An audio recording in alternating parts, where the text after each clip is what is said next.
circulating the opinions of the Ministry of Civil Affairs on cleanup and rectification of social organizations called for the cleanup and rectification of social organizations. Although cleanup and rectification have solved some problems, they are only temporal and policy-oriented. In 1998, the regulations on the administration of registration of social organizations that predate 1989 were revised, and in 1998, the interim regulations on the registration and management of private-run non-enterprise units were RST promulgated. In 2004, the measures on the administration of foundations promulgated in 1988 were substantially revised, and the regulations on the administration of foundations were promulgated. In 2016, the Charity Law of the People's Republic of China was promulgated. In 2017, the Law of the People's Republic of China on Administration of Activities of Overseas Non-Governmental Organizations in the mainland of China came into force. In 2018, the regulations on the administration of registration of social organizations was listed in the Legislative Work Plan of the State Council in 2018. The change from the focus on cleanup and rectification to focus on legal regulation wreaks the historic change of our country's concept of social organization administration. Many social organizations in China are born out of government departments, and at each stage of their establishment, growth, and maturity, they are closely linked with the government, and inevitably have natural dependence on the government. The malpractice of such dependence is obvious, which is manifested in the serious lack of self-governance and self-determination, which leads to the existence and 220. Development crisis of some social organizations once weaned and separated from government departments.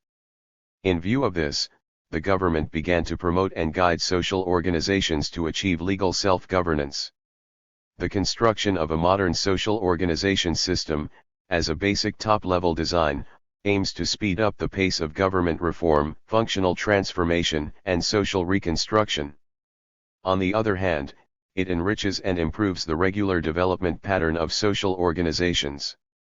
A modern social organization system with Chinese characteristics will be gradually constructed, including the party building system, the rule of law system, the supervision system, the support system, the cooperation system, the governance system, and the operating system. 2. Public service system. Public service refers to the corresponding material infrastructure or public policy institutional arrangement provided by the government to guarantee the realization of the basic right of people's survival and development. Public service is an important part of social governance. Public service and social order administration are important tasks and necessary ways to realize good government governance. The main contents of public services are ensuring and improving people's livelihood, ensuring the realization of people's basic right to subsistence and development, ensuring the equality of people's right to basic public services, and ensuring people's enjoyment of the fruits of reform and opening up. Increasing efforts to further promote the equalization of basic public services is the inevitable requirement and sine qua non of building a co-construction, co-governance, and shared social governance pattern.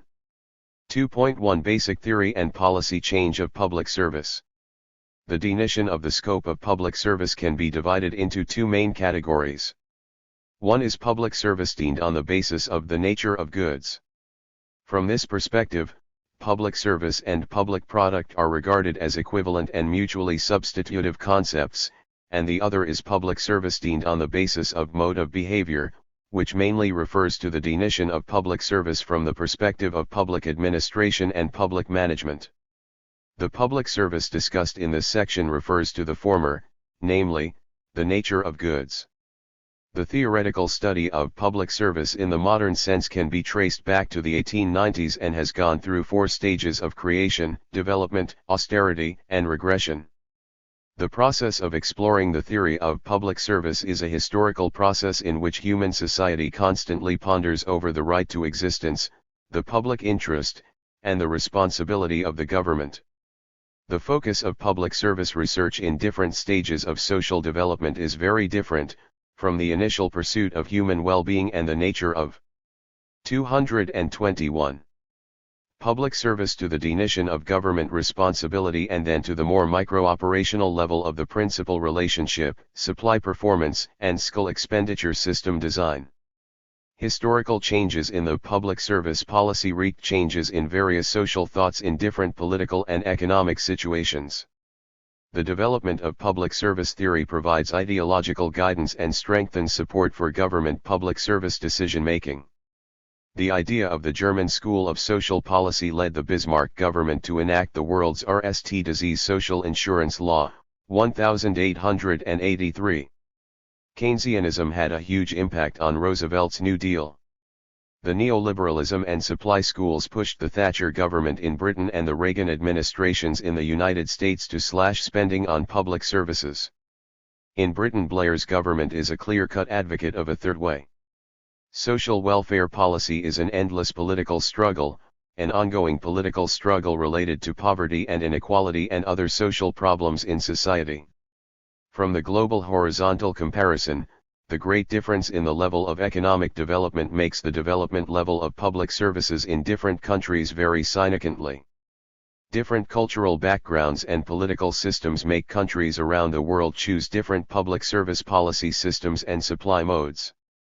Public service policy has undergone 4 stages of change in our country. The RST stage is from the founding of New China to 1978.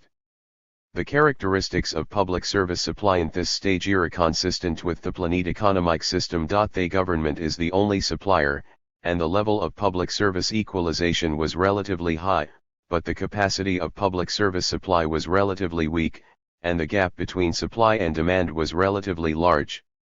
The second stage is from the implementation of reform and opening up in 1978 to the establishment of a socialist market economy in 1992. In this period, although the commodity economy flourished gradually, the economic life still presented a dual-track system, and the government was still the only responsible person for the supply of public services. The third stage was from 1992 to 2004, which was characterized by the rapid advance of market economic system reform. The concept and mode of public service supply have been greatly impacted, and some people argue that public service should be provided by market economy organizations, and the government should not be the main supplier. The fourth stage was from 2004 up to now. Some scholars and government departments have begun to react on the serious consequences of the industrialization of education and the marketization of medical and health system reform and have started to re-emphasize government responsibility in the area of public services. They think that the government should be the arranger of public services and policy systems, and public services can be provided by multiple subjects. Generally, complete marketization obviously does not conform to the essential requirements, attributes and characteristics of public services. However, it is neither realistic nor scientific to require the government to assume unlimited responsibility in the supply of public services. How to reasonably delimit the boundary of government responsibility and carry out government responsibility efficiently is an important problem to be studied and solved in the future public service system design of China. 222. 2.2 The main contents and institutional framework of the basic public service system. According to the characteristics of China's current stage of development, the government has designed the supply emphasis of public services basic public services. The basic public service is a public service that is led by the government to guarantee the basic needs of the survival and development of all citizens and conform to the level of economic and social development. The guarantee of basic public services is basic, extensive, urgent, and feasible, which is more in line with the requirements of social development. Equalization of basic public services refers to the access of all citizens to roughly equal public services, and its core is to promote equality of opportunity, with the emphasis on ensuring people's access to basic public services, rather than simple equalization. It is the basic right of citizens to enjoy basic public services, and it is the important duty of the government to ensure that all people enjoy basic public services. In 2012, the State Council officially promulgated the 12th five-year plan of the state's basic public service system, raising the realization of the equality of basic public services to the level of the state system.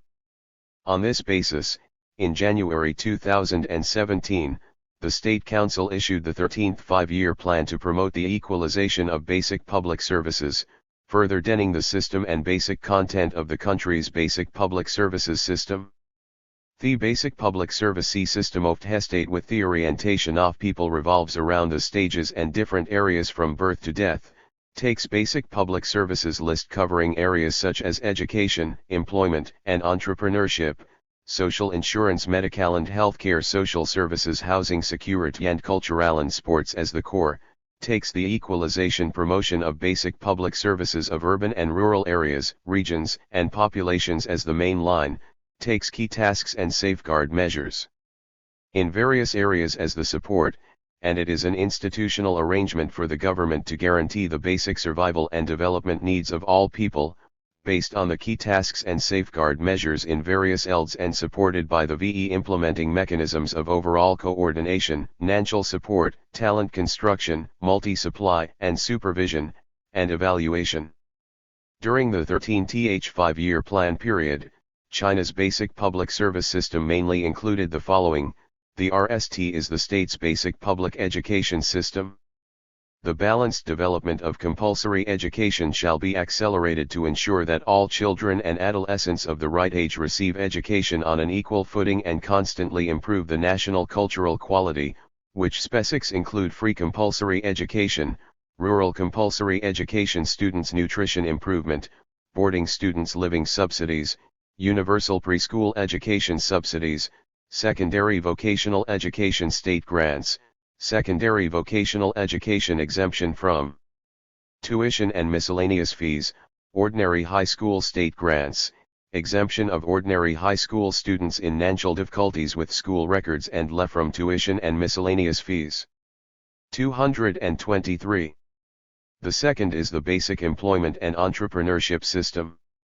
Vigorous promotion of mass entrepreneurship and innovation shall be carried out to encourage entrepreneurship, to promote employment, improve the public employment and entrepreneurship service system covering urban and rural areas, strengthen vocational training, safeguard the legitimate rights and interests of workers and enterprises, build a harmonious labor relationship, and promote the realization of more adequate and high-quality employment, which specifics include, basic public employment services, entrepreneurial services, employment assistance, employment apprenticeship services, joint recruitment services in large and medium-sized cities, vocational skills training and skills appraisal, 12,333 human resources and social security services hotline consultation, labor relations coordination, labor and personnel disputes mediation, and labor security supervision.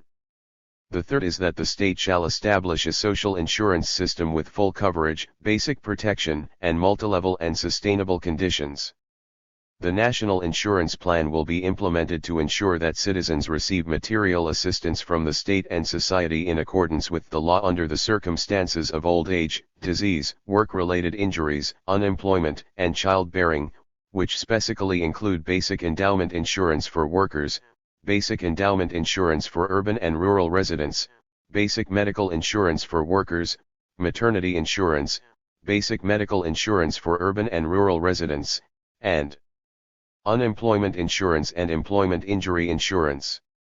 The fourth is the state shall establish and improve the basic medical and health care system covering urban and rural residents and promote the construction of a healthy China. We must adhere to the basic state policy of family planning, focus on the grassroots level, take reform and innovation, ask the drive and force, give a priority to prevention, pay equal attention to both traditional Chinese and Western medicine, and improve people's health. Specific items include residents' health archives, health education, vaccination, reports and treatment of infectious diseases and public health emergencies, children's health management, maternal health management, elderly people's health management, management patients with chronic diseases, management of patients with severe mental disorders, health planning supervision and co-management, health management of tuberculosis patients, health management of traditional Chinese medicine, follow-up, management of HIV-infected persons and patients, community AIDS high-risk behavior group intervention, free pre-pregnancy health check, basic drug system, family planning technical guidance consultation, part of rural family planning family rewards and assistance, special assistance of family planning family, food and drug safety guarantee. The FTH is that the state shall establish and improve the basic social service system. This shall support urban and rural residents, corresponding basic public products and other basic assistance, with the focus on ensuring the basic rights of certain groups and disadvantaged groups towards subsistence and equal participation in social development shall be provided, which specifically include minimum living security, assistance and support for people in extreme poverty, medical assistance, temporary assistance, assistance for disaster victims, legal aid, welfare subsidies for the elderly, protection for children in distress, care and protection for left behind. 224. Children in rural areas, basic funeral and burial services, preferential treatment and pension, resettlement of retired servicemen, and centralized support for key entitled groups. The sixth is the state shall establish and improve the basic housing security system. The construction of affordable housing projects shall be set up, efforts to solve the basic housing problems of urban residents and the housing security problems of people with rural difficulties shall be sped up, so as to better ensure that they have adequate housing, which specifically include public rental housing, urban shanty towns housing renovation, rural dilapidated housing renovation. The seventh is that the state shall build a modern public cultural service system and a nationwide public service system. The standardization and equality of basic public cultural services and basic public services for the whole nation shall be promoted to better meet the people's spiritual and cultural needs and physical needs, and improve the cultural and physical quality of the whole people, which specifically include free opening of public cultural facilities, delivery of local opera, broadcasting, TV watching, movie watching, book and newspaper reading, cultural services for ethnic minorities, cultural heritage visiting, opening of public sports venues, and services for the whole people. The eighth is the state shall provide basic public services suited to the special needs of the disabled.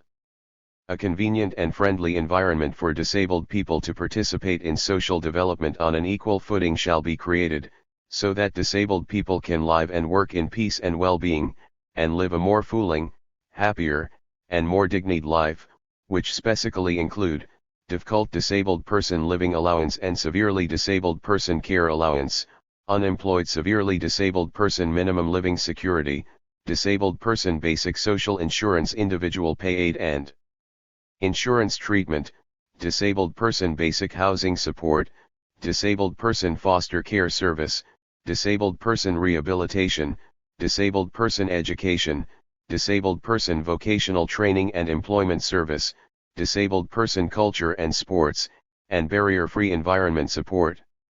2.3 Achievements and problems in the construction of China's public service system. Major achievements. Since the 12th 5-year plan, China has initially established a national system of basic public services covering all the people, with continuous improvement of all kinds of basic public services facilities at all levels, comprehensive implementation of national basic public services projects and standards, and further improvement of the security capacity and mass satisfaction. By 2015, the balanced development of compulsory education had advanced greatly, with a significant increase in the educational opportunities of the people. The 9-year compulsory education rate reached 93%, and the proportion of the children of migrant workers in the 225 public schools of their working places was more than 80%. The priority strategy for employment has been implemented, and continuous strengthening of employment and entrepreneurial services and vocational training has been promoted. The number of people employed nationwide was 774.51 million. The average rate of employment after workers receiving vocational skills training was more than 70%. The social security system covering urban and rural areas has been further improved. The old age insurance system for urban and rural residents has been integrated. The level of security has been steadily improved. the social service system has continued to improve, the temporary assistance system has been fully implemented, and the well-off process for the disabled has been accelerated. Basic public health services have been increased to 12 categories, the universal medical insurance system has been improved, the basic medical insurance coverage has been more than 95%, the major disease insurance has covered all urban and rural residents, state funds for basic public health services and subsidies for basic medical insurance for urban and rural residents have been raised to 40 yuan per person per year and 380 yuan per person per year respectively, and the health level of the population has generally reached the average level of the middle and high-income country. Urban security housing projects and rural dilapidated housing reconstruction have intensified, with 40.13 million units of affordable housing under construction throughout the country, of which 21.91 million units of shantytown housing have been renovated and 17.94 million units of dilapidated rural housing. The construction of the modern public cultural service system has been actively promoted, the capacity of rural public cultural services has been strengthened, and the health building activities of the entire population have been vigorously developed, with the overall coverage of the radio and television population reaching 98%. 2. Major problems. There are three major problems in the development of public service systems in China. First, the equalization of basic public services is low and cannot guarantee the relative equality of the people in the right to subsistence and development. The non-equalization of basic public services is mainly manifested in urban-rural inequality, regional inequality, and the inequality enjoyed by social groups. Second, the development between different categories of public services is not balanced. According to the provisions of the 13th five-year plan to promote the equalization of basic public services can be divided into 8 categories. Among them, basic public education services are the main service with a high level of development and high public satisfaction. Public demand is very urgent, and public health care and social security are the main ones with relatively low levels and speeds of development. Third, the public service supply pattern is extensive. Since the 21st century, the construction of basic public services in China has been in a state of all-round development. This extensive supply pattern quickly leads a critical shortage of public service facilities and projects at some stage. As long as there is input, regardless of which eld of investment, it can bring great improvement to the lives of all people. However, 226. Survey data in recent years show that as the scale of public expenditure continues to expand, the public service system continues to improve, but the satisfaction with public services does not increase. The supply of public services increases. According to the survey, public satisfaction in public services averaged 66.38 points from 2005 to 2010 and 66.12 points from 2011 to 2015, showing no improvement but a slight decline. This shows that the development of public services has gone beyond the extensive stage in which the public can be satisfied as long as there is investment.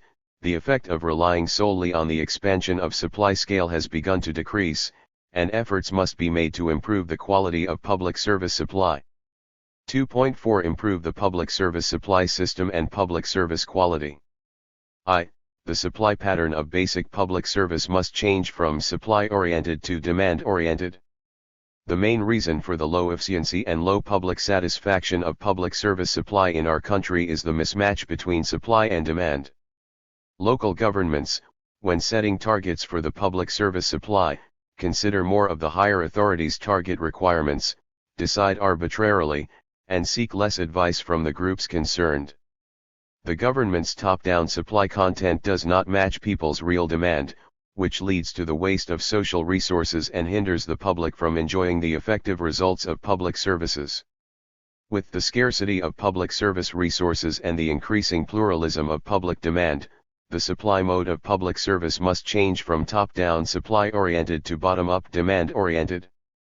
The key to the change of supply mode is to impose rigid constraint on government public service decision-making. The so-called rigid constraint refers to the full exercise of the voting right of public opinions and even the veto right in the decision-making stage to institutionalize the right of public opinion expression and realize the rigid constraint on government decision-making.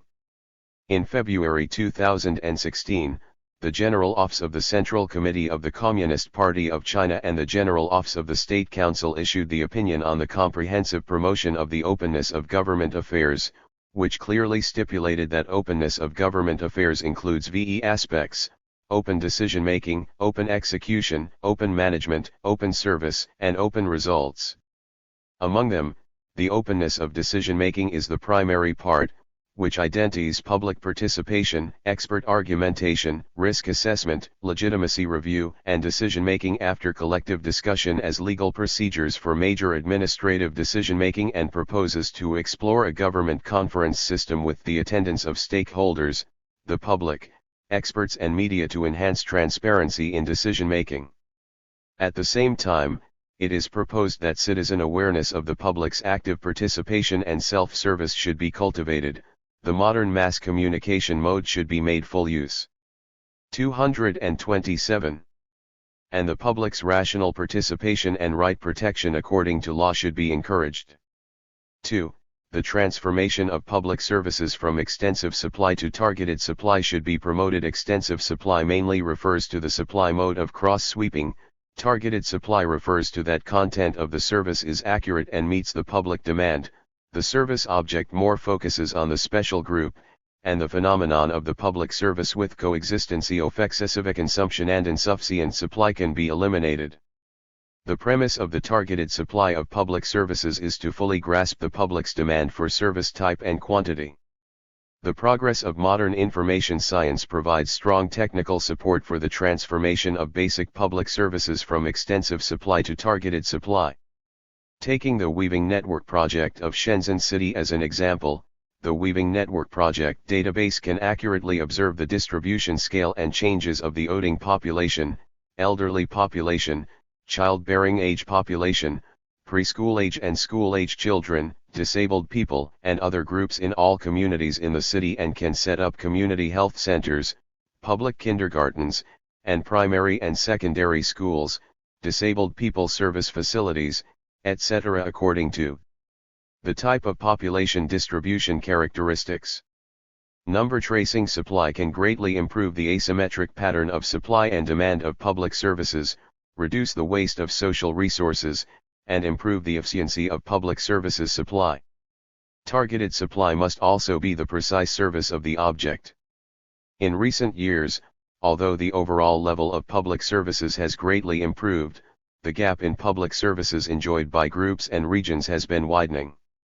The core of promoting the equality of basic public services is to make up the shortboard, not to go neck to neck. Taking preschool education as an example, in the outline of the 13th Five-Year Plan for the National Economy and Social Development of the People's Republic of China, it is pointed out that at the end of the planning period, the gross enrollment rate of preschool-age children reaches 85%, but in the actual investigation, it is found that although the enrollment rate of children in urban areas in eastern China was as high as 90.3%, while in poverty-stricken areas in western China, such as Sichuan, Yunnan, and Guizhou provinces, the enrollment rate of children in rural areas was less than 20%. A lack of education and emotional attachment are the main causes of left-behind children's psychological problems. The equalization of basic public services is by no means the gentrification of urban kindergartens, but rather the equalization of basic public services for poverty-stricken and vulnerable groups. The key to making up the shortboard of public services lies in supporting the reform of the school system. The guarantee function of central NANS should be given full attention. The proportion of central NANS in basic public services and social security should be raised. The proportion of transfer payments to public services in underdeveloped areas should be expanded, and the most urgent demand for basic public services and social security in underdeveloped areas should be ensured to be effectively provided. 3. The transformation of basic public services from uni-entity supply to multi-entity collaborative supply should be promoted. 228. The traditional government-oriented uni-supply mode is facing increasing challenges in social development. On the one hand, the limitations of the government's economic resources and management capacity continue to be obvious. On the other hand, the scale of demand for public services has been gradually expanded, the quality of demand has been improved and the categories of demand have been diversified. Clearly, it is no longer realistic to rely solely on the government to meet the ever-increasing demand for public services. The government can only undertake limited liability in the supply of public services. The government should directly and mainly undertake the most basic, urgent, and broad-based guarantee-type public services. Its responsibility is to stick to the bottom line, highlight the key points, improve the system and guide the expectations. Public services should be a cooperative supply based on a certain cooperation mechanism and rational division of labor, which includes two aspects: coordination among the relevant functional departments within the government and coordination among the government, the market, and society in the supply of public services. Cooperative supply is mainly based on informatization and coordinated with public service-related government agencies to achieve overall planning, separate implementation, close cooperation, and efficient operation. Another aspect of cooperative supply is cooperation among the government, the market, and society. Such coordination cannot simply be equated with government purchases of public services. The government purchase of public services is just one of the ways for the government to cooperate with social forces to improve the supply of public services. The core of promoting the multi-supply of public services lies in how to stimulate social vitality. Without the active participation of market economy organizations, social organizations, and the public, more government purchases are still wishful thinking of the government's one-man show. In recent years, megacities such as Beijing, Shanghai, and Shenzhen have carried out practical and effective innovative exploration in the aspects of hub-type social organization, social mobilization, social organization incubation and community fund, and have also encountered the constraints of many institutions and mechanisms. The stimulation of social vitality needs more top-level design and systematic system construction to support and promote in an all-round way. 4. The strategic transformation of public services supply should be promoted in phase, step by step and sub-region. At present, there are great differences in the level of equalization of basic public services among different regions in China. To improve public services, the principle of starting from reality and adjusting to local conditions must be followed. The eastern region of China, with a good material base and institutional guarantees, has begun to transition to a precise, efficient, and selective supply mode. The greatest problem facing these places is no longer money or resources but institutions and mechanisms, which should be encouraged to innovate. With informatization, especially big data, as the technical means, a public service platform should be built, relevant departments should be integrated, government functions should be transformed, organization structure should be optimized, and overall coordination and 229. Accurate and efficient supply of public services should be realized. In the economically underdeveloped areas of Western China, the supply level of basic public services is low. At present, the main problem affecting the supply of public services is the supply of funds and resources. The central government should increase the support of funds and continue to strengthen its guarantee function. In the critical period of building a well-off society in an all-round way, the construction of equalization of basic public services in the Western region and such projects as targeted poverty alleviation, education poverty alleviation, and fight against poverty should be systematically designed, overall planned, and improve the efficiency of social resource allocation. 3. Public security system.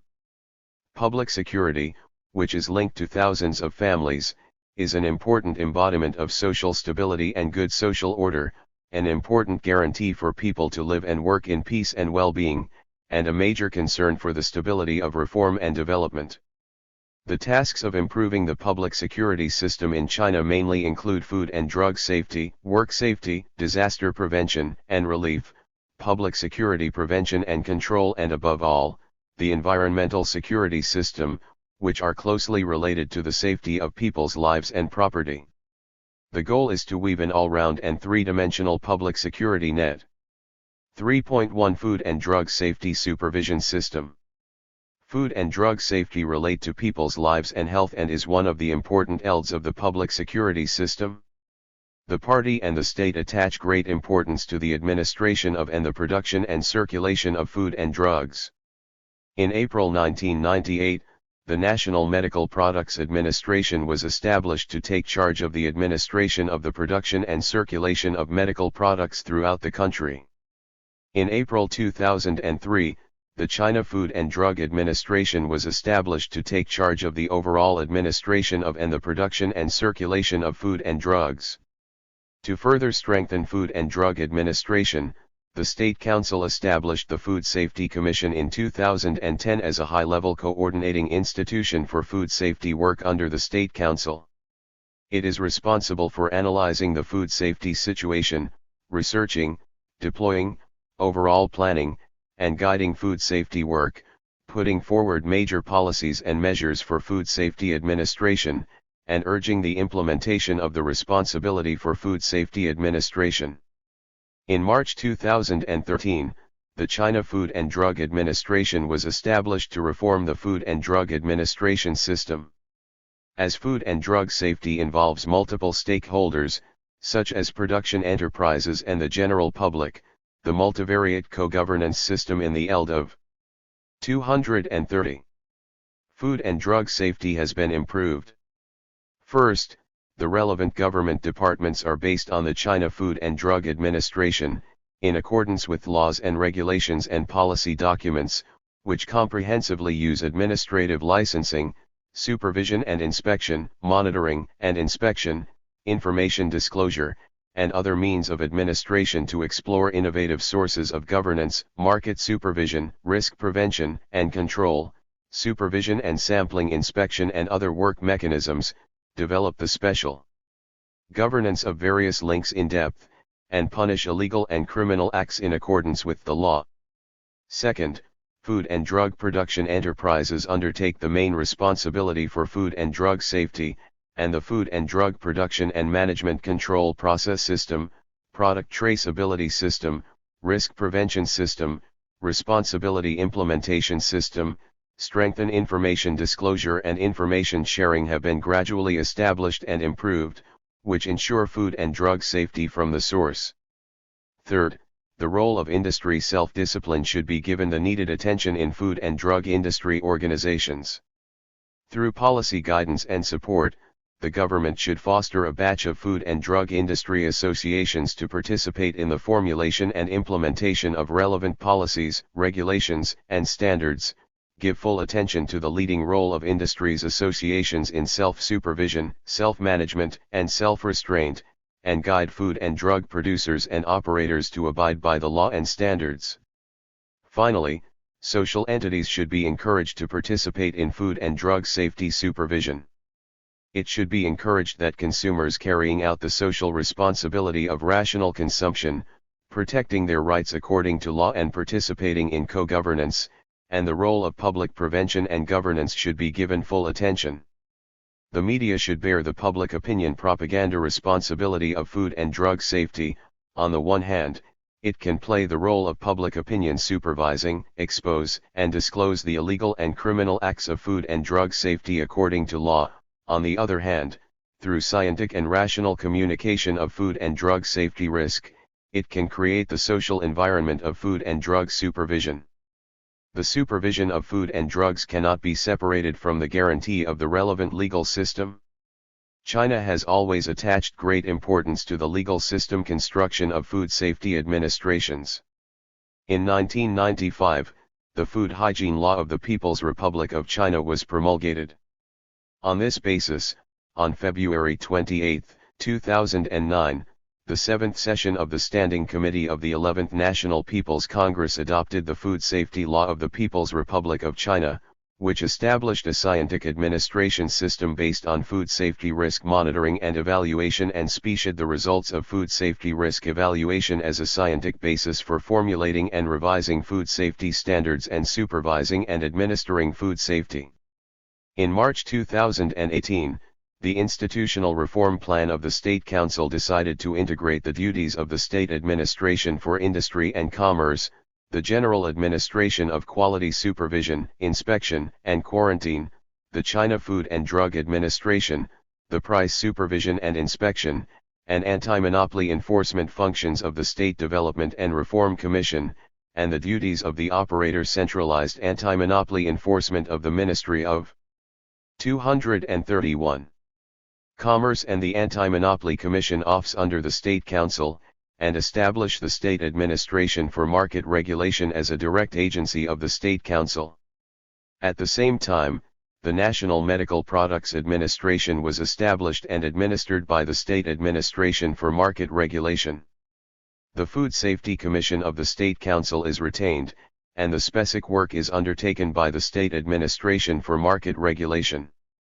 The State Administration for Industry and Commerce, the General Administration of Quality Supervision, Inspection, and Quarantine, and the China Food and Drug Administration are no longer retained. At present, the government departments related to Food and Drug Safety Administration also include the National Health Commission of the People's Republic of China, hereinafter referred to as the National Health Commission, and the Ministry of Agriculture and Rural Affairs of the People's Republic of China. The National Health Commission undertakes the responsibilities of food safety risk evaluation and standard formulation, while the Ministry of Agriculture and Rural Affairs is responsible for the supervision and administration of the quality and safety of agricultural products and the supervision and administration of the slaughtering of live pigs in assigned places. 3.2 Work Safety Administration System. With the rapid development of industrialization and urbanization in China, the layout of production enterprises and residential areas intersects, and the potential risk at production centers and accidents increases. At present, China has established a work safety system with the leading body, the Comprehensive Administration Body, the Industry Supervisory Body, and the government's Permanent Emergency Agency as the main body of work safety administration, which plays an important role in our country's work safety administration and accident rescue. In October 2003, the leading body for the administration of work safety in China was the Work Safety Commission of the State Council, hereinafter referred to as the Safety Commission. Under the leadership of the State Council, it was responsible for research, deployment, guidance, and coordination of the work of safety throughout the country. It was responsible for the study of the major principles and policies for the implementation of work safety throughout the country. It was responsible for analyzing the situation of work safety throughout the country and studying and solving major problems in work safety. If necessary, it was responsible to coordinate relevant parties to participate in the emergency and rescue work of exceptional work safety accidents and complete other work of work safety assigned by the State Council. The agency of the Safety Commission was the Office of the Work Safety Commission of the State Council and was located at the State Administration of Work Safety. 232. The Comprehensive Department for Work Safety Supervision and Administration is the State Administration of Work Safety, hereinafter referred to as the Administration of Work Safety. It is the agency directly under the State Council and is responsible for organizing the drafting of comprehensive laws and regulations on work safety, drawing up policies and plans on work safety, undertaking the state comprehensive supervision and administration of work safety, the supervision and administration of work safety in industrial and mining trade, the comprehensive supervision and administration of the work safety of hazardous chemicals and the supervision and administration of the work safety of reworks and rerackers. To effectively deal with sudden production accidents, the National Work Safety Emergency Rescue Command Center has also been established.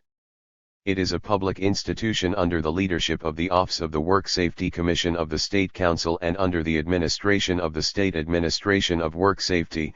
It performs the administrative functions of the comprehensive supervision and administration of work safety emergency rescue throughout the country, coordinates and directs the emergency rescue activities for work safety accidents and disasters in accordance with the provisions of the Emergency Plan for Work Safety Emergency under the State Council. It is included in the scope of administration in accordance with the National Civil Servant System.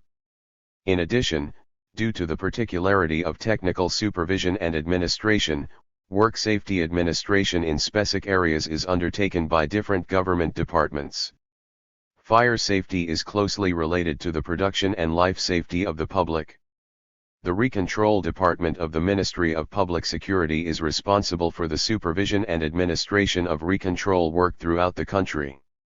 The public security institutions of the local governments at or above the county level are responsible for the supervision and administration of recontrol work within their respective administrative areas, and the recontrol institutions of the public security institutions of the people's governments at the same level are responsible for the implementation.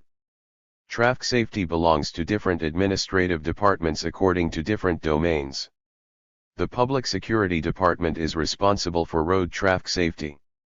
The Ministry of Transport bears the responsibility for water traffic safety supervision and administration, control of water traffic, inspection of vessel and related water facilities, registration and prevention of pollution, reprotection of water, navigation support, rescue and salvage, communication and navigation, security of vessels and port facilities, and supervision and administration of transportation of dangerous goods, the work related to crew management, the emergency handling of water traffic safety accidents in the waters under central administration and pollution accidents of vessels and related water facilities, the organizing or participating in accident investigation and handling according to law, and the guidance of local water traffic safety supervision and administration.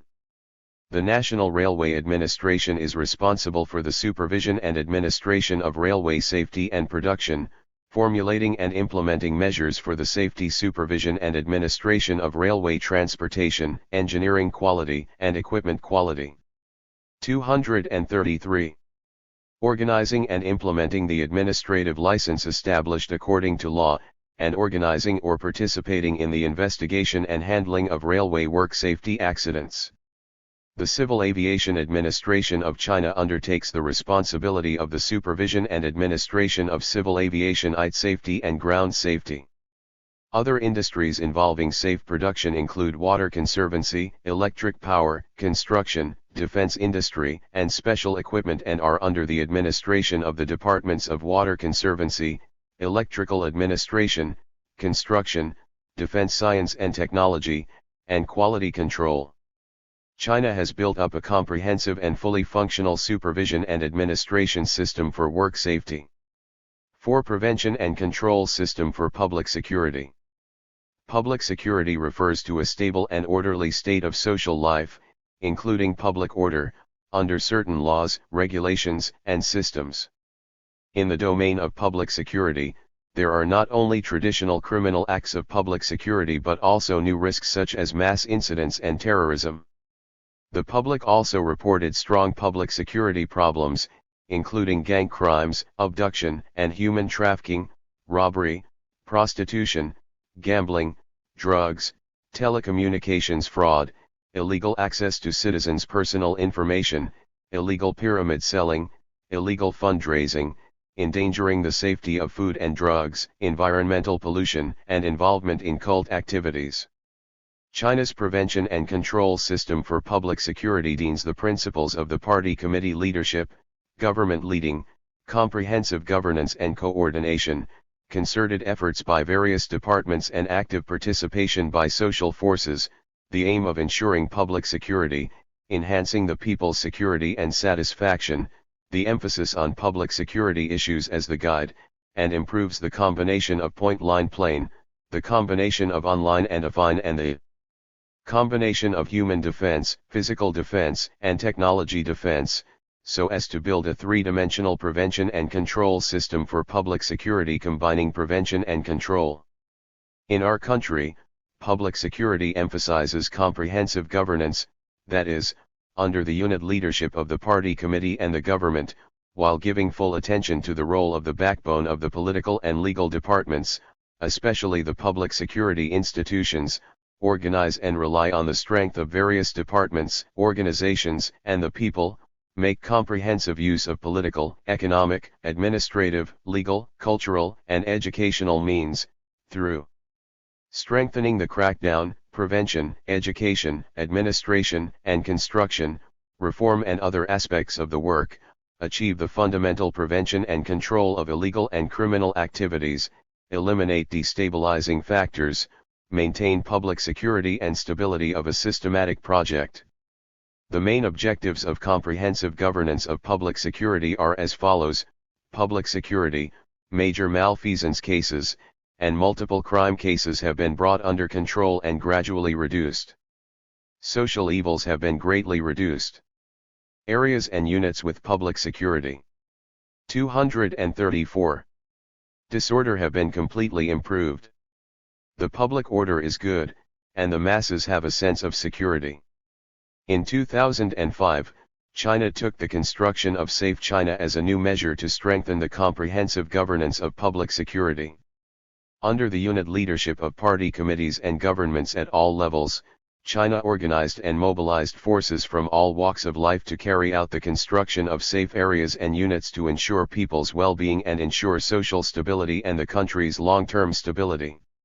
The construction of Safe China revolves around the overall goal of modernization of the state's governance system and governance ability. In accordance with the overall requirements of running the country according to law in an all-round way, it brings into attention the leading and guarantee role of the rule of law, insists on systematic governance, administration by law, comprehensive governance, headstream governance, adheres to problem-oriented, thinking by law, reform and innovation, further strengthens the foundation construction, and improves the three-dimensional prevention and control system for public security. The construction capacity and level of safety in China have risen significantly, and the problems affecting social stability have been effectively prevented, diffused, and controlled. The 19th National Congress of the Communist Party of China put forward to speed up the construction of a prevention and control system for public security, to crack down on and punish illegal and criminal activities such as prostitution, gambling, gang crimes, abduction, and fraud according to law, and to protect people's personal rights, property rights, and personality rights. Since 2015, China has strengthened the construction of a prevention and control system for public security from the following three aspects. First, the construction of prevention and control networks for public security is strengthened. The public security of key public places and time nodes has been strengthened, and violent terrorist attacks and individual extreme cases against public transport and in populated place have been strictly prevented. Second, the network construction of public security prevention and control in key industries is enhanced. The administration of public security in key industries, such as the hotel industry, offshore seal engraving industry, and entertainment service industry, has been strengthened. With the booming development of online shopping, the potential risks of express delivery, logistics, and other industries have also increased, which also needs further enhanced prevention and control. Third, township, street, and village, community, public security prevention and control network construction have been strengthened. Through network management and socialized service, public security prevention and control strength has been promoted to move down into lower tier places to prevent and control social conflicts and defuse social risks from the grassroots level. To strengthen the source of governance and prevent the risk of public security, China has also set up a risk assessment mechanism of social stability. The risk assessment of social stability refers to the systematic investigation, scientific prediction, analysis, and assessment of factors that may affect social stability before the formulation, implementation, or examination and approval of major decisions, important policies, major reform measures, major engineering construction projects that are closely related to the interests of the people and major activities related to social. 235. Public order, and the formulation of risk response strategies and prep plans. To effectively avoid, prevent, and control the risk of social stability that may arise from the implementation of major events and to ensure the smooth implementation of major events, the General Office of the CPC Central Committee and the General Office of the State Council issued in April 2015 the opinions on strengthening the construction of a prevention and control system for public security, which species the standard of operational procedures on the implementation of the social stability. Risk assessment system for major decisions, the actual assessment with full efforts, the strengthen on improving pre-decision risk assessment, risk control in implementation and post-implementation effect evaluation, feedback correction, and decision-making fault liability investigation. The investigation and handling of conflicts has been implemented, the system of meeting minutes and monthly reports has been coordinated, the work system of people's mediation, administrative mediation, and judicial mediation has been improved, a comprehensive mechanism for resolving contradictions and disputes has been set up, and major mass incidents caused by improper decision-making, investigation, and resolution of contradictions have been focused toward prevention. 5. Disaster prevention, reduction, and relief system. Natural disasters are a traditional risk that endangers public safety. China has a wide variety of natural disasters, with high frequency and serious post-disaster consequences. After the founding of New China, the CPC Central Committee and the State Council attached great importance to disaster prevention and reduction and established corresponding institutions. In the eld of natural disasters, the Central Flood Control Headquarters was established in 1950 and was renamed the National Flood and Drought Control Headquarters in 1992. The Central Forest Fire Prevention Headquarters was established, cancelled in 1998, after the Greater Khingan Range Mountains Forest Fire in 1987, and the National Forest Fire Prevention Headquarters was established in 2006. The China International Commission for the Decade was established in 1989, renamed the China International Commission for Disaster Reduction in 2000, and renamed the National Commission for Disaster Reduction in 2005. The Earthquake Relief Headquarters of the State Council was established in 2000.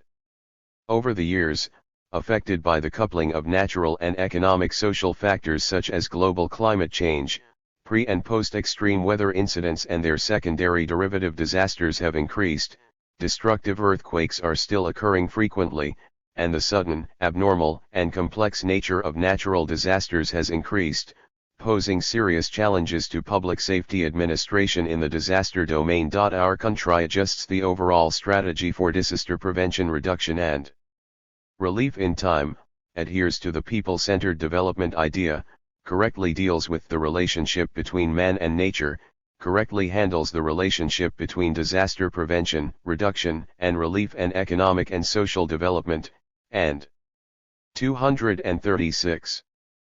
Puts forward the guiding ideology of 2 adherences and 3 transitions, i.e., adhering to the principle of prevention and combining prevention and relief, and adhering to the unity of regular disaster reduction and non-regular disaster relief. Making great efforts to transit from focusing on post-disaster relief to focusing on pre-disaster prevention, from coping with single disasters to comprehensive disaster reduction, from reducing disaster losses to mitigating disaster risks, and focusing on building a disaster prevention, reduction, and relief system and mechanism appropriate to the new stage of economic and social development, so as to improve the overall comprehensive prevention ability of the whole society to withstand natural disasters. China's original disaster prevention, reduction, and relief system can be divided into leading institutions, disaster management departments, and local disaster relief institutions at different levels, which constitute an integrated management system, strengthen the principle of taking responsibility at different levels and give priority to local management. The National Disaster Reduction Commission, hereinafter referred to as the NDRC, is the leading institution for disaster prevention, reduction, and relief. Its main tasks are to study and formulate the guidelines, policies, and plans for national disaster reduction work, to coordinate major disaster reduction activities, to guide local disaster reduction work, and to promote international exchanges and cooperation in disaster reduction. The specific work of the National Disaster Reduction Commission shall be undertaken by the Ministry of Civil Affairs. According to the different types of disasters, the various functional departments at the national level assume disaster management functions. In March 2018, the National Disaster Reduction Commission, the National Flood and Drought Control Headquarters, the Earthquake Relief Headquarter of the State Council, the National Forest Fire Prevention Headquarter and the Ministry of Civil Affairs of the Disaster Relief functions were integrated into the newly established Ministry of Emergency Management, further strengthening the comprehensive disaster prevention, reduction, and relief capacity. In dealing with natural disasters, China has adopted the principle of taking responsibility at different levels and giving priority to local management and in the division of affairs rights of the central and local governments to deal with natural disasters. In the case of natural disasters that have reached the corresponding level of the state, the central government shall play the role of overall guidance and support, and the local party committees and governments shall play the main role and bear the main responsibility in the response to disasters. Therefore, provincial, municipal, and county-level governments have gradually established a unit leading institution for disaster prevention, reduction, and relief and coordinated the work of disaster prevention, reduction, and relief. This kind of vertical hierarchical responsibility system is important for denning responsibility and responding in time. To give full attention to the initiative of social forces and integrate all social resources to participate in disaster prevention, reduction, and relief, China has also gradually improved the mechanism of social force participation, providing favorable conditions for social organizations, volunteers, and other social forces to participate on the basis of encouraging support, standardized guidance, efficiency priority, and 237. Voluntary autonomy. Through the establishment of an insurance system for catastrophes, the positive role of market mechanisms in risk prevention, loss compensation, and recovery and reconstruction is strengthened. China's disaster prevention, reduction, and relief system is developing toward the modernization of multi-coordinated governance. 6. Environmental security system. Environmental security refers to the maintenance of the state's environmental quality and natural resources at normal levels and is not subject to interference and destruction within or outside the country. Environmental risk poses a threat not only to people's survival and health but also to environmental mass events, thus threatening the harmony and stability of society. Therefore, the environmental security system is an important part of the social governance system. Since the 1970s, our country's environmental security system has gone through the process of starting up, forming, developing, and improving continuously. In May 1974, the State Council established a leading group of environmental protection with more than 20 officials at the ministry and commission level to supervise and coordinate national environmental work. After the promulgation of the Environmental Protection Law of the People's Republic of China, trial implementation, in 1979, relevant departments under the State Council established environmental protection supervision institutions. Many governments at the provincial and municipal levels have also set up environmental protection supervision institutions. This is the initial stage of China's environmental supervision and administration system. At the closing of meeting of the 23rd session of the Standing Committee of the 5th National People's Congress in 1982, the resolution on the implementation plan for the reform of the ministries and commissions of the State Council of the Standing Committee of the National People's Congress was adopted. In accordance with the resolution, the Ministry of Environmental Protection for Urban and Rural Construction was established, under which the Environmental Protection Bureau was established to be the competent authority for environmental protection throughout the country. In May 1984, the decision of the State Council on Environmental Protection was proposed to establish the Environmental Protection Commission of the State Council. In December of the same year, the Ministry of Environmental Protection for Urban and Rural Construction was changed to the National Environmental Protection Bureau to become an independent national institution. This was the formation period of China's environmental supervision and administration system. In 1989, the promulgation and implementation of the Environmental Protection Law of the People's Republic of China established China's current environmental supervision and administration system, which is a kind of administration system combining unit supervision and administration with graded sub-departments. The Unit Administrative Department is the competent administrative department of environmental protection, while the sub-administrative departments are the national. 238. Department of Marine Administration. The Harbor Affair Administration, the Shing Affair and Port Administration, the Military Environmental Protection Department, and the administrative departments of public security, communications, railways, and civil aviation at all levels are responsible for the supervision and administration of pollution prevention and control. The relevant departments of the people's governments at or above the county level, such as land, mineral resources, forestry, agriculture, and water conservancy departments, have also successively set up environmental protection supervision agencies to supervise and administer the protection of natural resources. In 1998, the National Environmental Protection Bureau was upgraded to the National Environmental Protection Administration at the ministerial level in the institutional reform of the State Council and merged the relevant administrative departments, such as the Ministry of Land and Resources and the Ministry of Agriculture and Water Resources. This is the development period of China's environmental supervision and administration system. The environmental supervision and administration system, which is led by administrative means and combines the unit supervision and administration and the supervision and administration of different sub-departments, has made an important contribution to eco-environmental protection in China. However, after more than 30 years of rapid development, China's economic construction has made historic achievements but has also accumulated a large number of eco-environmental problems, which has become an obvious shortfall. Various environmental pollutants are on the rise, becoming concerns about people's livelihoods and heart pain. People's demands for clean water, fresh air, safe food, and beautiful environments are increasing. The status of the ecological environment in the happiness index of people's lives is becoming increasingly prominent, and environmental problems are becoming an important issue of people's daily livelihood.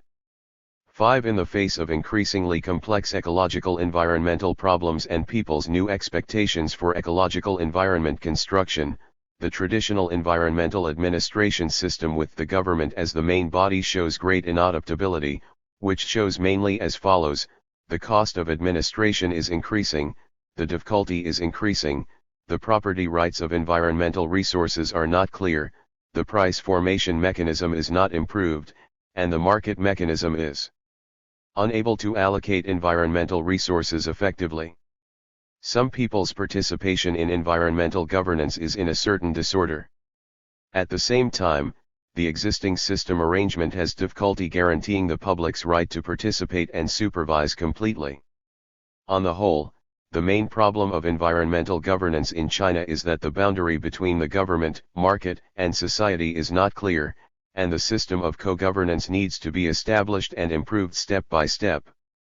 Guided by the five-sphere integrated plan and the four-pronged comprehensive strategy of socialism with Chinese characteristics, the Central Committee of the Communist Party of China and the State Council issued the Integrated Plan for the Reform of the System for Ecological Civilization in September 2015 to establish an overall framework of the modern environmental security system, which consists 8 systems, such as the system of property rights for natural resources, the system of protection for land and space development, the system of space planning, the management system of total resources and comprehensive conservation, the system of paid use for resources and ecological compensation, the system of environmental governance, the market system of environmental governance and ecological protection, the system of ecological civilization performance evaluation and accountability.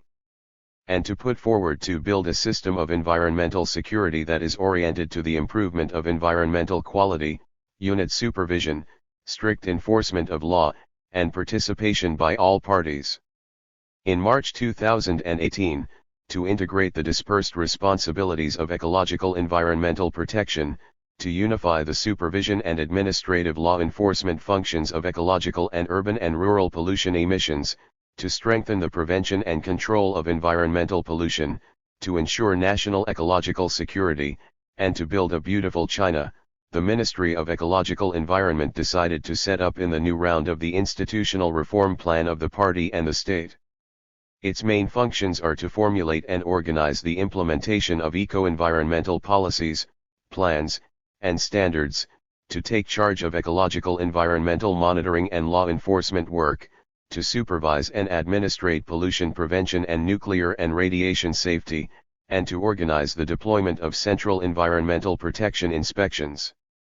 The establishment of the Ministry of Ecological Environment is conducive to further implementing the basic national policy of environmental protection, implementing the strictest eco-environmental protection system, forming a green development mode and lifestyle, and focusing on solving outstanding environmental problems. At the same time, the Ministry of Natural Resources has also been established to uniformly exercise the function of the ownership of natural resource assets of the whole people, to uniformly exercise the function of controlling the use of all territorial space and ecological protection and restoration, and to resolve the problem of the inadequacy of the ownership of natural resources and the overlap of space planning. Its main functions are to supervise the exploitation and protection of natural resources, to establish a space planning system and to supervise the implementation, to perform the duties of ownership of all kinds of natural resources assets, to unify the investigation and registration of property rights, to establish a system for paid use of natural resources, and to be responsible for the administration of surveying, mapping, and geological exploration industries. The establishment of the Ministry of Ecological Environment and the Ministry of Natural Resources is conducive to the overall planning of mountain, water, forest, eld, and lakes and grass governance, solving the outstanding problems in environmental safety, and promoting the construction of ecological civilization. In the process of environmental safety protection, China also pays great attention to adopting a modernized governance mode. In a pluralistic and co-governance environment security system, the government integrates the original administrative power, adjusting the environmental protection responsibilities of each department. 240. To one department, gradually implementing the system of unit supervision and administrative law enforcement of urban and rural environmental protection work by one department, and the government undertakes important responsibilities such as necessary national input and guidance of environmental planning.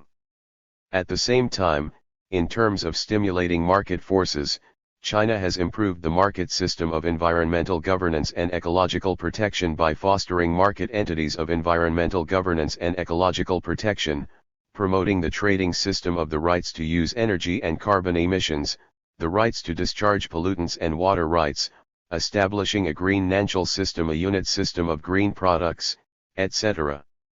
Finally, due to the wide range of environmental problems in our country, social organizations and public participation make up for the inadequacy of environmental supervision information to a great extent, and social forces become an important part of the environmental security system. 7. Emergency management system. An emergency management system refers to the sum of the organization, system, behavior, resources, and other related emergency factors and the relationships among them when responding to public emergencies. It is an integrated network for responding to emergencies formed by the government and other various social organizations. It includes national laws and regulations, institutions, both public and private, mechanisms and rules, capabilities and technologies, environment, and culture.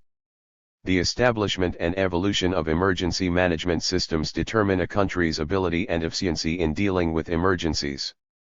Only by establishing a relatively perfect emergency management system can we ensure a quick, efficient, and orderly response in various aspects of emergency management, such as prevention, prediction, early warning, command, coordination, disposal, rescue, evaluation, and recovery, prevent the occurrence of sudden public events, or reduce the negative effects of sudden public events. 7.1 Formation and development of China's emergency management system. China's 5,000-year-old history is a history of fighting against all kinds of hazards and disasters. The management of disaster response is an important component of social management in all dynasties. After the founding of New China, the state established the RST generation of an emergency management system, which is characterized by a highly centralized emergency management system with the government as the main body and by political mobilization and other means to complete the emergency response of emergencies. 241. Since the implementation of reform and opening up in 1978, great changes have taken place in China's economic and social eld, the transformation of the economic system from a planned economy to a socialist market economy, with sustained and rapid growth of the economy, the transformation of the industrial structure from a predominantly agricultural to a large industrial country, with the rapid development of the service industry, and the transformation from a traditional agricultural society to a modern industrial society, with the acceleration of urbanization. At the same time, from a relatively closed society to an open society. With the economic transition and social transformation, there is an increasing number of all kinds of public emergencies, and new challenges have been put forward to the construction of emergency management systems. After 2003, the construction of China's emergency management system began to develop and upgrade to the second generation. In the spring of 2003, China experienced a sudden public incident, from public health to society, economy, and life, caused by the SARS epidemic. Under the strong leadership of the Central Committee of Communist Party and State Council, the PPL over the country achieved success in ending the SARS epidemic. The process of ending SARS has fully exposed many weak links existing in China's economic and social development and emergency management, especially the inadequate preparation for emergency, inadequate information channels, and various institutional and systematic deficiencies in the handling of major emergencies in the initial stage of the epidemic. The party and the state summarized the existing problems in time and put forward the important task of strengthening the construction of emergency management in an all-round way. The emergency plan is the important foundation of emergency management and the primary work of the construction of the emergency management system in our country. In November 2003, the General Office of the State Council established the work group of the emergency plan. 2004 was the year of the preparation of the emergency plan of our country, the preparation and revision of the emergency plan, and the establishment of various early warning and emergency mechanisms have become important tasks of the government. On January 26, 2005, China formulated the National General Emergency Plan for Public Emergencies and released and implemented the plan on January 8, 2006.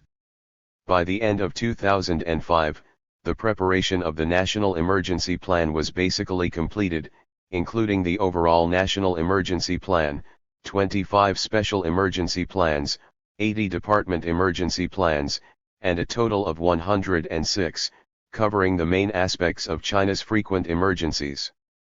At the same time, the resources of the government administration have been made full use, and the Office of Emergency Management, hereinafter referred to as the Office, has been established under the General Office of the Government, which founded a top-down emergency management system to give full attention to the pivotal role of emergency duty, information collection, and comprehensive coordination. A new comprehensive and coordinated emergency management system involving a number of deliberative coordinating bodies and joint meetings was initially established. The opinions of the State Council on the comprehensive strengthening of emergency 242. Management, promulgated in June 2006, put forward that the emergency management system with the features of classed management, taking responsibility at different levels, line and section combination, and giving priority to local management should be improved, and the responsibility system of administrative leadership under the leadership of the CPC Central Committee should be implemented. In 2007, the Emergency Response Law of the People's Republic of China, hereinafter referred to as the Emergency Response Law, adopted at the 29th plenary session of the Standing Committee of the 10th National People's Congress, clearly stipulates that the state shall establish an emergency management system featuring unit leadership, comprehensive coordination, classed management, responsibility at different levels, and local management.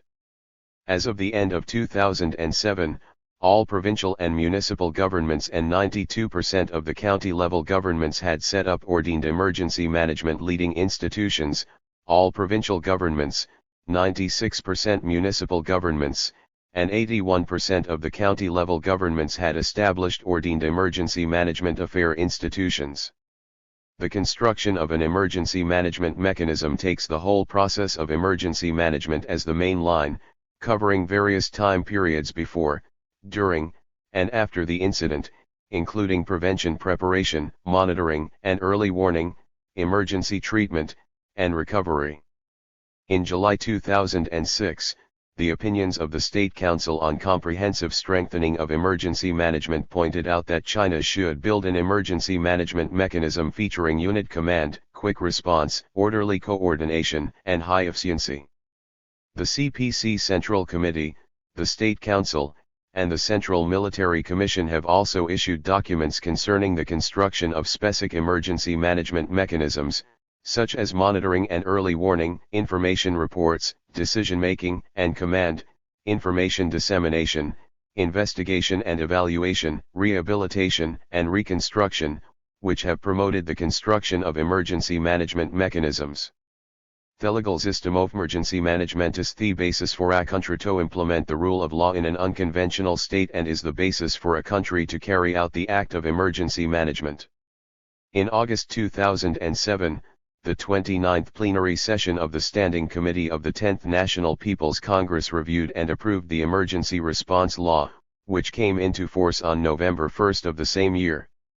This is the RST comprehensive law in China to address all kinds of emergencies. The State Council has also formulated special laws and administrative regulations on responding to natural disasters, accident disasters, public health emergencies, and social security incidents, such as the contingency rules of paroxysmal public health events and the regulations on contingency rules to major animal epidemic diseases, which have initially formed a legal system for emergency management. The formation of the 1 Plan and 3 systems constitutes the core framework of the second generation of emergency management systems, see Fig. 1. In 2008, the National Emergency Management System was basically established. 243. Overall Emergency Plan. Special Emergency Plan. Departmental Emergency Plan. Local Emergency Plan. Emergency Plan of Enterprises and Institutions. Emergency Plan for Large-Scale Activities. Emergency Management System. Emergency Response System. Emergency Response Mechanism. Emergency Plan. Emergency Legal System. Emergency Support System. Emergency Management Technology. Fig. 1 Emergency Management System of 1 Plan and 3 Systems. 7.2 The situation and problems of emergency management in China. At present, China's emergency management is facing a new situation. First, new risks are on the rise. The accident risk of super high-rise buildings, new technology risk, urban underground space risk, and so on appear continuously. Second, the complex nature of incidents is strengthened. A small range of infectious diseases can form worldwide infectious events and cause economic recession. A freezing disaster can lead to large-scale power outages, and large-scale power outages can cause paralysis of the entire city and regional society to a certain extent. Heavy rain can submerge the city into the sea, and a production accident can interrupt the entire industrial chain under certain conditions. Third, the emergency events expand from inside to outside. With the acceleration of our country's going out pace, our people's entry and exit number increased rapidly, which reached 598 million people in 2017, thus the occurrence of foreign emergencies affect domestic such as Malaysia Airlines MH370 incident and Libya's Chinese withdrawal incident, which not only needed to be dealt with abroad, but also domestic disposal task is very heavy. Fourth, the emergency management changes from response to prevention. With the rapid development of technology and the constant change of social formation, human society has entered the risk society, and it has become an important content of emergency management to guard against all kinds of risks more consciously. In the process of advancing to post-industrial society, the risk and emergency events in modern society show a high 244 degree of complexity, correlation, coupling, and cross-bordering. In particular, large-scale emergencies tend to appear as systemic crises. An emergency often causes chain reactions, producing secondary and derivative events, forming a chain of disasters or a chain of disasters, which requires the cooperation of multiple departments. Facing these new challenges, our country has problems in the following four aspects in past emergency management. First, the single disaster emergency management mode has not adapted to the high-risk characteristics of modern society. All along, our country practices single disaster type emergency management system, that is, different professional departments manage different types of disasters and emergency events, such as the Civil Affairs Department is responsible for natural disaster relief, the RE Department is responsible for re-incidents rescue, the Safety Supervision Department is responsible for disaster and incident rescue of industrial and mining enterprise. The advantage of this classied management mode is that it can give full attention to the professional and technical advantages of the responsible departments, but at the same time, it also causes the pattern of too many lines, too any division, the lack of effective linkage and coordination between the departments, the decentralization of resources, the division of sections, the separation of various departments, and so on, which restricts the overall ability and comprehensive effect of the government's emergency response. Second, in risk prevention, the data from department wall and industry wall are relatively serious, the risk information is incomplete, and the risk prevention ability is weak. Third, in emergency preparation, there are problems of division of departments and repetition of low-level construction of various emergency resources, and lack of coordination between professional department management and localized management. Fourth, the construction of emergency plan systems is inadequate in targeting and practice, and the connection of emergency plans is especially difficult. 7.3 Task to strengthen the construction of an emergency management system in the new era. Facing the severe situation of emergency management and people's high expectations for safety, the construction of emergency management systems has been further strengthened in the new era of socialism with Chinese characteristics. In order to prevent and eliminate major security risks, improve the public security system, integrate and optimize the emergency forces and resources, and promote the formation of a Chinese-style emergency management system with unit command, combination of special and regular command, sensitive response, linkage between the upper and lower levels and the integration of combat readiness duty elements, so as to improve the ability of disaster prevention, reduction, and relief, and ensure the safety of the people's lives and property and social stability. China has strengthened the integration of emergency systems in the reform of government institutions. 245. In March 2018, the Institutional Reform Plan of the State Council put forward to integrate the duties of the administration of work safety, the emergency management responsibilities of the General Office of the State Council, the recontrol responsibilities of the Ministry of Public Security, the disaster relief responsibilities of the Ministry of Civil Affairs, the prevention and control responsibilities of geological disasters by the Ministry of Land and Resources, the prevention and control responsibilities of floods and droughts by the Ministry of Water Resources, grassland re-prevention responsibilities by the Ministry of Agriculture, and forest re-prevention responsibilities by the State Forestry Administration, earthquake emergency and rescue responsibilities of China Earthquake Administration, as well as the duties of the National Flood and Drought Control Headquarters, the National Disaster Reduction Commission, the Earthquake Relief Headquarters of the State Council, the National Forest Fire Prevention Headquarters, and establish the Ministry of Emergency Management as a component ministry of the State Council.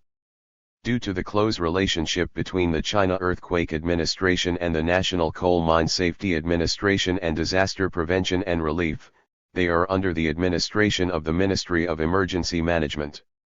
The establishment of the Ministry of Emergency Management signs that the construction of China's emergency management system has entered a new stage of development, meets the need to modernize the national governance system and governance capacity, is conducive to the realization of the whole process and all-round management of the disaster, and enhances the capacity of public security protection.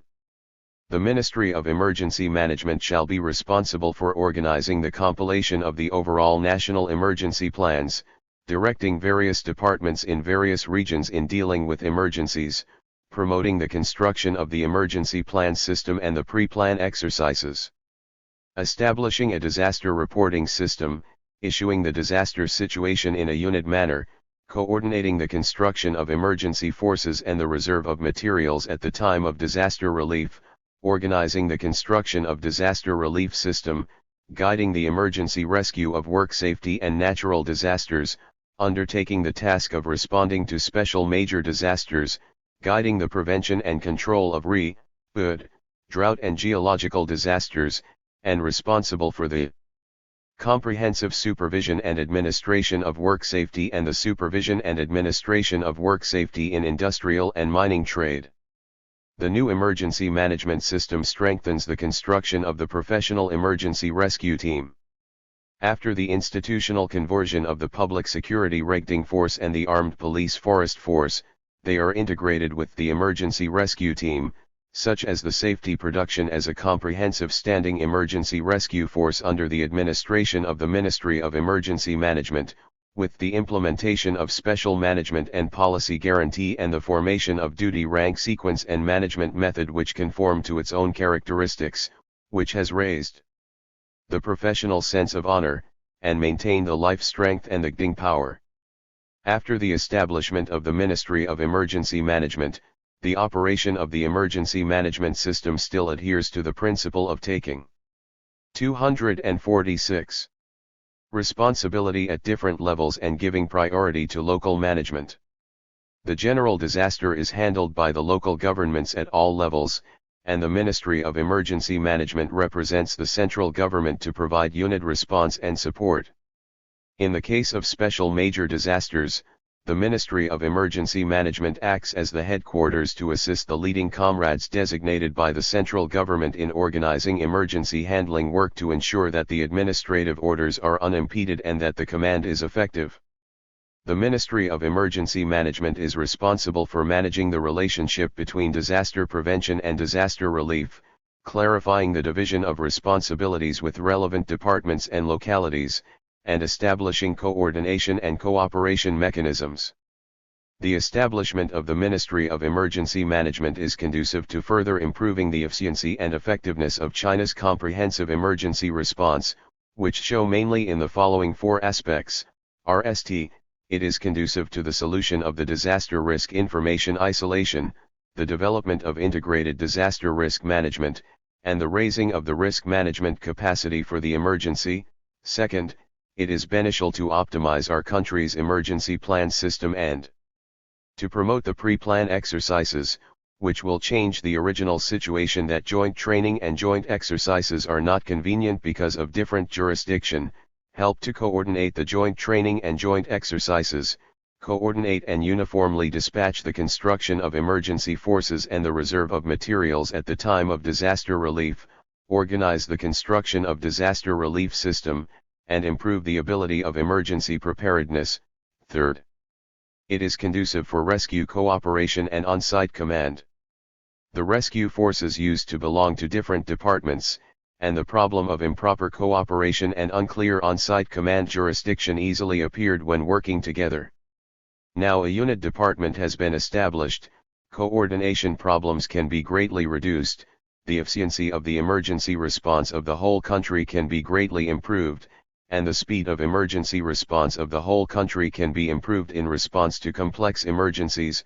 Fourth, it is beneficial to integrate emergency relief teams of raiding, various disaster relief armed police and work safety to become a comprehensive and regular emergency backbone force, which makes it possible for overall plan and the training of emergency rescue personnel, to avoid duplication of construction, to be conducive to professional development, and to improve the handling capacity of emergencies.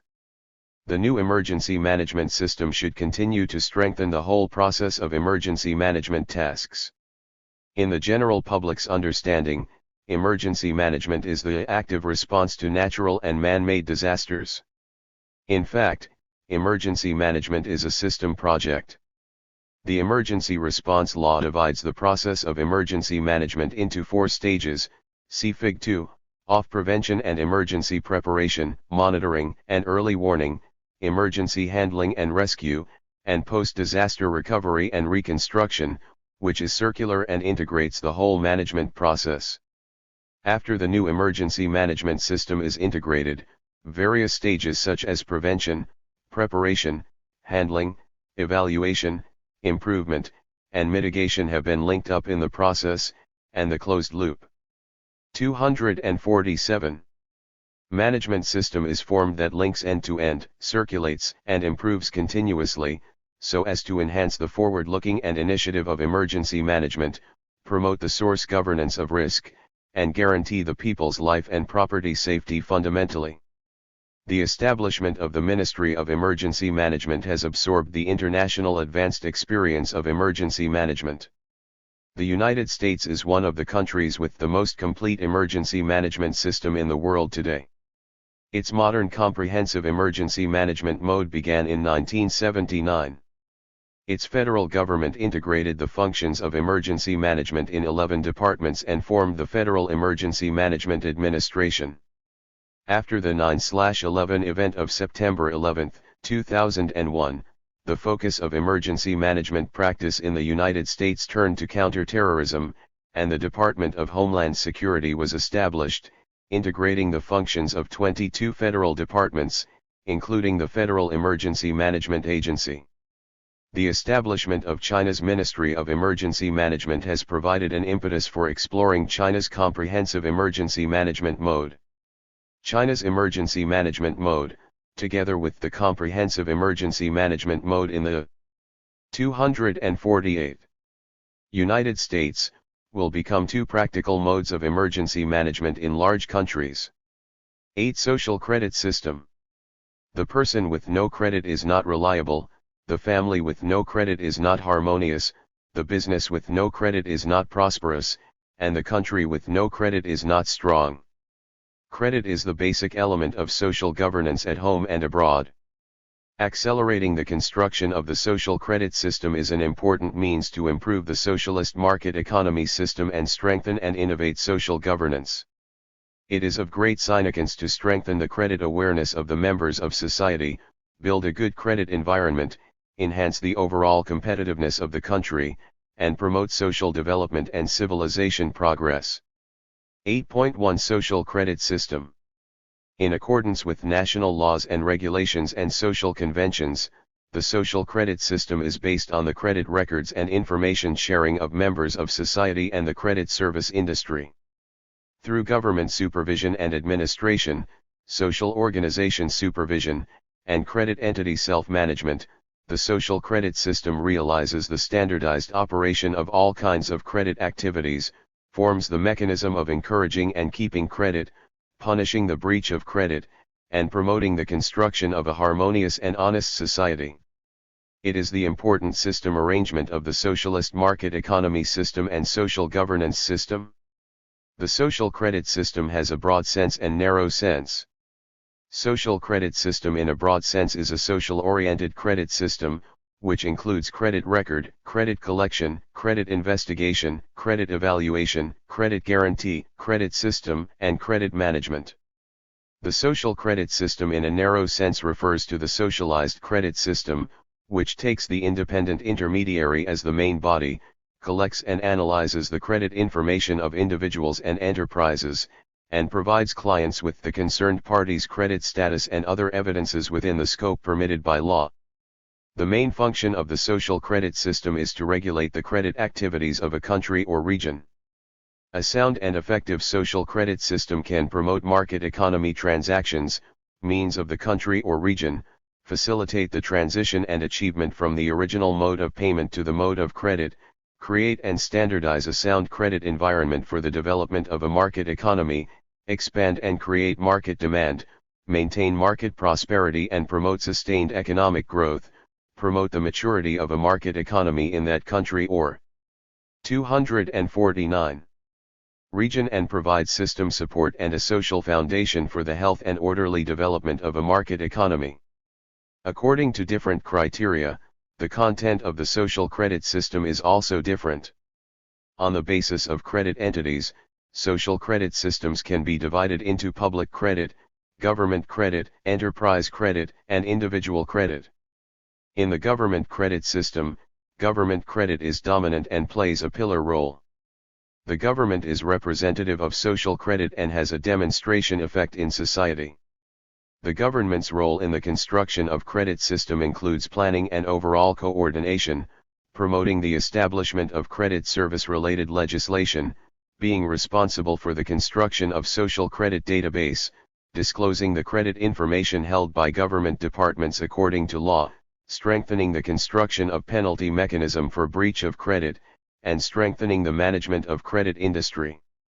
Enterprise credit, also known as commercial credit, refers to the economic behavior in which contracts are used as the payment guarantee of expected monetary funds in commodity trade between industrial and commercial enterprises. Its material content can be the credit sales of commodities, while its core is capital operation and direct credit between enterprises. The enterprise is the largest demander and supplier of credit. Enterprise credit is a comprehensive region of the enterprise management level, technical level, and moral level. Enterprise credit plays a lubrication role in the production and circulation of the commodity economy. The main form of credit instrument of enterprise credit is commercial paper. Enterprise credit is concerned not only with investors or lenders in the financial market but also with many parties in the general transaction market. With the development of economic contracts, enterprise credit will become the precondition of cooperation and transaction. Therefore, the construction of an enterprise credit system is the key to the construction of the whole social credit system. Individual credit refers to the economic behavior in which an individual obtains the expected capital or consumption payment ability that he or she does not have through credit from a bank or other financial institution. It makes the individual no longer rely solely on personal capital accumulation for production investment or consumption expenditure, but on obtaining the expected capital or consumption payment ability from a bank or other financial institution through credit. Individual credit is the foundation of social credit system. It is the main content of individual credit construction to standardize the establishment and management system and mode of individual credit evaluation institutions, deem the open scope of individual credit data, protect individual privacy rights, guarantee the authenticity of data and legal responsibility of breach of credit, and establish scientific individual credit evaluation standards. 250. 8.2 Operation of social credit system.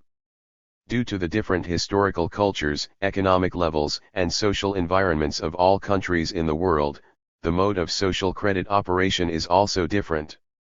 Globally, there are three main modes of social credit system operation. Public mode. This is a government-led mode of social credit operation. The government sets up a special institution to be the builder, supervisor, and administrator of the credit system, which is responsible for registration and data collection, controlling consumers' individual credit records, not engaging in business activities and providing the required information free of charge to credit granting agencies in need of individual credit status when necessary. The advantage of this mode is to bring the individual credit system directly into the jurisdiction of the government, which will not cause inter-regional credit record confusion and has a high degree of legal guarantees. Most countries in Europe and America, such as France, Italy, Germany, and so on, adopt this mode of social credit operation. Under the public mode, the credit information and data sources of the database are mainly the credit registration data of financial institutions, which have not been extended to important information such as unpaid taxes, unpaid correspondence fees, and unpaid premiums. The establishment of single credit agencies and a lack of competitive credit agencies result in lower coverage of the registration system. In the second half of the 1990s, for example, France, which adopted the public credit mode, had a coverage rate of just 2.2% of the country's total population. These factors will affect the pre-loan review of borrowers' financial institutions, thus affecting the development of consumer credit. According to the statistics of the European Credit Institute, throughout the 1990s, France's consumer credit accounted for only 8% to 15% of private consumer spending, a slower growth in European countries. The advantages of the public mode, RST, the use of administrative and legal means to collect individual credit information to ensure the integrity and accuracy of individual information. Second, the establishment of credit agencies by the central bank, which facilitates the government in a timely manner to grasp the operational situation of the market economy and take targeted regulatory measures. Third, the public credit collection charges are low, reducing the cost of users. The disadvantage of the public mode, RST, the system is not exible, the data structure with individual credit as the main body is not comprehensive, and it is difficult to read the individual credit in reality. Second, the object of service is mainly banking and other financial institutions.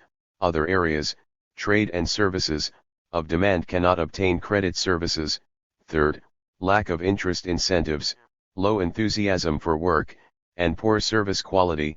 Fourth, the need for public servants is relatively big, the country's financial expenditure is large, and it is easy to feign interest-seeking behavior, resulting in corruption.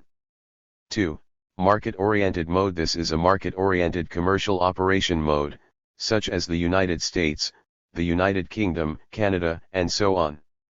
In the US, for example, there were more 251 than 2,200 credit agencies at the peak, and after decades of full competition, the three dominant individual credit agencies of TransUnion, Experian, and Equifax have come into being. The continued growth of consumer credit in the United States has given rise to a huge demand for credit. Market-oriented credit collection is its RST choice. In turn, a wide variety of market credit collection services has stimulated an increase in consumer credit and made the United States the largest consumer credit country in the world. These independent credit companies in the United States are corporate legal entities with profit-making purposes. Their operation mode is to collect customers' individual credit data and use the FICO score model to process the data to obtain customers' credit ratings. There are VE main factors concerned by the FICO score model: customers' credit repayment history, 35%, credit account number, 30%, years of credit use, 15%, credit use type, 10%, and newly opened credit account, 10%.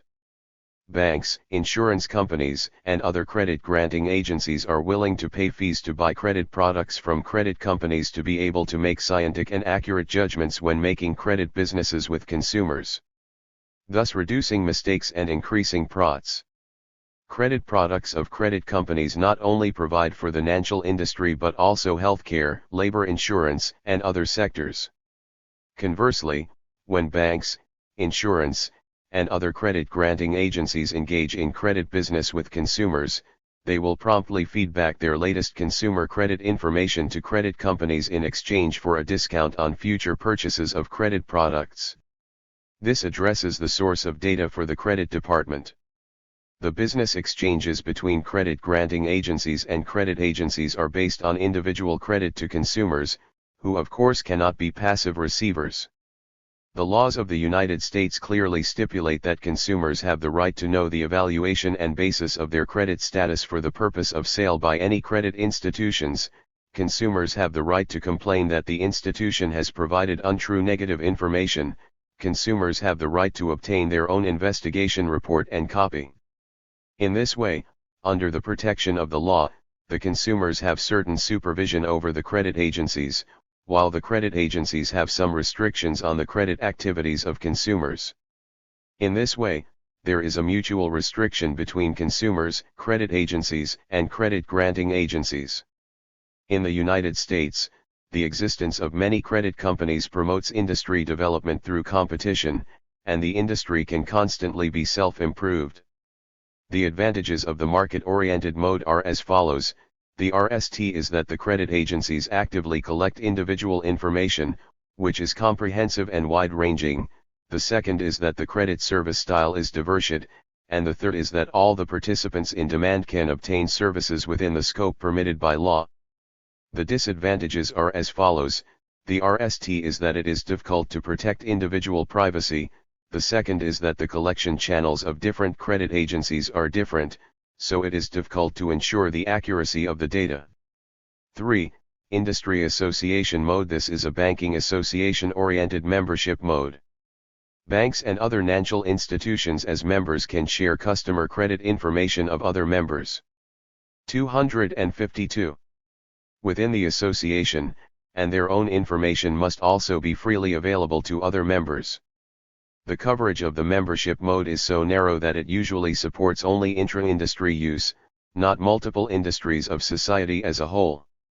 Japan's individual credit development and individual consumer credit development are basically synchronous. To solve the credit risk in consumer credit, credit agencies will require financial institutions with credit demand to become members, provide the corresponding credit information and data, and aggregate the data for the use of all members. At present, there are three major individual credit agencies in Japan: National Bank Individual Credit Information Center, National Federation of Credit Information Centers, and Japan Credit Card Information Center. These three agencies share individual credit information and data. Compared with the public mode and the market-oriented mode, the industry association mode has advantages.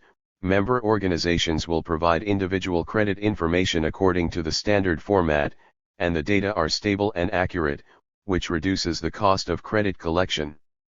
The disadvantages: one is that such credit reports are more professional and narrower in demand, the other is that they are only open to members, and other areas, commerce and services, in demand are not able to obtain credit services. 8.3 Development of China's social credit system construction. China's social change and the establishment of a modern market economy have inherent particularities, so the construction of our country's social credit system also has a special background, which is the common need for social governance and the reform of the modern market economy. Since the early 1990s, China's social credit system has gone through three stages: germination, starting, and development. Germination stage. In 1990, the notice of the State Council of the People's Republic of China on the work of clearing up triangle debts across the country was issued, which was the RST time that the State Council document raised the issue of social credit in China. At this stage, the relevant legal system was established. The company law, the commercial bank law, the guarantee law, and the contract law stipulate credit problems from different aspects. At the same time, credit intermediaries represented by credit ratings begin to appear, such as Shanghai Far East Credit Rating Co. Limited. The credit awareness of society begins to sprout. Most market operators carry out credit activities spontaneously according to their own needs, and credit service institutions were also set up spontaneously. Therefore, spontaneity is the main characteristic of the construction of the social credit system of China in the germination stage. 2. Starting stage. 253. In the RST decade of the 20th century, the construction of China's social credit system was launched in an all-round way, and the central and local governments accelerated the pace of the construction of a social credit system. In 2002, the 16th National Congress of the Communist Party of China proposed that we should rectify and standardize the order of the market economy and improve the social credit system of the modern market economy. In the same year, the State Council initiated legislation on the credit collection of enterprises and individuals and the comprehensive investigation of national credit guarantee agencies. The Enterprise Credit Registration and Consultation System of the People's Bank of China was connected across provinces and cities, and local governments launched pilot projects for the construction of a social credit system. In 2003, the third plenary session of the 16th Central Committee of the Communist Party of China adopted the decision on the improvement of issues in the socialist market economic system, which further pointed out that a sound social credit system shall be established. A social credit system based on morality, property rights, and law are a necessary condition for the construction of a modern market system, as well as a fundamental policy to regulate the order of the market economy. In 2005, the proposal of the CPC Central Committee on the formulation of the 11th Five-Year Plan for National Economy and Social Development put forward that focusing on improving the credit record of credit loans, tax payment, contract performance, and product quality, the construction of a social credit system shall be accelerated and the punishment system for breach of credit shall be improved.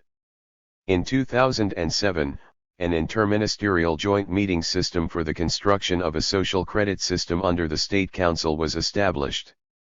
At this stage, credit activities were increased, the number of credit intermediaries was raised, the scale was enlarged, the business category was expanded, the credit information disclosure system that takes the government department as the main body and the joint credit collection system that takes the social intermediary as the main body started and continued to advance.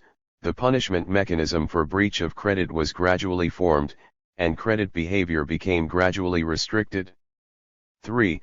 Development stage. In 2011, China's social credit system construction entered a stage of development, and the central and local governments accelerated the construction of a social credit system. Credit ELD had been expanded. The 6th plenary session of the 17th Central Committee of the Communist Party of China put forward that we should put the construction of credit in the prominent position, vigorously promote the construction of political, commercial, social, and judicial credibility, set up a sound credit system to cover the whole society, intensify the punishment of breach of credit, and form a broad atmosphere of honorary for credit and shame on breaching of credit in the whole society.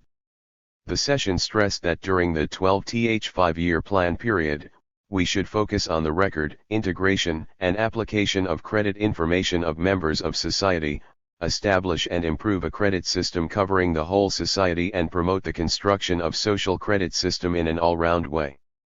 In June 2014, the State Council issued the outline of Social Credit System Construction Program, 2014 to 2020, and proposed the overall requirements and main tasks. 254. For accelerating the construction of a social credit system. In June 2016, the guidelines of the State Council on the establishment and improvement of credit-keeping joint incentive and credit-breaching joint punishment system to speed up the social credit construction put forward the establishment of a credit-keeping joint incentive and credit-breaching joint punishment coordination mechanism. At the same time, various localities and industries have also strengthened credit construction. The decision of the Central Committee of the Communist Party of China on deepening the reform of party and state institutions issued on March 4, 2018, requires strengthening credit system construction, improving credit supervision, increasing information disclosure, speeding up the construction of credit information platforms for market entities, and giving attention to the role of industry and social supervision. In other words, at this stage, the construction of China's social credit system was promoted in a comprehensive way. In particular, the government vigorously promoted the construction of a social credit system and directed and deployed the construction of a social credit system, and industry associations and non-governmental organizations began to construct the social credit system of their respective industries or regions under the guidance of the government. 8.4 Key areas of social credit system construction in China. At present, China's social credit system construction has 4 key areas, namely, government credit, business credit, social credit, and judicial credit. Government credit. Government credit is the capital of the government to gain the trust of the public, which mainly manifests in 3 aspects: the basic quality of the government, the level of its own credit in the social administration, and the ability and result of commitment in economic activities. Government credit has the role of demonstration, and its core is administration by law, practice by faith, and trust to the people. Government credit is the key to the construction of a social credit system, and the credit level of various administrative entities plays an important role in the construction of other social entities for demonstration and guidance. Government credit is not only an inevitable requirement of government under the rule of law but also an important foundation of credit society construction. Promoting the construction of a social credit system and taking government credit as the top credit to promote the whole society credit construction are important forces for the promotion of the healthy development of the market economy and the construction of a harmonious society. In December 2016, the guidelines of the State Council on Strengthening the Construction of Government Credit proposed that strengthening the construction of government credit is an inevitable requirement for deepening the reform of streamlining the government, delegating power, improving government services and speeding up the transformation of government functions and improving the efficiency. 255. Of government. We must adhere to the administration according to law, the administration of openness and strengthen supervision, establish credit breaching records in government affairs, implement punishment measures against credit breaching, constantly raise the awareness of credit in the performance of civil servants and the level of credit administration of people's governments at all levels, build a clean and upright social atmosphere and foster a good environment for economic and social development. The core of the construction of government credit is the construction of compliance, that is, standardization and regularization. On the one hand, the government should set an example, promote business credit and social credit by government credit, take the style of party and government with a clear sense of integrity, so as to ensure that policies and systems are scientific, rational and effective, avoid the day-to-day change, create an atmosphere of honorary for credit keeping, shame on credit breaching and an honesty, self-discipline, credibility, trust-based social environment. On the other hand, the openness of government affairs in an all-round way should be promoted to make the power run toward the sun, enhance the credibility of the government, and truly obtain the credibility from the people. At present, in the world, one of the accepted rules of government credit construction is openness, which includes openness of government affairs, financial affairs, and personal property. Only by the implementation and openness to the public can we avoid black box operation to the maximum extent, which also includes establishing the civil servants' credit and making it public. 6. 2. Business credit. Business credit is the capital that enterprises and entities in the field of business can gain as they trust the public. Business credit mainly manifests in the credit status, operation mode, borrowing ability and repayment, reputation in the market, and public image of enterprise entities. All economic transactions in the market belong to the business sector, and all enterprises are in the business sector, including industrial and commercial enterprises, financial institutions, social organizations, and so on.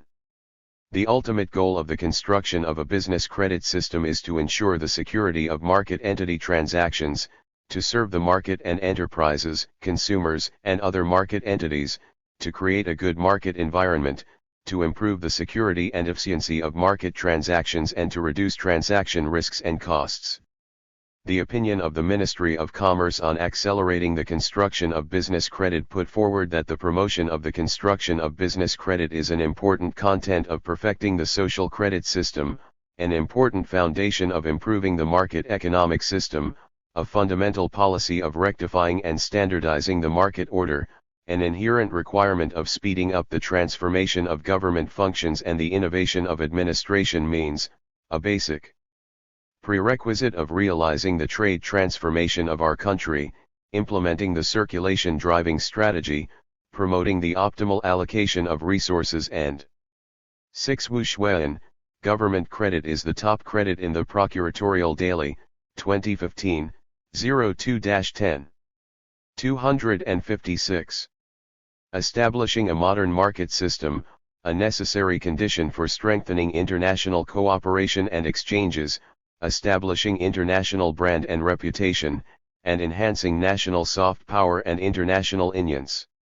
It is required that all regions take commercial circulation enterprises as the main body, establish government-led administration information sharing mechanism as the foundation, set up a market-oriented platform of enterprise comprehensive credit evaluation mechanism as the core, establish a third-party leading professional enterprise credit evaluation mechanism for support, focus on building a sound credit environment of BNet for credit keeping and restriction for credit breaching, and build a business environment of legalization, internationalization, and marketization. This plays an important guiding role in promoting the construction of business credit. 3. Social credit. Social credit refers to the credit of all social entities participating in social activities, including individuals, enterprises, governments, and various social organizations.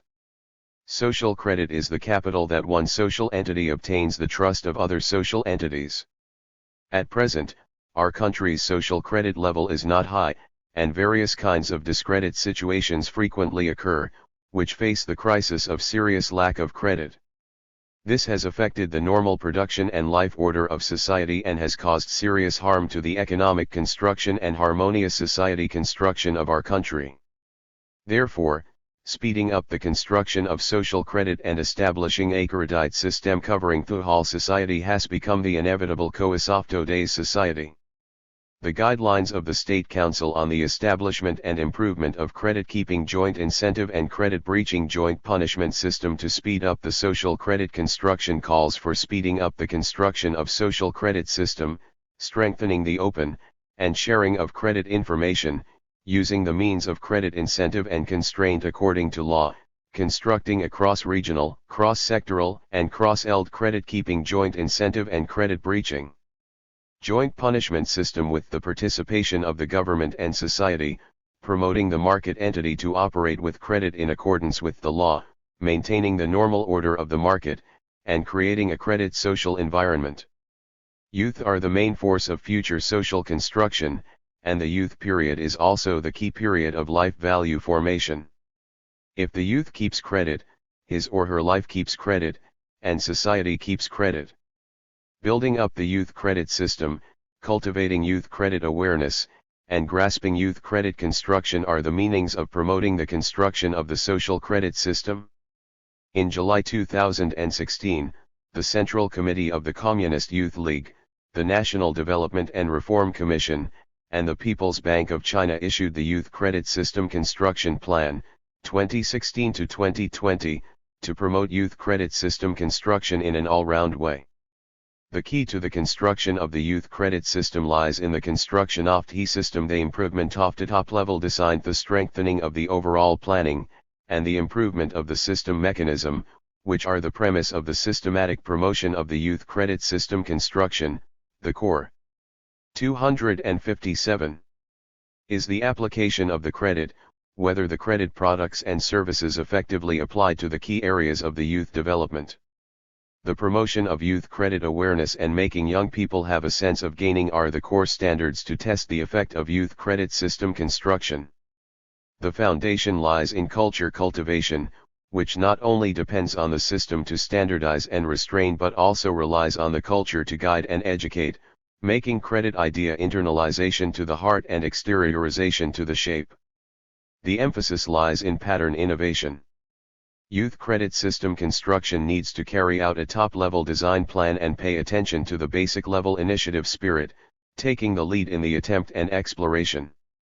In September 2016, the National Development and Reform Commission, the People's Bank of China, and the Central Committee of the Chinese Communist Youth League and 48 other departments jointly signed the Action Plan on the implementation of Outstanding Youth Volunteers Credit Keeping Joint Incentives to accelerate the construction of the youth credit system to implement credit-keeping joint incentives on outstanding youth volunteers covering areas like education service and management, employment and innovative entrepreneurship services, social security services, financing and leasing services, cultural life services, outstanding individual appraisal, and election. This is China's RST credit-keeping joint incentive policy for natural persons, which is conducive to setting up a value orientation for encouraging credit keeping among young people, creating a social atmosphere for promoting credit keeping and giving the honest and credit keeping young people a sense of gaining. In April 2017, the Central Committee of the Communist Party of China and the State Council issued the Long-Term Youth Development Plan, 2016 to 2025, to promote the construction of the youth credit system and advocate and cultivate the credit of youth into the overall layout of youth development. 4. Judicial credit. Judicial credit is the ability of judicial organs to gain public trust in accordance with their own faithfulness to laws and facts. It is a kind of public credit established by judicial organs in social life through judicial activities. As far as judicature is concerned, the definition of its entity scope exists in the broad sense of the court, the procuratorate, the public security organ, the state security organ, the judicial administrative organ, the mediate sense of the court and the procuratorate, and the narrow sense of the court. The establishment of credit has its own clear path, that is, by the judge's self-condemned judgment, which causes the trust of a certain entity, and when trust accumulates and expands to a certain scale and degree, public trust can nally be realized. Therefore, judicial credit refers to the general trust evaluation of the judiciary as a means of null adjudication of contradictory disputes obtained by the courts through the fair application of the law on the basis of the impartiality of the law itself. 7. The acquisition of judicial credit objectively requires the judicial organs themselves to achieve judicial justice and authority and requires the public's subjective perception, both of which are indispensable. 8. Since the reform and opening up, China's legal construction has made brilliant achievements. In recent years, people's courts have handled more than 10 million cases each year. Increasing contradictions and disputes have been properly resolved through judicial channels, and the credibility of the judiciary has been improving. However, there are still many problems in judicial credit. For example, there are many cases in which the concerned party refuses to accept the judgment and appeals. Cases in which the effective judgment refuses to be enforced occur frequently, cases in which there is no trust in some judicial personnel, and cases in which cases are partially treated with the phenomenon of as soon as the case is accepted by the court, both parties are looking for people in the judicial system for special treatment of the case. People prefer complaint reporting to believing the law, and then the quantity of complaint reporting cases involving the law and the complaint increases. The causes of the above-mentioned problems include not only internal problems of the judicial system but also external problems such as the level of the rule of law, the social environment, and the media's public opinion. The 6th plenary session of the 17th CPC Central Committee for the RST time clearly proposed that vigorously promote the construction of judicial credit. The 4th plenary session of the 18th CPC Central Committee again stressed that ensuring justice and improving the credibility of the judiciary is one of the important tasks of promoting the rule of law in an all-round way. Judicial credit is an important criterion to measure the stage at which a country has entered into a society of the rule of law. The improvement of judicial credibility needs a long-term process, should stick to the path of reform with Chinese characteristics and in line with the law of judicature.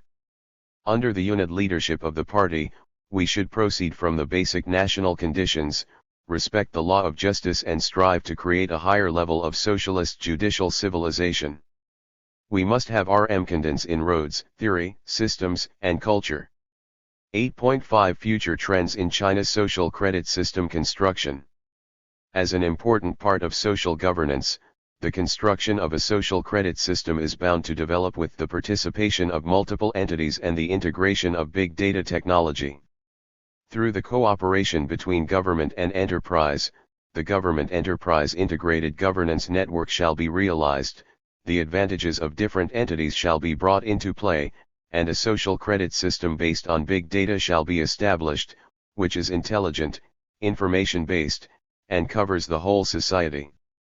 The government shall do a good job in the construction of a social credit system, including establishing the moral foundation of credit through credit education, improving legal system construction, constructing a credit guarantee system, cultivating a credit market, and establishing a long-term credit mechanism. The market shall play its due role in promoting the construction. 259. Of a social credit system, including unifying industry standards, establishing a data-sharing mechanism, strengthening industry self-discipline, and improving industry supervision. Credit government. In the eld of government credit shall be established, Market rules in the eld of business credit shall be improved, citizen self-discipline in the eld of social credit shall be strengthened, and a social credit system with multi-entity participation and multi-eld development shall be established. In this way, the process of China's social construction will be greatly accelerated. 9. Social psychological service system. At present, human society has entered a high-risk period. Our country is in a rapid economic and social transformation period, and along with people's life rhythms, competition pressure intensifies unceasingly, public mental health and social mentality imbalances become increasingly prominent. The report of the 19th National Congress of the Communist Party of China clearly proposed that the construction of social psychological service system shall be strengthened to foster self-esteem, self-confidence, rational, peaceful, and positive social mentality, which is the key to building a pattern of social governance featuring joint efforts, common governance, and shared benefits. 9.1 Social Psychological Service System. The social psychological service system refers to a set of organizational structures and institutional arrangements that are based on the theories and methods of psychology and medicine. It is comprehensively combined with the measures of psychological counseling and psychological intervention, to prevent and reduce psychological problems, to calm social mentality, to guide value orientation, and to construct social psychological defense lines. It includes not only the individual-level mental health services that people used to talk about, but also the macro-level social psychological construction. Mental health and social psychology are two closely related concepts. Mental health refers to one's well-being in the process of growth and development, such as cognitive rationality, emotional stability, appropriate behavior, interpersonal harmony, and adaptation to change. Social psychology refers to the social mentality that permeates society and the crowd in a period of time, which is the mood tone, the general opinion, and the value orientation of the whole society.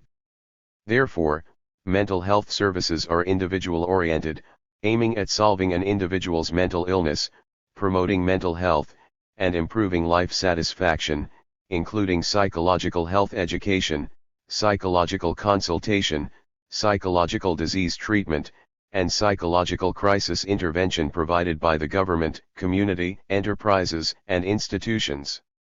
The perspective of social psychological service is fundamentally different from that of mental health service.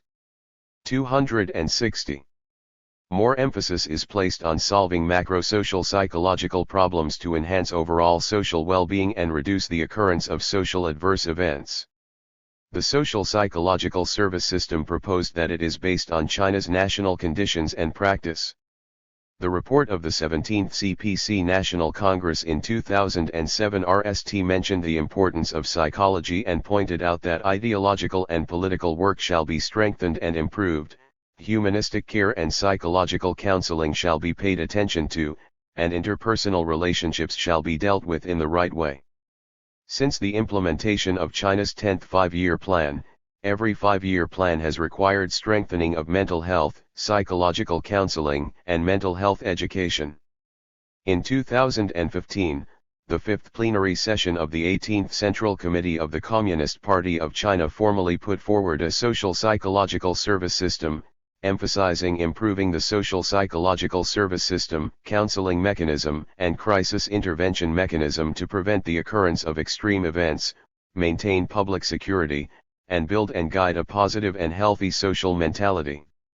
The report of the 19th National Congress of the CPC mentioned happiness 6 times, raised the building of a social psychological service system to a new height, and expanded it from a relatively narrow mental health service to a more systematic social psychological construction oriented to the VE Sphere integrated plan.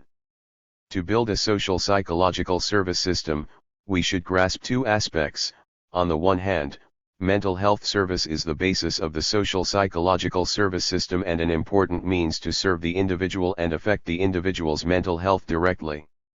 On the other hand, understanding social psychological problems at the macro level is the main focus. As far as the latter is concerned, the majority or a certain proportion of members in a certain society often scope and exhibit similar psychological characteristics and behavior patterns, that is, the social mentality of universality and collectivity. The social psychology is formed under certain space-time, environment, and cultural background, also influence each social member's value orientation and the behavior way, then the whole society's well-being and the social economic development overall situation. However, it must be realized that the social psychological service system, as a new thing, has seldom considered the social psychological construction from the macro level, and in many cases, it has slipped into the original thinking of individual mental health service to different extent. In fact, most of the social psychological problems cannot be solved by the mental health service system. It must not be confused with the individual's mental health and must highlight the society and social psychology perspective. 9.2 Function of the building of social psychological service system. It is of great significance and social function to improve the level of public mental health, to promote the stability of social mentality, and to promote the well-being. 261. Of the public, which affect the happiness and well-being of the general public and enhance the harmonious development of society. It is mainly manifested in three aspects.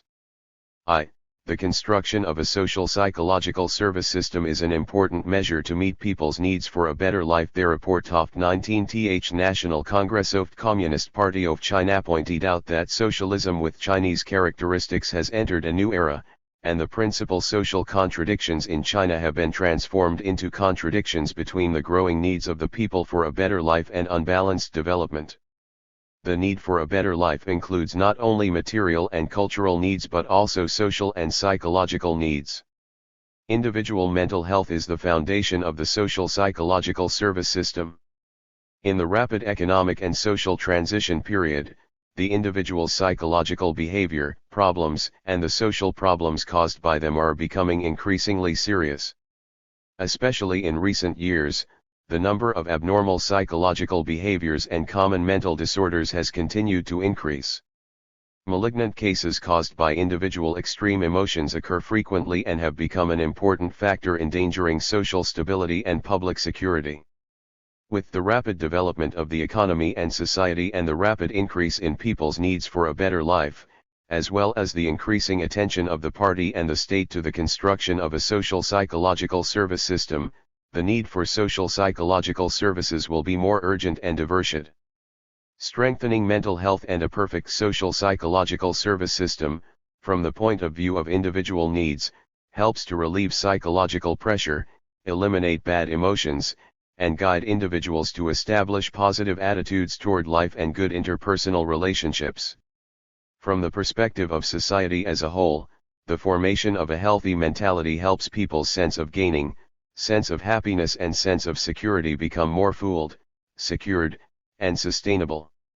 2. The construction of a social psychological service system is an urgent need for the healthy development of social mentality for China in a period of social transition. Social psychology is dynamic because of the rapid change in the social environment, and it is also complicated because of the intersection and collision of diverse cultures in today's world. Since the 18th National Congress of the Communist Party of China, with the sustained and rapid development of China's economy and society, social governance has become more effective. People have shown a high recognition of the new concepts, new ideas, and new strategies of the CPC Central Committee to govern the country, and the current social mentality has generally maintained an upward trend. However, some adverse social and psychological problems still exist.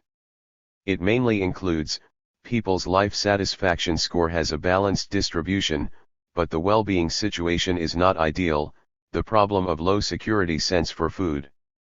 262. Safety, information security, and environmental security is outstanding, social credit dilemma still does not show signs of reversal, and so on.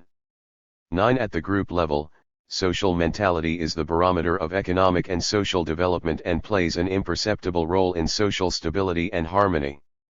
We must actively guide the healthy development of social mentality and provide good psychological support for social development. 3. the construction of a social psychological service system is an important foundation for innovation and the strengthening of social governance. An objective and accurate understanding of the social psychology of a period is the need for social construction, and good social psychology is the prerequisite for maintaining social stability.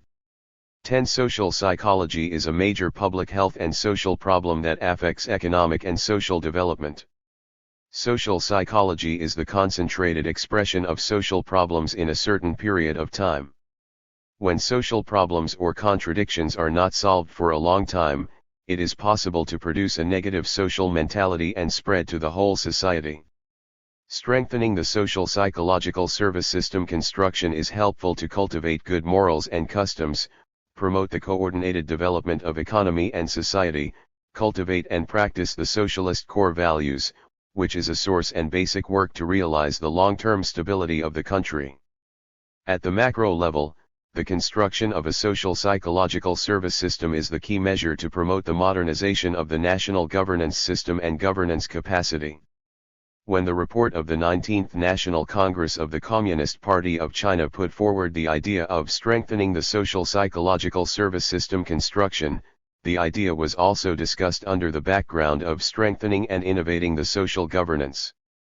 Social governance needs the consensus of the whole society, and the formation of social consensus cannot be separated from the social psychological construction. 9.3 Development process of China's social psychological service system construction. Our country's mental health and social psychological service began in the mid-1980s and made a series of important measures in the aspects of policy construction, team building, social service, theoretical research, institution setting, and so on. In recent years, especially since the 18th National Congress of the Communist Party of China, the principles, policies, and major tasks of the party and the state have been expanded. From psychological counseling to health education and services, and further expanded to social psychological services with richer connotations and clearer objectives. In 2012, to develop mental health undertakings, standardize mental health services and safeguard the legitimate rights and interests of patients with mental disorders, China promulgated the Mental Health Law of the People's Republic of China. In 2015, the National Mental Health Work Plan, 2015 to 2020, was issued to strengthen the prevention, treatment, and rehabilitation of mental disorders and promote the overall development of mental health undertakings. In his speech at the National Hygiene and Health Conference in August 2016, President Xi Jinping stressed that basic research on mental health issues shall be strengthened, popularization of mental health knowledge and psychological diseases shall be done well, and mental health services such as psychotherapy and psychological counseling shall be standardized and developed.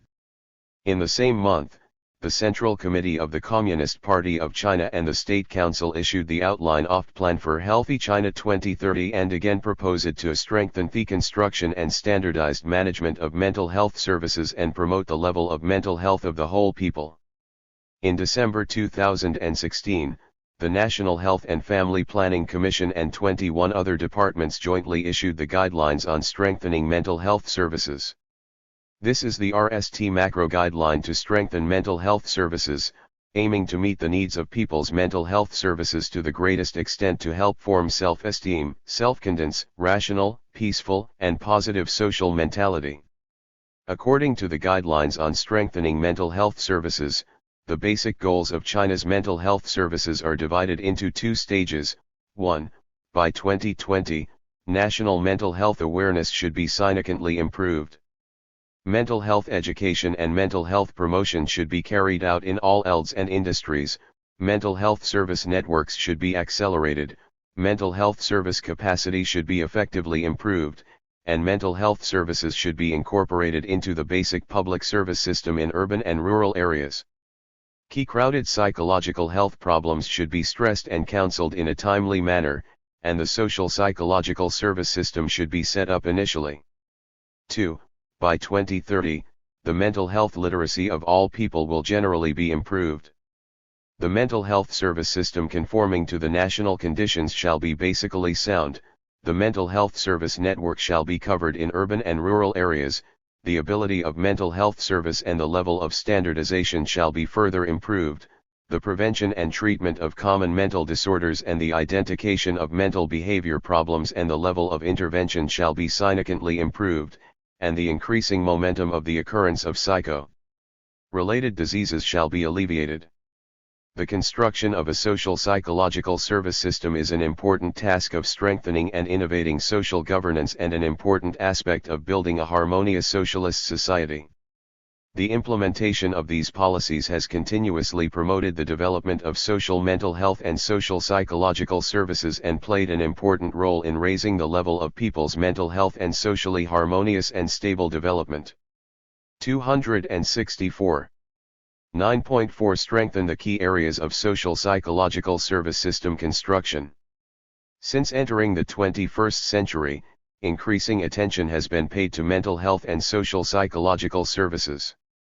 However, the existing social psychological services cannot meet the needs of the people and the needs of the national modernization construction. The social psychological service system is facing many challenges, which are the three main problems. First, the public's understanding of the importance of mental health is not enough, the awareness and acceptance of social psychological services are not high, and some people's understanding of mental health and psychological diseases is wrong. The mental health of the elderly, women, children, and people with disabilities has attracted wide attention from people from all walks of life. Second, the professional social psychological service talent team is in shortage, the supply and demand gap are huge and has a structural imbalance. In recent years, there are more and more people who are trained and qualified to be psychological counselors, but not many people who are able to carry out psychological service practice. Third, the mental health service system is not sound, policies and regulations are not improved, the mechanism of social psychological consulting has not been established, and the service and management capacity are seriously lagging behind. It is a new and challenging task to determine the cut-off point and breakthrough point of constructing a social psychological service system, to rely on effective carriers, and to play an effective role. In the next step, we should focus on the following four aspects to strengthen the construction of the social psychological service system. Mental health promotion and education in an all-round way shall be carried out. It is the basic goal and task of building a social psychological service system to carry out mental health promotion and education in an all-round way and carry out source governance.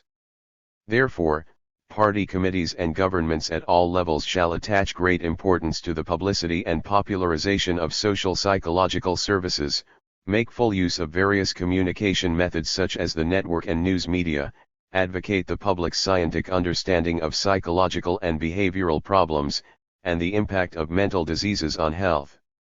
Establish positive living values and concepts and guide abnormal psychological groups to actively seek professional psychological counseling and treatment. Mental health education for the elderly, women, children, disabled people, and special groups should be given attention and strengthened. To train part-time social workers and psychological workers, various social forces, such as the University for the Elderly, the Elderly Activity Center, the Grassroots Association for the Elderly, the Women's Activity Center, the Rehabilitation Institutions for the Disabled, and the qualified social organizations shall be made fully use. 2. A sound mental health service system shall be established. 265. A sound mental health service system should be established. First, we should set up a sound mental health service network in all sectors, including various sectors, urban and rural communities, social psychological institutions, and psychological health service of medical institutions, and set up a platform for comprehensive treatment of social psychology to provide mental health services such as timely and effective psychological counseling, crisis intervention, and psychological growth for people from all walks of life. Second, we should establish and improve the whole process of psychological crisis intervention and psychological assistance services, including mental health education, psychological hotline service, psychological assessment, psychological counseling, psychotherapy, and psychiatric treatment, which are connected and progressing step by step and closely cooperated. In the aftermath of the incident and in the process of recovery and reconstruction, psychological assistance services continue to be provided to high-risk groups. Third, we should set up a system of psychological counseling and crisis intervention for key groups, strengthen care and treatment for patients with mental illness, and provide targeted psychological counseling for those who are prone to psychological behavior problems. 3. The construction of a mental service talent team should be strengthened. Although China has accumulated a certain scale of psychological service professional team, but it is far from meeting the needs of society. About 1,000 professionals in every 1 million people in the United States can provide mental health services, compared with 24 professionals in every 1 million people in our country. The professional teams of psychological services mainly include psychological counselors, psychotherapists, psychiatrists, and social workers, who play an irreplaceable role in the social psychological service system. Therefore, it is necessary to increase the effective supply of psychological services in our country. The training of psychological service professionals should be accelerated. The training, certification, and management of psychological service professionals should be strengthened, and a system of training of psychological service professionals with the combination of academic education, postgraduate education, and continuing education should be gradually formed. At the same time, research and investment in basic research on mental health shall be increased. The research and development of new technologies and the development of mental health industries shall be supported. The organizational role of mental health services shall be given full attention. Technical support and guidance for the development of mental health services in various sectors shall be provided.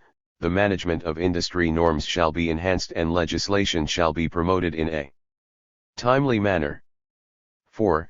A social mentality monitoring and early warning intervention mechanism shall be established to strengthen the social psychological construction in the social governance system. It is very important to carry out social psychological risk assessment in the process of making and implementing major policies, to accurately grasp the social public's 266 interests, appeals and psychological needs, to gradually standardize the psychological evaluation mechanism in the decision-making process, to focus on counseling the sense of social unfairness, and to prevent and resolve the social contradictions from the source. A social mentality survey system shall be established. The special investigation and analysis of public opinion on people's feelings, people's livelihood, and people's plans shall be carried out, and effective intervention on problems with vulnerable occurrence shall be conducted, and a monitored, early warning and intervention mechanism shall be formed, which will help to remove public doubts in time, dispel negative social mentality and create a positive and healthy social atmosphere. To actively promote the construction of the social psychological service system, we must fully realize the importance of the social psychological service system, satisfy the people's demand for mental health service to the maximum extent, form self-esteem, self-confidence, rational, peaceful, positive and upward social mentality, construct the social psychological defense line, and effectively maintain the harmonious and stable development of society.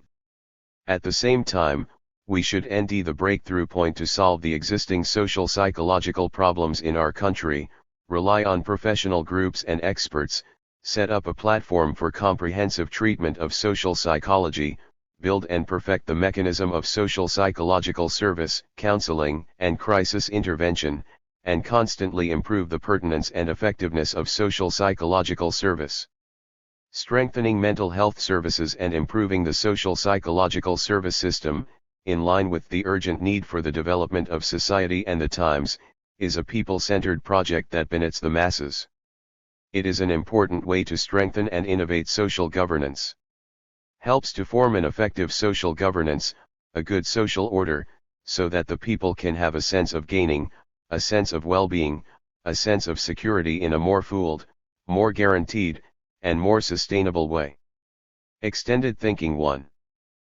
Describe the role of social organization. 2. What is the main content of a public service system? 3. Describe the importance of the Food and Drug Safety Supervision System. 4. What are the outstanding problems in China's emergency management system? 5. Discuss the key points of the construction of social credit system with practice. 6. Describe the necessity and key points of strengthening the social psychological service system. Liqun way. Overview. On the basis of expounding the connotation of the overall national security concept, this chapter discusses the internal relationship between national security and social governance and expounds on the national security system and national security tasks. Through the study of this chapter, readers can master the basic contents and main tasks of national security construction. 1. National security and overall national security concept. National security is an important cornerstone of national stability. It is an objective state of a country in which there is no danger, that is, there is no external threat and violation and no internal disorder or disease. It is that the things including the state political power, sovereignty, unity, and territorial integrity, the lives and property of people, the sustainable development of the economy and society, and other major interests of the state are relatively in a state free from danger and internal and external threats, as well as the ability to guarantee a state of continuous security. Safeguarding national security is the fundamental interest of the people of all ethnic groups. The national security system is an important prerequisite for economic and social development, which fundamentally guarantees the rights of survival and development of the country and people. Safeguarding national security is also an important task of national social governance. The national security concept is a country's subjective understanding of its own security environment and ditas thethir yan thought of guiding national security. The national security concept includes the cognition, evaluation, and expectation of the L-Way, B. Beijing Normal University, Beijing, China. Email, yangian_work@163.com. Copyright Beijing Normal University Press, Group, Co., Ltd. 2021. L-Way, ed., General Theory of Social Governance in China, Understanding China, https://doi.org/1007/978-978-16-5715-3_8. 269. 270. History, present situation, development, law, and essence of national security, and the issues related to national security. The concept of national security usually includes three aspects: the general situation and the source of threat to national security, the basic condition of national security, and the methods of maintaining national lasting security. The concept of national security depends on the objective situation at home and abroad, the subjective understanding of national policy makers, and changes with changes in time and the environment. Our party has always regarded the maintenance of national security and social stability as a basic work of the party and the state and has maintained the overall social stability of our country. Under the new situation, China is faced with the dual task of safeguarding national sovereignty and security and developing interests externally, and maintaining various aspects of security and social stability internally. The number of predictable and unpredictable risk factors is obviously increasing.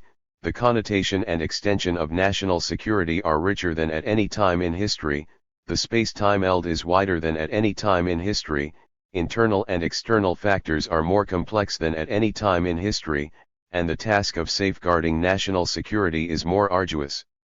One facing the new situation and new challenges, the Central Committee of the Communist Party of China has promoted national security construction to a new strategic height in a timely manner.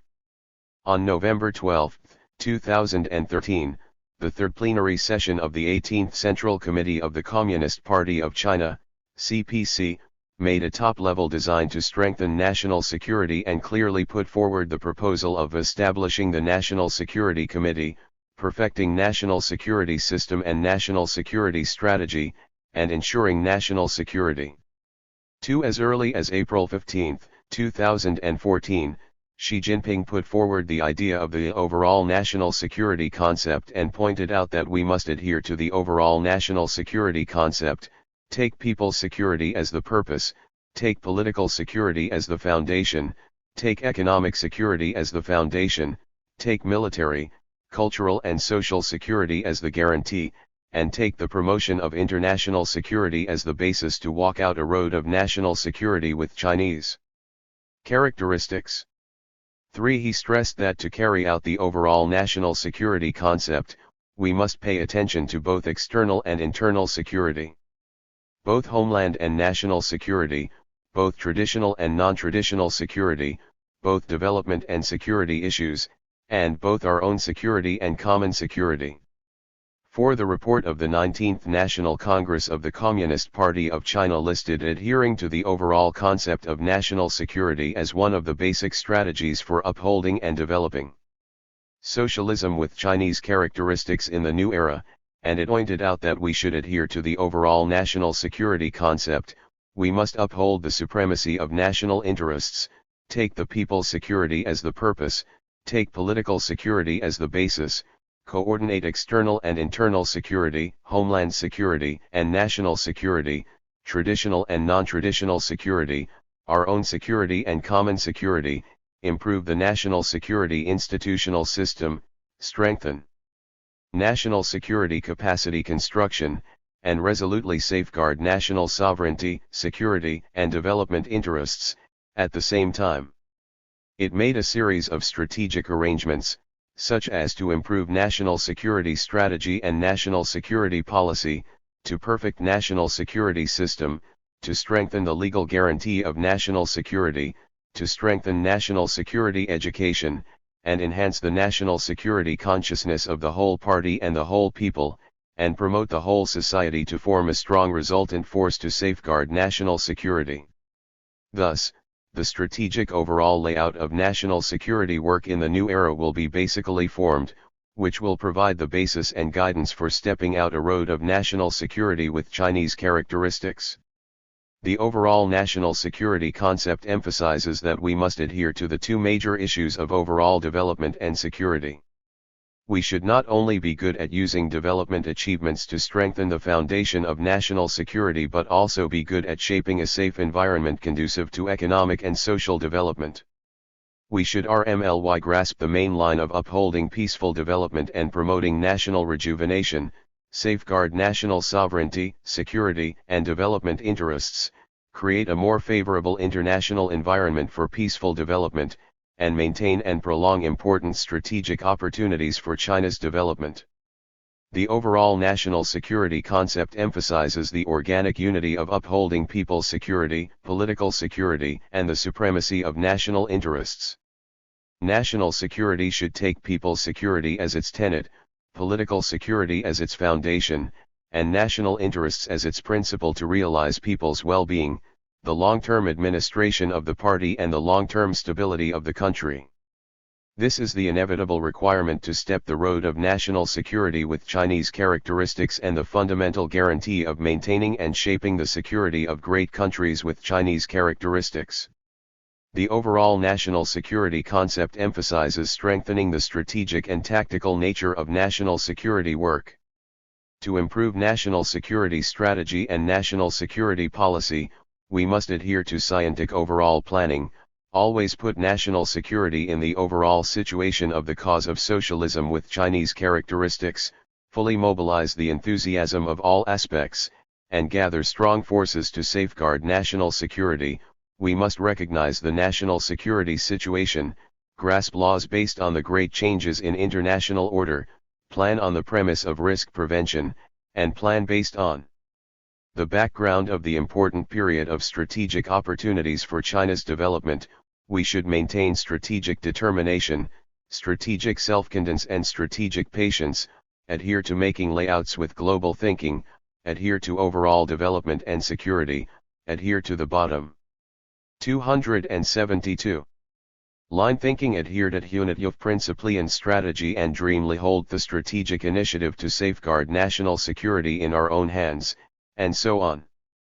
The overall national security concept also emphasizes establishing a new, common, comprehensive, cooperative, and sustainable security concept 5 and upholds the path of peaceful development. The new characteristics and trends of the world security situation determine that global challenges must be solved by the concerted efforts of all countries. Peace, development, cooperation, and win-win are unstoppable historical trends, but the world is not peaceful. Terrorism, cybercrime, transnational organized crime, new type crime, and other global security problems are becoming increasingly prominent. Threats in the security field are emerging endlessly, and human beings are facing many common challenges. In the face of increasingly complex and comprehensive security threats, China has put forward the idea of the global security concept, that is, establishing a new, common, comprehensive, cooperative, and sustainable security concept. Common means respecting and safeguarding the security of every country. Comprehensive means maintaining security in both traditional and non-traditional fields as a whole. Cooperative means promoting the security of all countries and the region through dialogue and cooperation, and sustainable means attaching equal importance to development and security to achieve lasting security. Cooperative security, collective security, and common security are the right choices to solve world security problems. The overall national security concept is significantly different from the traditional concept in three aspects: security threat cognition, security system construction, and security strategy layout, which are important innovations in China's national security concept, decision-making, and management. The overall national security concept scientifically answers the basic question of how to maintain and shape national security in China, a large developing socialist country, and raises the understanding of the basic law of national security to a new height. 2. Overall national security concept and social governance. There is an inherent connection between social governance and national security. Good social order, a stable social environment, and a peaceful social mentality are all the basic conditions for national security. Therefore, strengthening and innovating social governance and safeguarding national security are the objective requirements of the socialist social development laws in China, as well as the important guarantee of people's well-being, social stability and order, and the country's long-term stability. Under the guidance of the overall national security concept, social governance should respond to the demands of the times in three aspects. 6. The RST is to respond to the new trend of social transformation and change. After 40 years of reform and opening up, China's social structure and interest patterns have undergone profound changes. There have been some new social contradictions between cadres and masses, between labor and capital, between the rich and the poor, and all kinds of interests. Relations have become more complicated and divergent. At the same time, the differences in lifestyles, behavior orientation, value concepts, and the appeals of small groups are constantly increasing.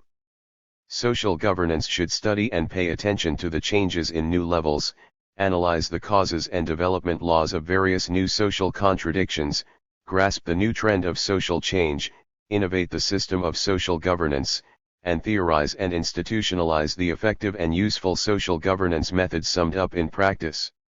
The second is to respond to the new expectations and demands of people. With the continuous improvement of people's living standards, people's expectations and demand for life and safety are not limited to matters of birth, aging, illness, and death, but also not limited to living and working in peace and contentment. They expect better education, a more equitable distribution, a richer cultural life, a greener and fresher environment, safer food and medicine, faster and more efficient public service, and a more secure sense of security, gain, and happiness. Social governance should adhere to people-centeredness and take people's yearning for a better life as the goal. The third is to respond to the new issues of social governance proposed by the new era. In the new era and social conditions, social governance faces a series of new challenges and issues. For example, in the virtual social space of the Internet, great changes have taken place in the forming ways and evolution laws of social events. The expression of online opinions and affine behaviors are intertwined, and many things are unpredictable and difficult to govern. For another example, social mentality and public opinion, in the rapid development of various self-media, are often changing and sometimes even experience ups and downs. An occasional event or a non-surprising phenomenon may also become the fuse of social mentality reversal and public opinion ups and downs. For another example, unpredictable and rapidly spreading new social risks, an unknown disease, or rumored food safety may lead to widespread social panic. The overall national security concept broadens the horizon for the innovation of social governance and requires us to rethink the power of social governance, the eld of social governance, the ways of social governance, and the mechanism of social governance from the height and breadth of building a peaceful China. From the point of view of the power of social governance, more emphasis was placed on the power of society, especially on the power of social autonomy in the past.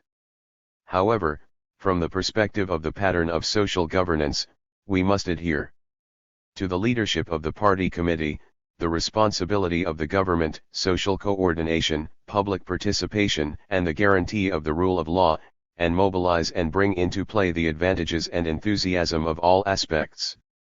In addition to the power of the government and society, the former unit governance of our country can still play an important role in the new situation. Enterprises, organizations, and institutions should also bear social responsibility for social governance, forming a new situation of multi-governance.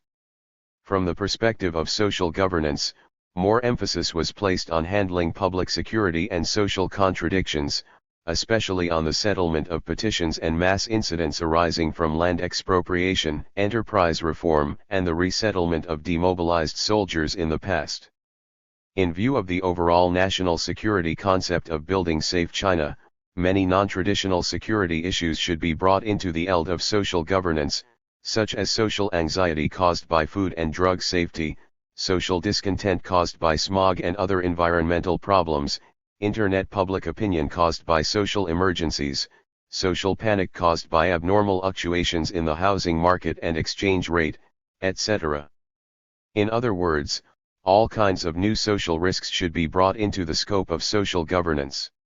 From the perspective of the methods of social governance, we should adhere to source governance, comprehensive governance, systematic governance, and legal governance. We should neither rely solely on movement-based stability maintenance governance nor should we give up the problem orientation of social governance. We should adhere to comprehensive governance and systematic governance and should not give up effective special governance.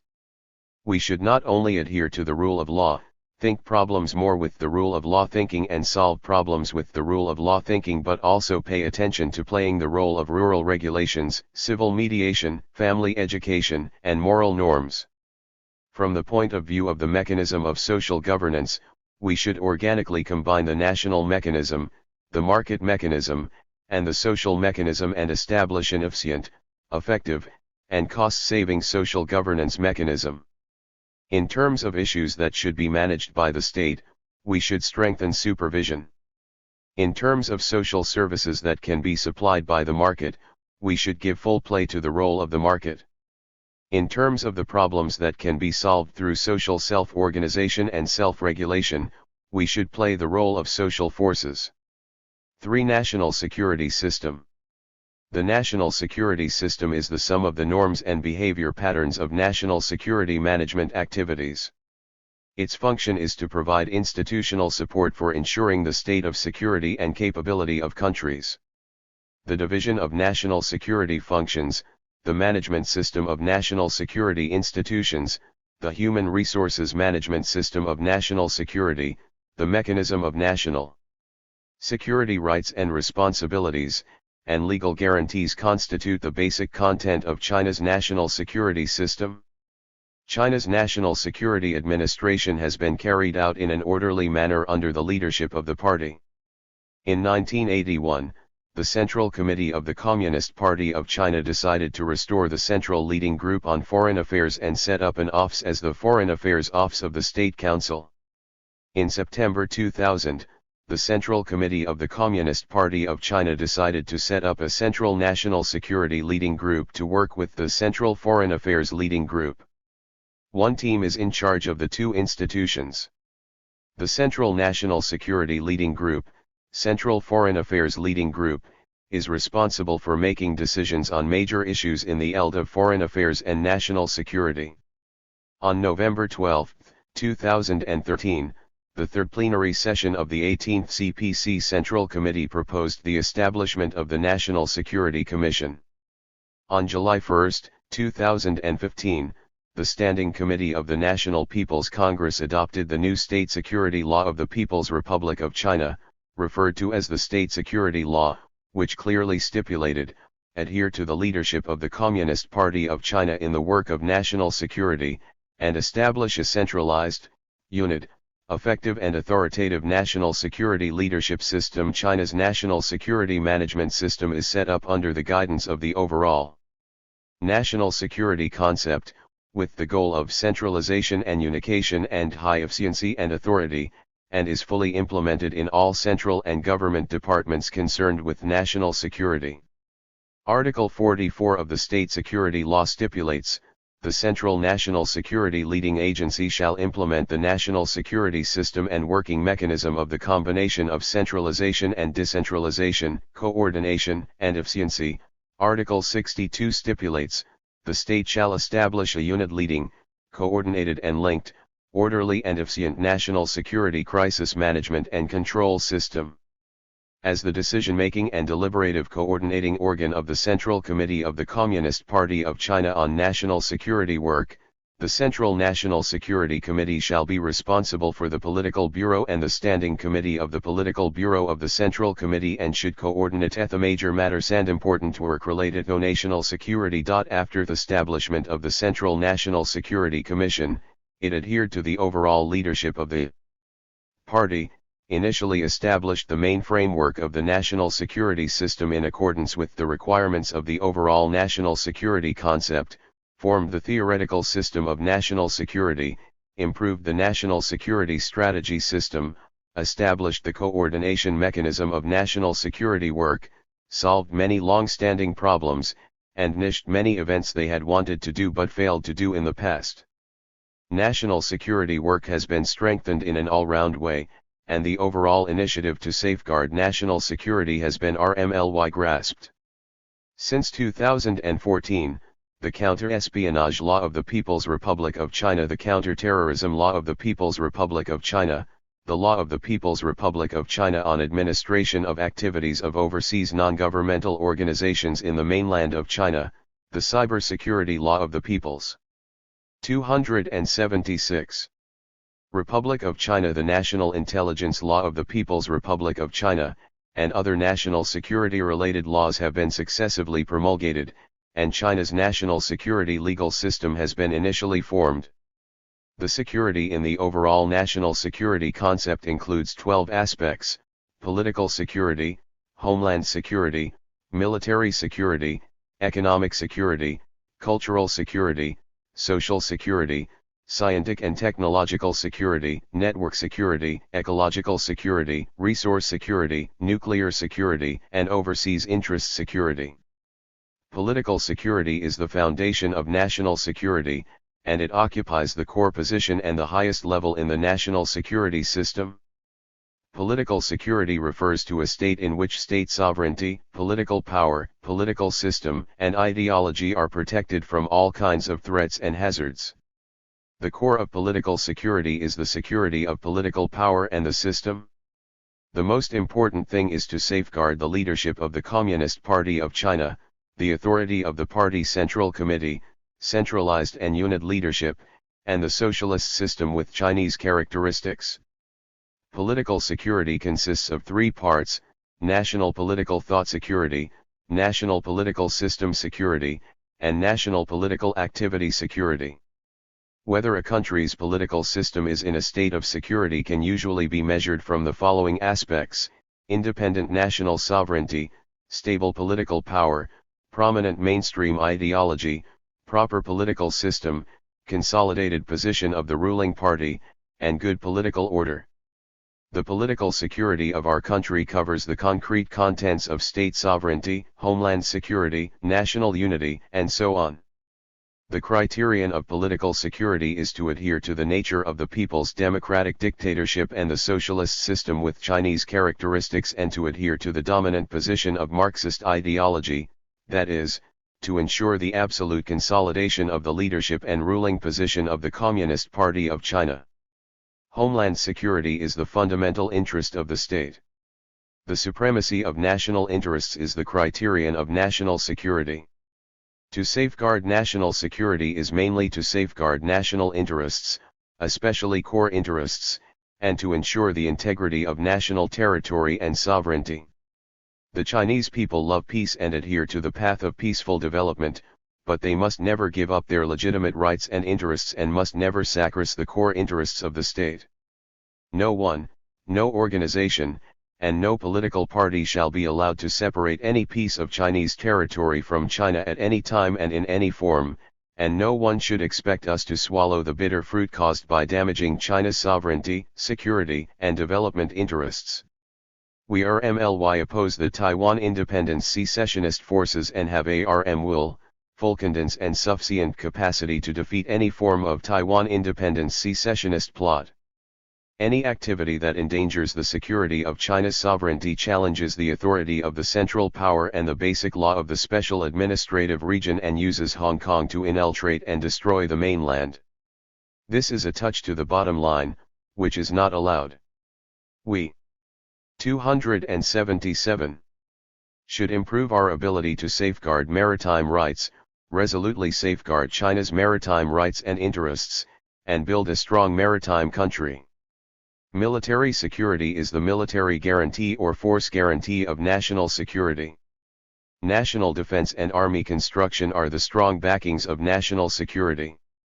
It is a strategic task for China's modernization drive to build a solid national defense and a strong military that is commensurate with China's international status and in line with its national security and development interests. We must uphold the party's absolute leadership over the People's Armed Forces. RMLY grasp the party's goal of strengthening the armed forces under the new circumstances, and strive to build a people's army that is under the direction of the party, capable of winning battles and has any style of work. We should adhere to the unity of enriching the country and building a strong military, accelerate the formation of a deep development pattern of the integration of military and civilian forces with full elements, multi-elds, and high efficiency, and gradually construct national strategic system and capability of the integration of military and civilian forces, so as to provide strong impetus and strategic support for the realization of the dream of China and the dream of strong armed forces. Economic security is characterized by the stability of the national basic economic system and the orderly operation of the socialist market economy, the safety of important industries and key industries, major infrastructure and major construction projects, and other economic interests closely related to the lifeblood of the national economy.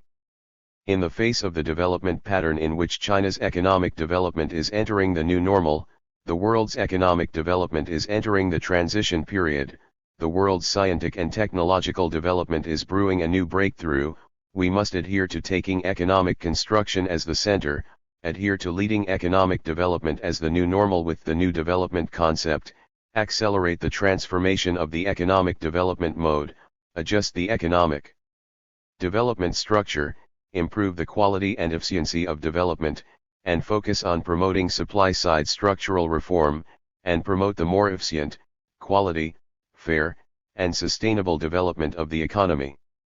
In the national market system, economic security is important to prevent and resolve systemic and regional national risks and resist the impact of external national risks.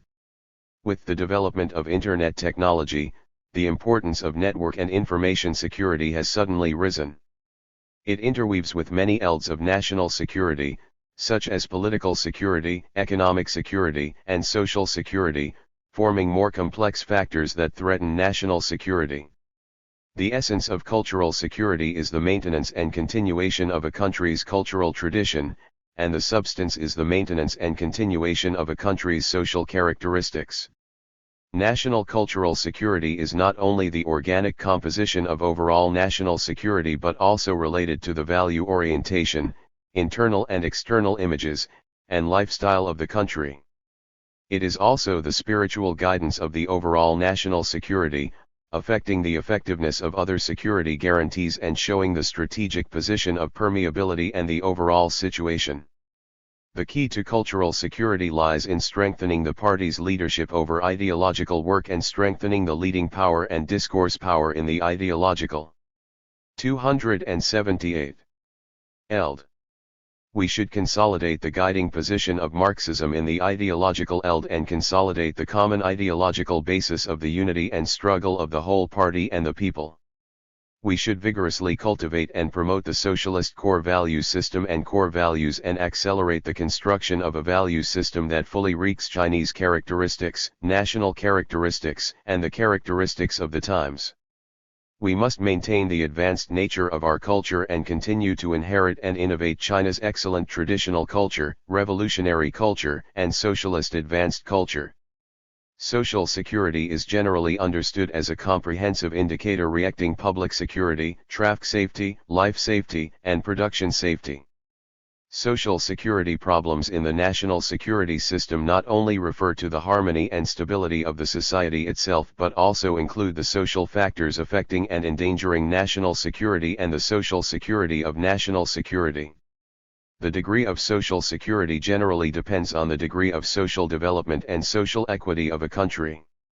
To safeguard national security, we must do a good job in maintaining social harmony and stability, and do a good job in preventing and resolving social contradictions. We should put the maintenance of public security in the maintenance of the fundamental interests of the overwhelming majority of the people, and strive to weave a comprehensive and three-dimensional public safety net for the people to live and work in peace and contentment, for social stability and order, and for the long-term stability of the country.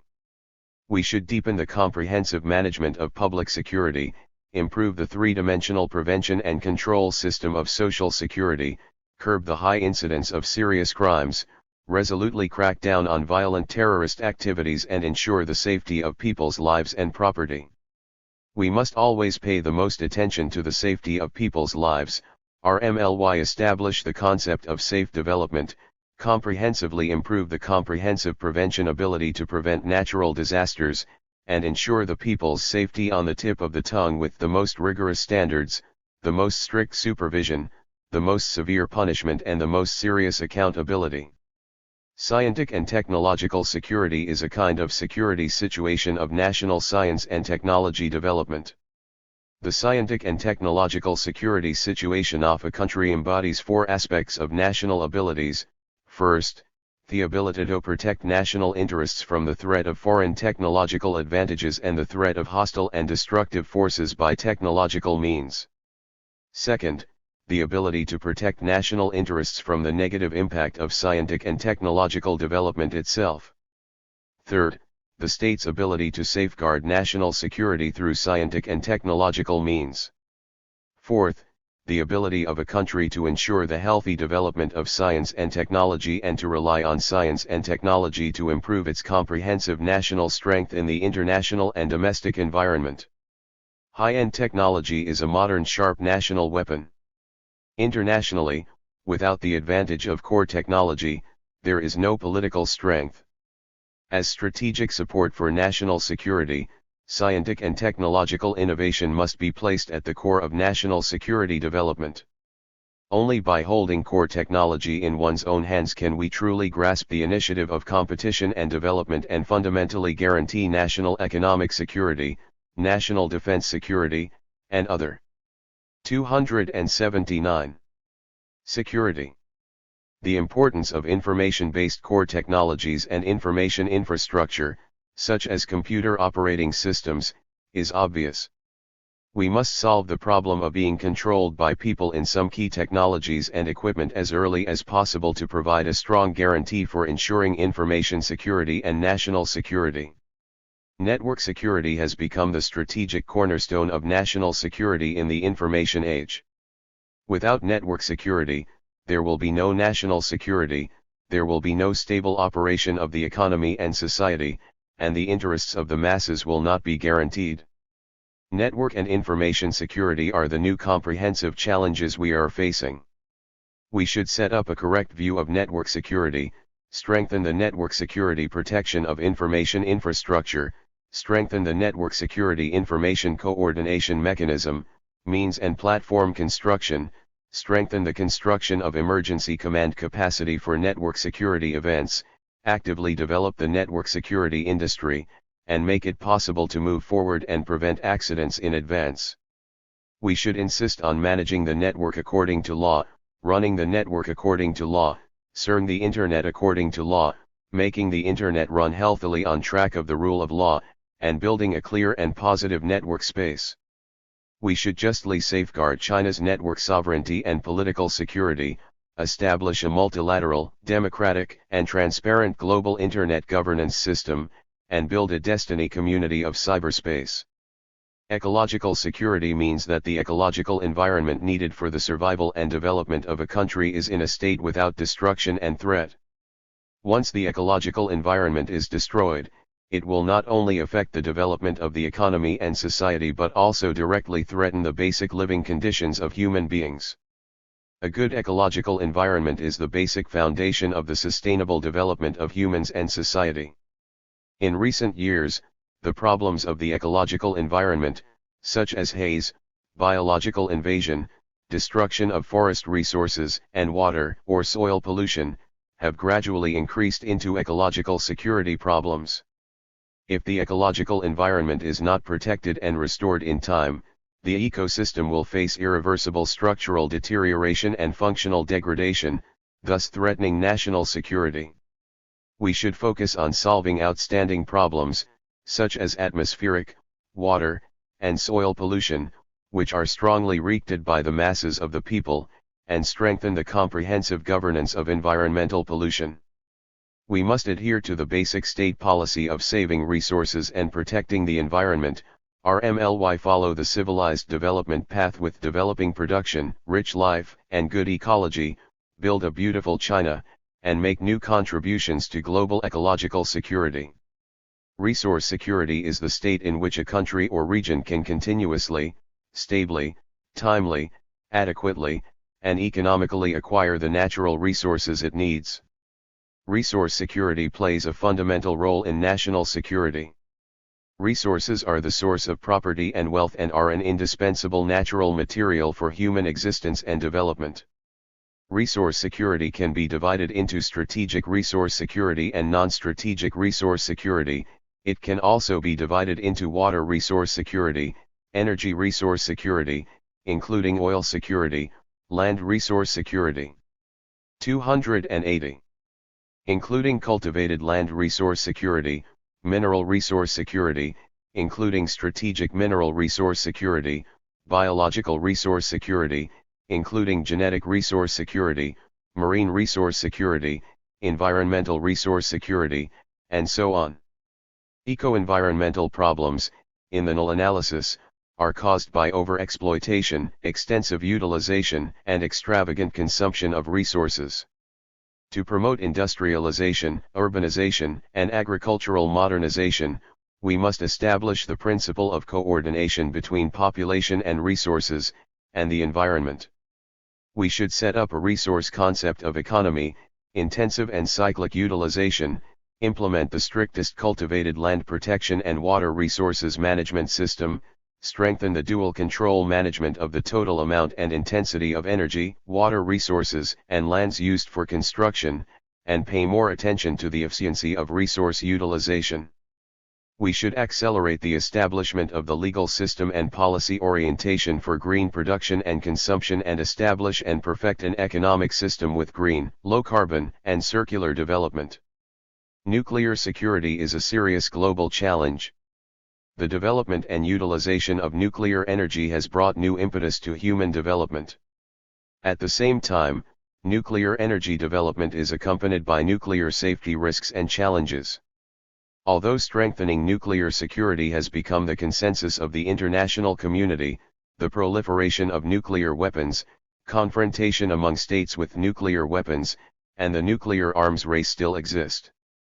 Nuclear materials and nuclear facilities worldwide have risks of nuclear contamination, leakage, and even nuclear attack caused by nuclear accidents and nuclear crimes. Article 31 of the State Security Law of the People's Republic of China stipulates, the state adheres to the peaceful use of nuclear energy and nuclear technology, strengthens international cooperation, prevents nuclear proliferation, improves the anti-proliferation mechanism, strengthens the safety management, supervision, and protection of nuclear facilities, nuclear materials, nuclear activities and the disposal of nuclear waste, strengthens the construction of emergency systems and emergency capabilities for nuclear accidents, prevents, controls, and eliminates the harm of nuclear accidents to the health of citizens' lives and the ecological environment, and continuously enhances the ability to effectively respond to and prevent nuclear threats and attacks. Nuclear security is a global issue, and nuclear terrorism is the public enemy of all mankind. To make better use of nuclear energy for greater development, mankind must deal with all kinds of nuclear security challenges well and safeguard the safety of nuclear materials and nuclear facilities.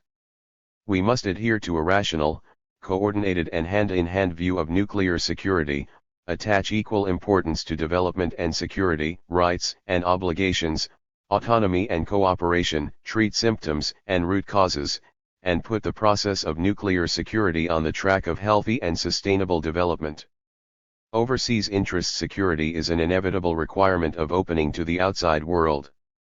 With the all-round progress of opening up to the outside world, especially the accelerated implementation of the Belt and Road construction, the security of overseas interests is increasingly related to China's overall development interests and national security. Safeguarding the security of overseas interests has become an important task. Accelerating the pace of going abroad is the general trend. We should 281.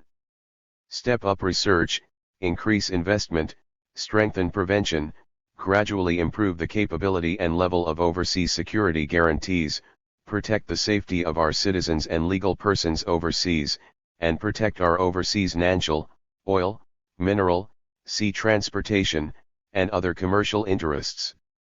We should adhere to coordination and linkage, build an open and win-win cooperation model, share opportunities and benefits in opening up and achieve mutual benefit and win-win results. The national security mission proposed by the overall security concept is very extensive and covers all aspects of the above 12 key areas as well as the 4 new fields of space, deep sea, polar region, and biology. It is the basic principle of improving the national security system, strengthening national security capacity construction, and promoting national security in the new era as a whole. It is also a major task of strengthening and innovating social governance and promoting the modernization of social governance under new historical conditions. Extended Thinking 1. Explain the following concepts: national security concept. 2. Describe the main contents of the overall national security concept. 3. Describe the status and role of the Central National Security Council. 4. Why should we attach importance to the security of overseas interests? 5. Discuss the relationship between social governance and national security with reference to reality. Field of social governance in China. Liqun Way. Overview. This chapter mainly explains the connotations, characteristics, developing veins, and inner mechanisms of the fields of governance, namely the family, community, countryside, city, and network society, and analyzes the main problems and developing trends these are facing. Through the study of this chapter, readers can understand the important role and basic theoretical knowledge of the main field of Chinese social governance. 1. Family governance. The root of the world is in the country and the root of the country is in the home. 1. The family is the basic unit of society and assumes the most basic social organization function of the country. Family order is also an important cornerstone and guarantee of the state order, and family governance is the foundation of promoting modern social governance. If the family is orderly, the country is stable; if the family is harmonious, the country is prosperous. 1.1 The connotation and significance of family governance. The view of family governance in traditional culture. There are some related concepts of family governance in traditional Chinese culture, such as making the family in good order, governing the family, and normalizing family relations. Among them is the Book of Rites, the Great Learning, which puts forward, if you want to manage your country well, you must manage your family well. If you want to manage your family well, you must cultivate your own character. If you want to cultivate your own character, you must correct your mind.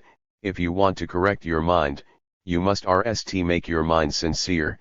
If you want to make your mind sincere, you need to get knowledge and the way to get knowledge is studying everything. The main idea of this passage is to manage the country well. By so doing, we must manage the family affairs well and make the family members work together and get along well with each other. To manage the family well, the core content is self-cultivation, that is, to train the family members to become people with good character. But how can we become people with good character? This is done by straightening our hearts and making our minds sincere. To this end, we must acquire knowledge, that is, to explore the development law of things. This passage points out the important content of ancient family governance, which leads family members to explore and acquire knowledge to correct their hearts and treat people honestly and then become people with good moral character. The meanings of governing family and normalizing family relations are similar to that of putting the family in good order, but there are some differences. There were many family rules in the history of our country. For example, the core of Yan's family rule is to discuss the way and the method of governing the family, that is, to restrict and cultivate the good characters and behavior of family members according to the family rules.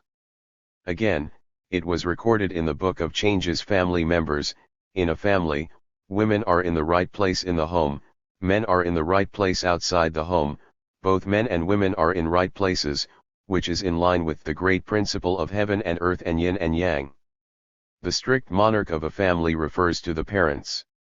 If the father, the son, the elder brother, the younger brother, the husband and the wife can do their own duties, the family tradition will be correct, and then the country can be stable.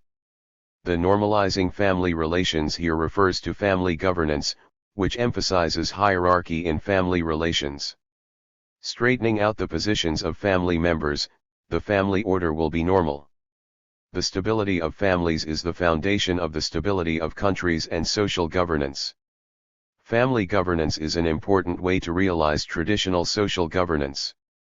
In the political ecology of the same structure of country and family in ancient China, the family not only assumed the basic functions of social reproduction and population. 285. Reproduction but also was a political unit at the grassroots level and assumed important political functions. The Book of Rights the Great Learning points out that in ancient times, those who wanted to carry forward the moral integrity in the country must manage their own countries well. To manage their own countries well, they must manage their own families well. To manage their own families well, they must cultivate their own characters. There is a coherent logical connection from personal self-cultivation to family governance and then to govern the country and the world. Ancient family governance included a wide range of contents, such as inspiration, self-cultivation, encouragement of learning, virtue, family management, social life, making friends, etc. Among them, self-cultivation and virtue mainly refer to the formation and shaping of an individual's moral cultivation, which requires family members to be reasonable and be a man. Be reasonable is to understand the principles of ethics and social life. To be a man is to be a virtuous person who observes moral norms, shows loyal obedience, knows shame, and abides by the law. The cultivation and shaping of morality become the core and tenet of family governance. 2. Connotation of family governance in modern society. Family governance is an important cornerstone of modern social governance. Society is composed of each family member, who is not only the main body of family governance but also the participating force of social governance. The family is the original place of individual socialization, especially moral socialization. The family is very important to the formation and development of human moral character. It is through the cultivation of family members' moral character and behavior habits that the family realizes social governance by constantly transforming social requirements into family requirements. The main features of modern society include democratization, rationalization, legalization, and informationization, while modern social governance is mainly embodied in democratic governance, ethical governance, legal governance, and information governance, see footnote 2. Among them, ethical governance is mainly realized by families, which are important educational carriers. The so-called ethics refers to the moral norms and behavior norms for people to get along with each other, in which the original meaning of liqun is generation, and the extended meaning includes category, order, and so on, and the so-called li has the meaning of reason, norm, and morality. Therefore, the combination of the two words refers to the norms of behavior and morality that regulate human relations. 3 among them, liqun refers to VE kinds of human relations and rules of speech and behavior in ancient China. These VE kinds of human relations are monarch and minister, father and son, elder brother and younger brother, husband and wife, friend and friend. Among these VE kinds of human relations and corresponding codes of conduct, there are 3 kinds of ethical relations within the family, which are the category of family ethics education. We still need to deal with these ethical relationships in modern society.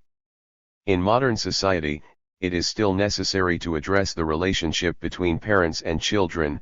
Children should be loyal to their parents, and parents should raise and educate their children. In terms of the relationship of brothers and sisters, they should love each other. Husbands and wives should understand and tolerate each other. 2 kinds of social relations still exist in modern society: the relationship between superiors and subordinates at work, which also needs obedience and loyalty, and the relationship among friends, which needs honesty and kindness. Democratic governance, rule of law, and information governance in social governance also need to rely on family governance to educate family members so that they can become social citizens who abide by democracy and law, exercise democratic rights, and master modern knowledge and information. Family is the basic unit and microcosm of a society. The moral level of family members is the main achievement embodiment of family governance. Only by improving the moral level of social members we can better promote the orderly and effective conduct of social governance and raise the level and degree of social governance as a whole. 1.2 Changes in family structure and family function in China. Changes and development trend of family structure. 1. The family and its structure. Family is a social life organization established by marriage, consanguinity, or adoption, and is the closest group. Family structure is the basis of family organization. From a static point of view, it refers to the combination of family members and the internal structure of the family, including the number of members in a family, number of couples, and number of generations. 4. From a dynamic point of view, family structure refers to the composition of family members, the state in which they interact and influence each other, and the relatively stable relationship pattern formed by the state. 5.2. Type of family.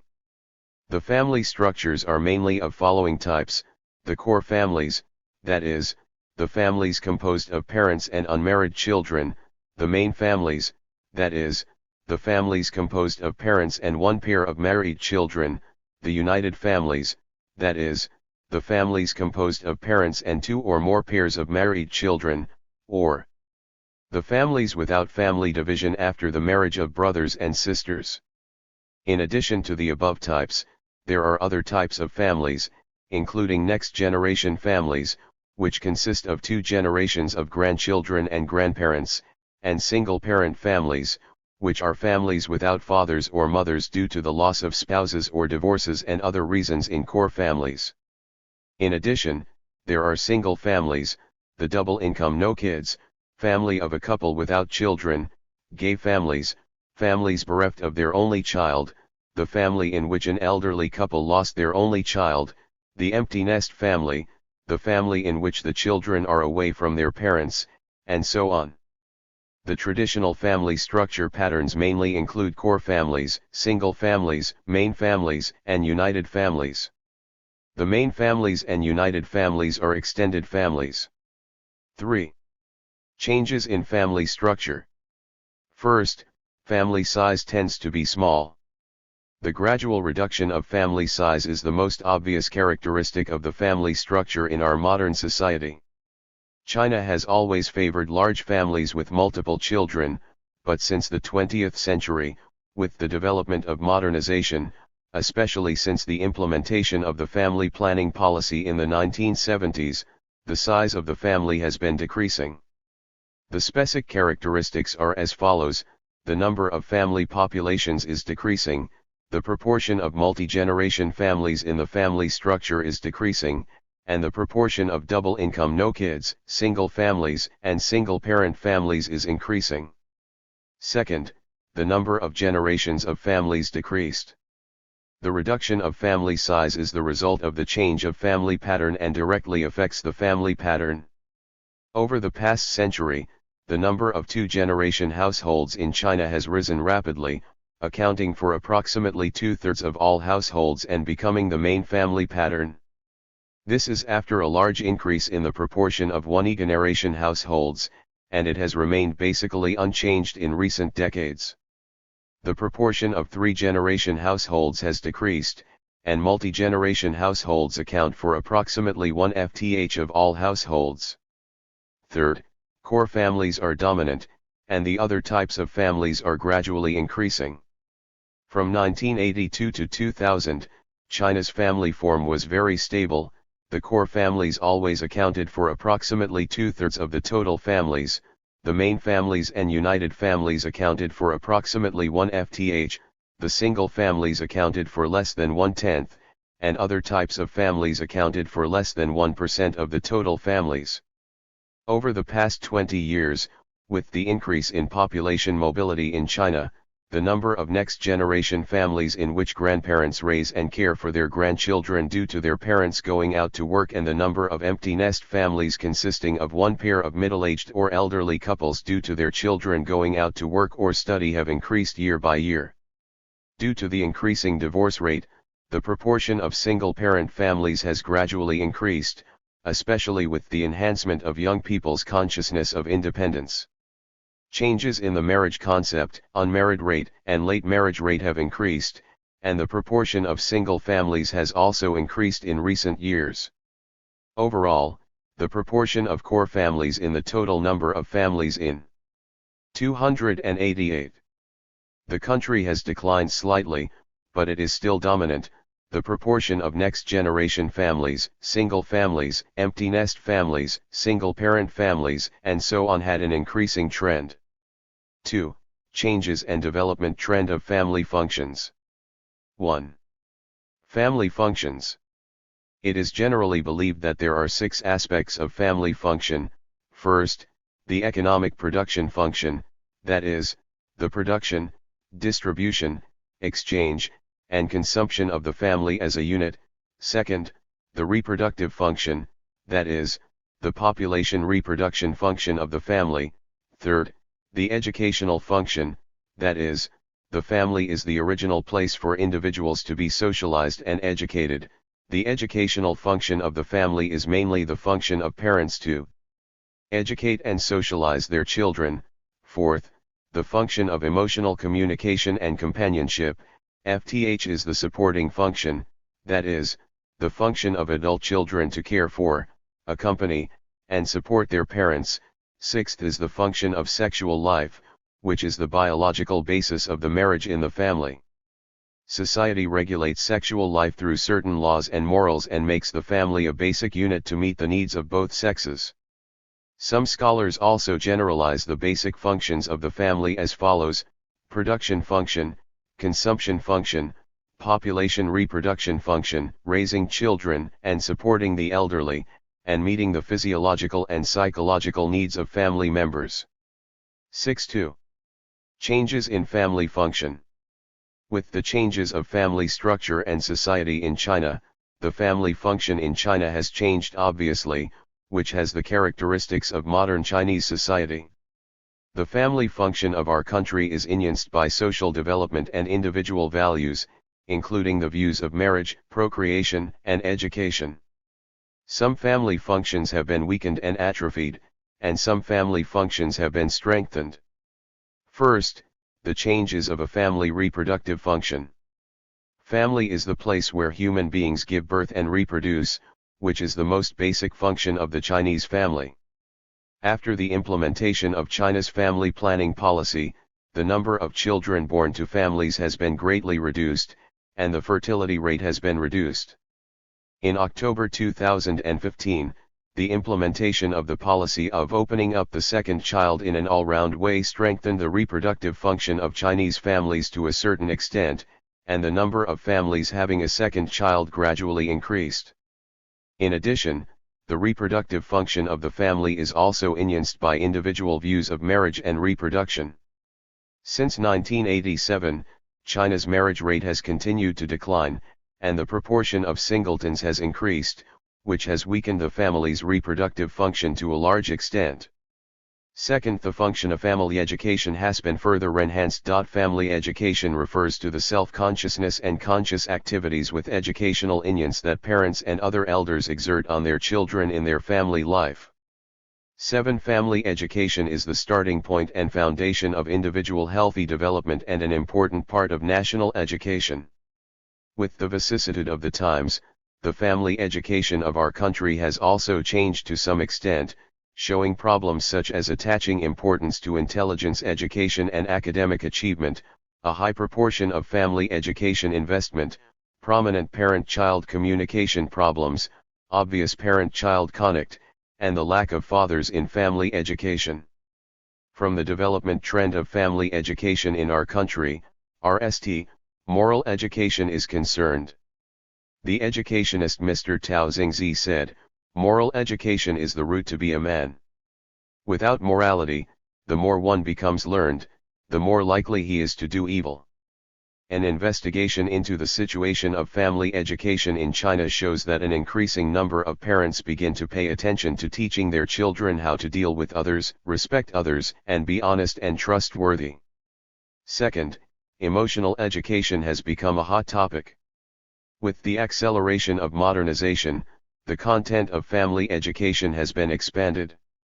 In addition to the traditional content of family education, parents pay increasing attention to children's emotional education and pay more attention to children's social development so that children learn to love themselves, love others, and better adapt to social life.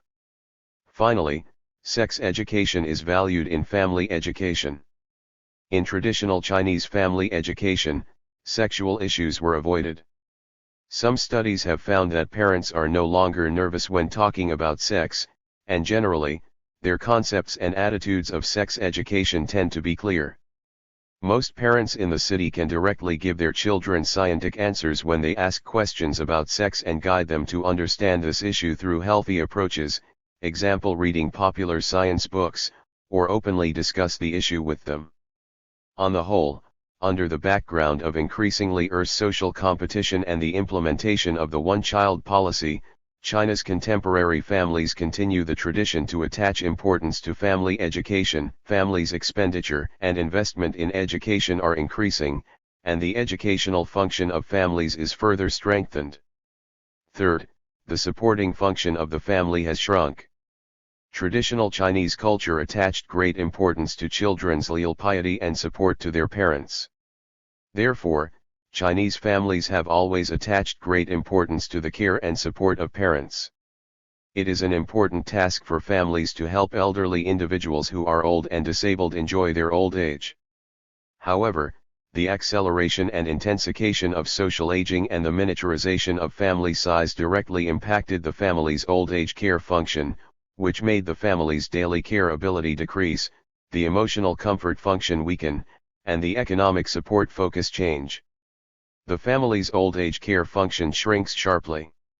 The way for the aged in China is to rely entirely on their children or other family members for support, which is becoming increasingly unrealistic. 8. The family is an important source and pillar to provide support and care for the elderly, and family old age care is the traditional old age care mode in our country. Among the current old age care models, whether in institutional old age care, community old age care, or home-based old age care, family members play an irreplaceable role in meeting the needs of the elderly in terms of financial support, life care, and spiritual comfort. Due to the different economic sources of old age care, there are differences in the old age care patterns in rural and urban areas in China. The rural old age care mode mainly includes the old man's self-support, the son's old age care, the children's common old age care, the land old age care, etc. The family old age care model with children as the core still plays an important role. It has been found that in recent years, the supporting role of daughters in the rural family's old age care has been increasing, and the son's support, care, and comfort to his parents have been reduced. 9. The old age care model of rural families has changed from the traditional model with sons as the core to the new model with sons and daughters as the core. 10. The old age care model of the urban family mainly includes the old people's self-support, the children and other family members' support for the old people, and the home-based old age care model with the community providing the old age service. Self-support of the old means that when the old is in good health and have enough pension, they depend on themselves or their spouse to support themselves, and do not need their children to provide financial support and life care. The traditional family old age care model, that is, children and other family members live with their parents, provides financial support, life care, and spiritual comfort for the elderly. Home-based old age care is an organic combination of family old age care and social old age care. Care is borne by the community, spiritual old age care is borne by the family, and material old age care is shared by the state collectively and the family. 1.3 Family tradition construction and family governance. Connotation of family tradition construction.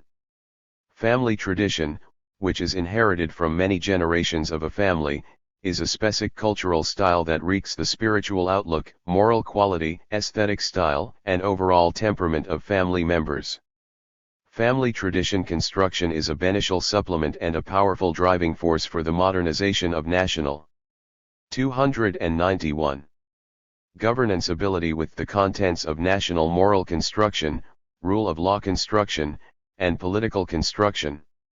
The report of the 19th National Congress of the Communist Party of China, CPC, puts forward, adhere to the action of the whole people, and with the cadres taking the leading role, start from families and children.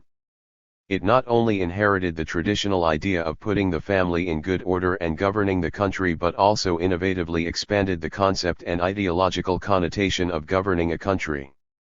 The family tradition construction in modern society stimulates the functions of moral education, specification and restriction, and public spirit cultivation of families through family education and family governance.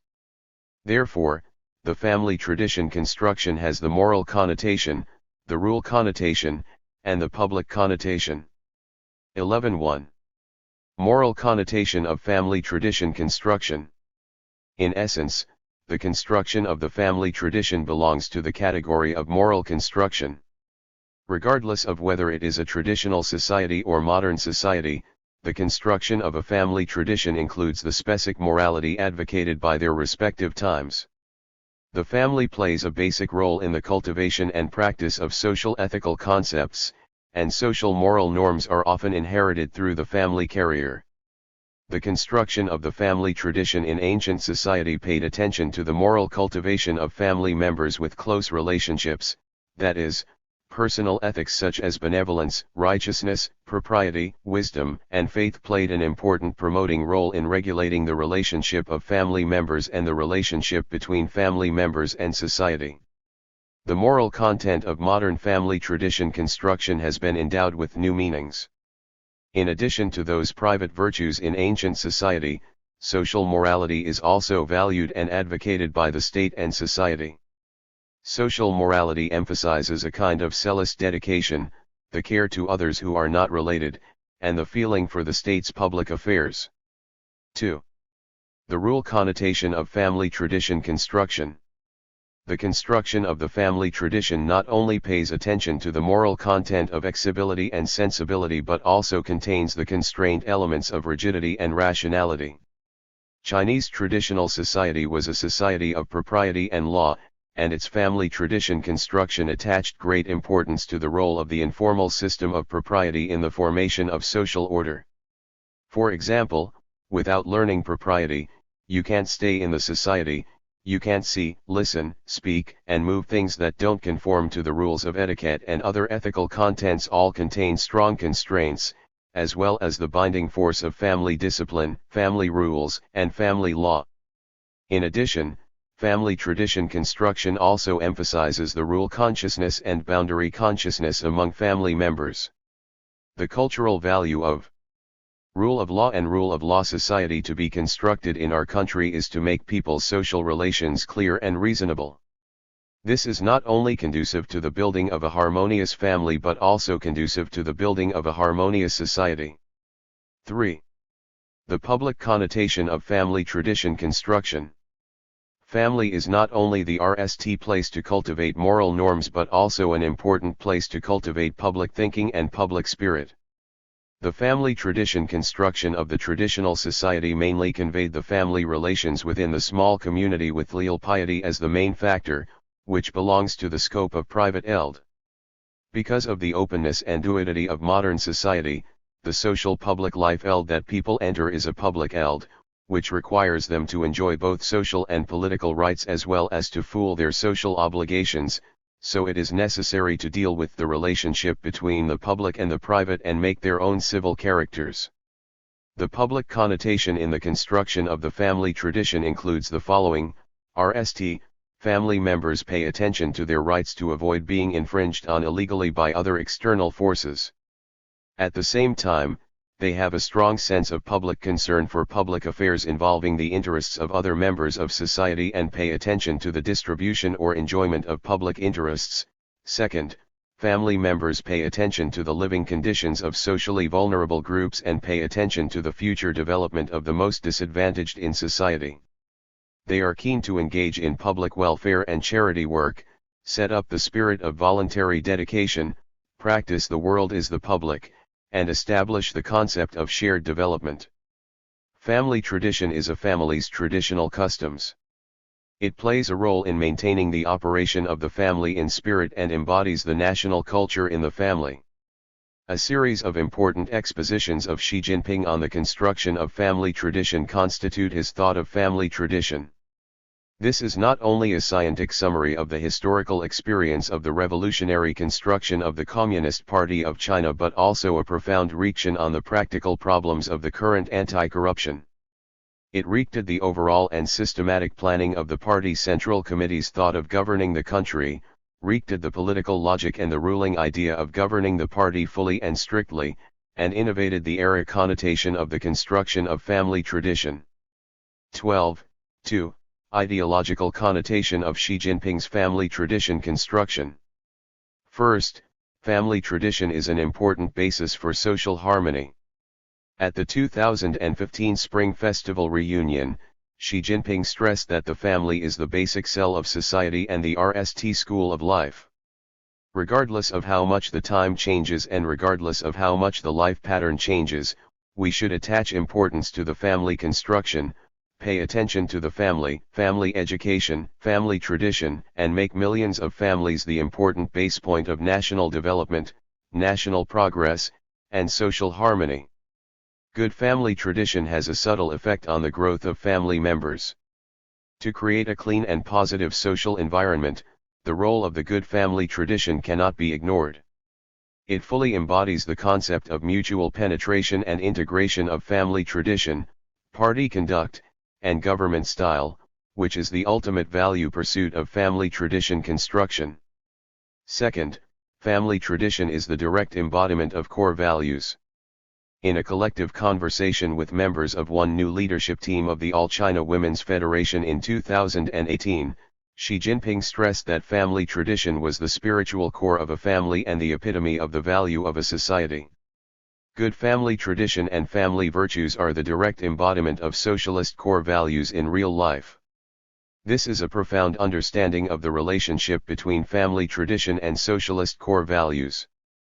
Family tradition, as the cell of the social atmosphere, is not only a cohesive civilization but also the source of the growth of one's spirit and character, which has an irreplaceable natural advantage in cultivating and practicing the core values of socialism. Third, family tradition is an important manifestation of leading Khadr's style. Xi Jinping has repeatedly stressed that the family tradition of leading cadres is not a matter of personal affairs or family affairs but an important manifestation of the style of leading cadres. At the 6th plenary session of the 18th Central Commission for Discipline Inspection, Xi pointed out in particular, from the corruption cases investigated and dealt with in recent years, the bad family tradition is often the main reason for leading cadres to make serious violation of laws and regulations. When meeting with the RST National Representative of Civilized Families, Xi pointed out that the family tradition of leading cadres was related not only to their own families but also to party conduct and government style. Since the 18th National Congress of the Communist Party of China, CPC, one of the best features of governing the party fully and strictly is to take the construction of family tradition as an important content of the construction of leading cadres style. Its logical starting point is family tradition. Although it comes from the family and is based on the family, it has an important impact on the moral standard and value orientation of the leading cadres of party members. A good family tradition not only promotes the self-cultivation of leading cadres but also adds a reward to the clean governance of leading cadres, thus forming a spiritual force with strong appeal. These discourses embody the idea of governing officials before running a country. The purpose is to cultivate the family tradition, strengthen self-cultivation, and be honest in politics under the guidance of this idea. Every leading cadre of party member must take the necessary course of improving the family tradition and then improve the style of work. 294. 2. Community governance. 2.1 Community and community governance. Definition of community. The concept of community came into being in the turning period of capitalist society in the late 19th century. After 1870, with the rapid development of science and technology and industrial and agricultural production, the social and economic structure and social power pattern of the major capitalist countries in Europe and the United States changed greatly, and the definition of community changed accordingly. The concept and meaning of community were not the same in society, and here are the following three meanings. The RST is society as a community, which emphasizes the difference between value orientation and social value orientation. The basic elements of the community included the homogeneous population, the common value orientation, the mutual aid interpersonal relationship structure, and the predetermined non-selectivity of the plus group. The second is that regional elements were added to the meaning of communities as social integrations, and they were raised to the height of necessary elements of the community so that the community had the function of social integration, which thought that community refers to the movement of things around a group of people organized by daily communication in a geographical area. 13. The third is that the community, as the grassroots social governance unit, is the unit of action of community residents, the unit to carry out social work with theory, and the starting point of social governance. With the rise of social work, social management, social governance, and other applied studies, the community is not only the unit of applied research but also a place of practice and a starting point of social governance. In addition to the previous perspectives, there are also national administrative unit, grassroots organizations, and social governance unit perspectives. In summary, the three basic elements of community definition include crowd, region, and the common style relationship among people. With the application of social research theory and achievement, the connotation of the community has increased the meanings of regional organizations, social units, social governance ELDs, and so on. According to different standards, communities can be divided into different types. Generally, it can be divided into geographical communities, industry communities, interest communities, virtual communities, and so on. The geographical community refers to the geographical division of communities, which can roughly divide communities into urban communities and rural communities. Industry community refers to the communities formed according to the occupation and different jobs, such as unit system community, commercial community, agricultural community, the student community of university city, and so on. Interest community refers to the communities formed according to the interests of the residents, including the painter. 13 American sociologist Duran Popeno's definition in his book Sociology. 295. Village formed by the artists and studio living together, and the rock community where the rock musicians live together. A virtual community refers to a community that has no actual geographical boundary and relies on some kind of carrier, network, organization, etc., such as network forums, WeChat circles of friends, mutual help groups of patients, etc. At present, the community without region tendency is obvious, which has become the community's development trend. 2. Functions of the community. The community has a variety of functions, mainly including the following functions.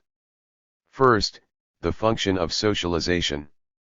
Socialization involves the two aspects of society and individuals. From the social perspective, socialization is the process in which society civilizes the individual, and from the individual perspective, socialization is the process in which the individual interacts with other members of society and becomes a qualified member of society.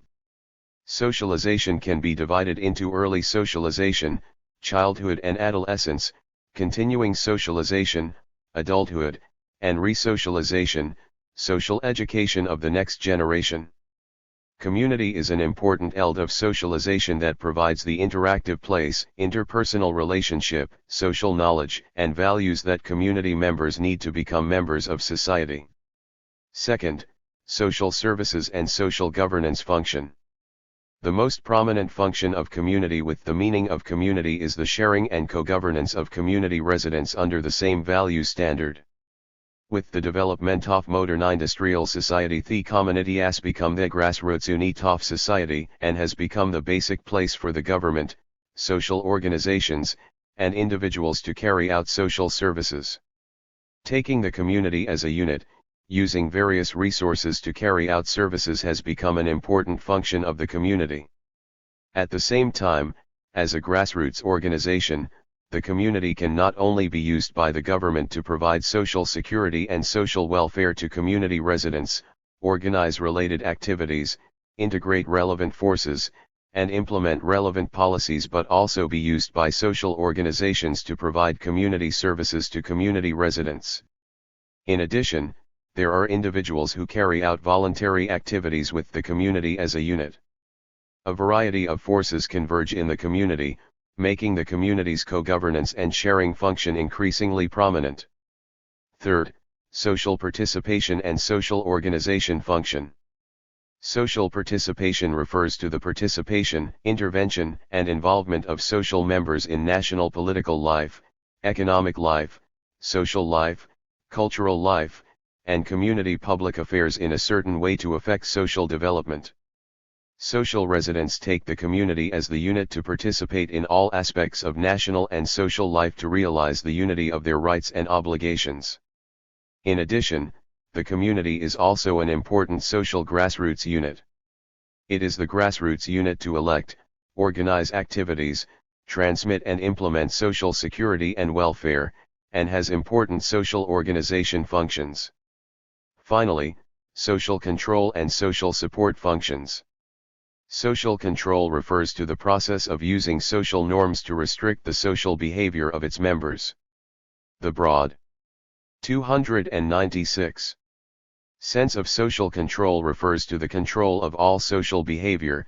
Social control in a narrow sense especially refers to the control over deviant behavior.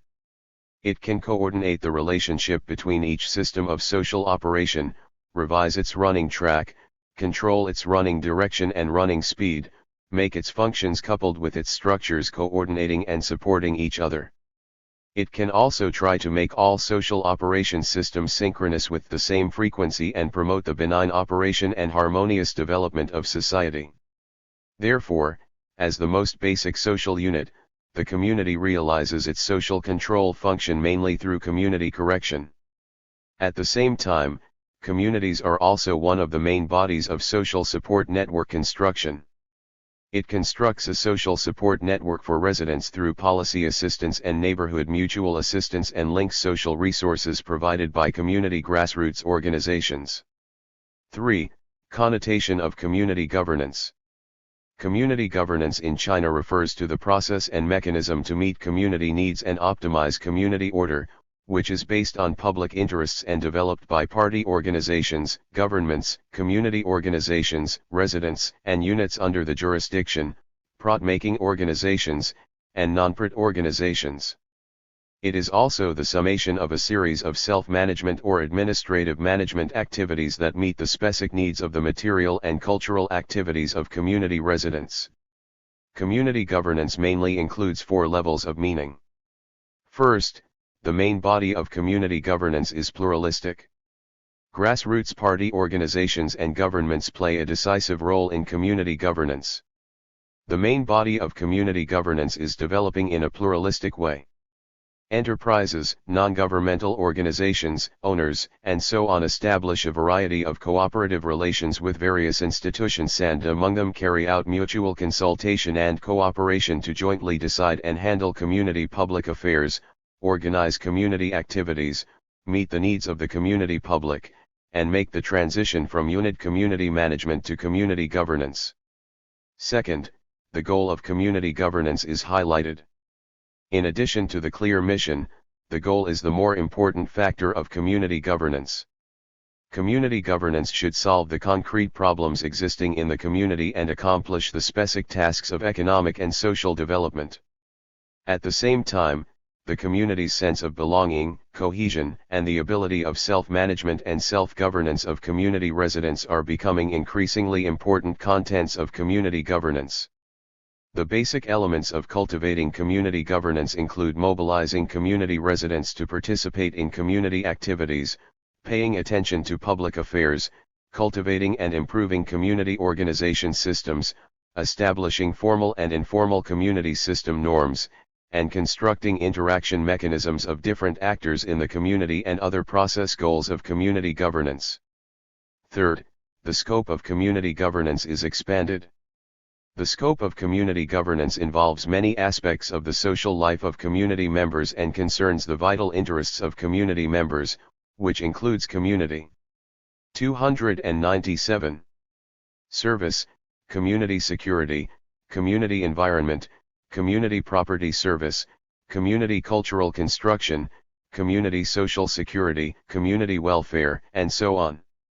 At present, because the main power bodies of the community include the party committee and the government's grassroots agencies, the owner's representative organization, and the property service organization, the community governance is also correspondingly expanded to the scope of the owners and the market outside the government affairs. The co-governance of the 3 major forces requires the integration of resources inside and outside the community, the mobilization of community residents to participate, and the standardization of community property services to achieve multi-category community governance. Finally, the interaction of community governance is multi-channel. Community governance is different from administrative management.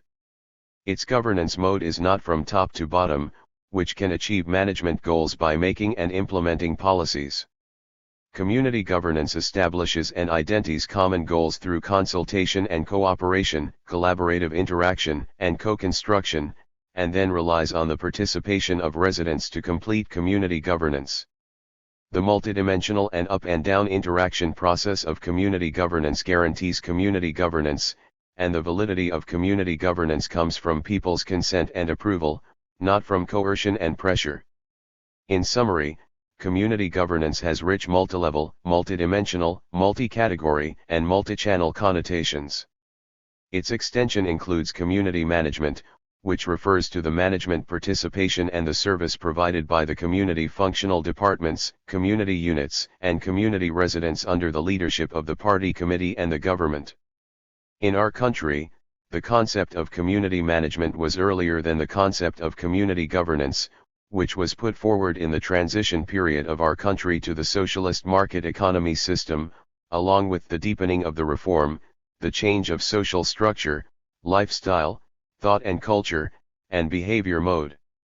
With the full deepening of reform and opening up, social services and community governance have gradually replaced community management. 4. Characteristics of community governance. First, the self-consistency of the community. The operation of the community is a self-consistent process. In the traditional rural communities, especially in the ancient villages, there was a virtuous circle of economic life and social governance was to explore and enhance the self-consistency to embody the community governance characteristics of co-construction, co-governance, and sharing to the maximum extent. Second, the transcendency of community governance. Transcendency refers to the unconventional stage development. It goes beyond the whole development process from low-level form to the high-level form, that is, the development process from the initial simple form to the complex form.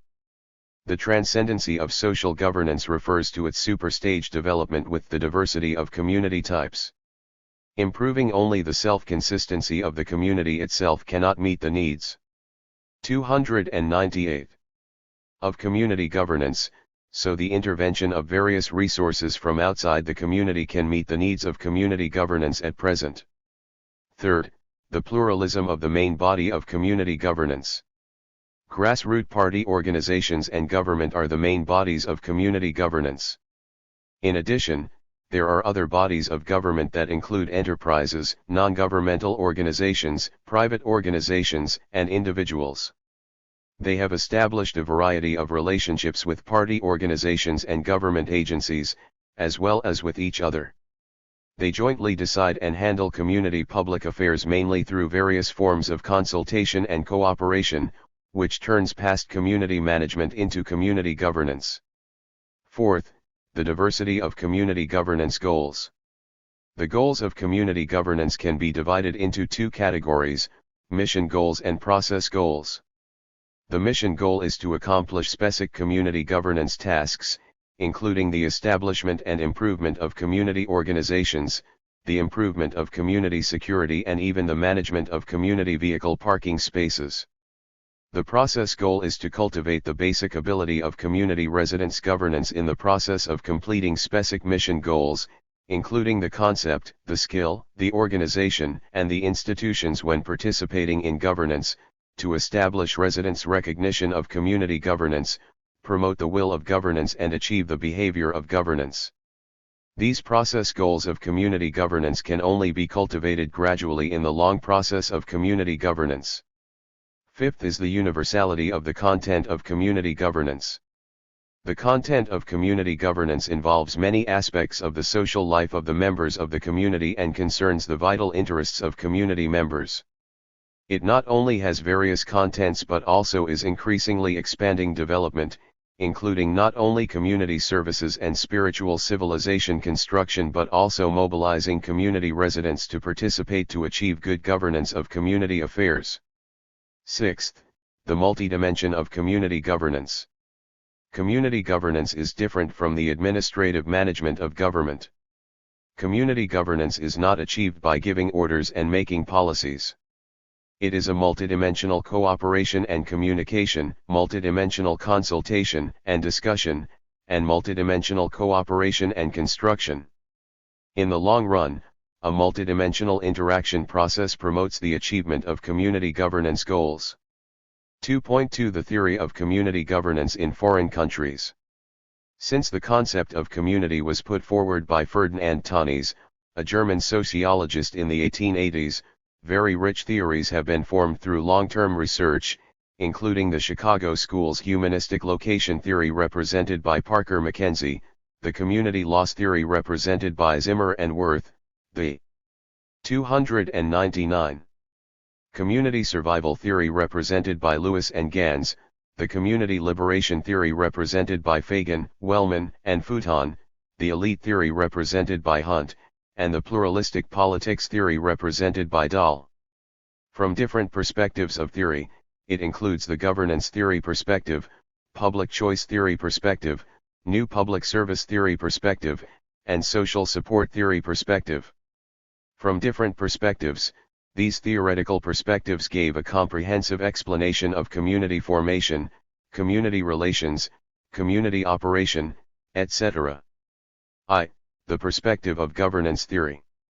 At the end of the 20th century, the theory of governance emerged in the process of power structure adjustment of the central government and local government in the world, as well as theory organization of social resource allocation by local governments based on certain regions. From the perspective of governance, the government is not the only main body, it should play the role of guidance and service more. The government's management in the community should fully embody the characteristics of flexibility, dynamics, and diversification. Because no governance main body can obtain all resources unilaterally, a network system of mutual dependence, interaction, and cooperation should be formed among the multiple main bodies of community governance, and the coordination and management of community public affairs should be carried out voluntarily under the promotion of community development goals. At the same time, governance theory clearly points out that the joint participation of multiple main bodies needs to clarify their respective rights and boundaries, otherwise, it is easy to cause unclear rights and responsibilities and shift responsibility to others. There is also the question of who is responsible for the cooperative and interactive network system. Therefore, when we use governance theory for reference to carry out community governance, we should proceed from reality, straighten out the role of each government main body, determine its responsibility and authority, and prevent the dislocation of the governance main bodies and the internal consumption of resources. 2. Perspective of public choice theory. Public choice theory, represented by James Buchanan, a famous contemporary American economist, originated in the late 1940s and formed in the late 1960s and early 1970s. It is a comprehensive theory between economics and politics. According to the theory of public choice, the non-marketization of government output led to the lack of competition among bureaucrats and the lack of motivation for the government to reduce costs, which led to inefficiency or low efficiency. Therefore, it needed to be changed to a flexible, cost-benefit symmetric market mechanism. For public service and social management and other affairs that can be provided by the government or society, we should break the boundary between the public and the private, break the government monopoly and administrative intervention, form a competition mechanism between the government and society, and give the public the opportunity to choose public service. With the deepening of China's reform and opening up, the 300 government's role is changing to the role of active government and effective government. We should use public choice theory for reference in community governance. Let community residents, community organizations, and other social organizations become government main bodies and participate in community governance in a coordinated and efficient way. 3. Perspective of new public service theory. The new public service theory, represented by Janet Wiedenhard and Robert Wiedenhard, emphasizes the comprehensive governance mode of social coordinated operation which sees citizens as the service object multiple main bodies and multiple participation of government public management form the basis for the respect of civil rights and interests and realizes public interests as the goal. Its theoretical core is service-oriented public administration.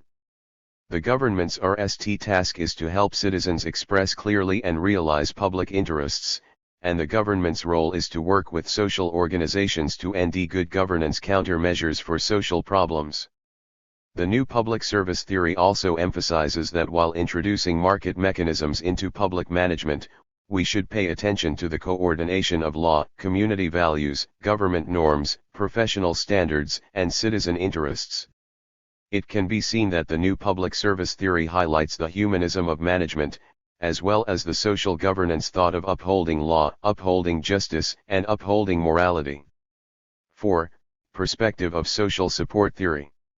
The so-called social support theory is that individuals get all kinds of care, support, and help from others, groups, organizations and communities. Its essence is a kind of social behavior such as material assistance, life support, and psychological consolation. 14. It comes from Durkheim's French sociologist research on suicide. He found that the closeness of social ties is related to the suicide rate through his research on suicide phenomenon. 15. As a professional term, social support was formally put forward in the 1970s. Early social support was regarded as general or specific support resources obtained by individuals from others or social networks to deal with problems and crises in life and work, See footnote 15. Many scholars at home and abroad have studied social support theory from different perspectives. The RST is the study on the types of social support.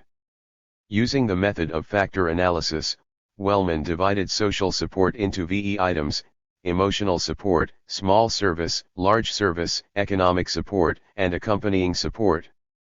16. Kartner and Russell divided social support into emotional support, social integration or network support, self-esteem support, material support, and information support.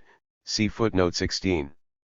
According to foreign scholars, building a social support system requires 4 essential elements: material, emotion, companionship, and community participation.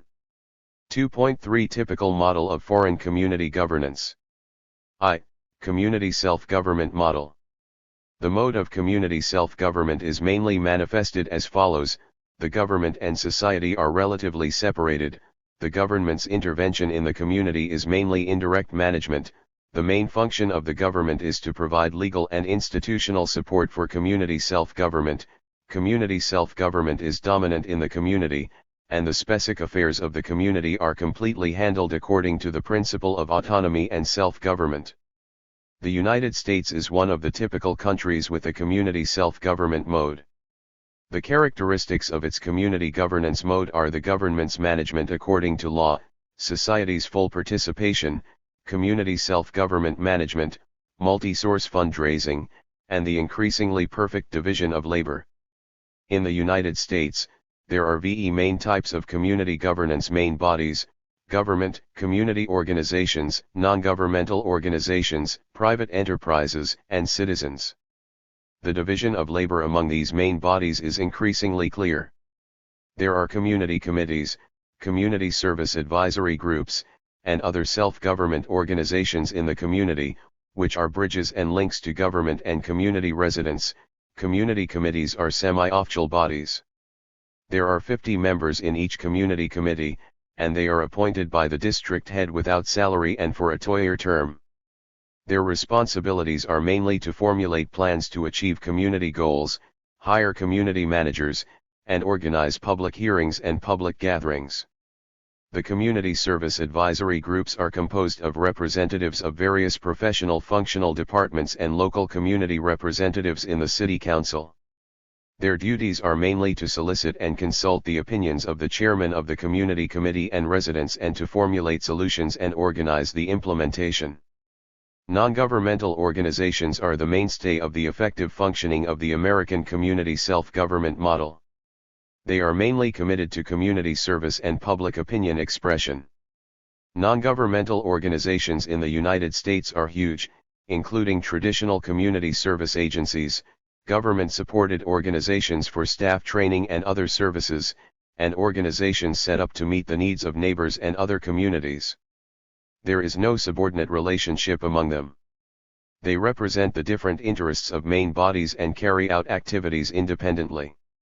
Their functions in community. 302. Governance mainly include, RST, providing comprehensive and diverse community services for the community to meet the needs of community residents. Second, helping the government get away from the trivial community-specific affairs to make the social public service more effective and convenient. Third, providing channels for the political participation of community residents to strengthen the communication between voters and elected officials. Fourth, providing a large number of jobs to promote the development of various social services. Approximately 10% of the working population in the United States is engaged in community services. The enterprises involved in community construction mainly include community-based small business development centers, small business investment companies, community development companies, community loan centers, etc. They often receive the support of the government in policy funding and soon take part in community responsibility through their partnership with the government. A citizen is not only the taxpayer and consumer of public service but also the direct participant of community public affairs and an indispensable part of community governance. 2. Government dominant model. The government dominant model is mainly manifested as follows: the government and the community are closely combined, the government administers the community directly, and the government is dominant in the community. Singapore is one of the typical government-dominant model countries. The characteristics of its community governance model can be summarized by direct government management, residents' response and participation, and the growing development of non-governmental organizations. In Singapore, the community is basically the same as the constituency. At present, the country is divided into 84 constituencies. Community organizations are based on constituencies, and community activities are also based on constituencies. The government directly manages the community and directly and concretely intervenes in the community, which is mainly manifested in the following aspects. RST, National Community Affairs are in charge of the special functional agencies established by the government, the Community Development Agency under the Ministry of Social Development and Sports, and there are various forms of agencies in the community. Second, the National Housing Development Bureau is responsible for the planning and distribution of community public services. Full-time liaison officers are responsible for communicating with the Residents' Committee, unifying the ideas of the organizers of community activities through a series of trainings for the leaders of the community and community organizations. Third, the government initiates some community activities or subsidizes some community activities, allocates funds to support the effective operation of the community, and grasps the direction of the community through guidance and material support to the behavior of community organizations. In Singapore, the funds for community activities are mainly government subsidies and social donations, but more from government grants. According to relevant statistics, the government is responsible for 90% of the cost of community infrastructure. 303. Construction and 50% of the cost of daily operation. Social donation mainly comes from the donation of enterprises and other organizations.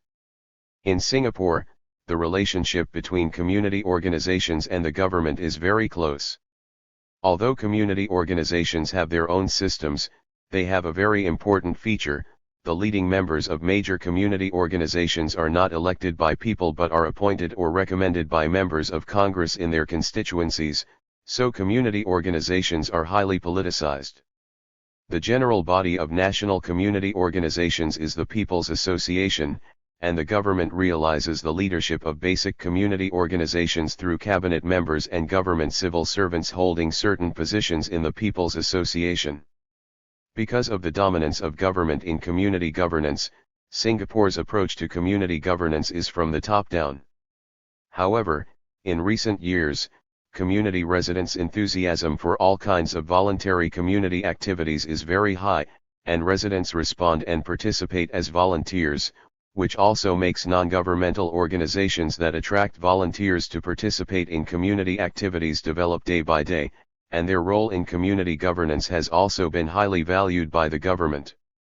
Under the influence of communitarianism in the West, the Singapore government began to devote itself to Singaporean communitarianism, trying to make all members of the community and the government fully listen to the views of all interest groups. 3. Mixed government model. The mixed government models are mainly shown as follows. The two models of government dominant and community self-government are mixed with each other, and the government's intervention in the community is relatively loose. Australia is a typical country with a mixed government model. The characteristics of this community government model can be generalized by a clear division of labor, a unique community government system, the combination of official colour and independent colour of community government, and multiple sources of funds. Australia's mixed government model cannot be separated from the influence of Western developed countries' cultural traditions and democratization tendencies. It is a federal country such as the United States, and it has the main political system and economic environment of developed countries. However, it is also a typical multi-ethnic and multi-immigrant country, and it is a country that develops increasingly on the basis of a colonial country. The mixed government model has become characteristic of its community operation mechanism. In Australia, the national management system implements the federal, state, and local three-level government system, of which the third-level local government is located below the state and collectively referred to as the city. The municipal government is Australia's lowest level and the most important social affairs management organ, and it directly faces community residents. There is no other intermediary between community residents and the municipal government. Therefore, the geographical scope of the community in Australia is the same as that of the municipal. 304. Government. There are more than 90,000 people in the large community and only a few hundred people in the small community. The municipal government mainly consists of mayors, city councils, councillors, general managers, and professional staff. The mayors and councillors are all members of the community from the people. The councillors are directly elected by the residents of the community. Mayors can be directly elected by residents or indirectly elected by councillors. The mayors and councillors are responsible to the residents of the community, and the city council is the highest decision-making body in the community. The real power of the municipal government is in the hands of the general managers who are nominated by the mayor and approved by the council and responsible to the mayor or the council. From the point of view of the operation mechanism of community government, the municipal government is a typical self-governing social organization whose function and mode of operation are quite similar to the Residents' Committee of China. However, it is also a grassroots government with grassroots political power, and it is not the same as China's Residents' Committee. It is this unique community government system that makes Australia's community government, which is the combination of official colour and self-government colour, show the characteristics of mixed government. 2.4 Evolution of China's community government system. The transformation from traditional administrative management to multi-subject governance is the main line of the development and evolution of the community government system in China. China's traditional urban management system was set up in the planned economy period. Its main feature is that the state, as the only subject of social management, exercised all-round governance and management through a highly centralized administrative management system and administrative intervention, which was the concentrated reaction of the national will and social needs at that time. It can be said that before the reform and opening up, the state's grassroots management of urban society was not community governance in the real sense but regional management. Since the reform and opening up under the dual impetus of the reform orientation of the socialist market economy and the reform of government institutions based on the transformation of functions, the single administrative management system has been gradually broken, the intrinsic value of the community has been highlighted, and the need to create a modern community government system has been put on the agenda. Generally, the development of the urban community government system in China has mainly experienced three stages. Stage of unit system. From the beginning of the founding of New China to the mid-1980s, the state administered urban grassroots through the form of a unit system. This urban grassroots management system is closely linked with the highly centralized planned economy and national unitary structure. To consolidate the basic position of the socialist system, the state has strengthened the administration of political power at 305. All levels through a strong administrative power system and achieved the control of society.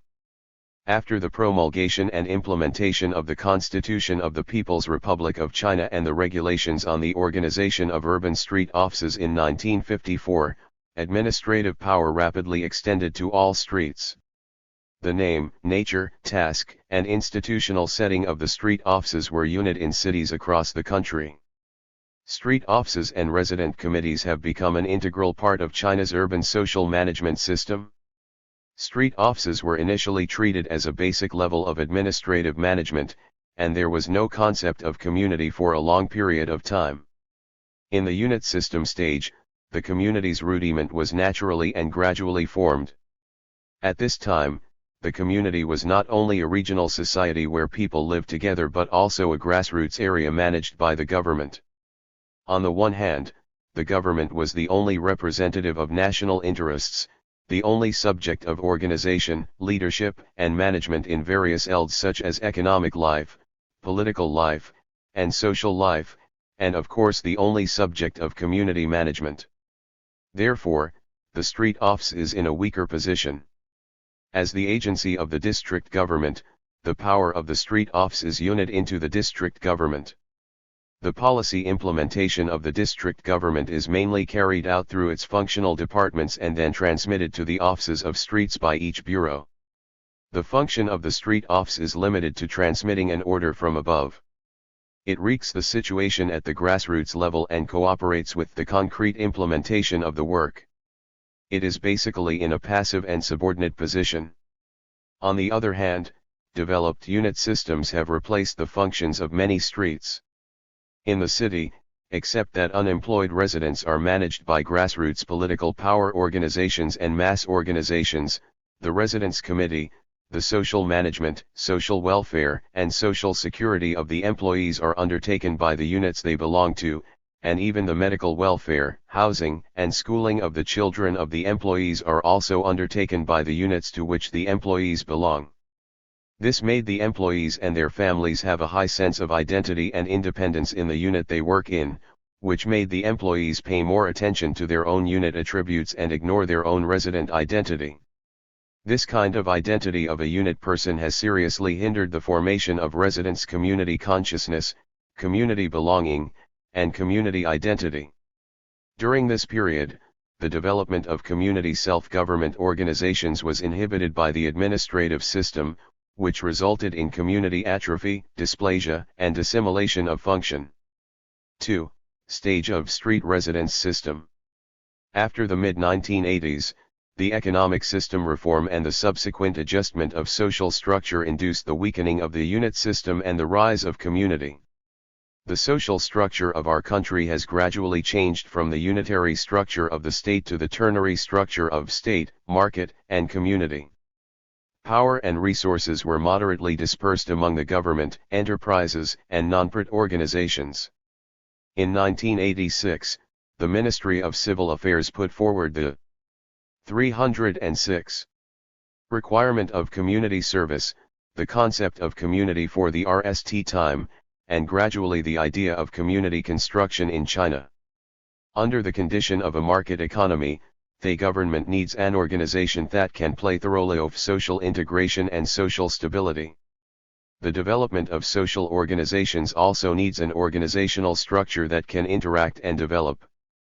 The self-governance, mass, and grassroots nature of the community decide that it can undertake this function. Therefore, the transformation from a unit system to a community system becomes a realistic choice to construct a new relationship between the government and grassroots society. During this period, community construction developed rapidly, and community service centers and other self-governing organizations played an irreplaceable role in meeting the increasing living needs of residents. However, because the understanding of the community was not enough, the community construction at this time was highlighted as a street residence system. The functions of the street offices have increased rapidly, and the burden has increased. After the disintegration of the unit system, its internal reform made the functions of the original unit overowe to society and concretely fall into the street. Street offices gradually formed social functions such as residents' social welfare, social security and social services, residents' self-government, self-help and mutual help, and professional community social work. From the perspective of administrative functions as the agency of the municipal or municipal district people's government, although the street office is not the RST level government, it forms the RST level administrative organization of the urban community. However, due to the lack of clear provisions in the law and the lack of unit authority from the higher government in this period, the administrative order in the streets was very chaotic. It was specifically manifested as the conflict of sections and pieces, unclear responsibility and power, and a needle under 1,000 lines on the upper sides. Many tasks of urban management were carried out in the streets, but the streets had no clear authority. Because of the limitation of manpower and material resources and less contact with the residents, the institutions on the sections gave the work directly to the streets. This kind of conflict in sections and pieces appeared at the beginning of the establishment of the street offices. During the period of the street residence system, both the street and the higher level government tried to compete for more authority through their respective authority, which made them more prominent in behaviors. Therefore, although the self-government ability of the community in the stage of a street residence system had been developed to a certain extent, it was still severely restricted. The government was overwhelmed by the fact that it covered most of the affairs of street offices with higher administrative costs and lower administrative efficiency. This situation fully demonstrates that China's community government system urgently needs to be reformed. 3. The stage of the community system. Since 1996, China started the experiment of community system reform, and the major cities set off a vigorous upsurge of community construction, especially after the Ministry of Civil Affairs launched the pilot work of the National Community Construction Experimental Zone in 1999. The different forms of community governance systems can be described as colorful. The community construction. 307. In this period mainly revolved around the adjustment of the authority relations of government organizations, economic organizations, community intermediary organizations, and community self-government organizations to end the breakthrough of system innovation. Among them, Shanghai, Qingdao, Wuhan, Shenyang, and other cities have formed different versions of community government systems and at the same time showed the development track of the innovation of the urban community governance system in China. With the improvement of the degree of community self-government organization, the street office was sandwiched between the grassroots government and the community, and the space for it to function decreased. Therefore, how the function of street offices should be located is a profound change in the community government system. The Residence Committee plays a leading, coordinating, and organizing role and brings the government institutions, community-based units, enterprises, community units, and community residents in the district into the ranks of community construction. It not only achieves the effect of comprehensive and coordinated management but also facilitates the integration of community resources and the exertion of community self-governance. In summary, the improvement of the urban community government system in China is a process of continuous exploration and deepening development, which needs to be coordinated with reform in other fields to make the community gradually return to the functional orientation of self-governing organizations. 2.5 Problems and Trends of Community Governance in China. Problems in community governance. 1. The color of community administration is too strong. For a long time, the community has been like a big basket, all kinds of affairs have been poured into the community, resulting in the community administration burden being too heavy, and the neighborhood committee is overburdened and unable to unintentionally carry out the residents' self-government activities. In recent years, under the reform of reducing the burden and increasing the efficiency of the community, a strange phenomenon in which the administrative burden after being reduced was increasingly heavy emerged even in some local communities. There were also some places that promoted the community neighborhood committee to have the status of civil servant or career establishment treatment, which made the organizational structure of the community neighborhood committee increasingly hierarchical, and its daily operation showed a strong administrative color. Under the background of community standardization construction, all kinds of standardized and quantitative assessments also made the community have a stronger administrative dependence. 308. 2. Imperfect community participation mechanism. Insufficient participation of community subjects is an important aspect of community governance. The enthusiasm of ordinary residents to participate in all kinds of voluntary public welfare activities in the community is generally not high. There are basically some old people to participate and very few young people. Some resident units' co-construction awareness is not strong and does not actively support and cooperate with community work, which leads to some contradictions.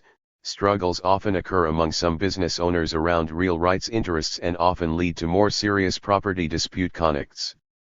The participation channels of the community residents are relatively scattered, the participation platform carrier lacks effective integration, and the participation motive force is also limited and lacks effective incentives.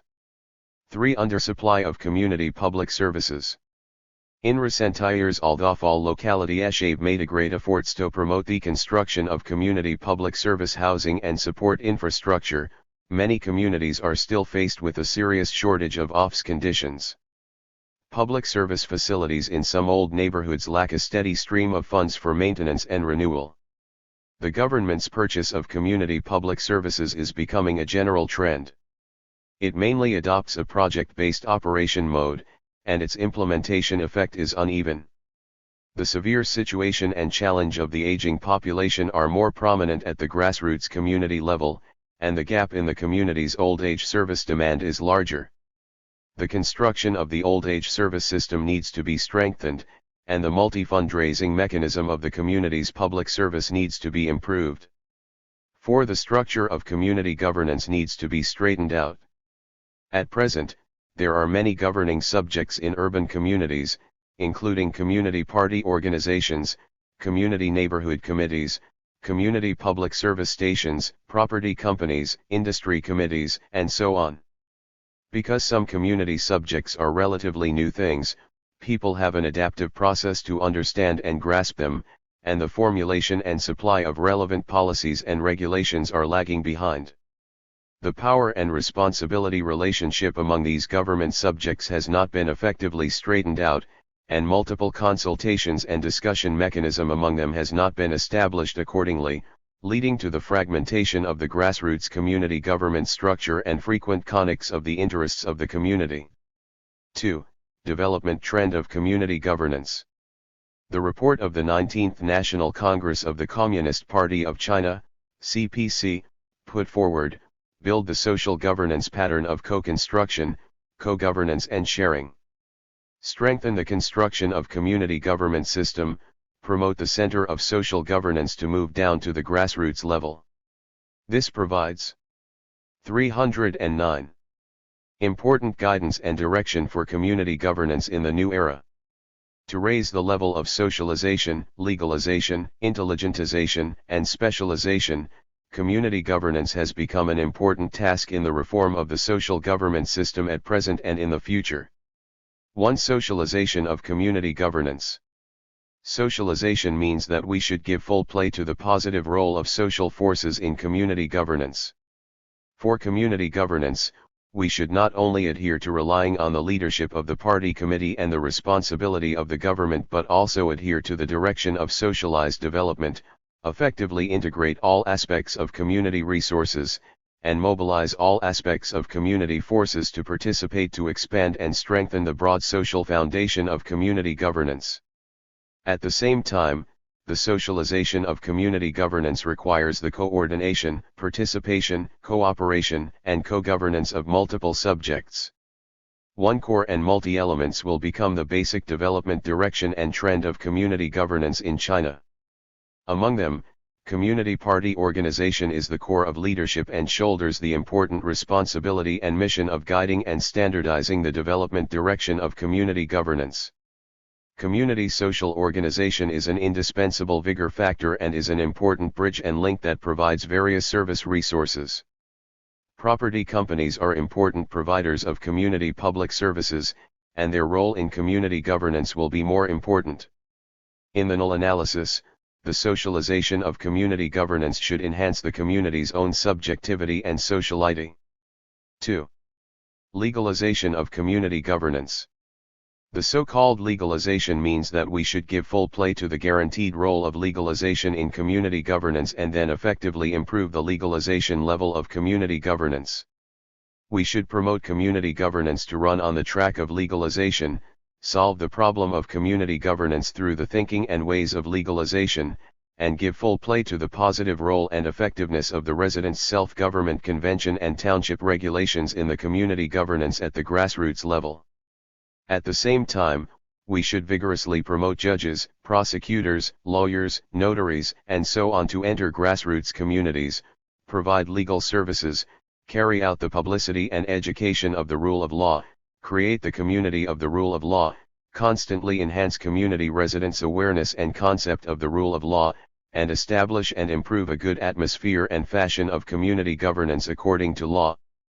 The construction of the legal system of community governance will help to resolve conflicts and disputes. 3. Intelligence of community governance.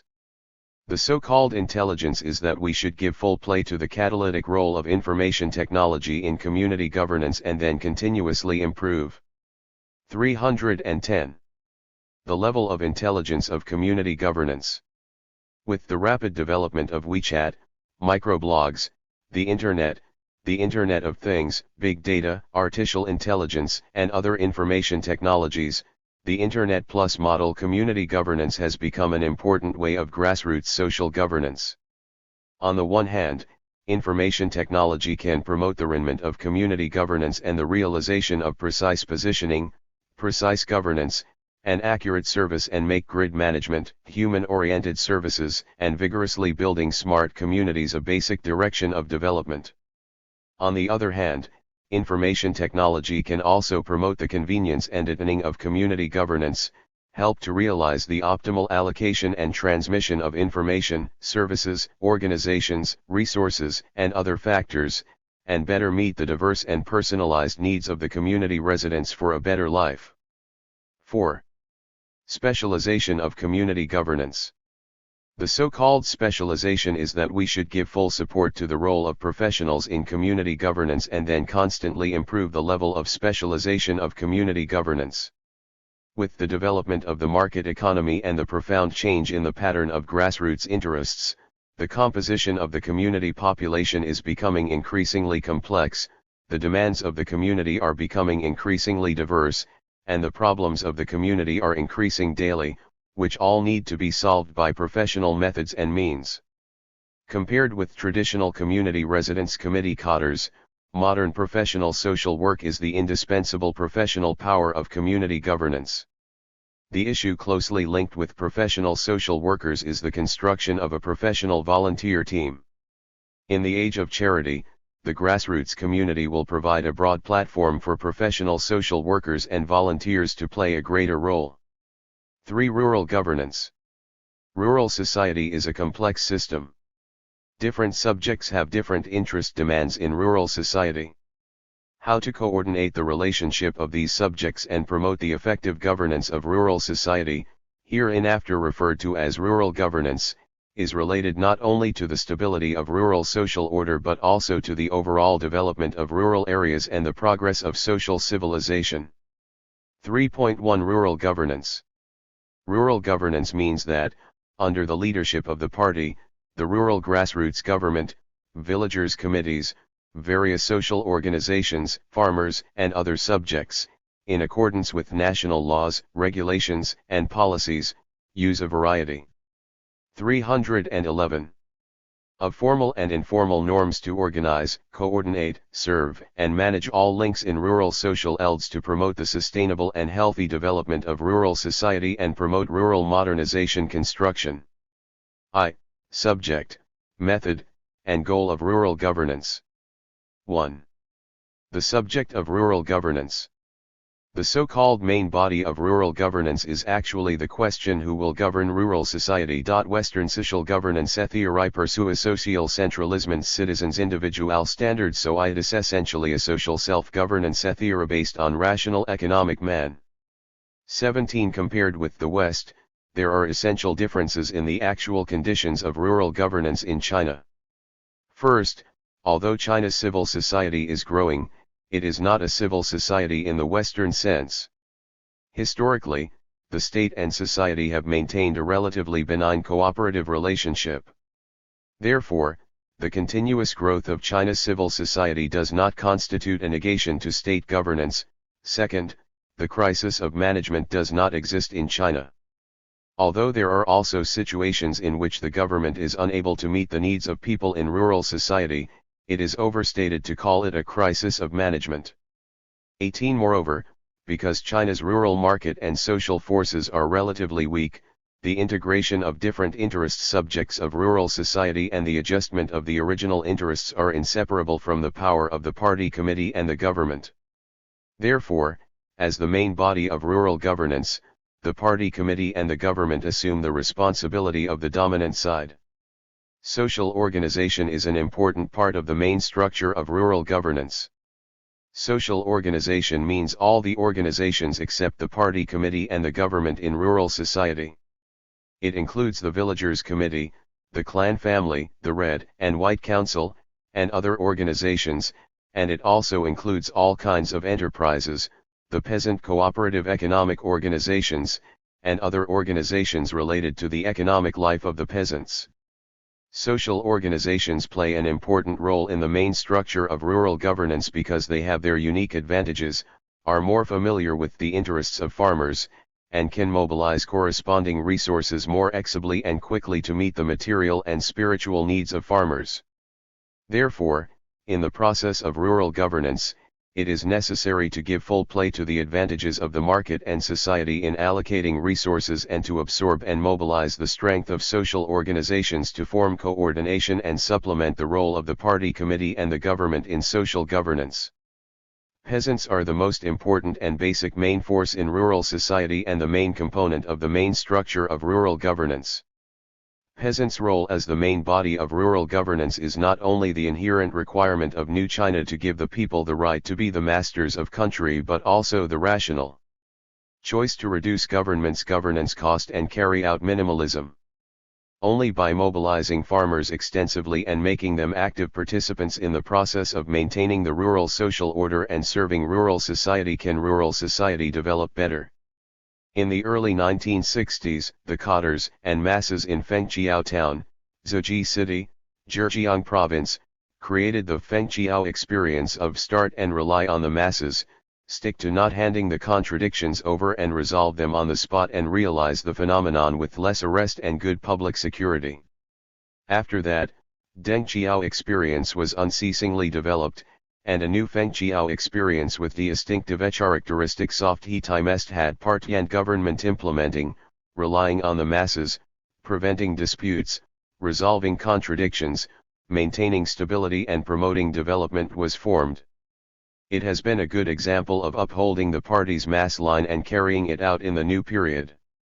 The essential characteristics of Fengqiao experience are the leadership of the party committee, the responsibility of the government, the coordination of the society, the participation of the public and the guarantee of the rule of law, which is adhering to the mass line and relying on the masses in everything and doing everything for the masses. 2. The methods of rural governance. The method of rural governance refers to the means and measures adopted by the main bodies of rural governance to realize the expected goals of social governance, which can be divided into three types: organizational means, institutional means, and cultural means. Organizational means is the way in which the governing subject uses the instructions and rules within the organization to govern. Since farmers are integrated into rural society through integration into specific social organizations, example villages, families, and enterprises, their material and cultural needs are also provided by these organizations. Therefore, the main bodies of rural governance can use the instructions and the rules, including village regulations and family rules, of the organization to guide and restrict the behaviors of the members of the organization or the sub-organizations of the organization. Compared with other means of governance, the biggest characteristic of organizational means is that the boundary of constraints is obvious and the scope is not large. Institutional means refer to the way to promulgate the code of conduct in the name of the whole society and to regulate and restrict the social behavior of the individuals, social groups, and social organizations of the whole society. 19. In rural governance, the typical means of this system are national laws, regulations, and policies, such as the law of the People's Republic of China on penalties for administration of public security. Cultural means are ways to restrict and coordinate the behavior of people, groups, and organizations by behavior standards and value standards, which are formed by people in the process of long-term social interaction. Its prominent manifestations are beliefs, ethics, customs, and public opinion. Compared with the governance of urban society, cultural means play a more important role in rural governance. Mr. Fei Xiaotong pointed out in From the Soil the Foundations of Chinese Society that rural society was a society governed by propriety, in which propriety is a proper code of conduct recognized by the society. Conforming to propriety means that these acts are done right, and that the operation of propriety does not require a tangible authority to maintain, and what maintains the norm of propriety is the tradition. 20. Of course, playing the roles of cultural means in rural governance is also based on certain social conditions, that is, the possibility of ritualistic governance must be based on the premise that the tradition can effectively deal with life problems, and in a fast-changing society, the effectiveness of the tradition cannot be guaranteed, see footnote 20, then it will need legal and other institutional means to promote social governance. At present, China's rural society is in the process of rapid change. Although the original cultural means, such as etiquette and customs, and organizational means, such as village rules and regulations, can still play a certain role in rural governance, they are not enough to meet the needs of rural governance. Therefore, in promoting rural governance, the party committee and the government should not only adhere to the rule of law, strengthen the guarantee of the rule of law and use the thinking and the ways of the rule of law to resolve social contradictions, but also adhere to comprehensive management and strengthen moral restraint. 21.3. The goals of rural governance.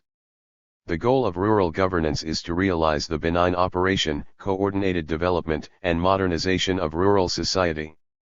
Specifically, under the complex background of industrialization, urbanization, marketization, informationization, and globalization, on the basis of multi-subjects' extensive participation and democratic consultation, it is to realize the harmony and stability of rural society and the sustainable development of the economy and society, and then continuously improve the level of agricultural and rural modernization. To strengthen rural governance or to innovate rural social system mechanisms, we must face contradictions.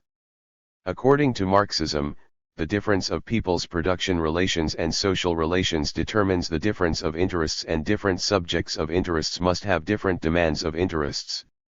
Rural governance, which aims at harmonious society and sustainable development, is to establish an orderly society and set up corresponding interests appeal and the public platform of interest game 22 so that people with different interests in this society can express their interests appeal through reasonable and effective ways, safeguard their rights and interests, and be able to realize the harmonious stability and sustainable development of rural society through fair dialogue, communication, coordination, negotiation, and other ways.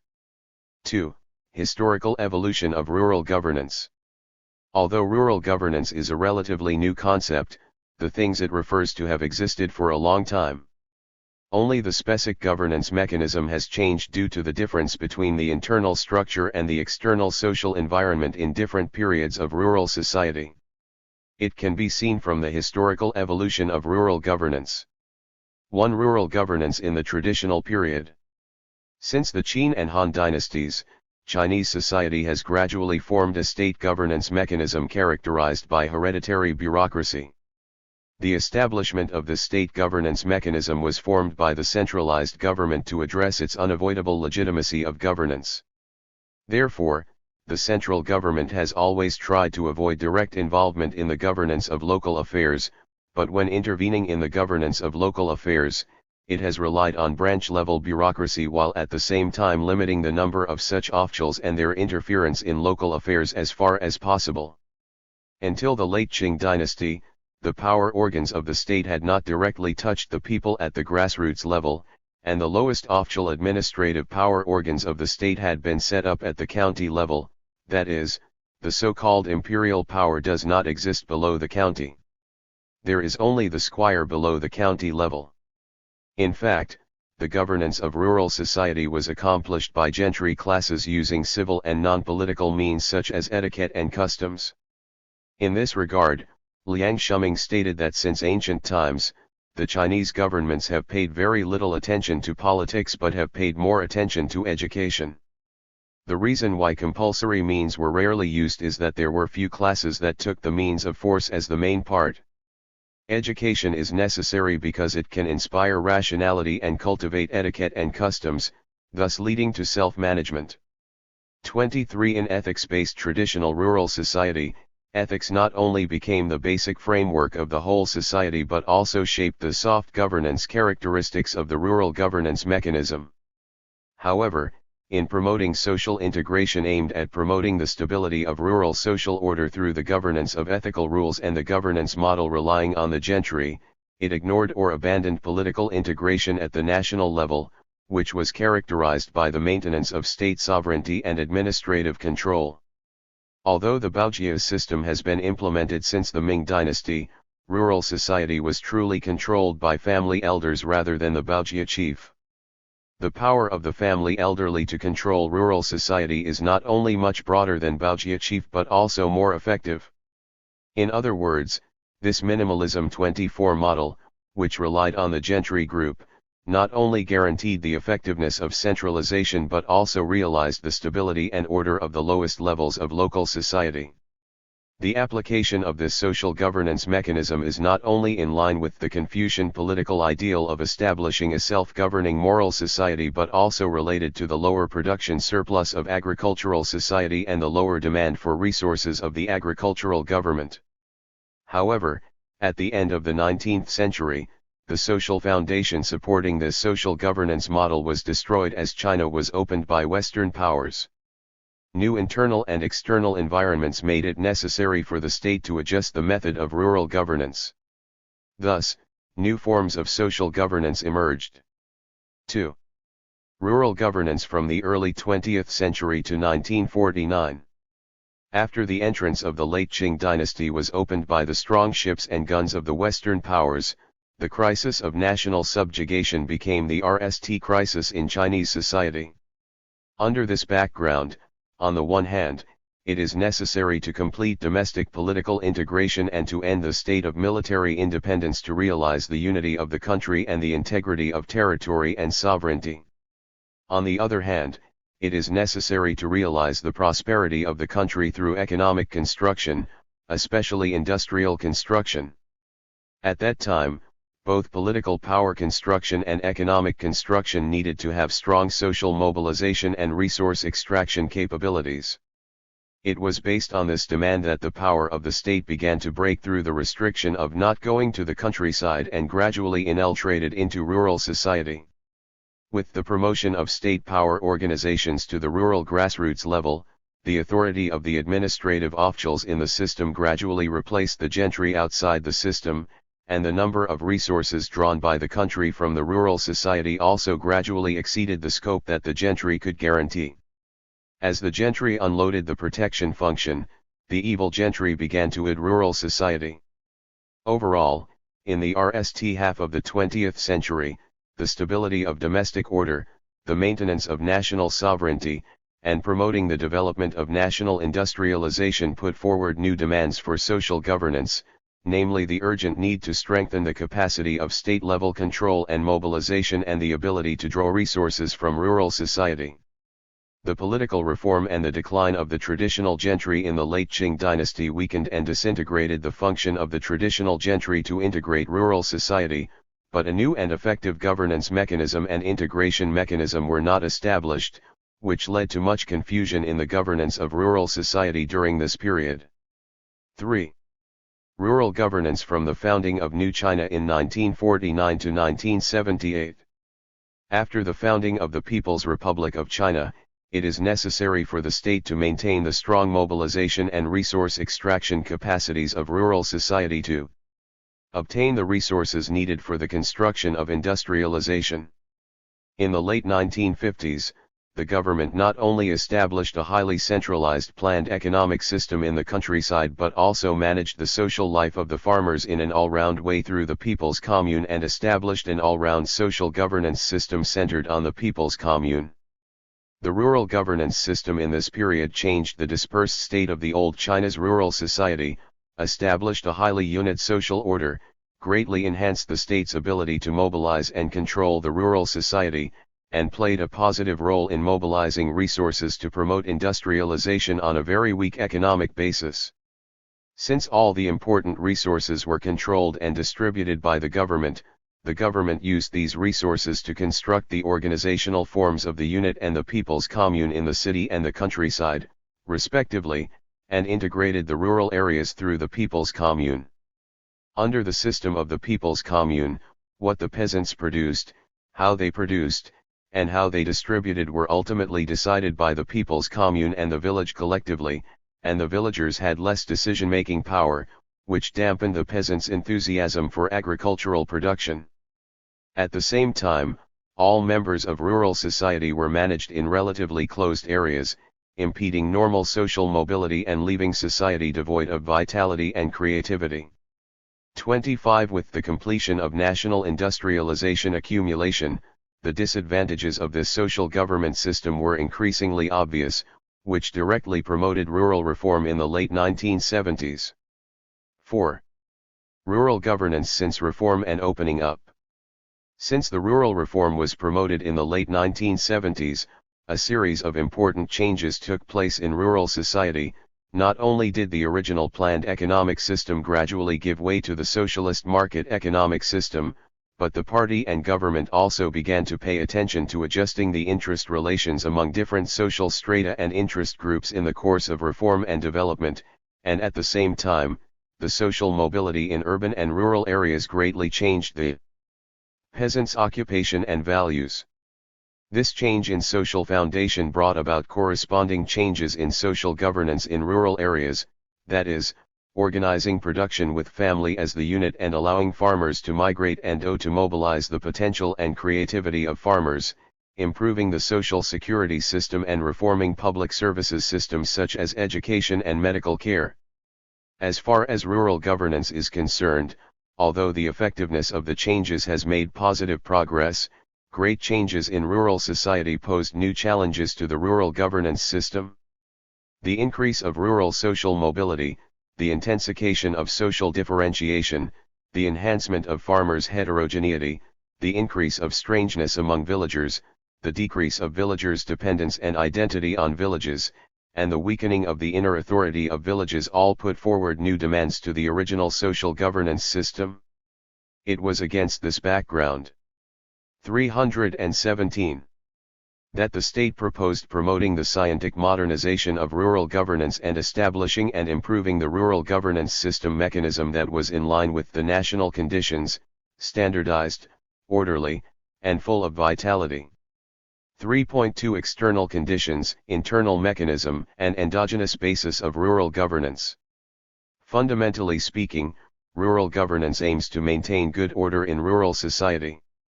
The village order has the functions of construction and protection. The function of construction refers to the function of increasing the income of villages and villagers. The function of protection refers to the function of protecting the legitimate rights and interests of villages and villagers from encroachment.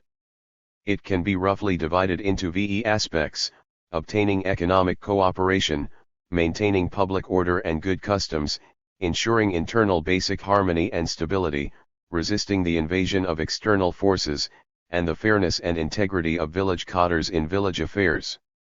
The maintenance of village order and the performance of village governance are determined by the external conditions, internal mechanism, and endogenous foundation of rural governance. External conditions for rural governance. The external conditions of rural governance determine the objectives and tasks of rural governance and the capacity and status of governance resources available to rural governance. Without understanding the external conditions for rural governance, we cannot comment on the quality of rural governance. Rural governance in contemporary China is under the background of promoting modernization. Modernization has at least three implications for rural governance. First, to realize modernization, agriculture should undertake the task of providing primitive accumulation of capital. After industrialization has been to a considerable extent, it will be necessary to feed agriculture, and cities will be needed to drive the countryside. Second, the process of modernization is also the process of transformation from traditional society to modern society. During this transition, new institutional arrangements will be introduced into rural society. Under the impact of modernity, the rule system of rural governance has changed greatly in the constant collision between a large tradition and a small tradition. Third, modernization is often the process of urbanization.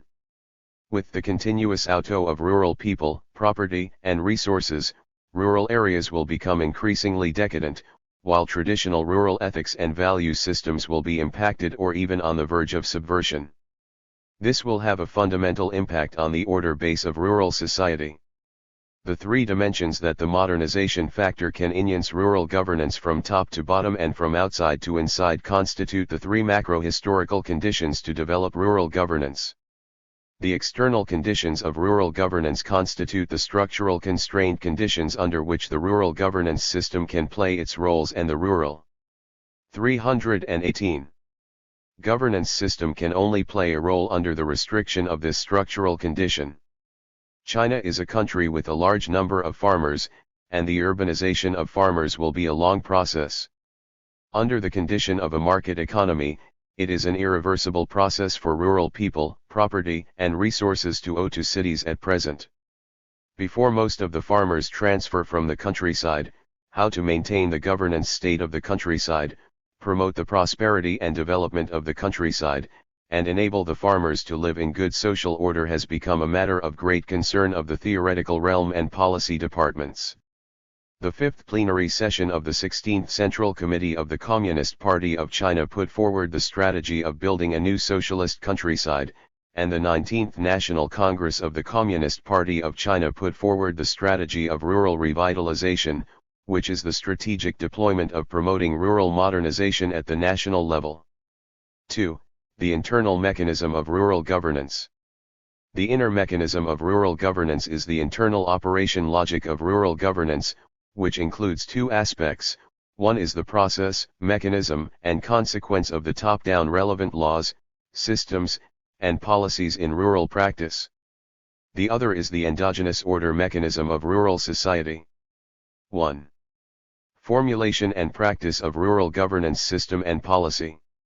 The formulation of any institution or policy is premised on the object of administration. The practice process of the rural governance system and policy is the process of the intersection of the national will and the social structure at the grassroots level, and even the game among the various subjects of interest. When the institution and policy of rural governance come into practice, the expected goals of the country can be achieved in most cases. However, under a specific time frame, the conditions and complexity of the countryside often exceed the expectation, which deviates from the practice of the system and policy. For example, the state imposed a slaughter tax in many places based on the number of live pig farmers raising before the agricultural tax was lifted in 2004. However, in the collection process, because of too many peasant households and human relations in rural society, cotters at the grassroots level were unable and unwilling to spend too much energy on this work. This resulted in the number of each peasant household's live pig stock not being accurately counted. Finally, some places had to fall on the basis of human head count. The story of the pig's head tax turned into the human head tax shows us that the collection of taxes and fees requires costs, and that the transaction cost is extremely high when the country deals with thousands of farmers. In a rural society based on the small-scale peasant economy, we have to follow a relatively simple governance model. After the abolition of the agricultural tax in 2004, the state allowed all rural areas to collect a one thing, one discussion fund, that is, no more than 20 yuan was collected from each peasant within the scope of the village for the public use in the village. At the same time, with the development of new rural construction, many national 319 project funds continued to be put into the countryside, some of which required the village to raise corresponding supporting funds.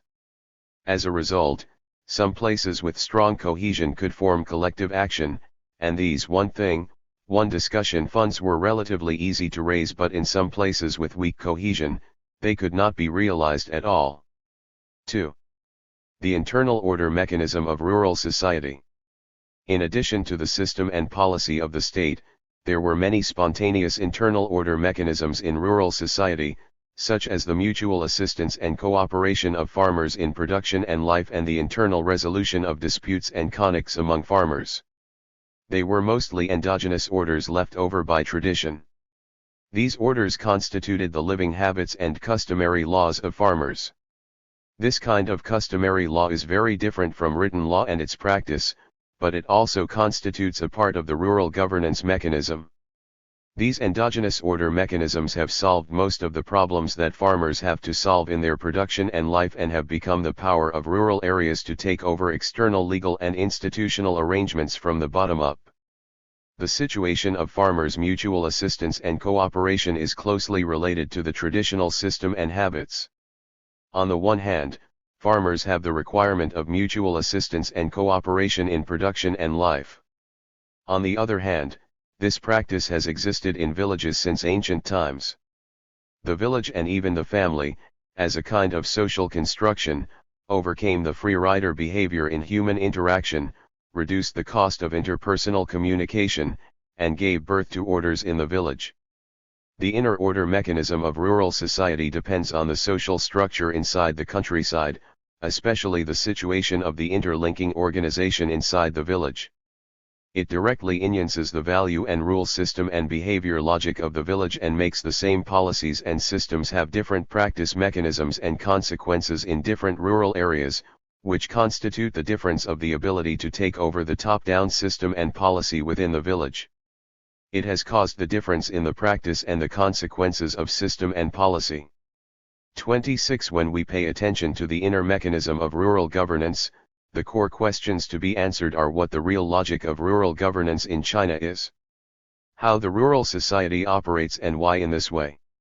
How do various laws, systems, and policies from top to bottom and from outside to inside affect the logic of rural governance? Additionally, how should we understand the real mechanism of rural governance to form a scientific and effective theoretical system? 3.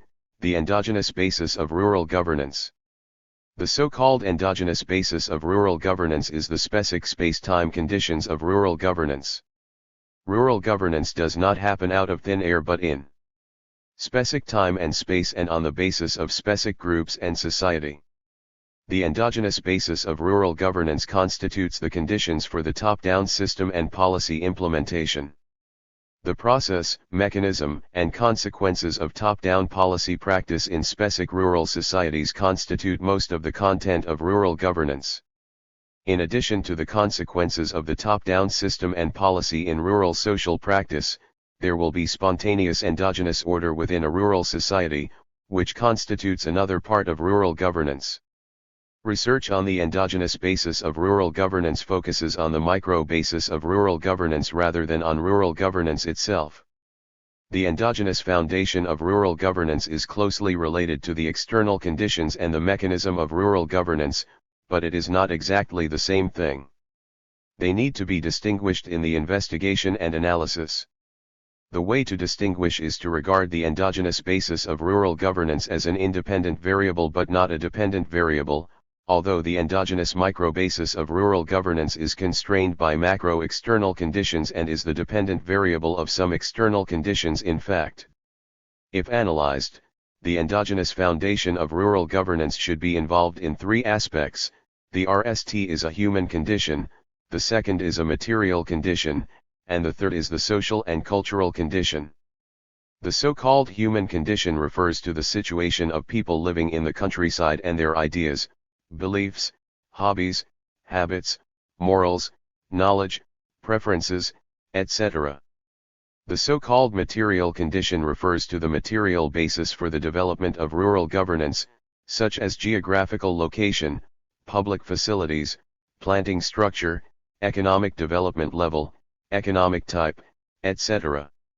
The so-called social and cultural conditions refer to the social stratification and local consensus that constitute the social and cultural characteristics of specific villages, such as the situation of rural capable people, the public opinion of villages, the strength of communities, the living habits, and customary laws of villages.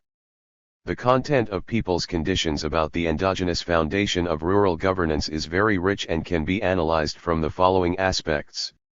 The RST is the level of human subjective value or the level of human belief. This level should answer questions about the meaning and value of farmers' lives, which is the basis of their lives. The second is the level of people's social value, that is, how people think of others and how to deal with the relationship with others. This level answers the question of the farmer's position in a social group and his views on that group. The third is people's quality, such as the so-called stupid, poor, weak, private issues, and people's ability to cooperate. Due to the continuous impact of modernity factors, the nominal value of farmers' traditional pursuit of carry on the ancestral line has been shaken, and the social value of villages is changing. The villagers' competition for social value is often not to integrate the unity of the village but to destroy the unity of the village and break up the village community. The material basis content of rural governance is also very rich. It is the specific material conditions that constitute the prerequisite for the development of rural governance. The research in this field can be greatly inspired by the disciplines of physical geography, human geography, regional social history, and agricultural economy. 4. 321. Example, the high demand for water conservancy for growing rice has made farmers in rice-growing areas more inclined to cooperate internally, which is why communities and clans come into being. Village identity is also more likely to be produced in communities. The cultural and social aspects of the endogenous foundation of rural governance mainly include the structure of the family, the identification of specific units of action, the power of village public opinion, the situation of specific local consensus, the situation of rural social differentiation and its impact on rural governance, and the impact of rural resource changes, such as the mobility of human and property, on rural governance. Rural governance is always carried out on the basis of specific personnel, material, and socio-cultural bases.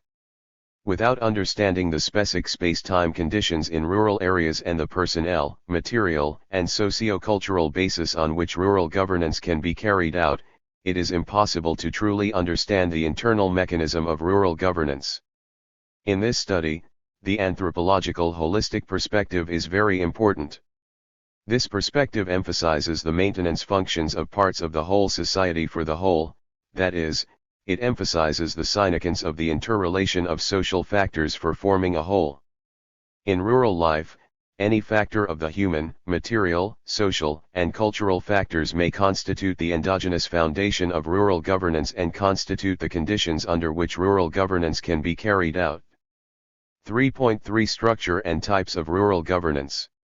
The performance and status of rural governance not only depend on the relevant systems and policies of the country but also depend on the structure and nature of rural society, and rural grassroots cadres are the hinge between the two. Based on this, the basic structure that impacts rural governance can be divided into three aspects: the basic situation of village order and its maintenance mechanism, the role and motive mechanism of grassroots cadres, especially village cadres, and the relationship situation between the state and the countryside, in particular, the relationship between township and village organizations. Different governance structures make the patterns of rural governance present different types. Basic structural elements of rural governance. 1. The independent production order ability of villages. At present, quite a few villages in China have the ability of independent production order, and village public affairs can be handled better. At the same time, there are some villages with low capacity of independent production order. Even if the state has injected a lot of resources into the villages, it is difficult to reach the concerted action of the villagers, so it is difficult to deal with public affairs involving the interests of 322. The whole villagers. That is, because of the differences in the social nature of the villages, there are different ways of order in the villages. According to whether the village mainly relies on the top-down national system and policy forces when the order comes into being, it can be divided into two types, primary order type and secondary order type, and 2. Endogenous order type and exogenous order type. The primary order is mainly based on the power of informal organizations within the village to produce village order, such as relying on village public opinion and consanguineous organizations to achieve cooperation and obtain an order. The secondary order is to organize the village order by the external system. A typical order is to achieve the villagers' self-management and self-service through the villagers' self-governance system. The secondary order often needs not only an external system text but also to be connected with the situation of the countryside itself and based on it.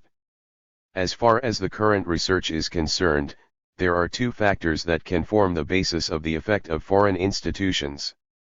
The RST is the power of the endogenous order in the villages mentioned above, which not only forms the basis of the endogenous order but also the basis for the external system to play a role.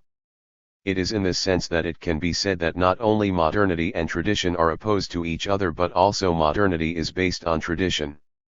The second point is that a strong state power guarantees the implementation of the system, and this state power must have the means to intervene in the villages. The typical village in this aspect is villages with a developed collective economy. Because the village collective has the economic ability, the villagers are actively concerned about the village affairs, and various forces intervene in the distribution of village interests through the arrangement of a formal system. To reduce their own responsibility, village cadres are willing to operate village affairs according to the formal system arrangement. When the production modes of the above two endogenous orders of villages cannot be carried out normally, the production and life of villagers will fall into a disorderly predicament, so the maintenance of the village order will have to rely on the coercive force of the state, that is, the exogenous order. A responsible township government will try to avoid further deterioration of the situation when facing the villages caught in the dilemma of endogenous orders. They have to help villagers mediate disputes, intervene in the old age support issue that may only need public opinion and moral force before with the power of administration and even law, organize villagers to cooperate in building water conservancy projects and prevent villains from doing evil in the villages, and investigate and punish village cadres who seek personal gains through power, and so on. Thus, the following village order frame diagram is listed. 323. 2. The types of the relationship between the two levels of organizations in the countryside. In addition to the ability of independent production order of villages, the state's influence and control over the countryside is very important to rural governance, so the relationship between the state and rural society is one aspect that we must pay attention to. It is often manifested in the relationship between the township and village organizations in actual rural governance. Although in theory, the relationship between townships and villages is deemed as the relationship of guiding and being guided, the actual situation is much more complicated. Even from the perspective of institutional arrangement, the relationship between the Township Party Committee, Township Government, and Village Committee is guiding and being guided, while the relationship between the Township Party Committee and Village Party Branch is leading and being led. The Village Committee and the Village Branch are often sets of staff with two functions. The Village Branch is in the leading position in the village, and the Secretary of the Village Branch is the leader. The relationship between the Village Branch and the Village Committee often becomes the relationship between the decision-maker and the executor. The actual situations of township-village relationships can be divided into three main types of township-village relationships. The RST type is a strong township and a weak village. In the distribution of village resources, the township occupies a stronger position.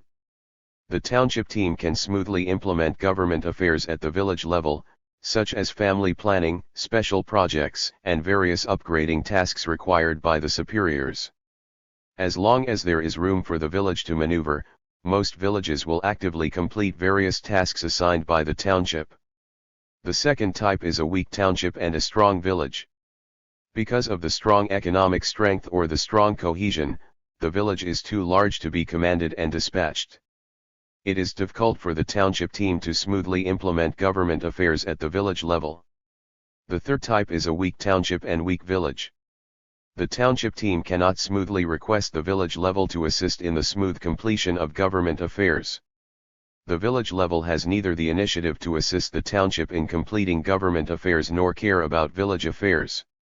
In contrast, in the absence of township restrictions and villagers' supervision, village cadres do nothing or reap the benefits. 324. If we make a further comparison of these three types of township and village relations, we will end that the three types of township and village relations are often closely related to the ability of the village's independent production order. Specifically, a village with a strong capacity for independent production order must be a village with a high degree of relevance. Such a village will certainly be a strong village in the relationship between the township and the village. Under the pressure of a strong village, if there is a lack of financial revenue from industry and commerce or transfer payments from the state, the township will become weak, and its result will be similar to the aforementioned type of weak township and strong village. In addition, a village with poor independent production order ability has difficulty taking the initiative in the relationship between the township and the village because the villagers do not cooperate. In contrast, powerful townships can often aid village-level cotters in completing top-down government affairs through the resources at hand. Villagers' self-governance in these places shows the color of over-administration. There are some villages with insufficient capacity for independent production orders. Because of the limited resources of the township, they cannot effectively mobilize the enthusiasm of the village cotters, and the village-level organizations are in a negative or even idle state. Without the active coordination of the village cotters, the township is unable to carry out government affairs in the villages. Regardless of what they do, unless the township cotters themselves come out and take responsibility to the end, they will receive a temporary response from the village cotters. The force of the township cannot be effectively used and is not in place. Eventually, the township will become a weak township, thus becoming a type of weak township and weak village. 3. The role of village cotters. In the practice of rural governance, the role of village cotters is very important. Only in terms of the system, under the background of villagers' self-governance system, village cotters are not only the agents of the villages and towns but also the leaders of the villagers. When village cotters are viewed as actors, their dynamic mechanism and role types are more complex. As actors, village cotters have two reasons for their behavior. First, they can obtain economic benefits, that is, as village cotters, they can obtain functional benefits, especially legitimate or non-legitimate economic income. Second, they can obtain social benefits, that is, as village cotters, they can obtain respect for others, good interpersonal relationships, more extensive social communication networks and expressive benefits, such as pleasure, face, decency, a sense of self-fulfillment, and achievement of political ambition brought by this kind of communication network. As an actor, the reason for the behavior of the village cotters is related to the ability of the endogenous order of the village. The prestige and face of the village cotters come from the close cultural network within the village and the evaluation system arising thereof. Villages with endogenous order ability are often villages that can independently produce value. In such villages, public opinion and moral force can play a role. 325. Villagers, including village cotters, care much about the evaluation of others. It is the evaluation of others in villages that determines the reputation and face of village cotters. Under this evaluation system, the role played by village cotters cannot be biased toward the village and becomes the protector of the village. If there is a problem in the value production system in the village, the prestige and face of the village cotters are not enough to form a sufficient reason for the roles of the village cotters. Whether village cotters can obtain economic benefits has a very basic role in the roles of village cotters. Village cotters tend to be accountable to the system to maintain their access to such economic benefits when they can receive legitimate economic rewards. In this way, village cotters tend to be the agent of township administration. The relationship between the village branch and the village committee may be interpreted as a part of the relationship between the township and the village. Village cotters, on the other hand, are likely to be passive and lazy to deal with administration. 2. Types of rural governance.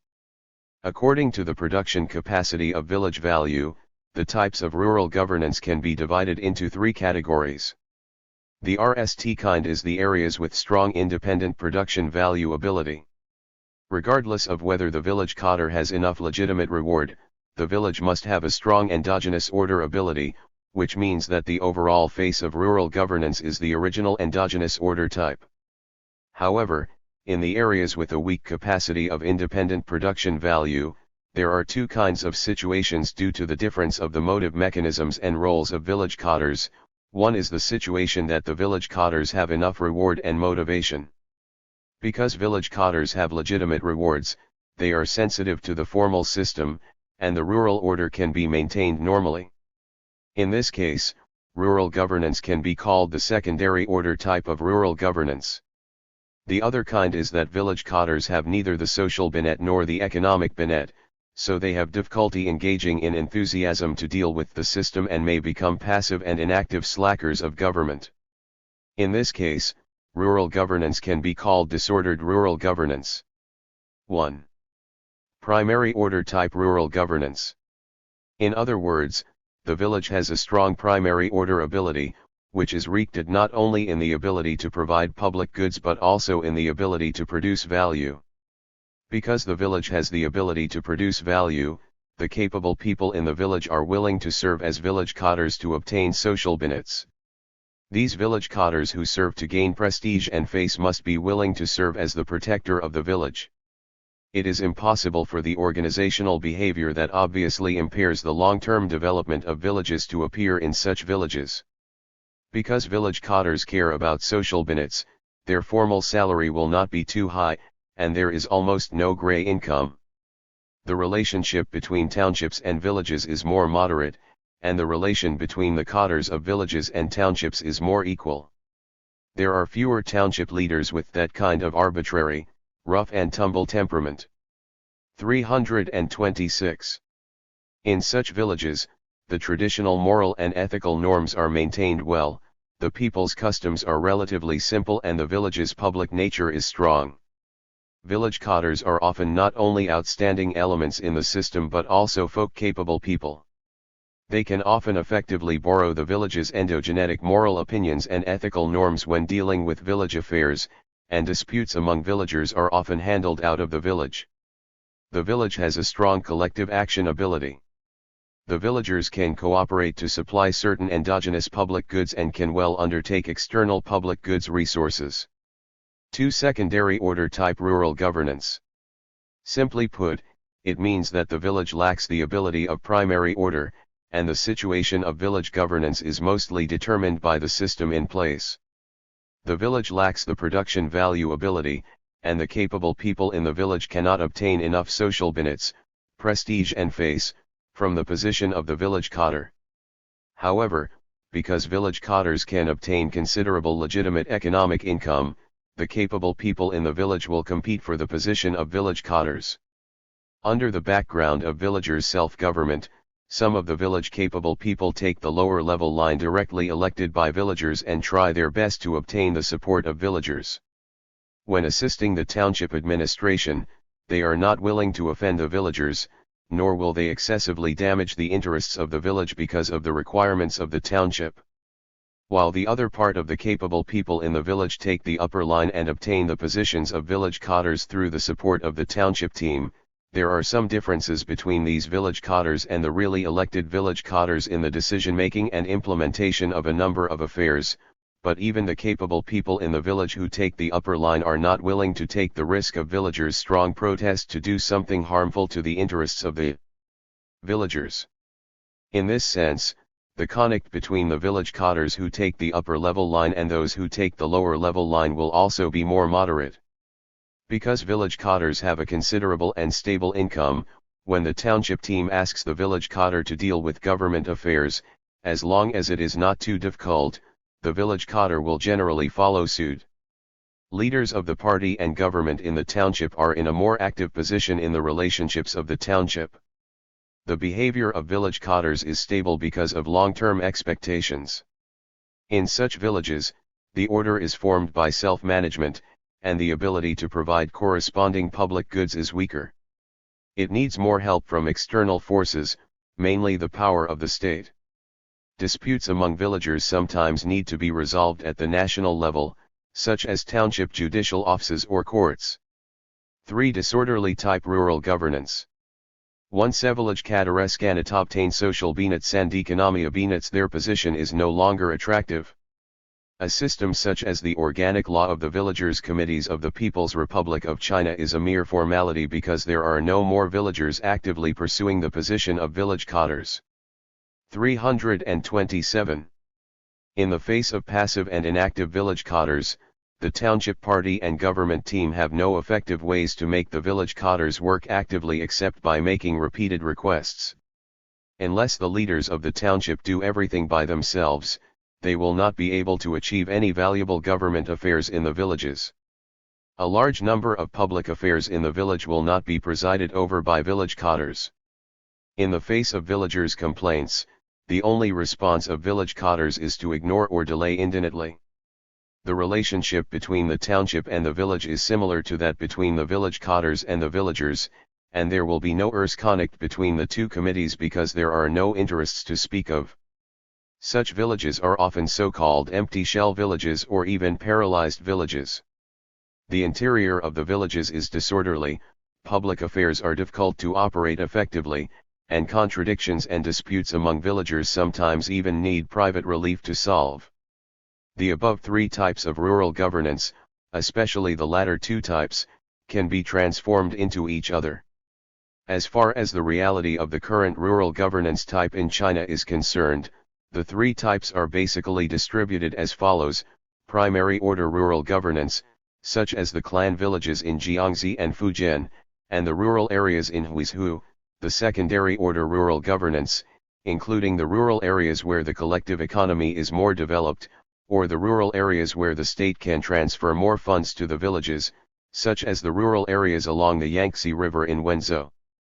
Rural areas on the outskirts of the city, rural areas that occupy a large amount of resources, coal resources, tourism resources, etc., rural areas in the poverty-stricken counties designated by the state, etc., disorderly rural governance, such as the rural areas in some central areas after the reform of rural taxes and fees. 27. As far as the overall situation of China's rural areas is concerned, with the development of the market economy, the large-scale movement of farmers, and the opening of the borders of villages, the ability of independent production value of villages is rapidly declining. More and more villagers are freeing from the village community and facing the national laws and systems, and the village community itself is rapidly disintegrating. For the villagers who are free from the village community and face the country, although the village is still the place for their production, life, and entertainment and the foundation for them to obtain the value of life because the external value and system dominate the village and cut the village, the value production of the village is less determined by the external factors. This shows that villagers are less concerned about other people's evaluations and that the village morale and public opinion force are increasingly weaker.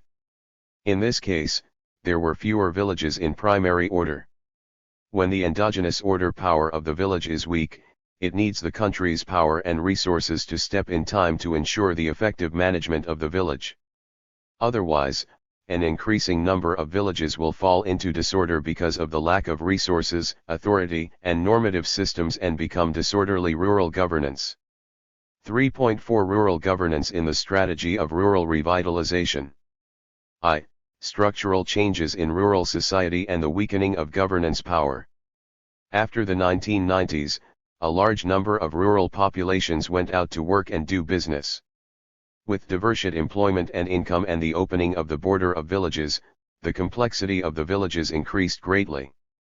The change in farmers' livelihood modes led to profound changes in farmers' lifestyles, communication modes, and values, and changes in rural social structure and rural governance models. As the focus of family economic income has shifted to non-agricultural industries, the traditional ways of life of farmers based on agricultural production have also changed.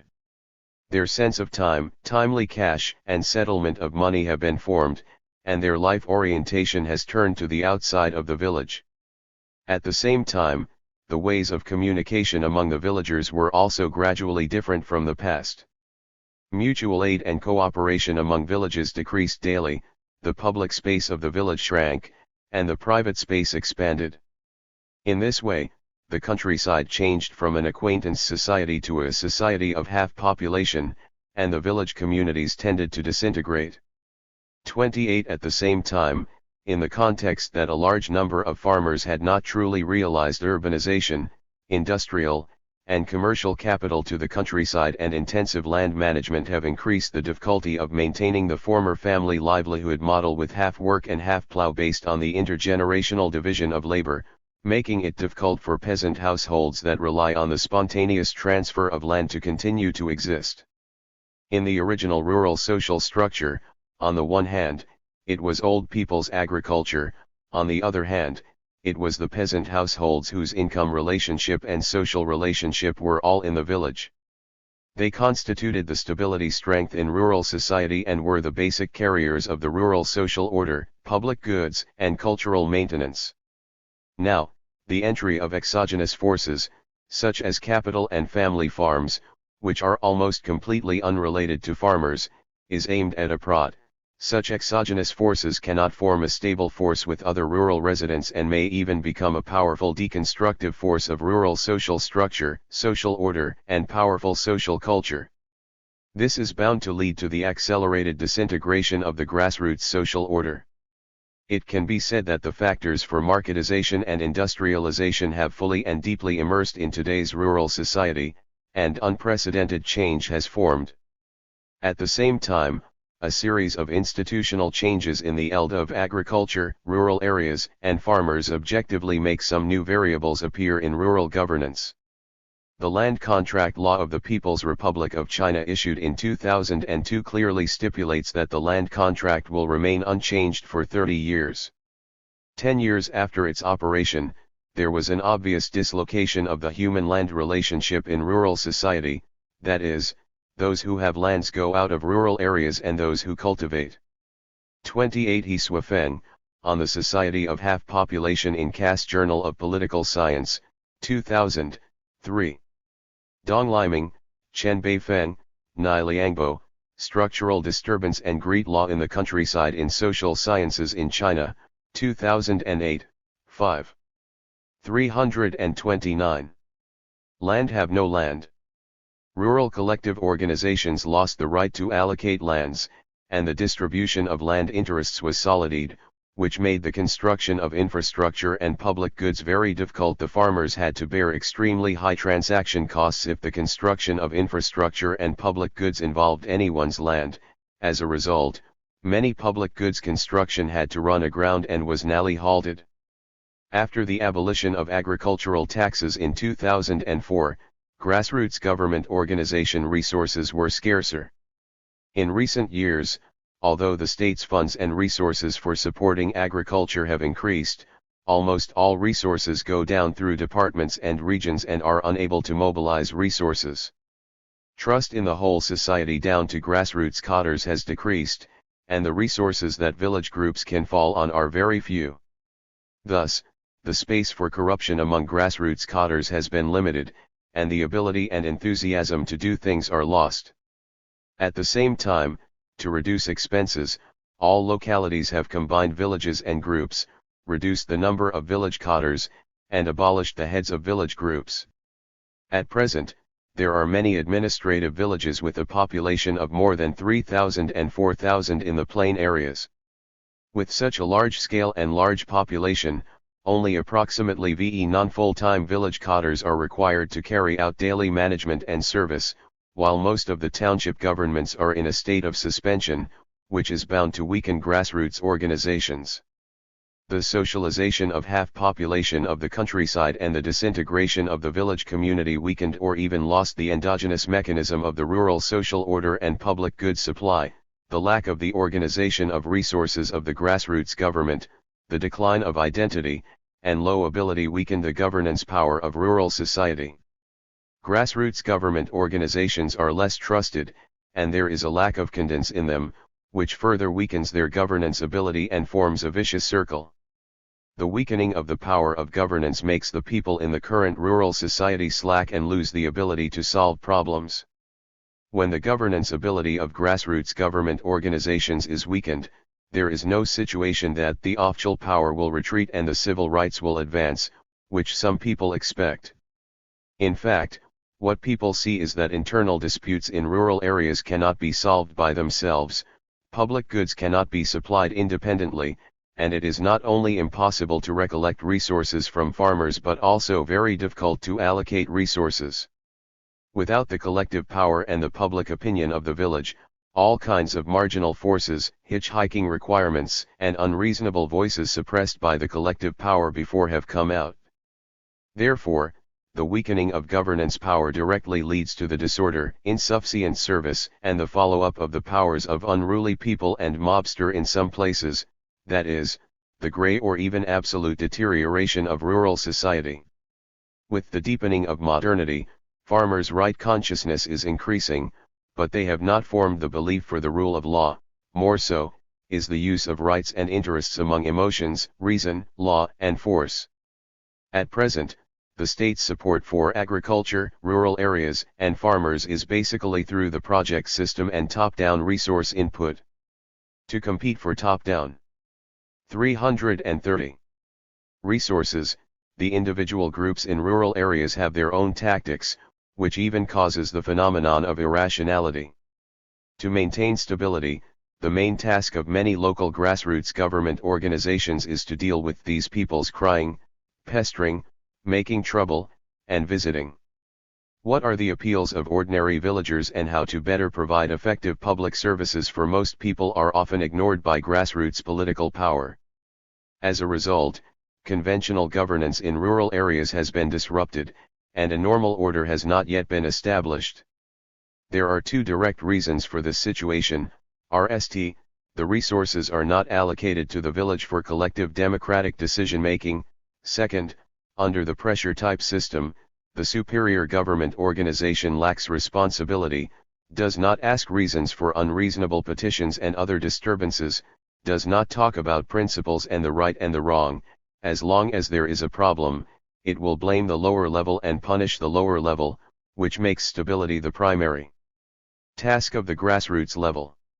From another point of view, it is because leaving the local resources of social governance and relying solely on the state power for social management is bound to cost high and has low efficiency.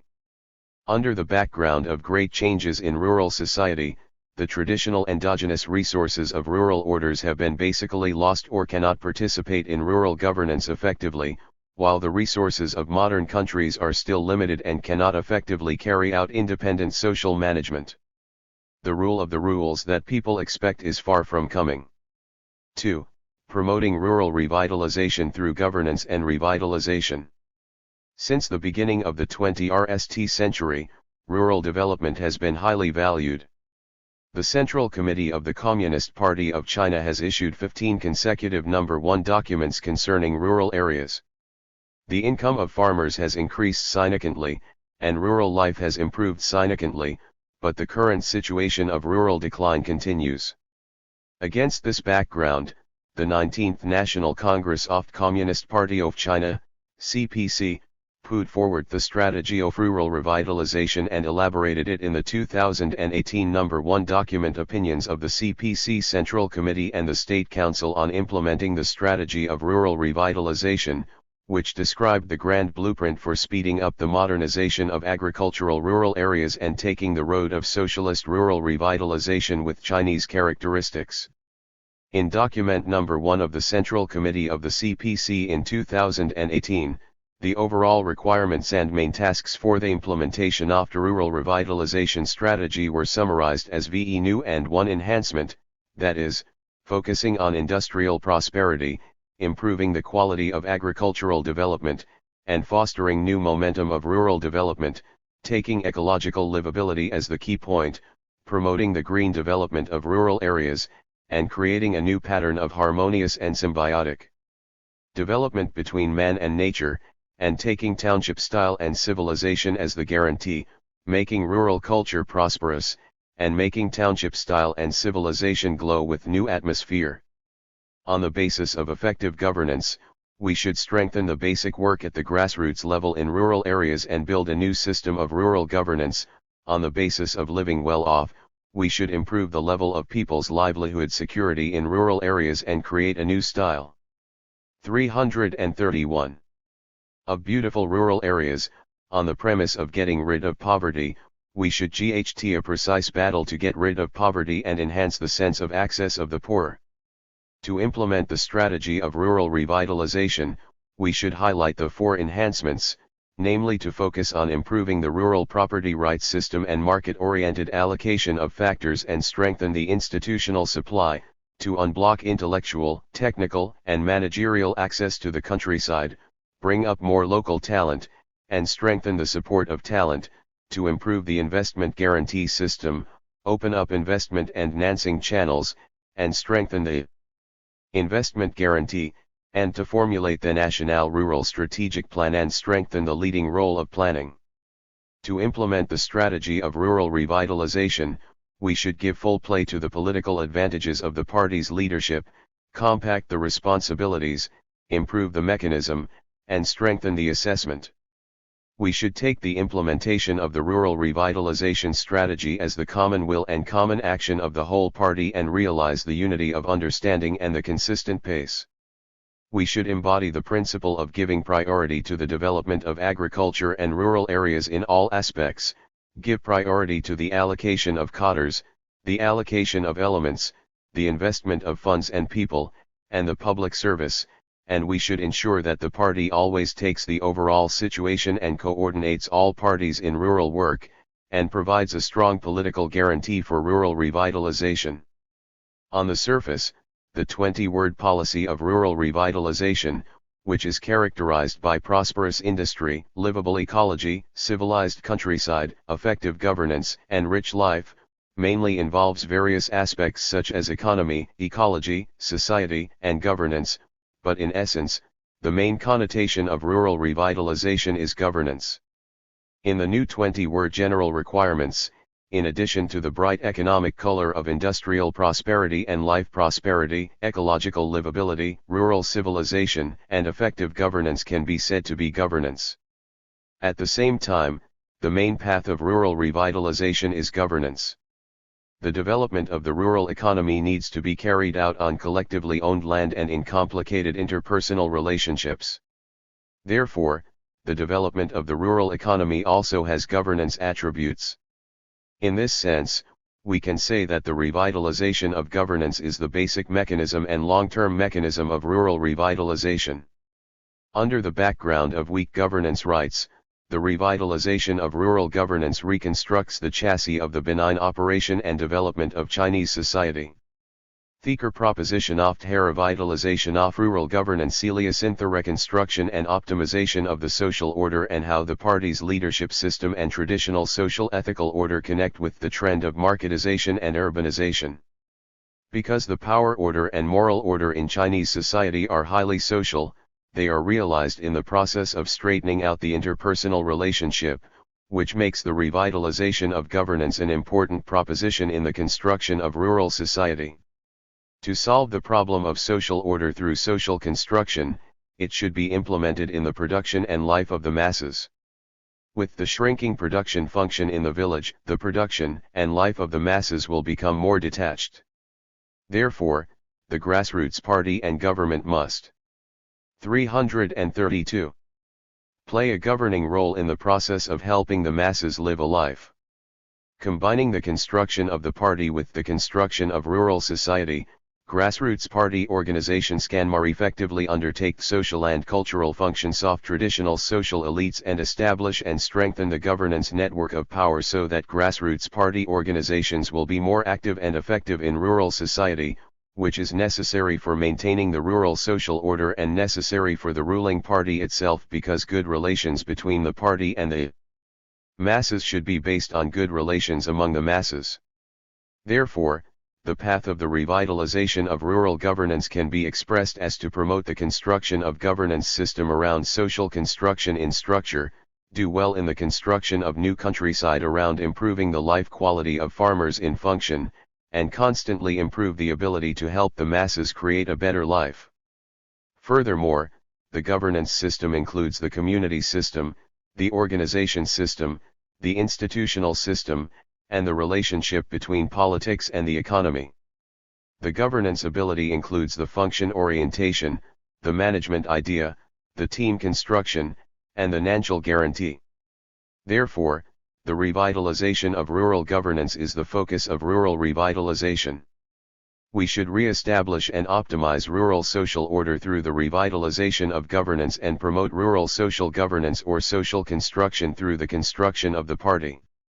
Rural revitalization is necessarily a long-term exploratory process.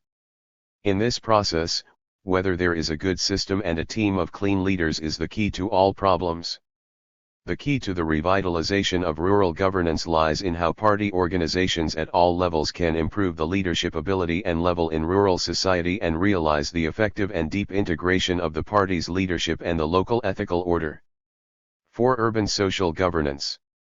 4.1 Definition and content of urban social governance. Definition of urban social governance. Urban economics introduces regional space into governance and puts forward the concept of urban governance.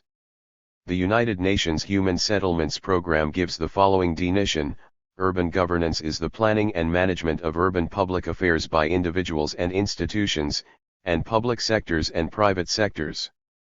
At present, the concept of urban governance mainly includes three perspectives.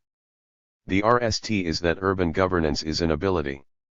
Urban governance is not only the ability to integrate and coordinate local interests and organize social groups but also the ability to represent local interests and organize social groups to form strategies that are relatively consistent with the market, state, city, and other levels of government. The second is that urban governance is a process. Urban governance is a new form of public action. Characterized by a more complex actor system, it is the process. 333. To emphasize negotiation, cooperation, voluntary participation, and exibility in the construction of new institutions. /31243. What urban governance focuses on is the process, that is, the process in which local governments work together with private interest groups to achieve collective goals. The third is that the key to urban governance is to treat citizens as one of the main bodies of urban governance. Urban governance is not only different from the urban government but also different in connotation. The key lies in the fact that social forces are involved in urban governance. The different understandings of urban governance show the two main points of urban governance. First, urban governance should be a dynamic process, which is both a decision-making process and an implementing process. The emphasis is on the process of maximizing the overall interests of the city on the basis of mutual restriction and balance of the powers of the various interest subjects in the city. Second, urban governance is a new thinking of urban management, which is related to and different from urban management. In a broad sense, the content of urban governance covers urban social governance, but from the perspective of governance mechanisms, urban governance is consistent with urban social governance. Urban social governance is a process in which multiple subjects participate in the continuous integration of various connecting interests through coordination and cooperation. 2. Contents of urban social governance. The content of urban social governance mainly includes 6 aspects. First, the construction of a basic system. The RST is to establish the basic system norms and operational rule system of the city. The second is to inherit the historical culture, historical evolution, local customs, and practices of urban development. These constitute the prerequisites for urban development. In addition, when the city develops to a certain stage, it also needs the top-level design of the state as the overall planner. On the one hand, it actively encourages urban governance, on the other hand, vigorously promotes the local urbanization process and implements the state's sustainable development goals. Second, creating a democratic governance environment. The governance of urban governance is embodied in integrating stakeholders, including all levels of party committees, governments, enterprises, and institutions, social organizations, and individuals within the scope of the city, to participate in and govern together. Third, establishing an accountability mechanism. Party organizations and governments should be supervised by accountability agencies. Citizens' accountability is a part of performance accountability, and it deepens administrative accountability. This responsibility is not only to deal with public affairs or disputed events but also includes public policies and budget making. In addition to a transparent mechanism of government openness, there must also be a multi-party interactive mechanism with strong responsiveness. Fourth, the mechanism for consultation and deliberation should be improved.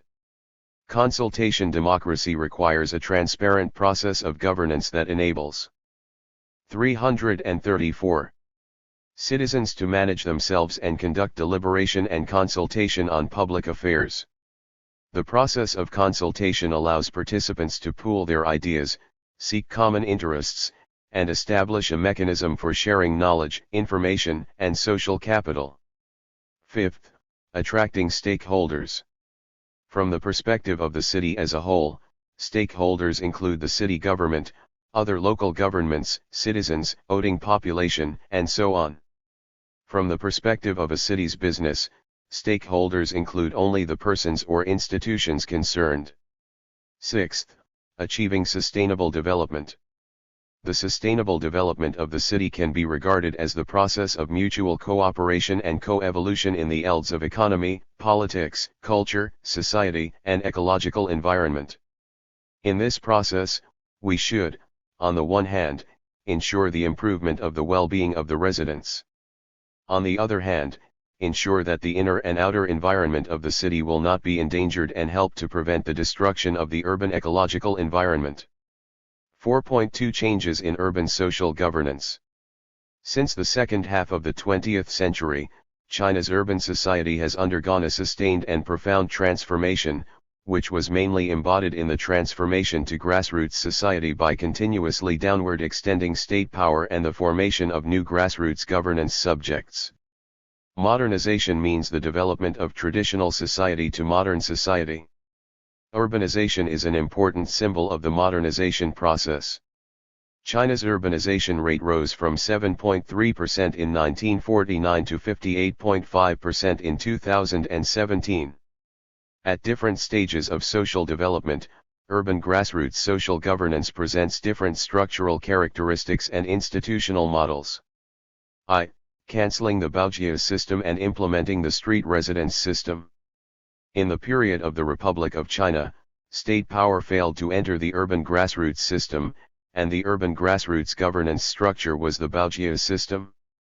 Baojia chiefs, generally 3 generations of elderly people, became a special force in the streets. After the founding of New China, the RST task of urban social governance was to reform the old Baojia system. The urban grassroots society has established 2 administrative organizations of the street and alley. It changed the original Bao into the street and changed Jia into the alley. The street was set with a head and a deputy head, and the alley was set with a head and a deputy head. In 1950, cities set up residence organizations to replace alley organizations, but their names were different.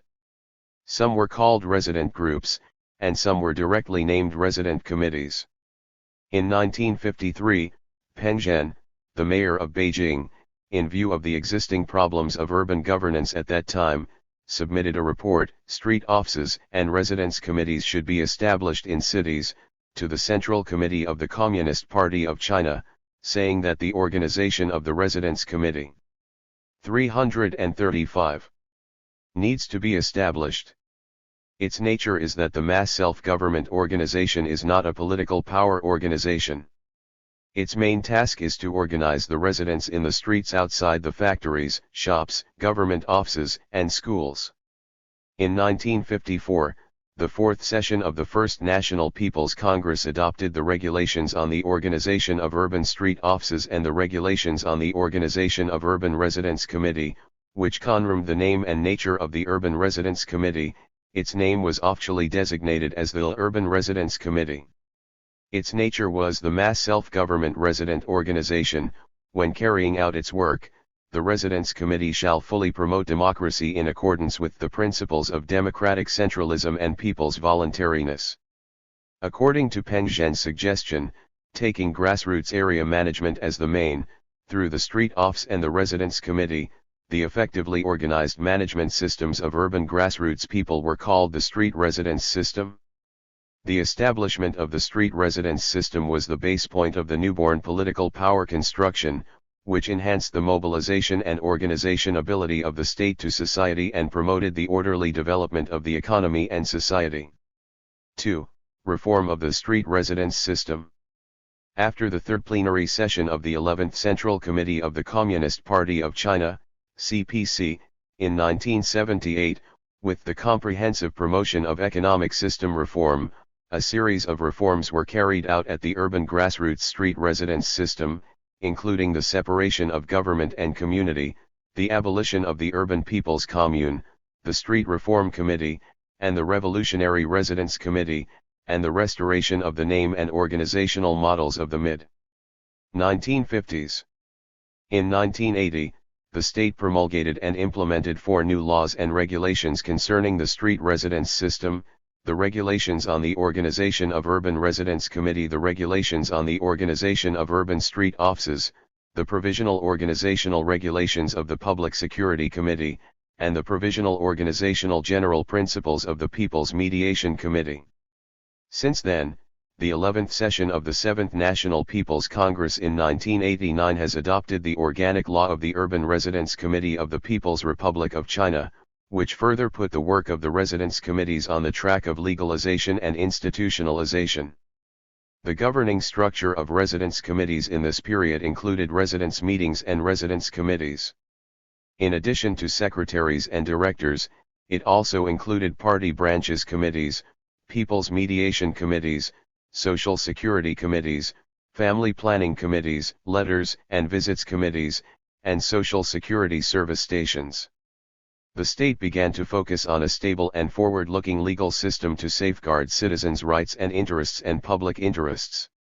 From the perspective of the actual operation of the Residence Committee, the community democratic election, democratic decision-making, democratic management, and democratic supervision with the Residence Committee as the carrier are the proper paths to realize democratic governance at the grassroots level in our city. 336. 3. Transformation of urban social governance.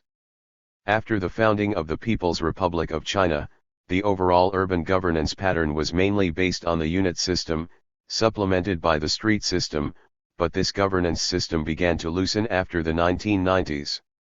Along with the gradual deepening of the market-oriented reform, a large number of state-owned enterprises' bankruptcy auctions and the transformation of ownership caused the sudden overthrow of the functions of unit-run society. The overall sense of the unit society tended to disintegrate, and the focus of urban governance began to shift from the unit to the street office and residence committee.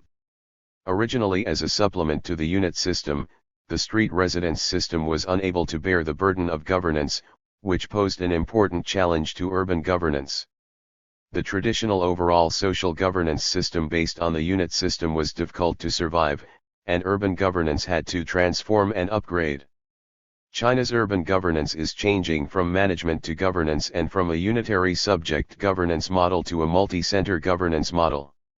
In response to the transformation and adjustment of the overall structure of urban governance, China has begun to carry out the transformation of urban social governance oriented by community self-governance. The transformation of community governance objectively requires the construction of a modern community governance structure based on China's national conditions and oriented by community needs. Generally, the community governance structure includes a complete community governance organization system, cooperative and co-governance community governance mechanisms, institutionalized and diversified community participation channels, and a demand-oriented community public service system. 4.3 Social governance in megacities. Urban social governance needs to solve 3 core problems: the balanced and effective supply of public goods, maintaining the stability of social order, and promoting the harmony of social relations. Under the background of China's current social transformation, the speed of population is speeding up, social resource allocation is not balanced and social contradiction is sharp, which poses a new challenge to urban social governance. With the expansion of the city scale, all kinds of challenges have been upgraded. Therefore, the governance of megacities is the primary problem in China's current urban governance. The exploration of social governance innovation in megacities also provides a model reference and experience reference for improving the level of social governance in an all-round way. With regard to the criteria for megacities, countries have different sizes.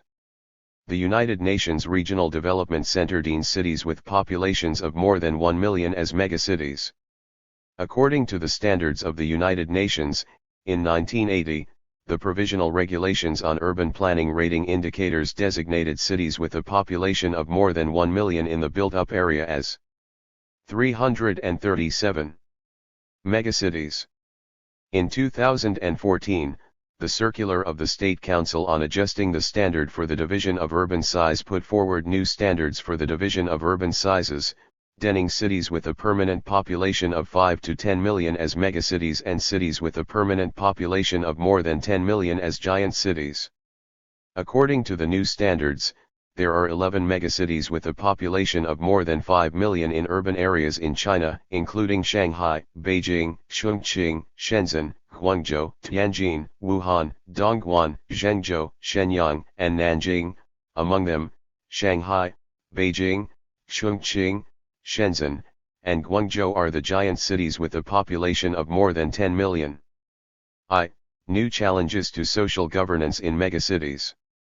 Compared with ordinary cities, megacities face more severe challenges. First, the continued expansion of population size has brought about resource and environmental pressures. From 1978 to 2014, Beijing's permanent resident population grew 1.47-fold, while Shanghai and Guangzhou grew 1.20-fold and 1.71-fold, respectively, which was mainly due to an increase in the number of foreign permanent residents. The supply of urban infrastructure and other public services is limited by land, space, and funds and cannot grow at the same rate and on the same scale. Air quality is declining, traffic is seriously congested, public safety hidden dangers are increasing, medical education resources are insufficient to supply, and the bearing capacity of cities is not sustainable. Although the goals of strictly controlling the population scale of megacities and controlling the total population and promoting the optimization of population structure were clearly put forward, megacities concentrated the most high-quality resources in politics, economy, culture, and other aspects of our country. The siphon effect and magnetic field effect will continue to exist for a long time, and the more unbalanced the social development and the greater the difference in the allocation level of social resources, the more significant the siphon effect will be. Therefore, the possibility of population expansion and the limitation of resource-bearing capacity are the greatest challenges to urban development in the future.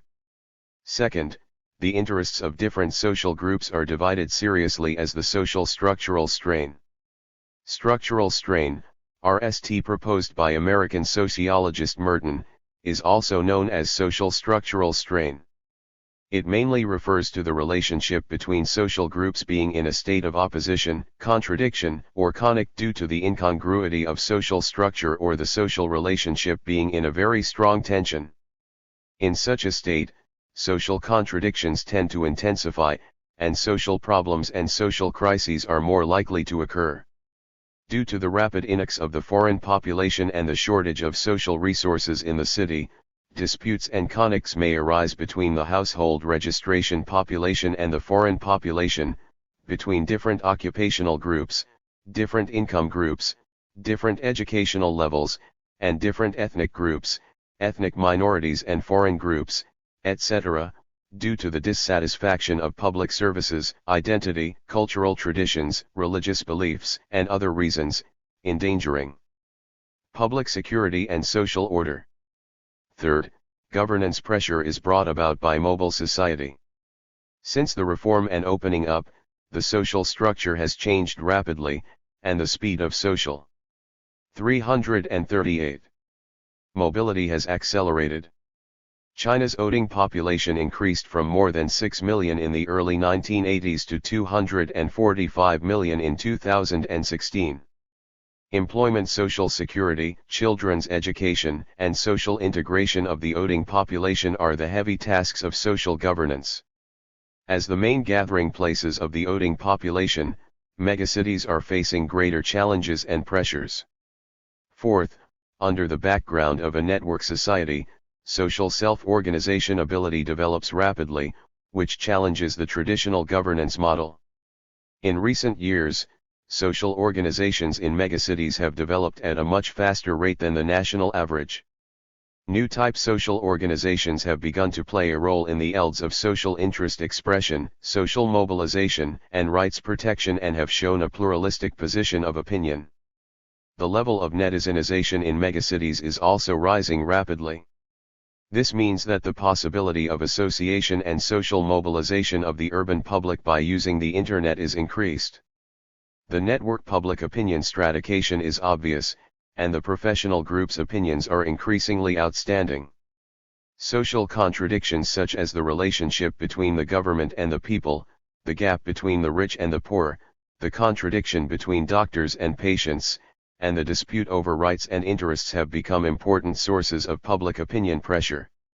Under the new background of the continuous improvement of social self-organization ability and the formation of a network society, it is increasingly urgent to explore a new social order maintenance mechanism based on vitality.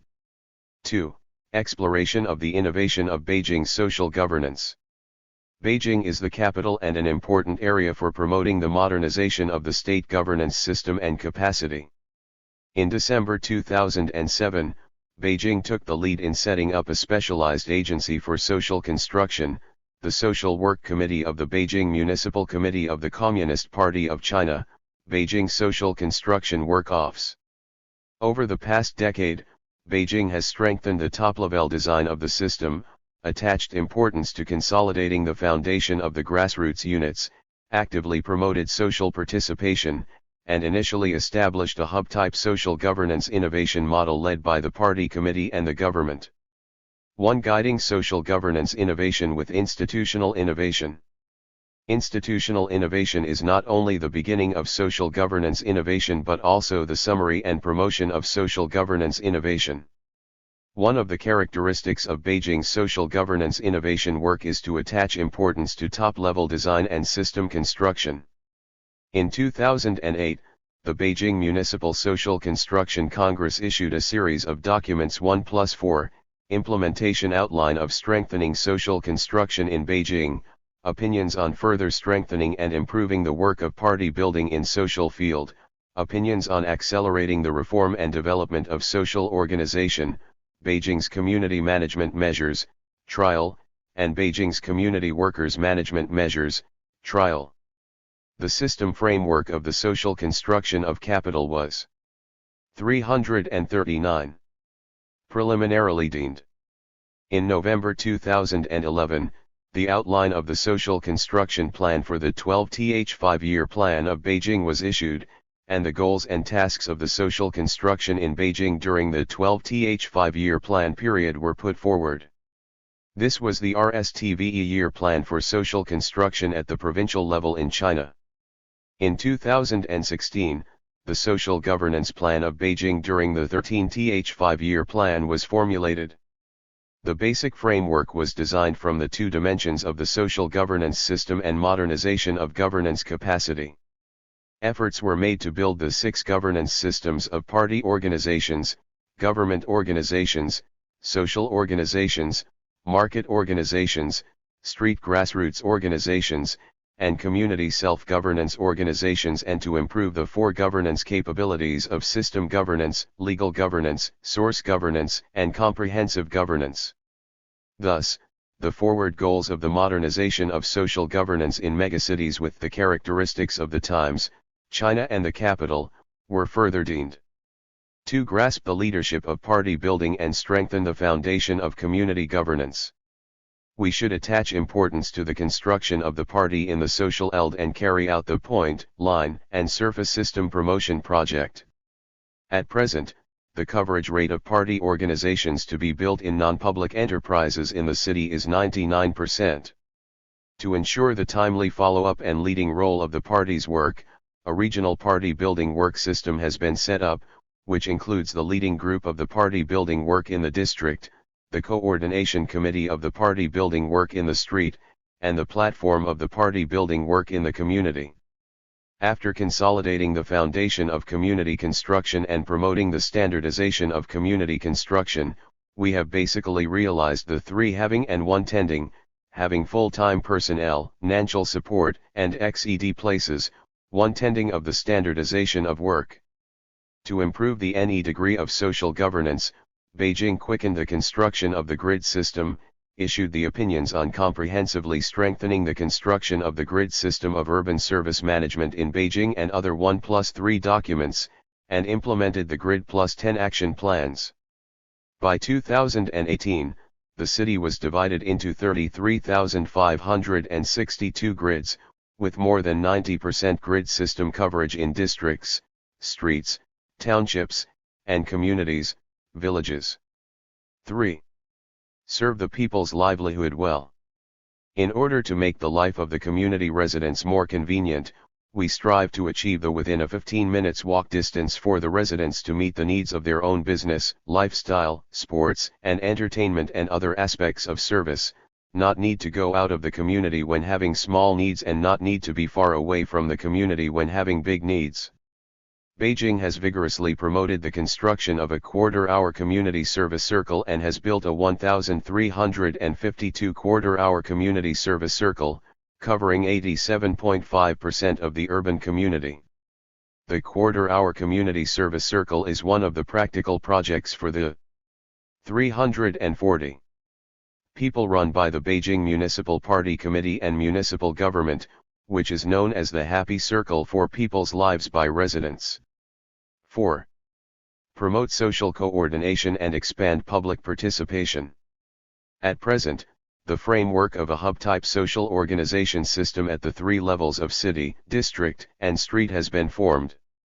The coverage rate of hub-type social organization services linking social organizations reached more than 95%, and more than 30,000 various social organizations at various levels were included in the main channel of the work of the party and the government.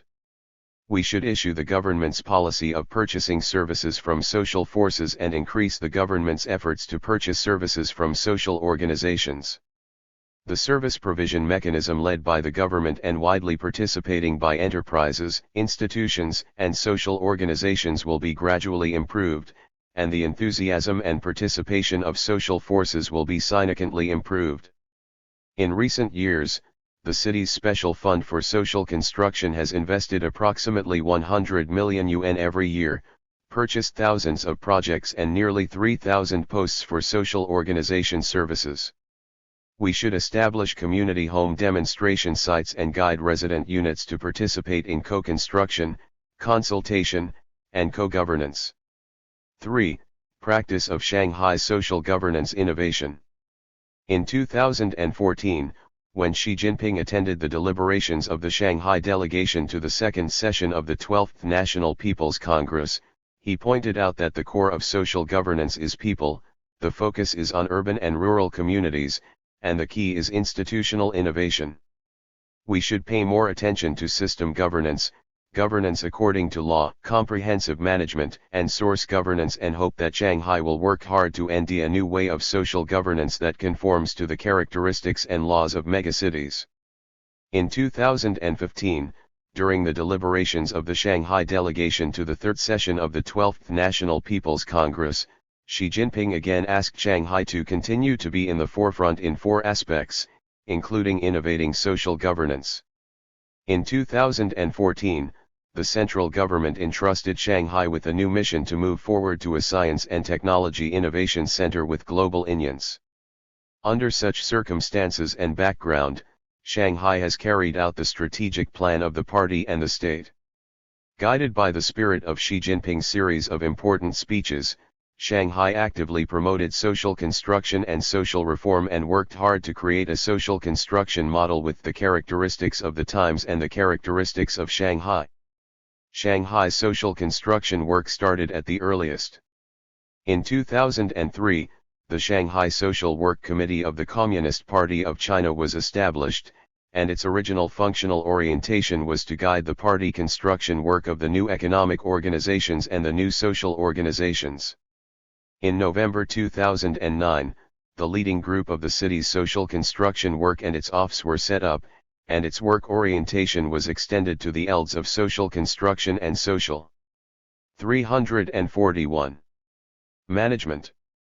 At present, Shanghai has established a 3-level party organization leadership system of Municipal Party Committee for Social Work, District, County, Party Committee for Social Work and Streets and Communities, Comprehensive, Party Committee, and gradually formed a social construction work system unitly guided by Party Committee and led and borne by Social Construction Office, which is the combination of sections and pieces, based on the sections and hierarchical responsibility. The main contents and working methods of social governance in Shanghai can be divided into 3 stages. The RST stage, 2009 to 2013, is mainly the construction stage of the basic system.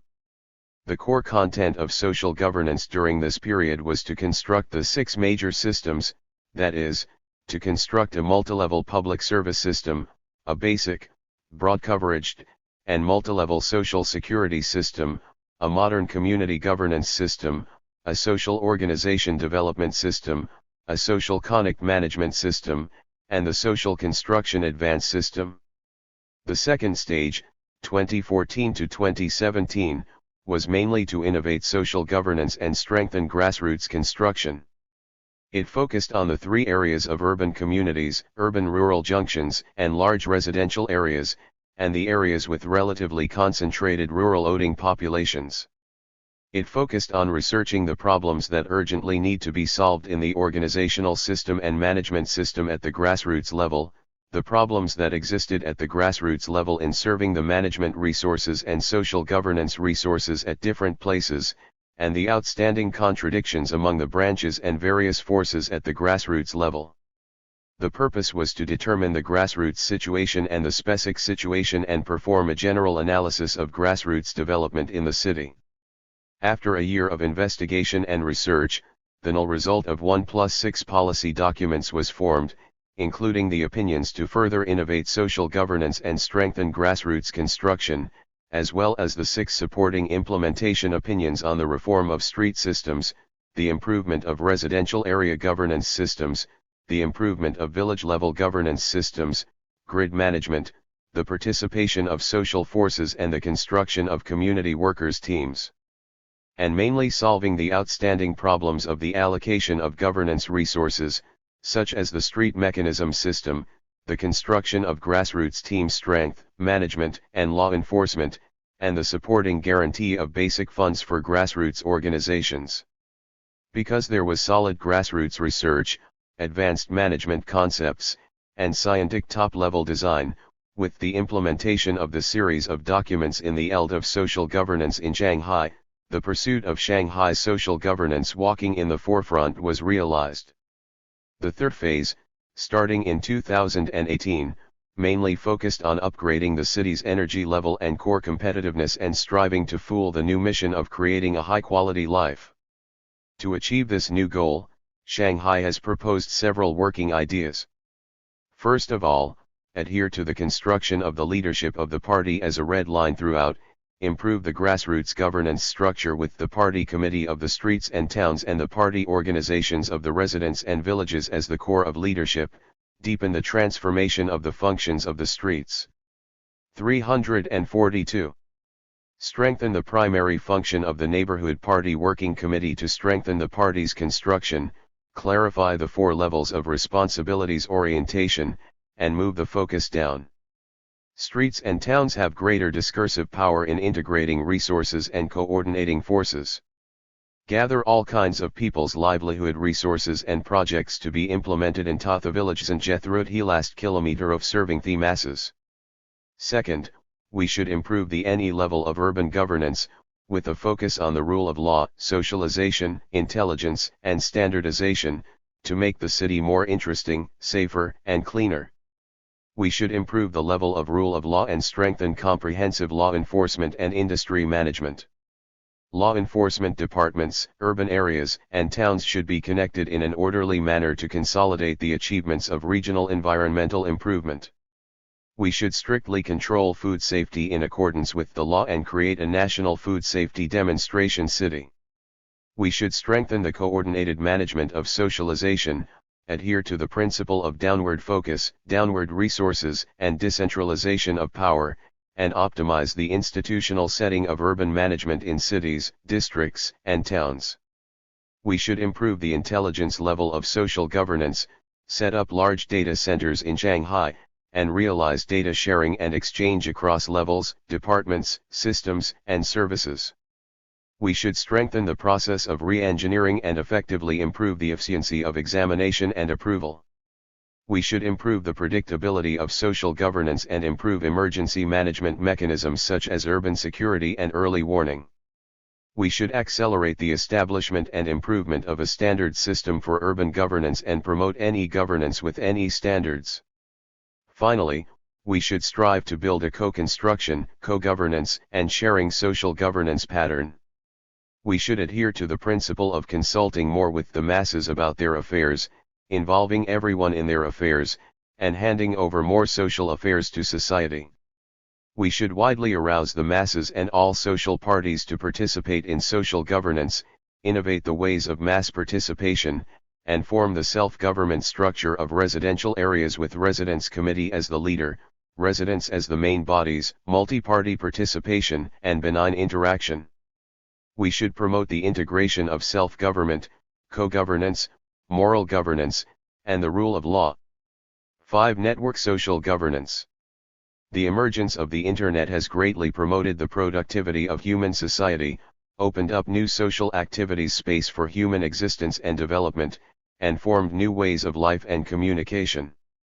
It involves not only the information dissemination forms of society and people's social communication forms but also the economic operation forms of society as well as the public's social participation and political participation forms, and it will involve the deep organizational structure and inner operating mechanism of social life. In 1994, China was fully connected to 343. The Internet. By December 2017, the number of Internet users in China had reached 772 million, and the Internet penetration rate had reached 55.8%. These figures show that China has formed a network society covering all fields of production and life. 5.1 Network society. Concept of the network society. It is a common classification method to define network society from static and dynamic perspectives. In the static sense, a network society is a special form of a real-time and online human life community.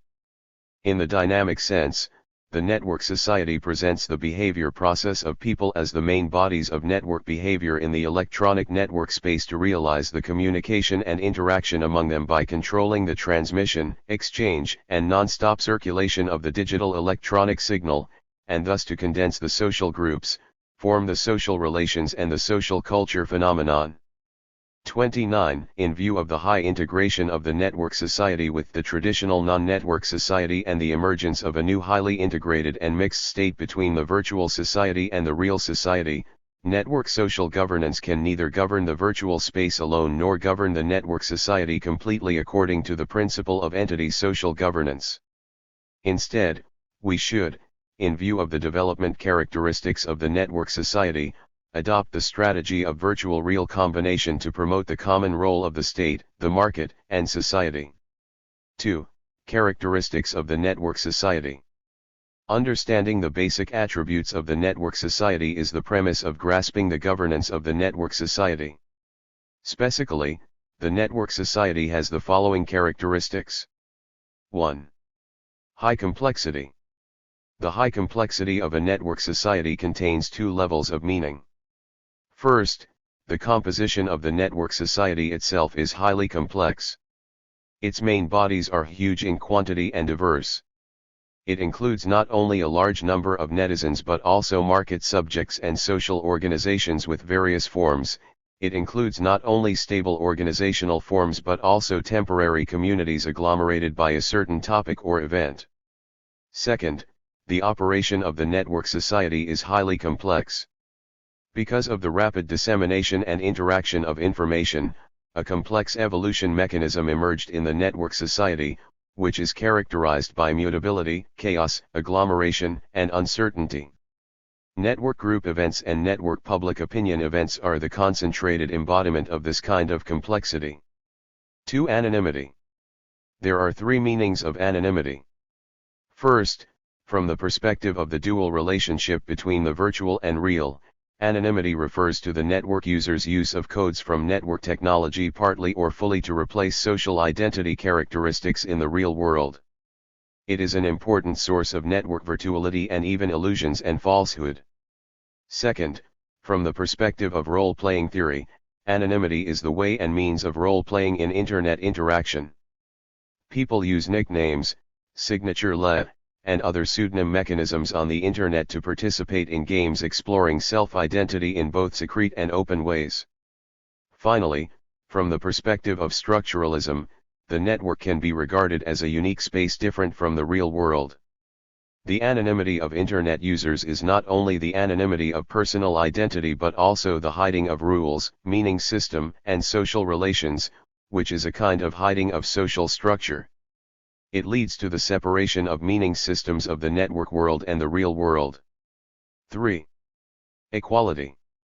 In traditional society, the government has obvious resource superiority and authority characteristics, therefore, it has absolute superiority.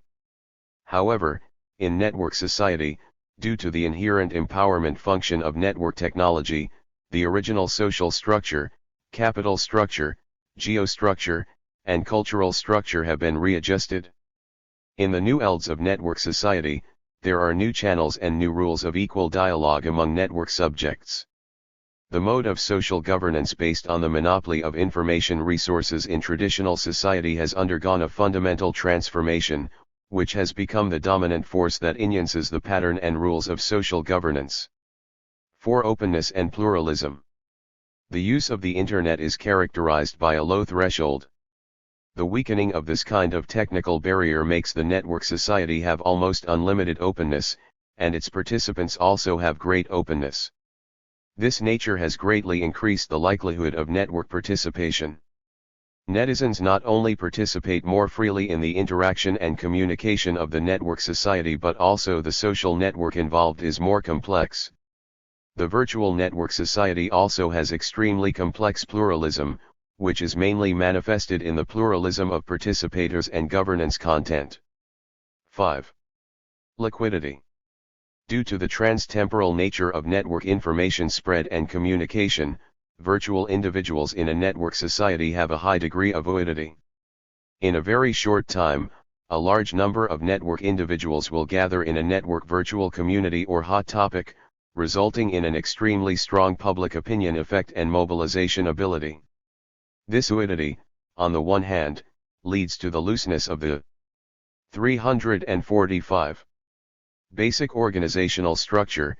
At the same time, it also shows the convergence of ideas in the network. Therefore, the social structure of the original level is absorbed and dissolved by the non-hierarchical chaotic form, and the whole presents a more complex and nuanced structural characteristic. 6 issues existing in the network society. I. Political security issues.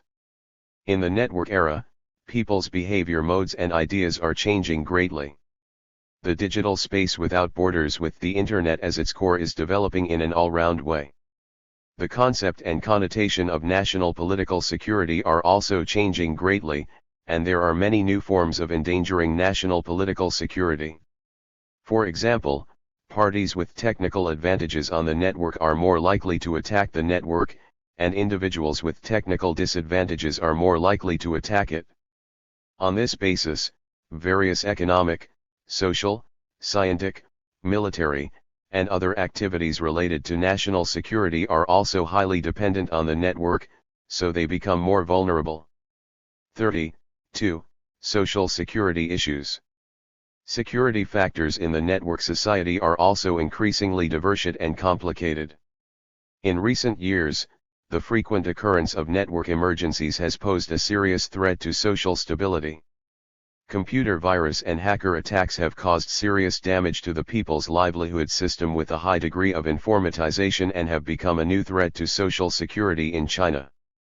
After the emergency, because of the untimely, inadequate and unscientific information disclosure, rumors, extreme views, and panic will be extreme through internet users.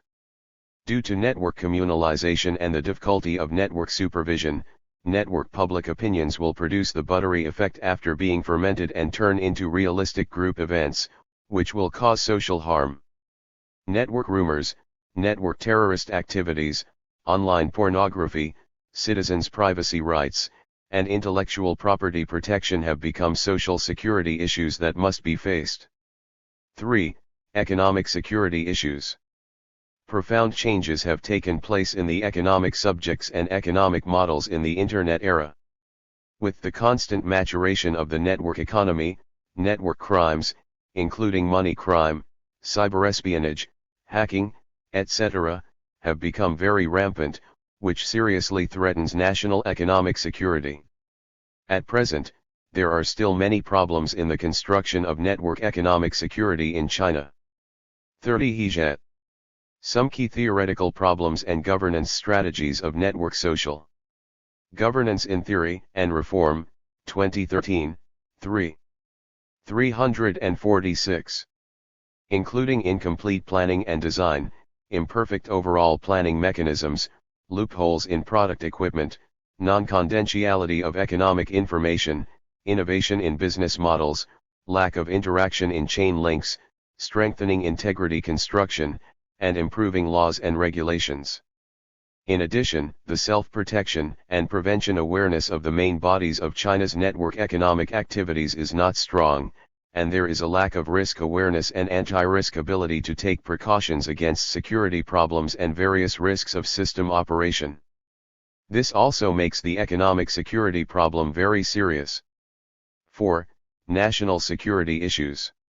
On April 19, 2016, at a forum on the work of network security and informationization, General Secretary Xi Jinping pointed out that there is no national security without network security.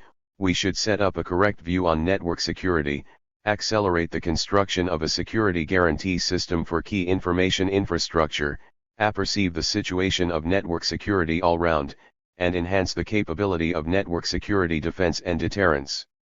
As the FTH space after territory, territorial sea, airspace, and space, the network has been and will continue to be an important resource for national development.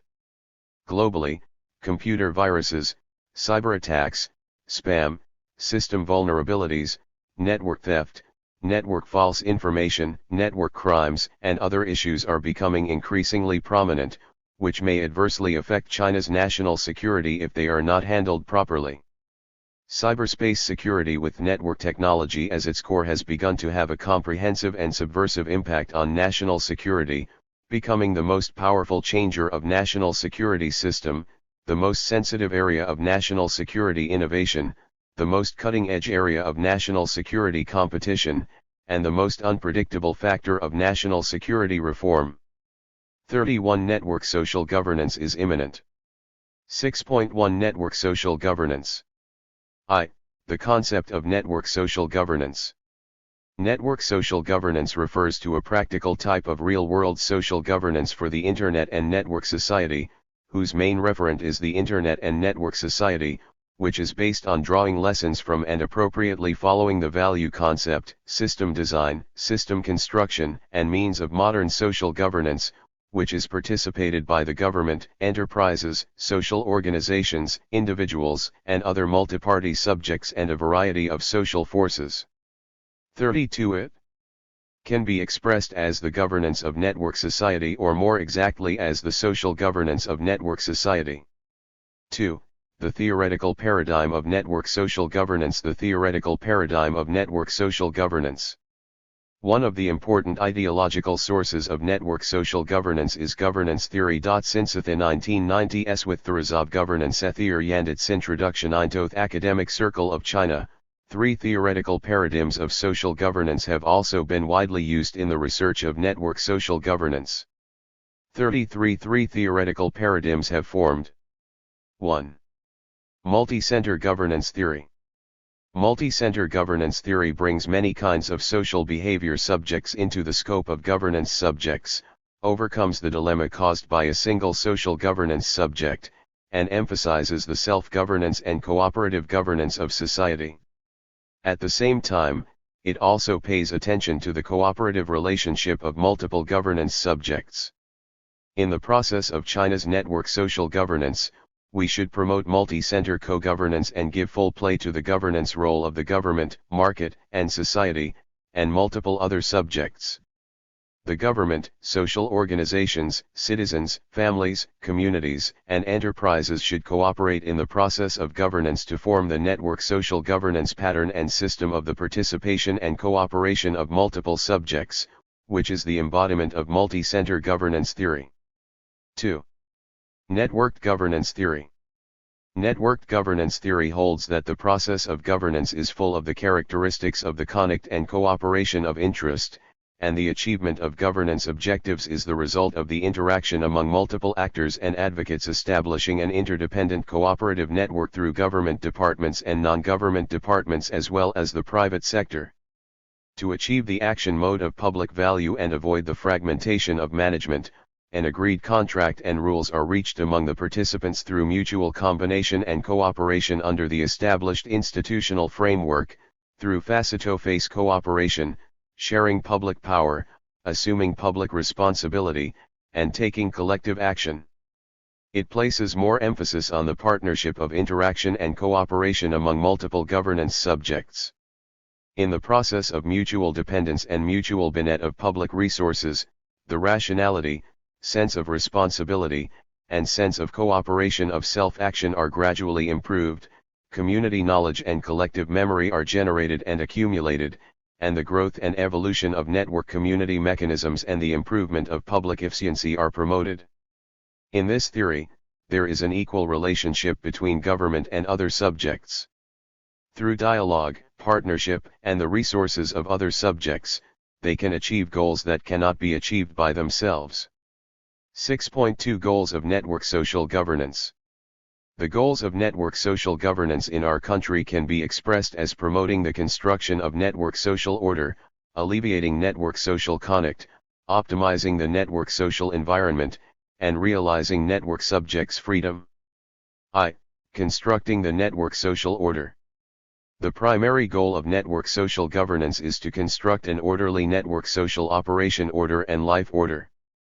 Order is one of the basic values of law, which emphasizes the establishment and maintenance of order in the state. The open characteristic of a network society makes the behaviors of multiple subjects mixed. The existence of the phenomena of online water armies, internet rumors, and so on disturbs the order of network space and reduces the quality of information exchange and communication among multiple subjects in a network society. Social order is established through structure and culture. The new order in cyberspace means that the actions among individuals and end-to-end are predictable, patterned, and rule-based. People's actions are managed by mutual expectations and contracts, thus promoting the cooperation and interaction of the whole society. To establish a good network social order, various network subjects should interact with each other in order, form the basic behavior norms in the network social life, and establish a necessary order in the state for the network social community life.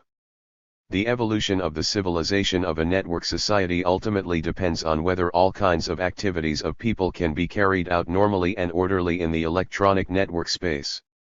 This requires the combination of the rule of law and the rule of virtue, the combination of heteronomy and self-discipline, and the joint efforts of websites, netizens, and national authorities to achieve the beauty of order in the network society. 2. Relief of network social conflicts. It is also one of the goals of network social governance to relieve network social conflict. Conflict is a common and complex phenomenon in an organizational action. The conflict of the network society is compounded. It includes not only the inherent interest contradiction and the social conflict in the network virtual space, such as the network violence and the network privacy infringement, but also the interest contradiction and the social conflict in the affine society which extends from the network space to the entity life. They are closely related and interact with each other, which makes the nature of the conflict more complex and the governance more difficult. Network social conflict not only encroaches on the legitimate rights and interests of cyberspace subjects but also challenges and endangers the operation order of the network and the social life under the network, resulting in social instability factors. Therefore, to effectively relieve all kinds of network social conflicts, it has become a major goal of network social governance. 349. 3. Optimizing the network social environment. Regarding human beings, the subjects of network behavior that the network creates are a specific behavior and social and cultural environment. Therefore, people's social life is naturally divided into online and offline. It can be argued that the Internet in the sense of hardware and material entities is more about its technical support, and the problems discussed here to improve and optimize the network environment should be located at the social and cultural level rather than at the purely technical level. 4. Realizing the freedom of network subjects. Network social governance should realize people's network freedom and all-round development under national laws and regulations. The problems of network social governance arise from the need to maintain the order of social operation in electronic cyberspace. However, forming and maintaining the normal operation order of the network social life community is only a tool. The fundamental purpose of network social governance is to provide supporting elements and guarantee conditions for the realization of human network freedom and comprehensive development. The emergence of the network society provides the conditions for humans' free development. The development of the network economy creates the material conditions for humans' freedom. The network makes people more free in the social relations. The development of the network provides more multiple choices for humans' freedom, and the construction of the network space provides more exhibition space and opportunities for humans' development. V. Model of network social governance. The models of network social governance in China are divided into two types: government-led governance under the leadership of the party committee and multi-governance under the leadership of the party committee and the government. The top-down management mode, which is dominated by party committees and governments and based on laws and regulations, is the most important part of network social governance. At the same time, under the social governance model led by the party committee and the government, network enterprises, network media, and other multi-subjects also participated in network social governance.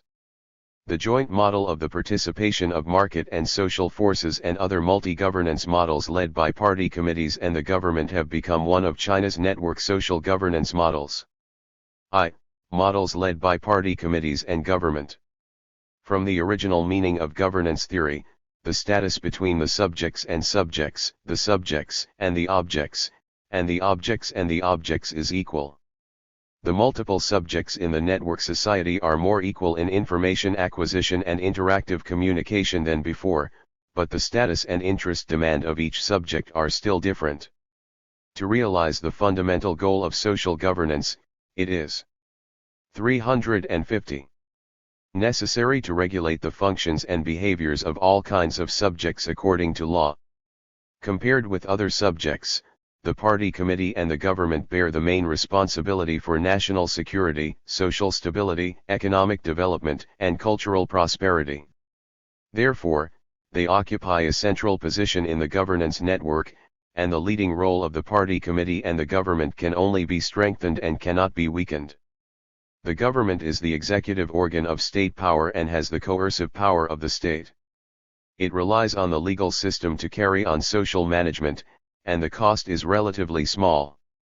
At the same time, the network social governance model led by the party committee and the government not only conforms to the systematicness of the information transmission in the network operation but also realizes the information resource sharing through the centralized management and control of the party committee and the government and prevents the repetitive construction. At the same time, the governance of cyberspace at the national level can also fully maintain national sovereignty. The governance model dominated by the party committee and government is mainly embodied in guidance, coordination, and supervision in network social governance, and the main means are legal means and administrative means. To promote the sustained and healthy development of the Internet, the state has issued a series of laws and regulations on network information security and service-oriented management. It mainly includes the regulations of the People's Republic of China on protecting the safety of computer information systems, the provisional regulations of the Administration of International Networking of Computer Information in the People's Republic of China, the provisional regulations on the administration of the confidentiality of computer information systems, the decision of the Standing Committee of the National People's Congress on the protection of Internet security, the measures on the administration of the prevention and control of computer viruses, and the regulations of the People's Republic of China on telecommunications, the regulations on the administration of Internet Electronic Announcement Service, and regulation on Internet Information Service of the People's Republic of China, and so on. China mainly regulates the content of the Internet through the Internet Content Provider, ICP, and gradually moves toward the detailed management of the content of ICP services. The establishment of the Central Committee on Network Security and Information Technology is also a major event in the field of network social governance in China. In March 2018, the plan for deepening the reform of party and state institutions proposed that the management of state computer networks and information security management centers should be adjusted from the Ministry of Industry and Information Technology to the Office of the Central Committee on Network Security and Information Technology, which will be responsible for the top-level design, overall layout, overall coordination, overall promotion, supervision, and implementation of major work. In related fields, in addition to the management model of applying laws and regulations, the party committee and the government also manage other social subjects by means of education. For example, by educating people not to believe and spread rumors, rapidly. 351. Identifying telecommunications fraud, using civilized network language, and participating in voluntary activities. Internet authorities encourage Internet enterprises to adjust the market behaviors damaging the interests of Internet users through interviews. 2. The multiple governance system under the leadership of the party committee and government. Governance theory emphasizes the pluralism of governance subjects and advocates that the party committee, the government, and the related departments, the network service provider, and the network behavior participants jointly promote the effective governance and development of the network society. In the face of the high quantity and low quality of the information content of the network society, the entertainment and commercialization of the information use, the risks caused by the market disorder to the public interest and the network order, we must let more governance subjects participate in, pay attention to the roles of the industry organizations, network operators, and netizens in the network social governance so as to realize the real governance. Therefore, the governance model of the network society in China should turn to the multi-governance models led by the party committee and the government. By virtue of their comparative advantages, cooperation among governance subjects is more effective, which greatly improves the capabilities of providing public goods and services, formulating industrial policies, and assuming social responsibilities and other aspects. Under the multi-governance models dominated by the party committee and the governance subjects also include the multi-subjects such as Internet enterprises, network media, and netizens, and the main governance means including legislation, administration, and technology. ASA possibly means soft market governance. Industry self-discipline plays an important role in restraining the behavior soft market subjects, maintaining market order, and promoting the transformation of government functions.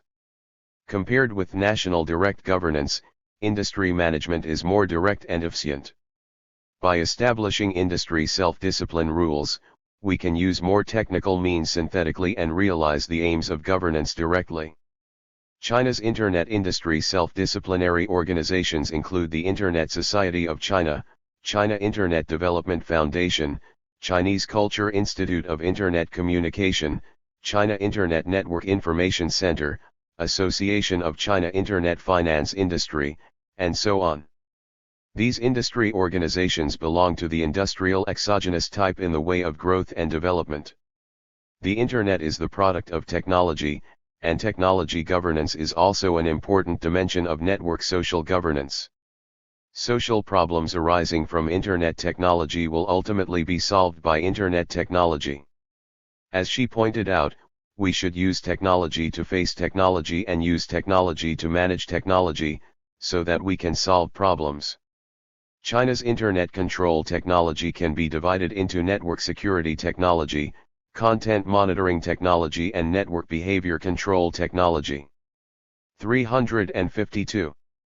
Among them, network security technology mainly includes firewall technology, encryption technology, and access control technology, Content supervision technology mainly includes supervision technology of network public opinions, content security control technology, gateway layering control technology, network monitoring technology, bad information detection technology, and content layering system.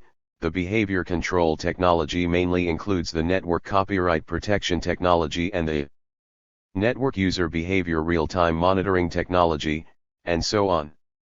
In essence, the Internet is a kind of technology protocol. The social problems caused by Internet technology, such as network false advertisements, network rumors, network fraud, and network gambling, have to be solved and dealt with by the further development of technology.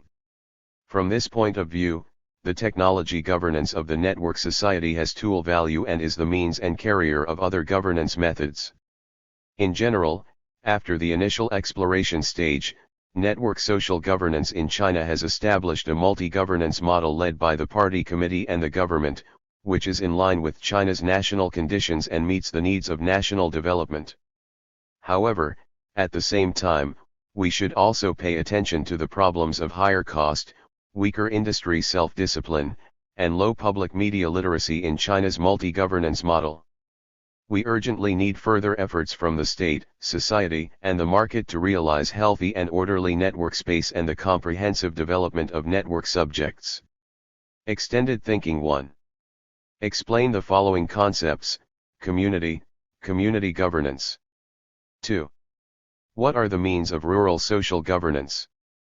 3. Describe the relationship of main bodies in rural social governance. 4. Describe the content of urban social governance. 5. Discuss the characteristics and governance goals of the network society in light of reality. Overview. This chapter mainly discusses the main ways of social governance by expounding the connotation, functions, and forms of 4 kinds of governance, including governance by law, moral governance, cultural governance, and scientific and technological governance. Through the study of this chapter, the readers will grasp the important characteristics of the operation of social governance. 1. Governance by law. 1.1 Significance of governance by law. Governance by law refers to carrying on social governance in accordance with the national laws that embody the will of the people and wreak the law of social development, implementing scientific legislation, democratic legislation, and legislation by law to promote development by means of good law, and safeguarding good governance. This is the basic basis and means of social governance. Promoting the building of a society ruled by law in an all-round way is of great significance. In 1997, the report of the 15th National Congress of the Communist Party of China established the rule of law as the basic strategy for the party to lead the people to govern the country. In the amendment to the Constitution of the People's Republic of China adopted at the second session of the 9th National People's Congress on March 15, 1999, the rule of law was transformed from the will of the party to the will of the state for the RST time.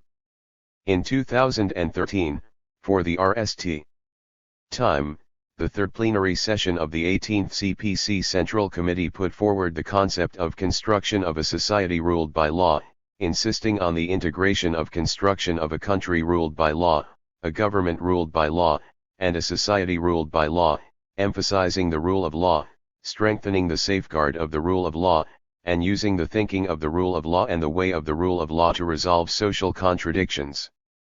In 2014, the fourth plenary session of the 18th CPC Central Committee, standing at the height of the overall situation of the party's administration of a country and governance and the modernization of the country, put forward the general goal of building a socialist legal system with Chinese characteristics and building a socialist country ruled by law, and emphasized the promotion of multilevel and multi-eld governance by law.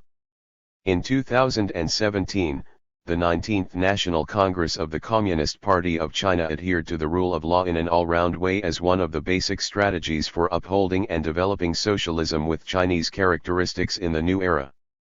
From social management to social governance, the rule of law to ruling China by law, and from improving the level of social governance to improving the level of legal governance of social governance, it wreaked the continuous deepening of our party's understanding of the law of socialism development, as well as put forward new requirements for promoting the legalization of social governance in an all-round way. Therefore, to promote the construction of a society ruled by law in an all-round way is the internal requirement to carry out the basic strategy of ruling the country by law, the inevitable choice of promoting the modernization of national governance, and the fundamental guarantee to safeguard the rights and interests of the people in an all-round way and to realize the long-term stability of the country. 1.2 Connotation and characteristics of society ruled by law. Society ruled by law refers to a social operation status that the law is universally recognized and complied with in the whole society. The system, concepts, and ways of behavior established by national legislation can be effectively implemented, and all citizens and social subjects can enforce the rule of law. The state can coordinate social forces, balance social interests, regulate social relations, and regulate social behavior on the track of the rule of law and rely on the rule of law to solve various social contradictions and problems. The construction of a socialist society ruled by law with Chinese characteristics has 6 important characteristics: people's character, universality, systematicness, comprehensiveness, equality, and impartiality. People's character refers to the construction of a society ruled by law that adheres to the people's dominant position. This is determined by the social nature of contemporary China, the purpose of the party, and the nature of the constitution. China is a socialist country, and the people are the masters of the country and society, which determines that the rule of law in China is the rule of law by the whole people. The construction of the rule of law is for the sake of the people, to protect the people, to rely on the people, to benefit the people, taking safeguard the people's fundamental.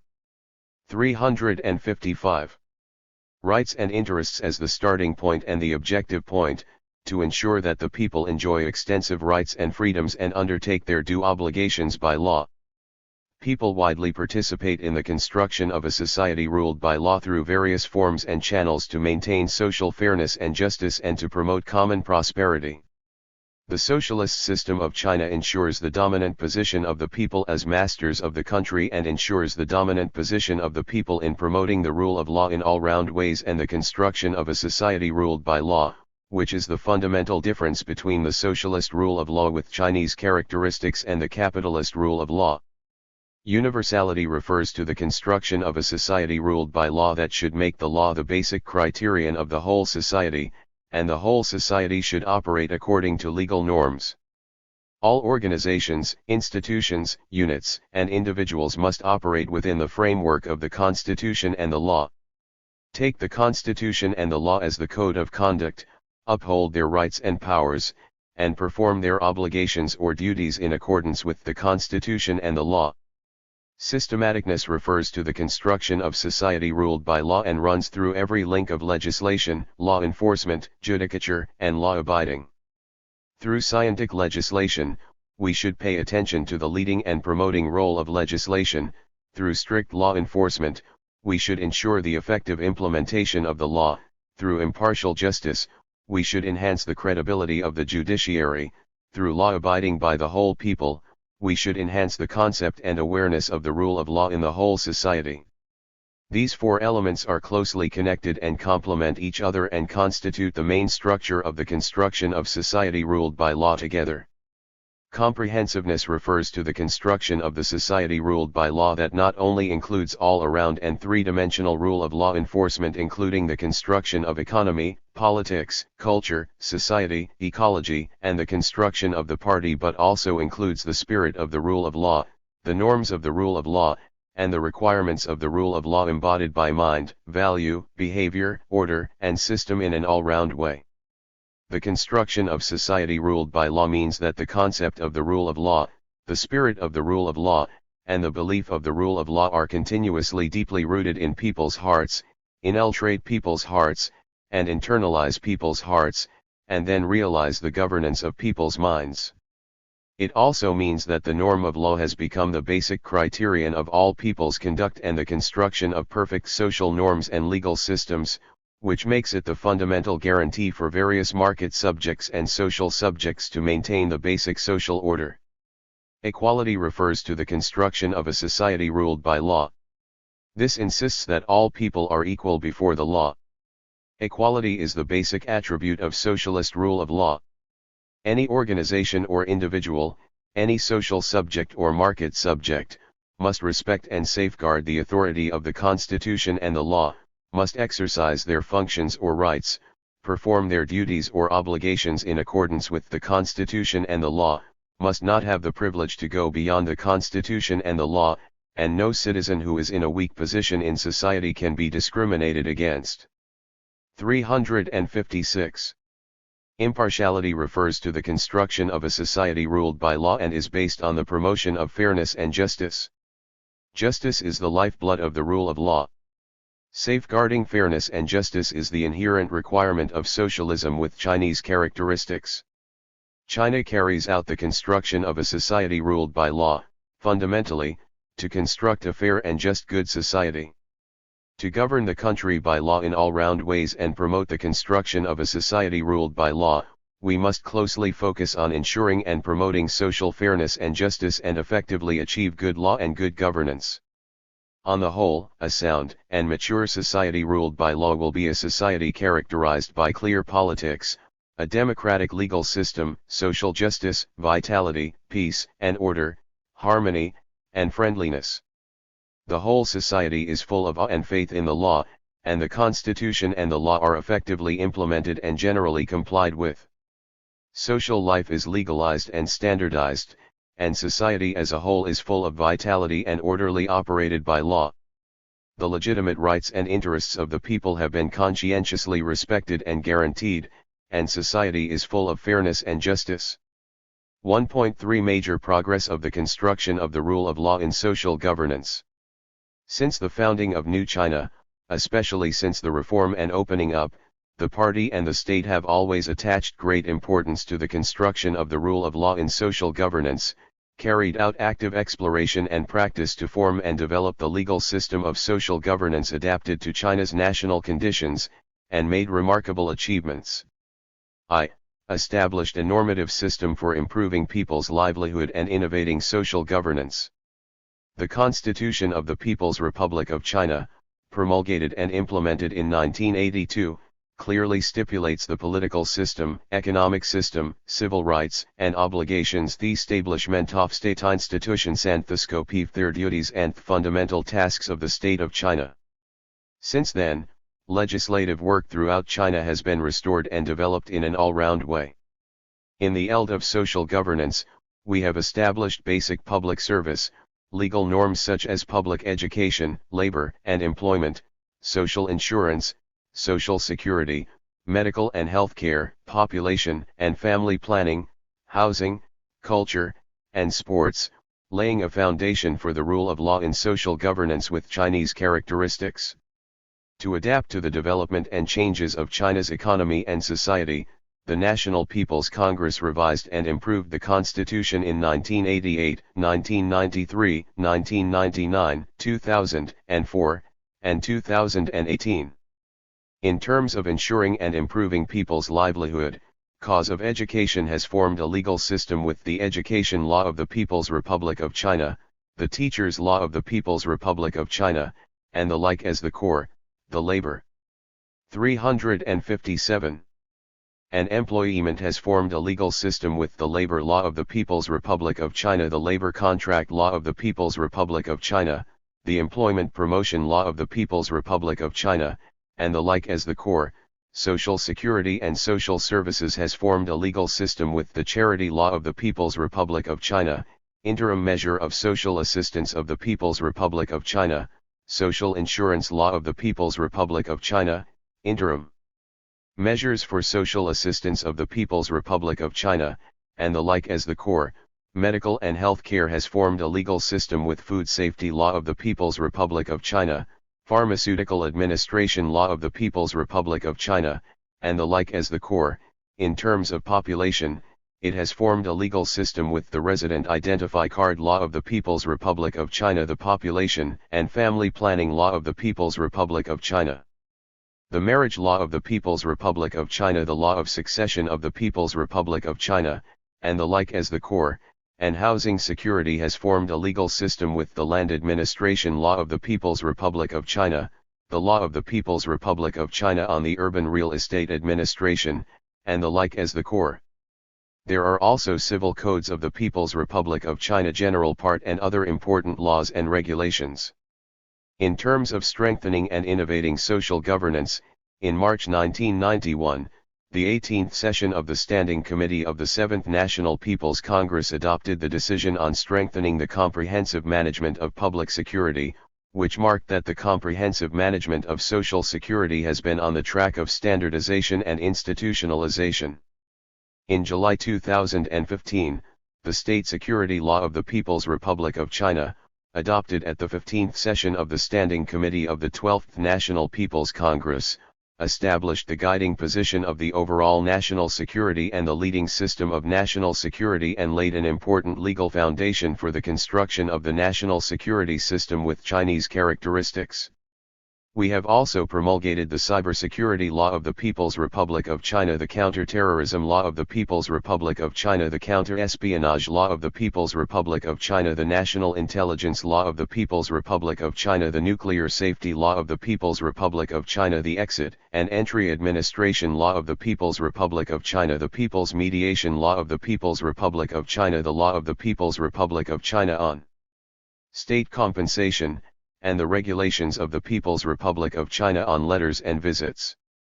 Law includes both substantive law and procedural law, both of which are interdependent and mutually guaranteed.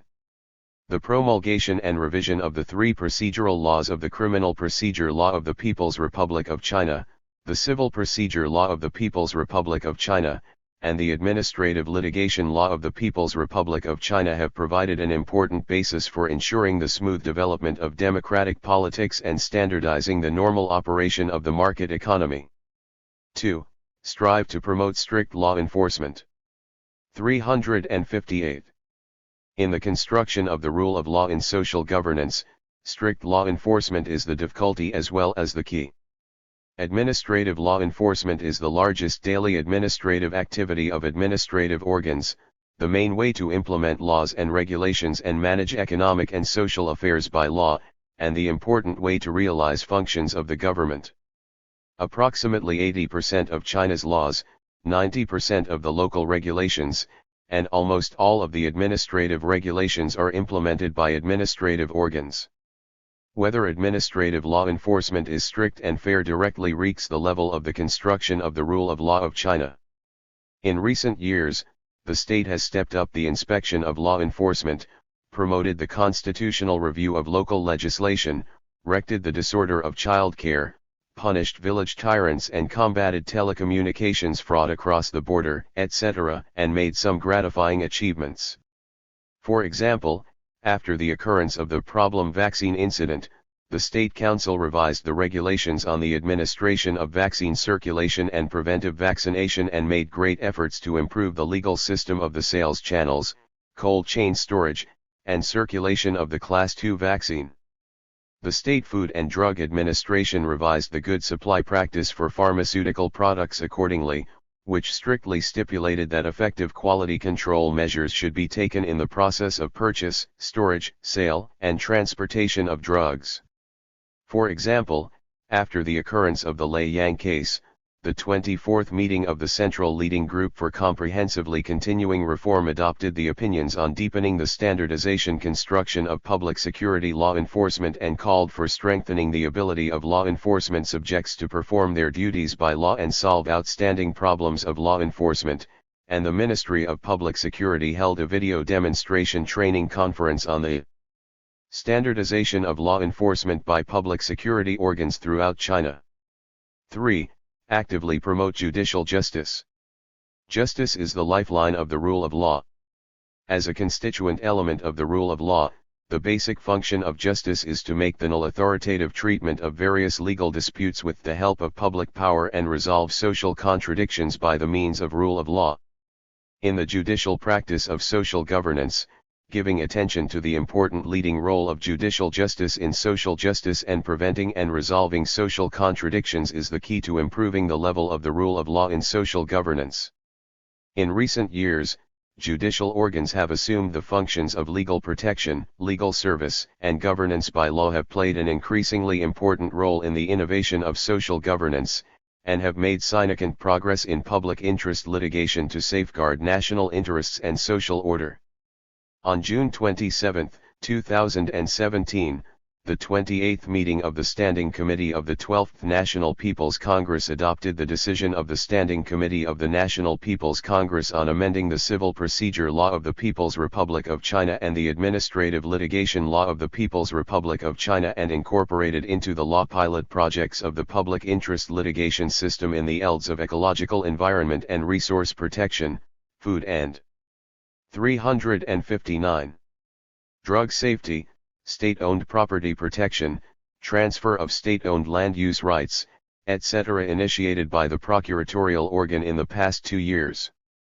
At the same time, the promulgation of the regulations on letters and visits, the opinions on handling law-related and litigation-related letters and visits problems by law, opinions on establishment of a working mechanism for introduction of law-related and litigation-related letters and visits matters into legal proceedings, the guiding opinions on the establishment of correction and defect supplementation mechanism of law-related and litigation-related letters and visits law enforcement, and the implementing opinions on perfecting the system of conclusion of law-related and litigation-related petitioning by law provided a system guarantee for promoting the separation of litigation and petitioning and governing the petitioning by law. 4. Co-governance by pluralistic subjects ruled by law. The co-governance by pluralistic subjects based on the rule of law is the internal requirement of improving the social governance system of party committee leadership, government responsibility, social coordination, public participation, and guarantee of the rule of law, and also the urgent need of improving the social governance system. To implement the basic strategy of ruling the country by the rule of law in all-round ways, the RST requirement is that the Communist Party of China, which is in the ruling position, should hold power by law. The party not only leads national legislative work but also governs national laws, especially the Constitution. At the same time, it should constantly strengthen the party's own system construction. In recent years, the institutionalization of party building has been constantly strengthened, which is mainly embodied in VE aspects. The RST is to clarify the core role of the leadership of the party in taking charge of the overall situation and coordinating all parties. The regulations on the work of the party groups of the Communist Party of China, trial implementation, clearly require the establishment of party groups in the leading organs, including central and local state organs, people's organizations, economic organizations, cultural organizations, social organizations, and other organizations. The second is to highlight pluralistic co-governance. In 2017, the Constitution of the Communist Party of China was revised from Strengthening and Innovating Social Management to Strengthening and Innovating Social Governance in general, which further highlighted the joint participation and benign interaction of multiple social subjects under the leadership of the party committee and the responsibility of the government. The third is to strengthen the governance function of the INTRA party laws and regulations. The public promulgation of the regulations on the formulation of INTRA party laws and regulations of the Communist Party of China and the regulations on putting the INTRA party regulations and normative documents on records of the Communist Party of China has enabled the party to have the RST formal and public legislative law within the party. The fourth is the systematization of supervision and accountability. The regulations on INTRA party supervision of the Communist Party of China, the regulations on accountability of the Communist Party of China, and the regulations on openness of party affairs of the Communist Party of China, trial implementation, have further improved the supervision. 360. System and promoted the publicity of party affairs. The FTH is the normalization of ruling the party and managing the party. The 6th plenary session of the 18th Central Committee of the Communist Party adopted some principles of INTRA party political life in the new situation, which put forward the objective requirements and specific provisions for strengthening and standardizing the INTRA party political life in the new situation. All of these are of great significance for the party to give full attention to the leading core role of the party in the new situation and to improve the level of scientific, democratic, and legal governance of the party. The key to carrying out the basic strategy of ruling the country by law in an all-round way is to rule by law. In recent years, the construction of a government ruled by law in China has been advancing continuously. It is mainly embodied in three aspects. First, strengthen the top-level design. The Outline for Promoting Law-Based Administration in an All-Round Way, 2004, issued by the State Council, and the Implementation Outline for Building a Government Ruled by Law, 2015 to 2020, issued by the Central Committee of the Communist Party of China and the State Council, clearly deem the plan for the basic establishment of a government ruled by law by 2020. Second, strengthen the government affairs publicity. From the initial circular on the general implementation of the village affairs publicity and democratic management system in rural areas, 1998, to the regulations of the People's Republic of China on disclosure of government information, 2007, to the opinions of the General Office of the State Council on promoting the publicity of government information in the field of public resources allocation, the opinions of the General Office of the State Council on promoting publicity of government information disclosure in the field of approval and implementation of major construction projects, 2017, and the opinions of the General Office of the State Council on promoting the publicity of government information in the field of social public welfare construction, 2018, the publicity of government affairs has been continuously promoted in depth. Third, carry out the multi-assessment of the government ruled by law. The opinions of the State Council on strengthening the construction of the government ruled by law clearly stipulated the contents that we should adhere to scientific and democratic decision-making by law and strengthen and improve system construction. Local governments at all levels should actively carry out the exploration and practice of the administration ruled by law. All of these factors have promoted the construction of the government ruled by law from different angles. The basic strategy of ruling the country by law in an all-round way is based on the grassroots level. China's legal guarantee to push the focus of social governance down to the grassroots level has been constantly strengthened, mainly from four aspects. First, strengthen and standardize the legislation of social organizations.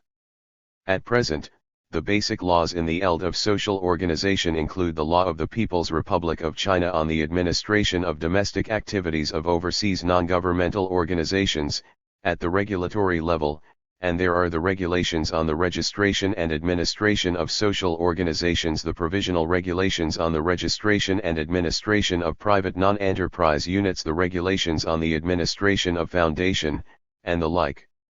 The general principles of the civil law of the People's Republic of China has established a new type. 361. Of legal person, non-part legal person, which is in line with the development of non-part undertakings with foundations, social organizations, and private non-enterprise units as the main body. Second, the construction of urban and rural communities should be promoted as a whole. China has successively promulgated opinions of the CPC Central Committee and the State Council on strengthening and perfecting community governance in urban and rural areas, the opinions on strengthening community consultation in urban and rural areas, and the like. Third, promote the three societies linkage. The relevant departments of China have formulated opinions on strengthening the development of professional posts in social work and guarantee of talent incentive, opinions of the Ministry of Civil Affairs on cultivating and developing community social organizations, and the like, to promote the formation of a new pattern of social governance that is interconnected, interactive, and complementary between the government and the society by standardizing the system of community construction, social organization cultivation, and social work modernization.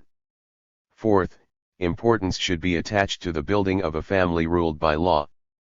In December 2015, the 18th meeting of the Standing Committee of the 12th National People's Congress adopted the Anti-Domestic Violence Law of the People's Republic of China to prevent and stop domestic violence and protect the legitimate rights and interests of family members, marking the initial formation of a legal system for the prevention and control of domestic violence in China based on the Constitution of the People's Republic of China and the Law of the People's Republic of China on domestic violence as the main body. In December 2016, the State Council promulgated the National Population Development Plan, 2016 to 2030, which emphasized that it is necessary to rationally allocate public service resources and improve the family development support system. The 5-year plan on guiding the promotion of family education, 2016 to 2020, formulated by the relevant departments of China, is of great significance to help parents establish a scientific concept of family education and promote the healthy development of family education. In addition, over the years, China, through the formulation and implementation of the Law Popularization Program, has determined the National Legal Publicity Day and produced and broadcasted columns, special editions, special programs in newspapers, radio, television, internet, and other media. The activities of popularizing law in various forms have played a positive role in increasing the public's general knowledge of law, enhancing the awareness of the rule of law, and creating an atmosphere of learning and application of the law. Promote the legalization of consultative democracy. Consultative democracy is a unique form of socialist democratic politics in China. It has expanded from the political eld to the economic, social, and other elds, from a working method ascending to a system. Article 27 of the Constitution of the People's Republic of China stipulates that all state organs and state functionaries must rely on the support of the people, maintain close contact with the people, listen to the opinions and suggestions of the people, accept the supervision of the people, and work hard to serve the people. In November 2012, the report of the 18th National Congress of the 362 Communist Party of China proposed to improve the socialist consultative democracy system and improve the consultative democracy system and working mechanism, and promote the extensive, multilayer, and institutionalized development of consultative democracy. The third plenary session of the 18th Central Committee of the Communist Party of China further positioned consultative democracy as the unique form and unique advantage of China's socialist democratic politics, which is an important embodiment of the party's mass line in the political eld. On February 9, 2015, the Central Committee of the Communist Party of China issued the opinion on strengthening the construction of socialist consultative democracy, which is the programmatic document for guiding the construction of socialist consultative democracy. In October 2017, the report of the 19th National Congress of the Communist Party of China put forward that we will advance the extensive, multilevel, and institutionalized development of consultative democracy and adopt a coordinated approach to promoting consultations carried out by political parties, People's Congress, government departments, CPPCC committees, people's organizations, communities and social organization, and emphasized that we will strengthen the institutions of consultative democracy system and develop complete procedure and the practice to enable the people's broad, continuous, and intensive participation in day-to-day political activities. 1.4 Challenges to the construction of the rule of law in social governance. The report of the 18th National Congress of the Communist Party of China put forward the 16 Chinese character policy of making laws in a scientific way, enforcing them strictly, administering justice impartially, and ensuring that everyone abides by the law, which indicates that the construction of socialist rule of law with Chinese characteristics has entered a new stage and that the benign interaction among the four has become an important goal and starting point of promoting the rule of law in an all-round way. Of course, the construction of law-based social governance still faces many challenges.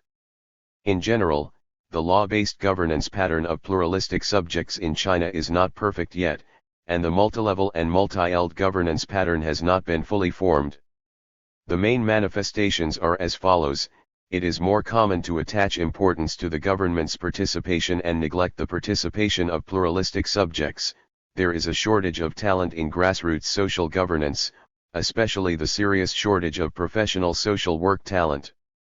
The ability and independence of grassroots social organizations are poor, and it is difficult for them to undertake government-transferred functions effectively, and it is difficult for them to become an independent force.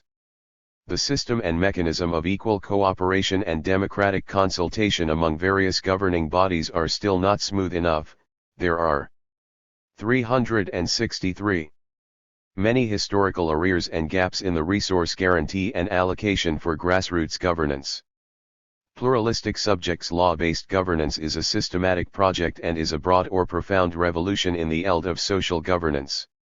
To strengthen the party's leadership and construction in all-round ways, promote the construction of government ruled by law, and push the center of social governance down to the grassroots level, unremitting efforts must be realized. In terms of legislation, in the socialist legal system with Chinese characteristics, legislation in the social field is more difficult and demanding. At present, the total amount of legislation in the social field is insufficient. Some basic laws in the social field are still in a blank state, such as the social organization field.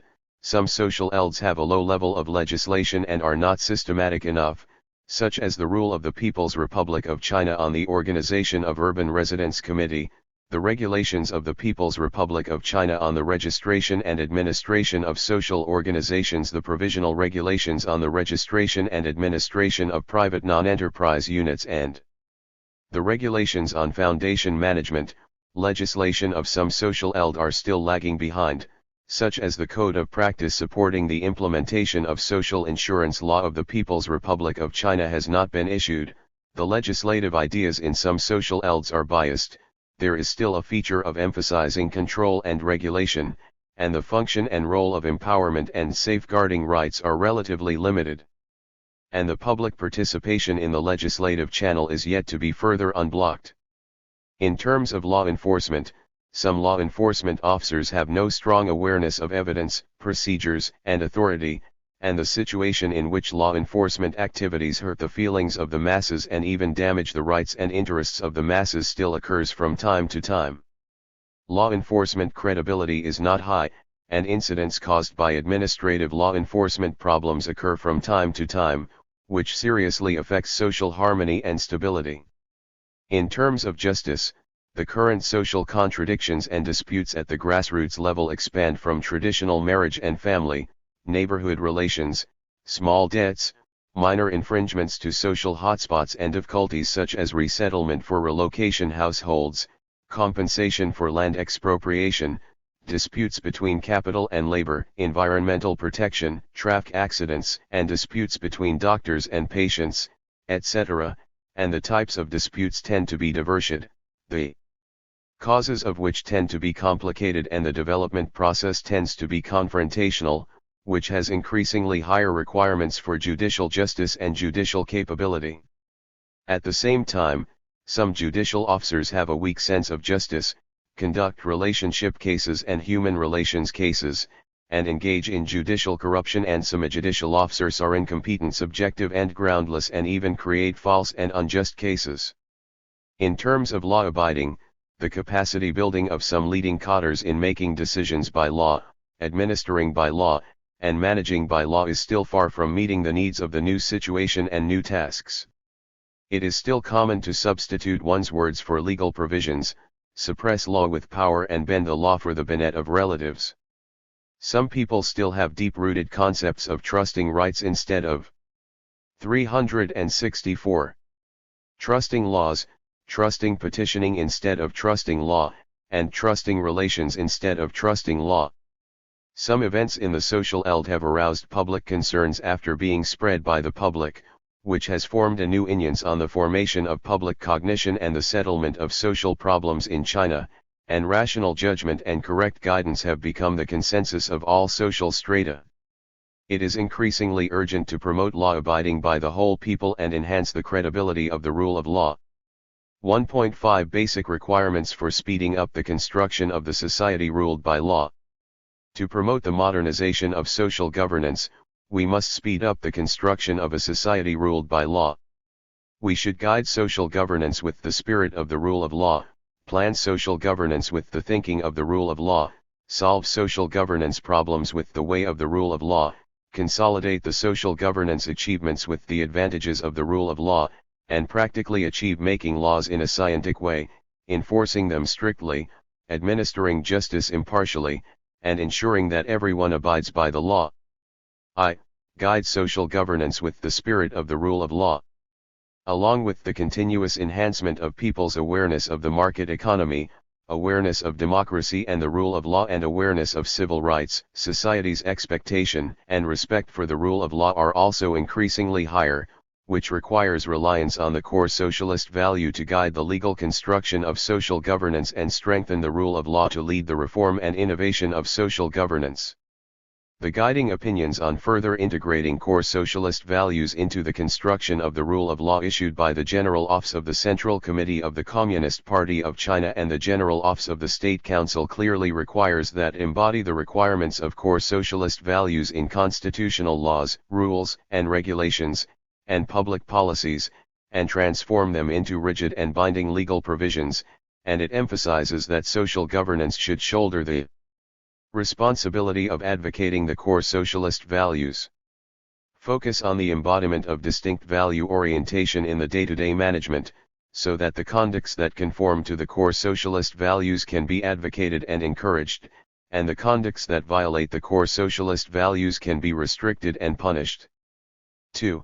Plan social governance with the thinking of the rule of law. The thinking of the rule of law is relative to the thinking of the rule of man, and the biggest problem faced by the thinking of the rule of law is the erosion and the destruction of power will.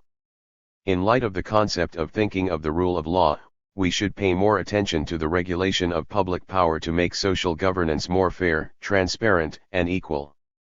For example, the revised budget law of the 365 People's Republic of China explicitly takes regulating the behavior of government revenue and expenditure as the starting point, and at the same time stipulates that the budget should be completely made public, promotes budgetary democracy, improves budgetary review and supervision, clarifies budgetary responsibilities, and strengthens hard constraints on the budget.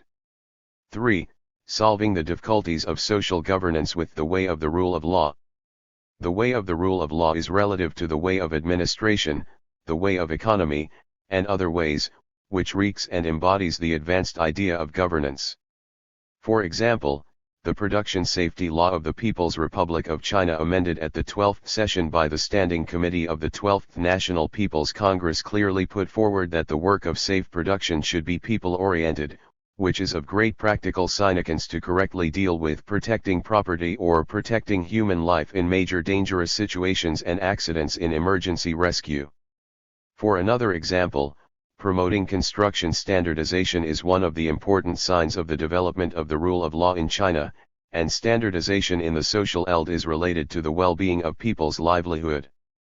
China's RST National Standardization Program, the National Standardization System Construction and Development Plan, 2016 to 2020, put forward that by 2020, a national standardization system supporting the modernization of the national governance system and governance capacity will be basically established. This will not only be beneficial to promote the legalization of social governance but also improve the any level of social governance. 4. Consolidation of the achievements of social governance with the advantage of the rule of law. The advantage of the rule of law is the system advantage. Only by unceasingly enhancing the awareness of the rule of law and being good at facilitating the system and the law to run the country can the advantages of the system be transformed into the effectiveness of running the country and improving the level of the scientific ruling, the level of the democratic ruling, and the level of the rule by law. In 2018, in the revised and adopted Constitution of the People's Republic of China, a section of the Supervisory Committee was added, which was a major adjustment to the political system, the political power, and the political relations in China, and was a major top-level design of national supervision system, conducive to the formation of a strict legal supervision system, in line with the urgent requirement of promoting the strictly governing of the party in an all-around way in depth. Recorded the achievements of the national supervision system reform since the 18th National Congress, and implemented the major deployment of the 19th National Congress of the Party on improving the supervision system of the party and China. This is an important measure to consolidate the achievements of social governance and transform institutional advantages into governance effectiveness. V. Realize the benign interaction of legislation, law enforcement, justice, and law abiding. 366. In terms of making laws in a scientific way, we should strengthen legislation in key fields, strengthen legislation in ensuring and improving people's livelihood and promoting innovation in social governance systems, and improve laws and regulations on the aspects of education, labor and employment, income distribution, social security, medical and health care, poverty alleviation, social assistance, marriage and family, and the protection of the legitimate rights and interests of women, children, the elderly and the disabled, etc. We should continue to improve the 3-in-1 development model of formulation, revision, and interpretation of laws and regulations, improve the stability, adaptability, and effectiveness of the legal system, make overall planning, step-by-step implementation, clarify responsibilities, strive to form a relatively perfect legal system of social governance with Chinese characteristics as soon as possible, and take new steps in the legal guarantee of social governance.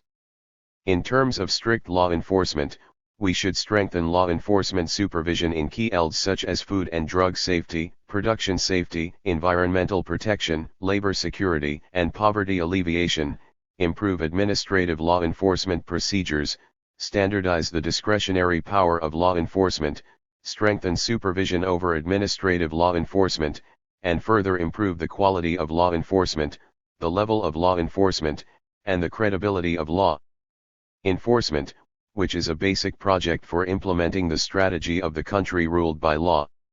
In terms of judicial justice, we should adhere to and develop the Maple Bridge experience of Zhejiang Province, steadily carry out the prevention, investigation, and resolution of contradictions and disputes, strive to resolve the contradictions and disputes at the grassroots level, and dissolve them in the embryonic state.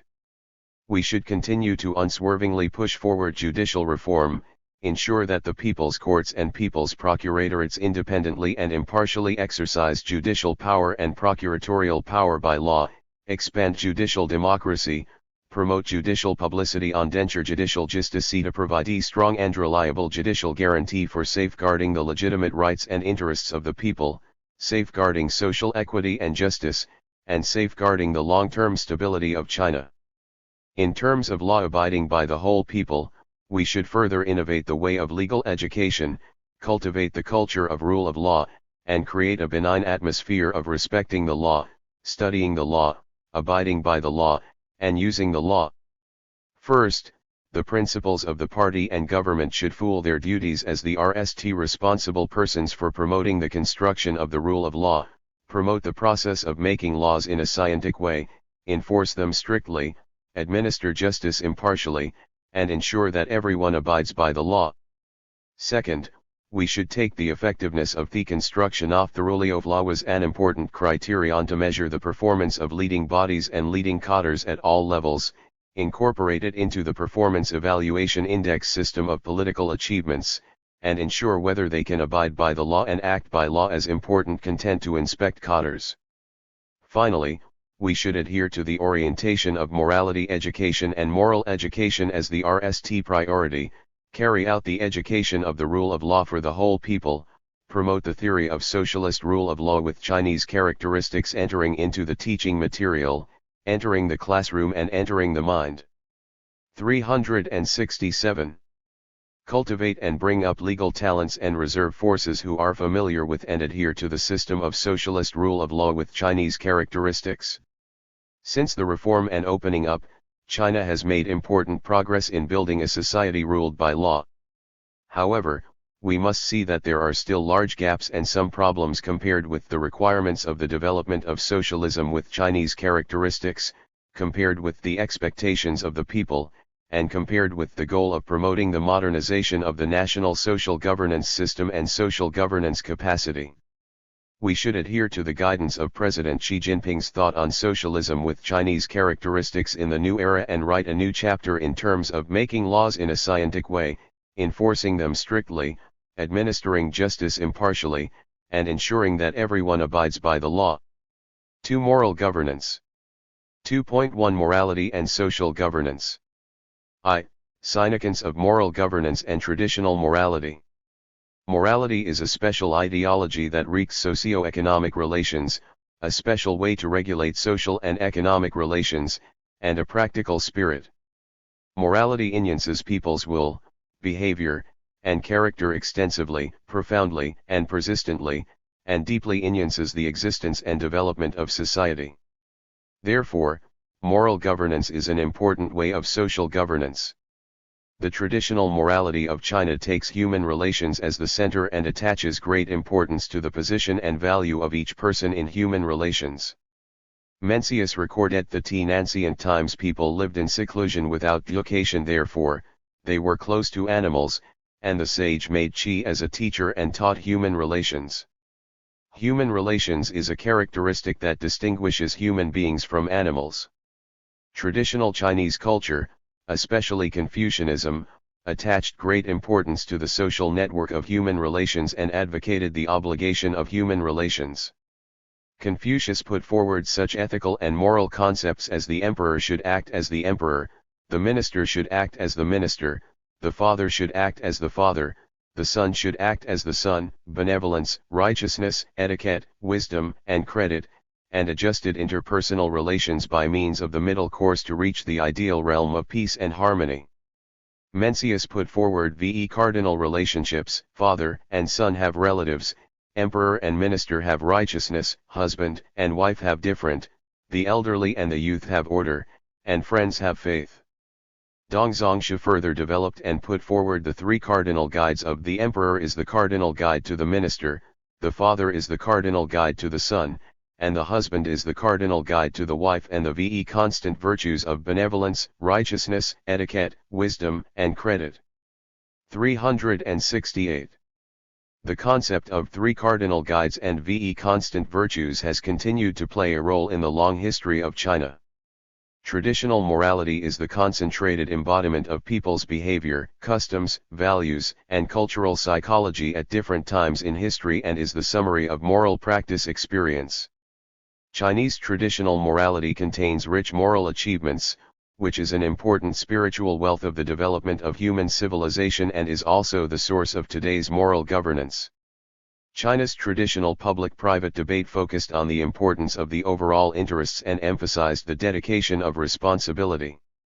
When there was a conflict between the interests, it advocated the righteousness rst then benet, remembering what is right at the side of prot and acting bravely for a just cause, and advocated harmony and friendship, kindness to others, a bad compromise is better than a good lawsuit, and working in unity and helping one another, advocated the pursuit of the lofty spiritual realm when the material life was basically sadist, emphasized moral cultivation, paid attention to moral practice.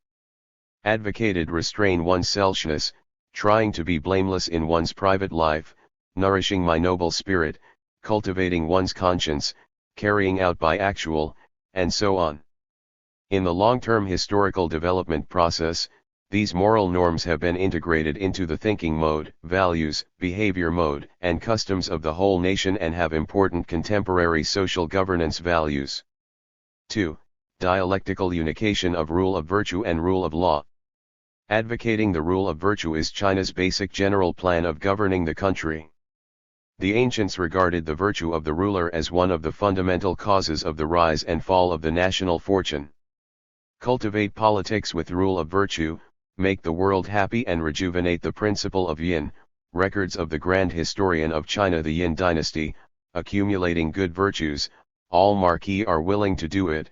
Records of the grand historian of China, the Zhou dynasty.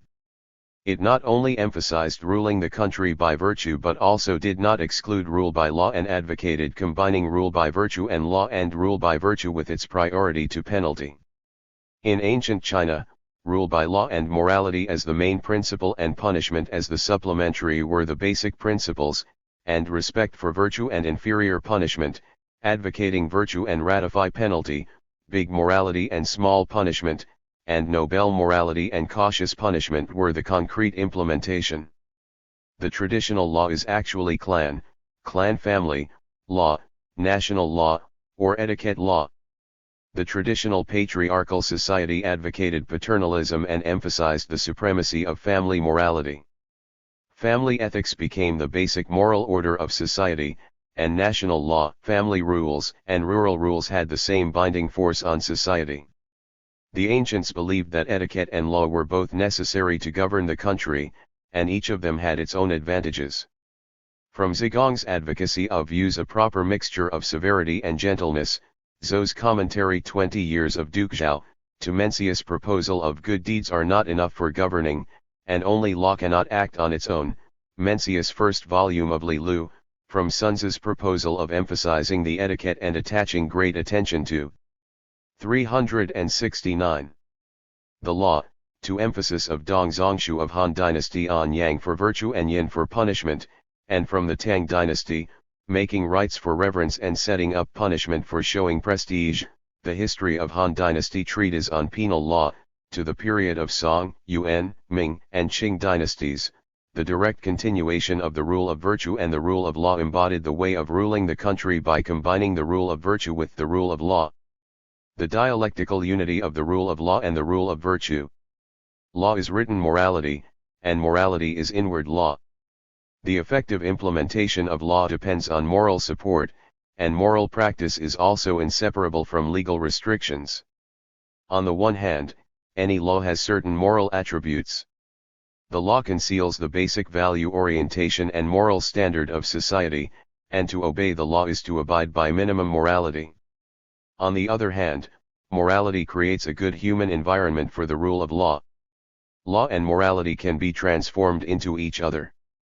Both of them are rooted in a certain historical and cultural tradition and social environment and adapt to the needs of economic and social development at that time. There is no XED boundary between them, and they can go in two directions. The rule of law and the rule of virtue should be handled at once and should be attached equal importance to each, which is not only a summary of historical experience but also a profound grasp of the rule of governance.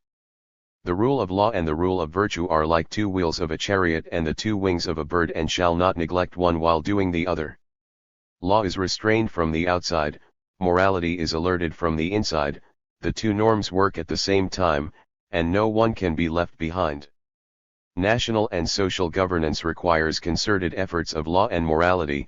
On the one hand, it nourishes the rule of law with morality, on the other hand, it safeguards morality with the rule of law and solves outstanding problems in the field of morality by means of the rule of law. 2.2 Contents of Moral Governance. I. Carry forward socialist morality. Socialist morality is the inevitable product of human morality in line with the law of development, a brand new type of morality in the history of human moral development, a criticism and inheritance of human traditional morality, and it is bound to keep pace with the development of social progress and practice. The socialist moral construction should be consistent with the development of a socialist market economy, provide moral value guidance, and ensure the healthy development of the market economy along the socialist direction. To carry forward socialist morality, we should insist on serving the people as the core. Serving the people is not only the inevitable requirement of adhering to historical materialism but also the concentrated embodiment of socialist morality and the moral requirement for all members of society to follow. 370. Everyone's strength is limited, but as long as we are united in one purpose as strong as city walls, there will be no insurmountable difficulties. Everyone's time is limited, but serving the people wholeheartedly is limitless. One serving the people is a significant sign of distinction and superiority of socialist morality over the morality of other social forms. To carry forward socialist morality, we should adhere to taking the principle of collectivism as the basic principle. Collectivism emphasizes the dialectical unity of national interests, social interests, and personal interests. On the one hand, it emphasizes that the national interests of the state and society interests are higher than the personal interests. On the other hand, it also emphasizes and protects the legitimate interests of the person. Chinese culture takes the whole as the value foundation, has distinct collectivism characteristics, and pays attention to group relation harmony, group goal pursuit and group benefit maintenance. The spirit of collectivism is not out of date in today's society.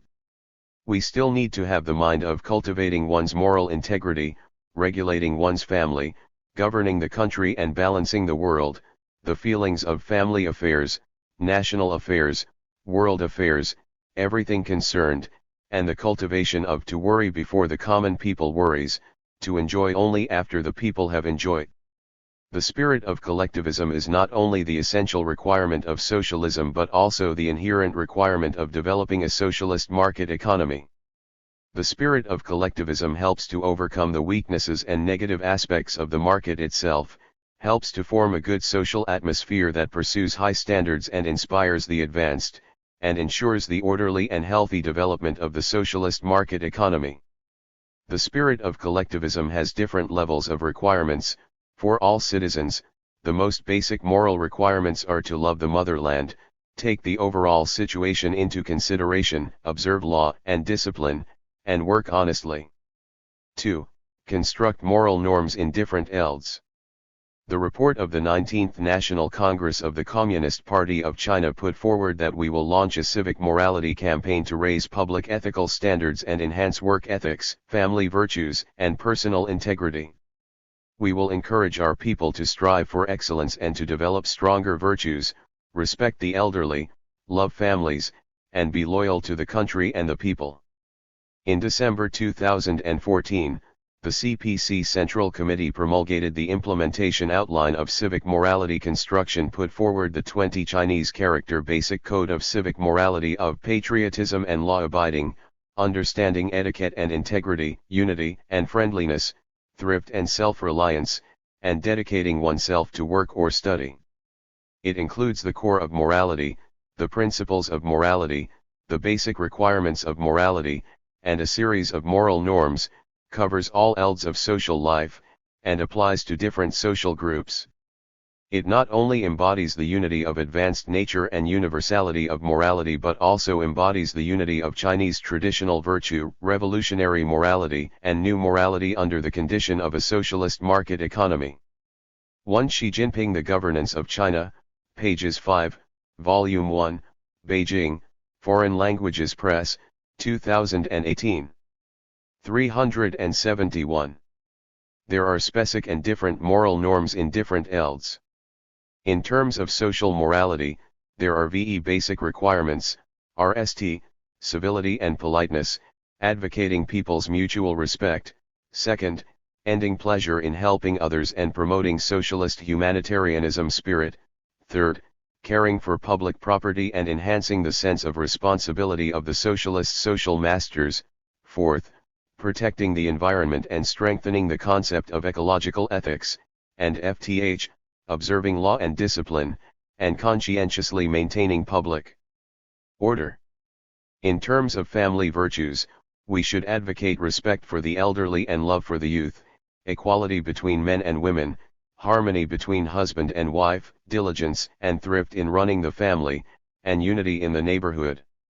In terms of professional ethics, we should advocate cherishing posts and devoting wholeheartedly to work, honesty and trustworthiness, handling affairs fairly, serving the masses, and contributing to society.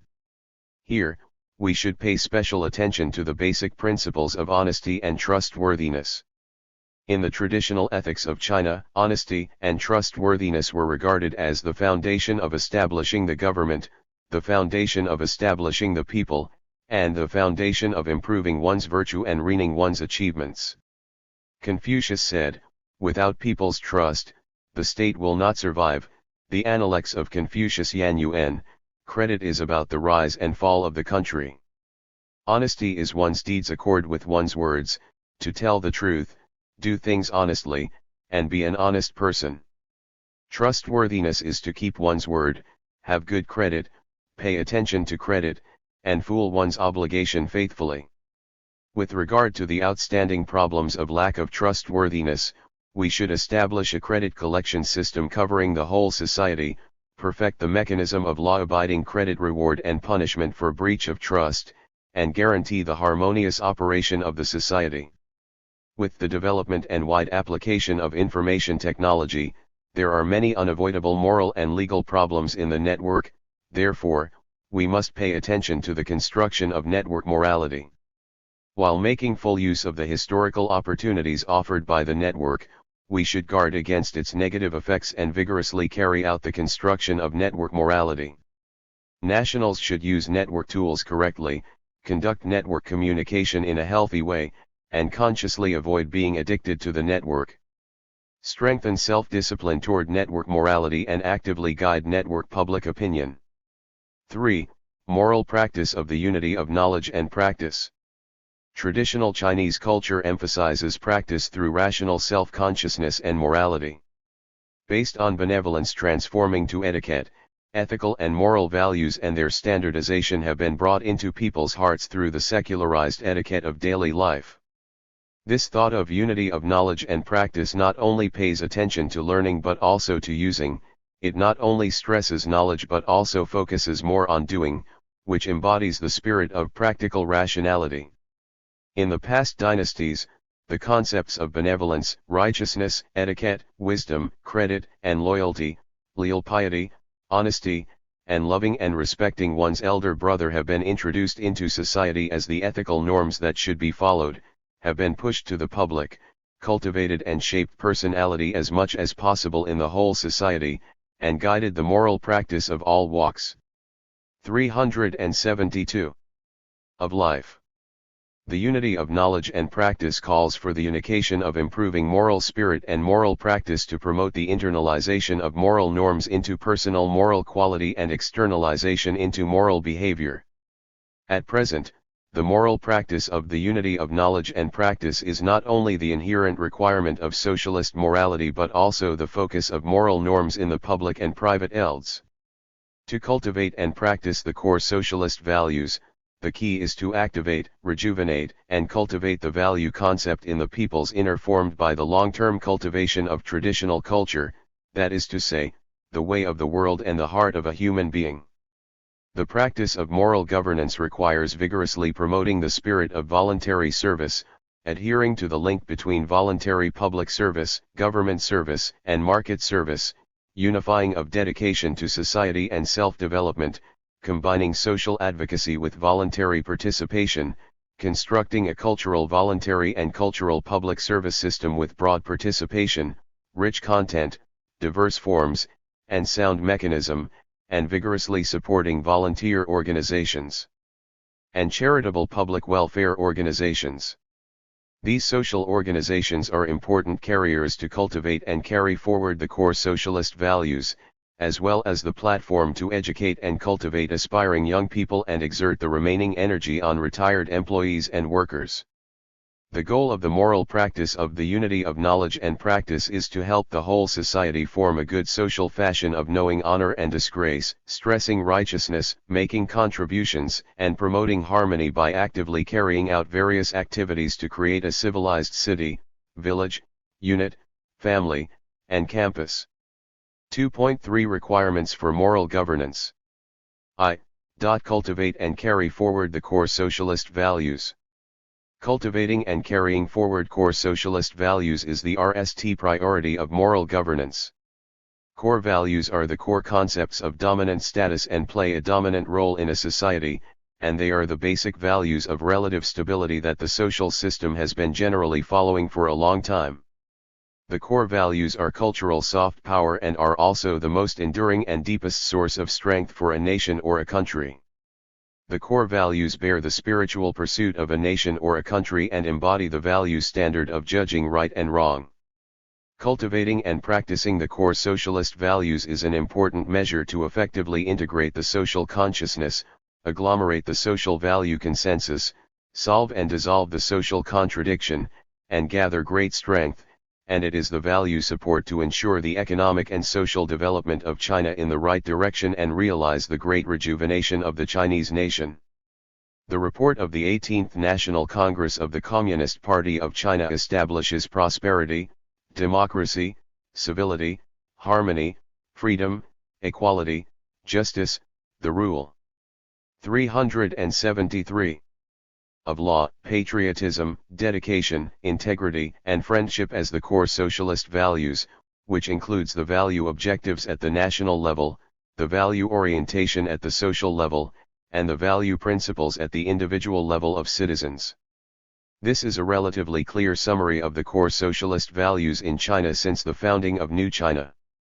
The core socialist values integrate the value requirements of designing the country, society, and citizen, embody the essential requirements of socialism, inherit the excellent traditional culture of China, absorb the beneficial achievements of the world's civilization, embody the spirit of the times, and provide a profound answer to the major questions such as what kind of country and society to build, and what kind of citizen to cultivate in the new era.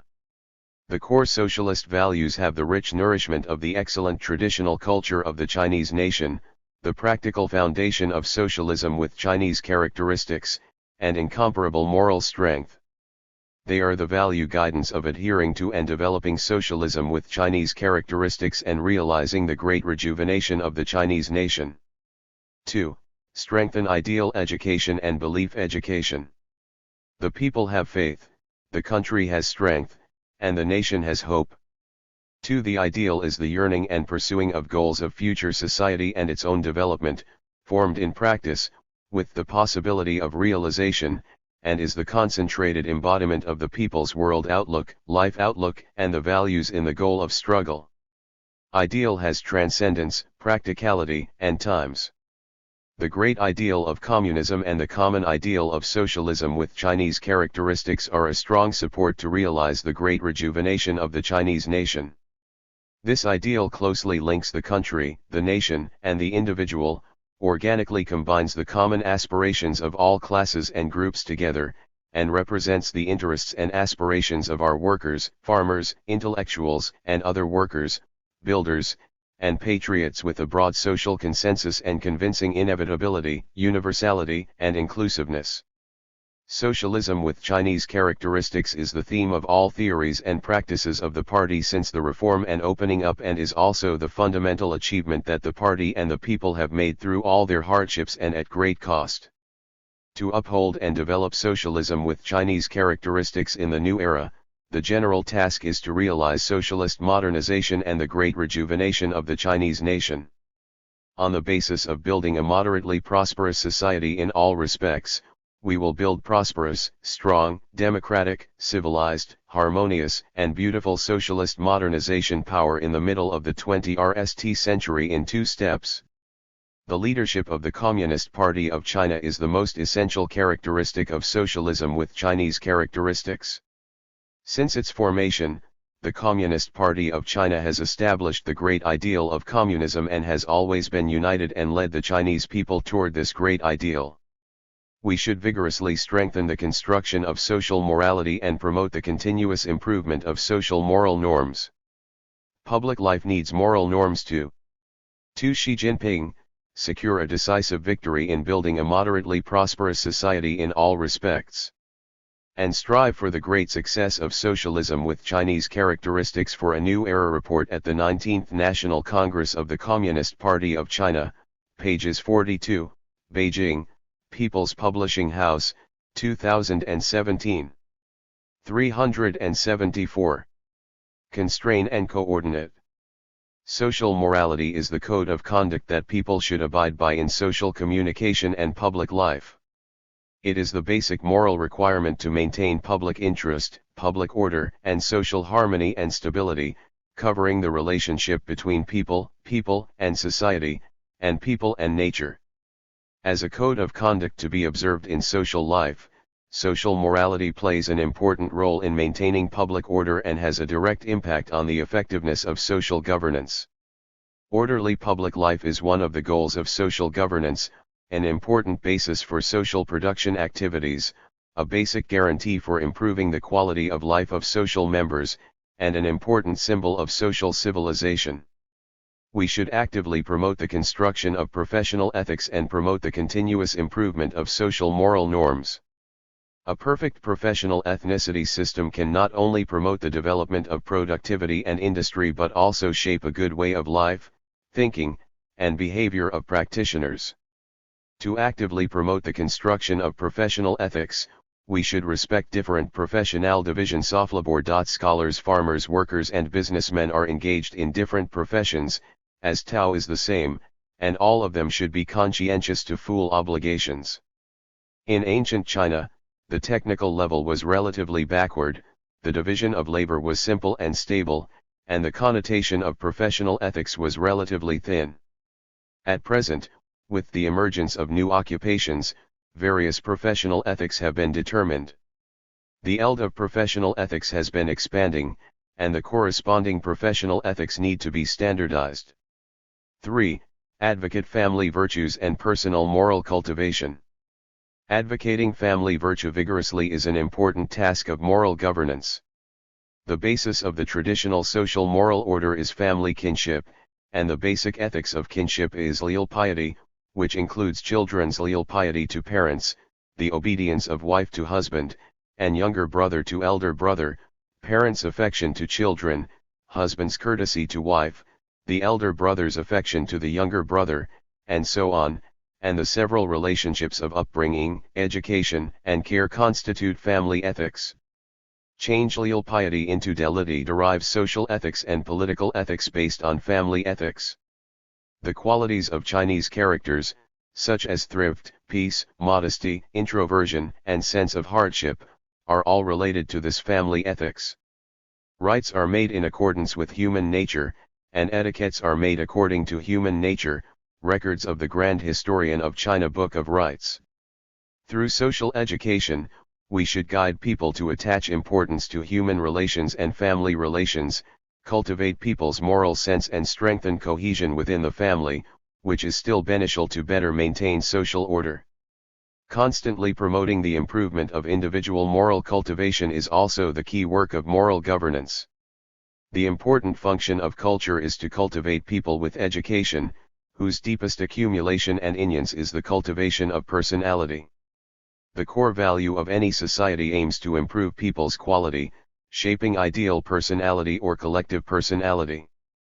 Traditional Chinese culture, which has a long history, is broad and profound, has been shaping and cultivating positive personality in the long development process of thousands of years, that is, the gentleman. 375. Personality has been widely accepted and respected by Chinese people in past dynasties. The Book of Zhuyi, a gentleman should constantly strive to become stronger just like the evolution of the universe, and a gentleman should generously cultivate to become tolerant just like the earth bears everything on it, is the vivid depiction of the image of the gentleman, which is also regarded as a powerful generalization of the spirit of the Chinese nation. The construction of credit is an important content of the cultivation of contemporary personal character. The ancients said that one word is as heavy as 9 tripods and a promise is weightier than 1,000 bars of gold, indicating that the value of credit and reputation surpasses the interests. Promise must be kept and action must be resolute, and respect things and keep promise. To promote the improvement of individual moral cultivation, we should vigorously advocate the social morality spirit and professional ethics in various elds, such as the emphasis on keeping a promise, not decepting, fooling contracts, honest labor and dedicated work, creating a social atmosphere that attaches importance to responsibility and honor, abiding by laws and regulations and fooling contracts. 3. Cultural governance. 3.1 Cultural and social governance. The meaning of culture in China has been involved in the Book of Changes as early as the end of the Warring States period. The original meaning of culture refers to the interwoven texture of various colors, which was later extended to various symbolic symbols, including language and characters, and then concreted into the meanings of cultural relics and classics, ritual music system, articles, goodness and beauty, etc. The meaning of civilization is change, reversion, transforming and nourishing, and creation, which refers to the way in which two things are connected together to change the shape of both sides. Culture has the meaning of civilizing education and civilizing the common people with human relations and order. Culture, namely, humanization, is the way of thinking, life, and expression of people, and the mark of the identity of a certain ethnic group. It is the soul of a nation. Culture is the crystallization of the whole social life handed down from generation to generation. The way of life and behavior of human society are constructed according to certain cultural logic. In this sense, Culture constitutes the social structure of mankind. Social governance is the governance of the people. In terms of axiology, people-oriented governance, regardless of the subject and the object, or the giver and the receiver, is people. The unique way of thinking and the spiritual world of people are remarkable characteristics that distinguish humans from animals. Only where there are people, there is social governance, and people's way of thinking has a profound influence and even determines the mode and effect of social governance. The excellent traditional culture of the Chinese nation and the practice of socialism with Chinese characteristics are both highly compatible and interdependent. The unique 376 elements of concept, wisdom, temperament, and romantic charm of Chinese culture have added to the cadence and foundation of the Chinese people in promoting the development of the great practice of socialism with Chinese characteristics. 3.2 The significance of cultural governance. The significance of excellent traditional culture to social governance. We should give full attention to the role of China's excellent traditional culture in today's social governance and advocate the use of the Chinese world outlook and methodology to solve China's problems. As General Secretary, Xi Jinping stressed at the Symposium on Philosophy and Social Science, to solve China's problems and put forward China's solution to human problems, we should adhere to the world outlook and methodology of the Chinese people. If we do not analyze and take foreign academic thoughts and methods as standard and take them as the criterion, then there will be no originality. If we draw the same conclusion as foreign countries with foreign methods, there will be no originality. To launch the original research results, we should proceed from the reality of our country, adhere to the practical viewpoint, the historical viewpoint, the dialectical viewpoint, and the development viewpoint, recognize the truth, test the truth, and develop the truth in practice. We should understand in all aspects, collate in depth, evaluate scientifically, and critically inherit traditional Chinese culture.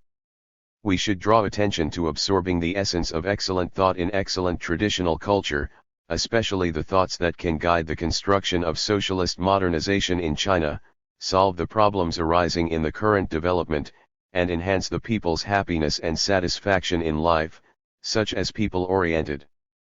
The people are more important than the ruler, emphasizing the etiquette and attaching great attention to law, harmony, and diversity, keeping pace with the times, putting what is learned into practice, emphasizing morality, education, and leal piety, be vigilant in peacetime, and so on. In addition, we should abandon the thoughts incompatible with the development of the times, including men are superior to women, the cult of personality, feudal hierarchy, foolish leal piety and foolish loyalty, superstition of ghosts and gods, etc. The traditional culture of China still has an important influence and positive significance in terms of the dialectical thinking mode in epistemology. The principle of the middle way and harmony in methodology, the thoughts of discarding the old ways of life in favor of the new and exerting oneself constantly in the concept of circular history, and concept of peace culture of the unity of people and nature in the view of ecology, etc.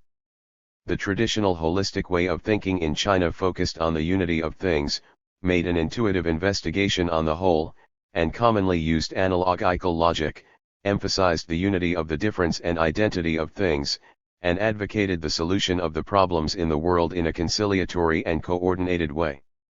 The middle way doctrine of the core of Confucian culture contains the Chinese people's principle of interaction with others and world through of thinking and thuisdom. 377. Of management. The idea of harmony but difference provides the classical interpretation and rules for the harmonious coexistence between different countries and civilizations. The thought of exerting oneself constantly and innovation contained in the Book of Changes is not only an important aspect of the historical spirit of the Chinese nation but also the main theme of the new era, as well as a powerful driving force for the development of a nation and a country. The thought of the unity of people and nature has not only shaped the Chinese people's universal and lasting cultural psychology of peace but also has important enlightenments to the pursuit of peace and development and social harmony for today's mankind. The Chinese wisdom contained in traditional culture can not only provide important enlightenment for solving the problems in various fields faced by contemporary human beings but also provide useful enlightenment for today's social governance. 2. Contemporary significance of the historical experience. Rich historical experience can provide a useful reference and enlightenment for contemporary social governance. The tradition of China's historical view is based on taking the ancient as today's mirror. Taking history as a mirror, we can see the rise and fall. In the process of leading the revolution, construction, and reform, our party has always attached great importance to learning and summarizing history and has always attached great importance to drawing on and applying historical experience. Although history has happened in the past, it always appears in people's lives in one way or another. In the long process of history, the Chinese nation has created its own unique splendid culture and accumulated rich experience in governing and administering the country, which includes not only the successful experience of social development and progress in the rise of peace but also the profound lessons of social unrest in the era of chaos. In ancient China, it was advocated that the people should be the foundation of the state, the implementation of decrees should conform to the public opinion, the rule of right and the rule of law should be applied in governance together, the rule of virtue is as main and punishment is as complementary. The RST thing to govern a country is to get talents, it should govern the officials well before governing the country, exercise government by means of one's virtue, cultivate one's moral character, be vigilant in peacetime and changing and improving, and so on, and all these can give people important enlightenment. In terms of governing the country and society, many things met today can be shadows in the history, and many things in history can also be used as a mirror today. China's today is developed from China's yesterday and the day before yesterday. To run today's China well, we should have an in-depth understanding of China's history and traditional culture, as well as conscientiously sum up the exploration and wisdom of governance in ancient China. To draw lessons from historical experience, we should deal with the relationship between modernity and tradition. When solving the problem of specific governance problems, we should not only focus on the needs of modern practice but also pay attention to the unions of traditional continuity, especially to avoid ultra-conservative all-round retro thinking. In addition, we should look at and do things from the perspective of history and development, pay attention to the times of current cultural. 378. Development, discard the old ways of life in favor of the new, and be brave in creating new ones. 3. Significance of cultural cadence. Cultural cadence is of great significance to the path of cadence, theoretical cadence, and institutional cadence. Each country and nation have different historical traditions, cultural accumulations, and basic national conditions, therefore, its development path is bound to have its own characteristics. The governance system and capacity of a country are closely related to its historical heritage and cultural tradition.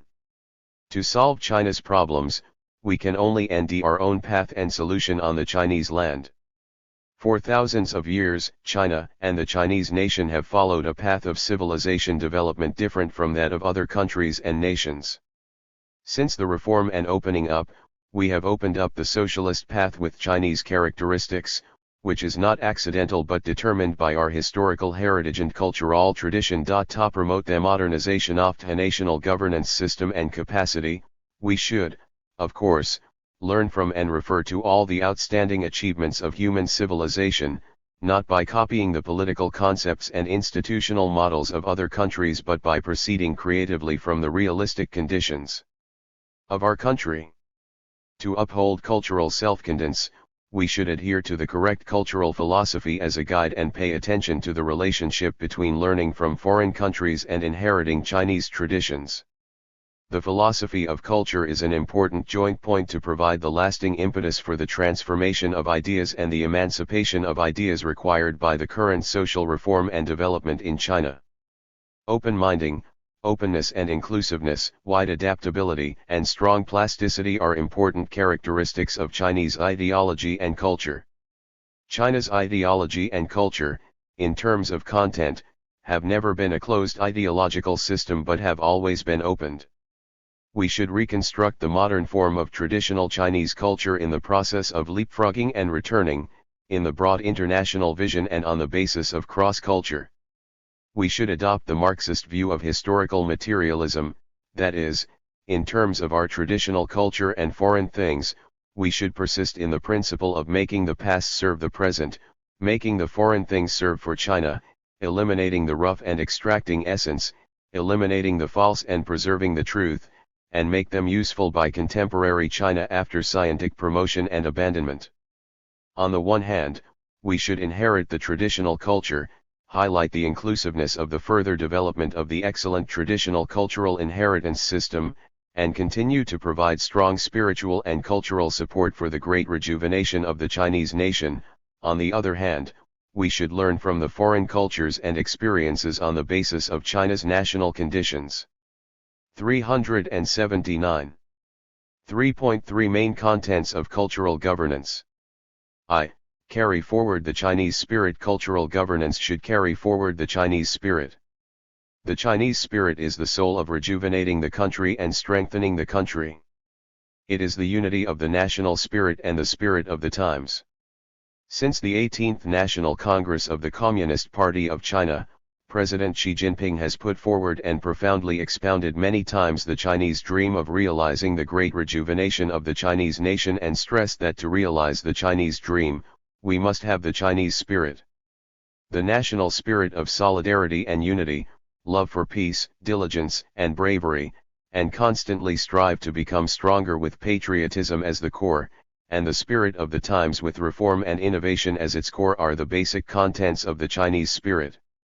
They are closely related, dialectically unit, and intermingled, becoming the spiritual home shared by the Chinese nation and striving to realize the great rejuvenation of the Chinese nation. To do a good job in social governance, we must carry forward the Chinese spirit, guided by the Hai Ying spiritual banner, take the strong spiritual pillar as the support, unite and gather the wisdom and strength of all the people, and strive for the realization of the Chinese dream. Cultural governance needs to show the world's feelings in good faith. The world's sentiment of Chinese civilization has the value of surpassing the times. On the one hand, because of the global problem, global governance has become the key, and transcending the national vision and establishing a global vision has become increasingly important. On the other hand, the inclusiveness of Chinese culture is well known, and diversity and integration are the characteristics of Chinese culture. We should respect the diversity of world civilization, transcend cultural estrangement through cultural exchange, transcend cultural connects through mutual learning, and transcend cultural superiority through cultural coexistence. The report of the 19th National Congress of the Communist Party of China put forward following a path of peaceful development and working to build a community with a shared future for mankind, and listed persisting in promoting the building of a community of human destiny was listed as one of the basic strategies for the development of socialism with Chinese characteristics in the new era. It emphasizes that the people of all countries must work together to build a community with a shared future for mankind, to build an open, inclusive, clean, and beautiful world that enjoys lasting peace, universal security, and common prosperity. This is the vision and mind of cultural governance based on China and facing the world. 2. Build a modern public cultural service system. Building a modern public cultural service system is a major strategic task of building socialist cultural power and an important component of promoting the modernization of social governance systems and governance capacity. To build a modern public cultural service system, we should do a good job in 6 aspects. First, we should promote the balanced development of public cultural services as a whole.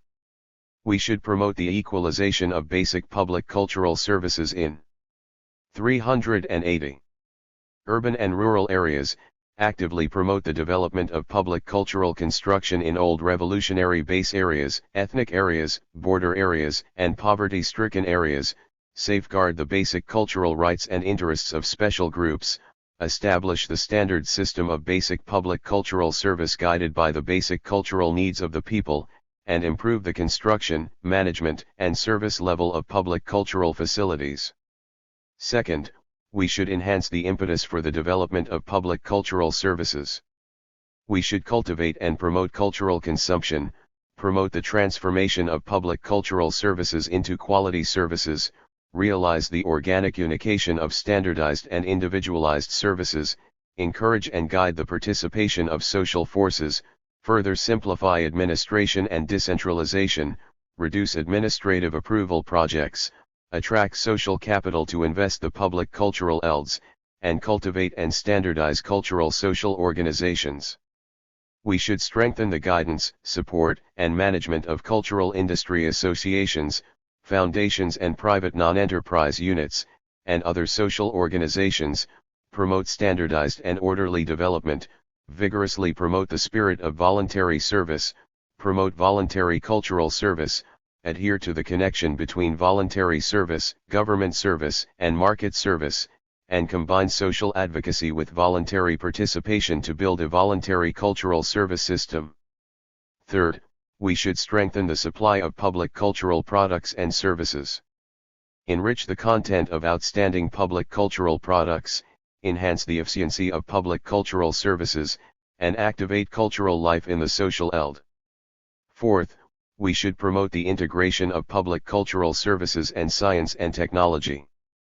We should focus on the scientific and technological needs of building a public cultural service system, pay attention to the role of mutual promotion of culture and science and technology, enhance the innovation of cultural science and technology, speed up the digitalization of public cultural services, accelerate the digital construction of public cultural institutions in combination with the construction of major national information projects such as Broadband Chinese and Smart City.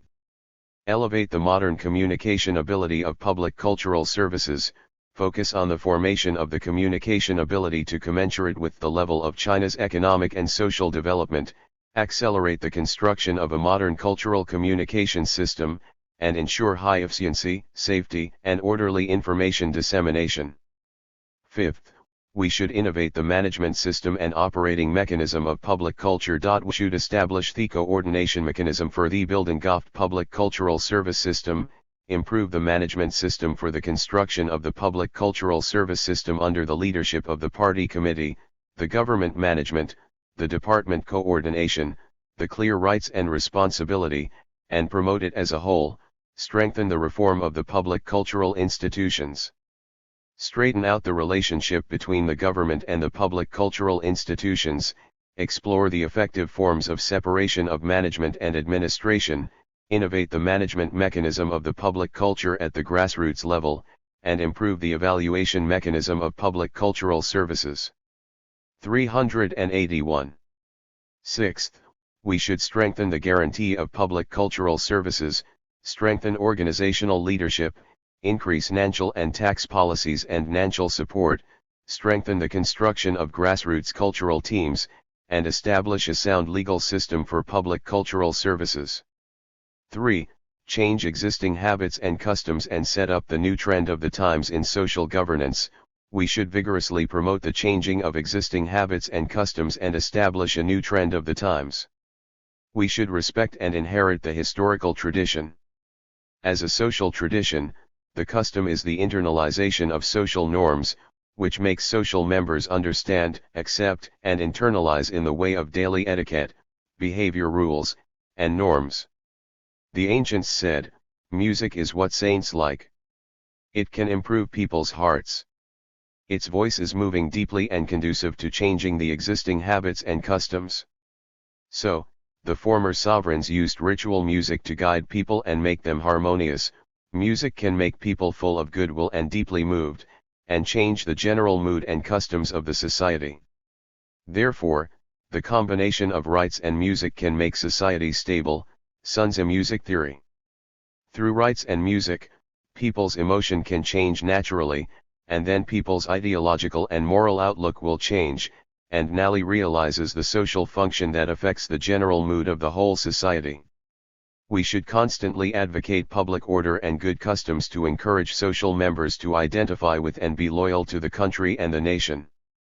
Changing the existing habits and customs and setting up a new trend of the times, we should adjust measures to local conditions and highlight local characteristics. Tens of miles different wind, hundreds of miles different customs. China has a vast territory and a large regional gap. The regional features, folk customs, and resource endowments vary from place to place. Each place has its own way of supporting its own inhabitants. The complex terrain and climate, through the constant generation and change of lifestyle and habits to accumulate the cultural characteristics of their respective regions, form the geoculture and ideology with rich local color. As early as the pre-Qin era, China formed the Kilo culture, Yanzhou culture, Sankan culture, Jingche culture, Wuya culture, Basha culture, and Lingnan culture, which had different characteristics and had a far-reaching influence on later generations. This requires us, on the premise of grasping the essence of excellent cultural spirit, to adhere to demand-oriented, seek truth from facts, adapt to local conditions, fully reach local characteristics and vigorously stimulate the enthusiasm of the grassroots. 4. Inherit traditional culture and protect intangible cultural heritage. The inheritance of traditional culture is one of the important tasks of cultural governance. Chinese culture carries on the spiritual blood of our country and nation. It needs to be passed down from generation to generation, as well as needs to keep pace with the times and bring forth new ideas. We should strengthen the exploration and interpretation of China's excellent traditional culture, integrate the excellent cultural genes of the Chinese nation with contemporary Chinese culture, coordinate with the 382 development of modern society, carry forward the cultural spirit that of transcending time and space, transcend national boundaries full of eternal charm and rich value, activate its strong internal vitality, and let the Chinese culture join with the colorful culture created by the people of other countries to provide cultural spiritual guidance and reference for human development. An intangible culture is an important carrier of traditional culture. Intangible cultural heritage refers to the various forms of traditional cultural expression handed down from generation to generation by the people of all ethnic groups and regarded as part of their cultural heritage. In addition, physical objects and places are related to traditional cultural forms of expression. They include traditional oral literature and its carrier language, traditional art, calligraphy, music, dance, drama, qi and acrobatics, traditional techniques, medicine and calendar, traditional etiquette, festivals and other folk customs, traditional sports and entertainment, and so on. Protecting intangible cultural heritage is conducive to enhancing the cultural identity of the Chinese nation, safeguarding national unity and national solidarity, and promoting social harmony and sustainable development. The state shall preserve the intangible cultural heritage by means of identifying, recording, establishing archives, and other measures and protect the intangible cultural heritage that embodies the excellent traditional culture of the Chinese nation with historical, literary, artistic, and scientific value by means of inheritance, dissemination, and other measures. The state should attach great importance to supporting the protection and preservation of intangible cultural heritage in ethnic areas, remote areas, and poverty-stricken areas, encourage scientific and technological research related to intangible cultural heritage and research on the protection and preservation methods of intangible cultural heritage, and encourage the recording of intangible cultural heritage and the collation and publication and other activities of intangible cultural heritage representative projects. Schools, news media, and public cultural institutions situated at all walks of life should consciously protect and inherit intangible cultural heritage. Schools should carry out related intangible cultural heritage education. The news media should publicize representative projects of intangible cultural heritage and popularize the knowledge of intangible cultural heritage. Public cultural institutions such as libraries, cultural centers, museums, and science and technology museums, as well as intangible cultural heritage research institutions, protection institutions, and literary and art performance groups and performance venues organized with national funds should, in accordance with their respective business scope, carry out the collation, research, academic exchanges of intangible cultural heritage and publicity and display intangible cultural heritage representative projects. We should encourage and support citizens, legal persons, and other organizations to set up exhibition and inheritance sites for intangible cultural heritage in accordance with the law to display and inherit representative projects of intangible cultural heritage. At the same time, we should encourage and support the rational use of representative projects of intangible cultural heritage on the basis of effective protection, develop cultural products and cultural services with local and ethnic characteristics and market potential, and, above all, jointly promote the modernization of social governance. 383. 4. Science and technology governance. With the rapid development of information technology, modern technological advances such as the Internet, big data, cloud computing, and artificial intelligence, etc. are profoundly changing people's lives, work, and thinking modes.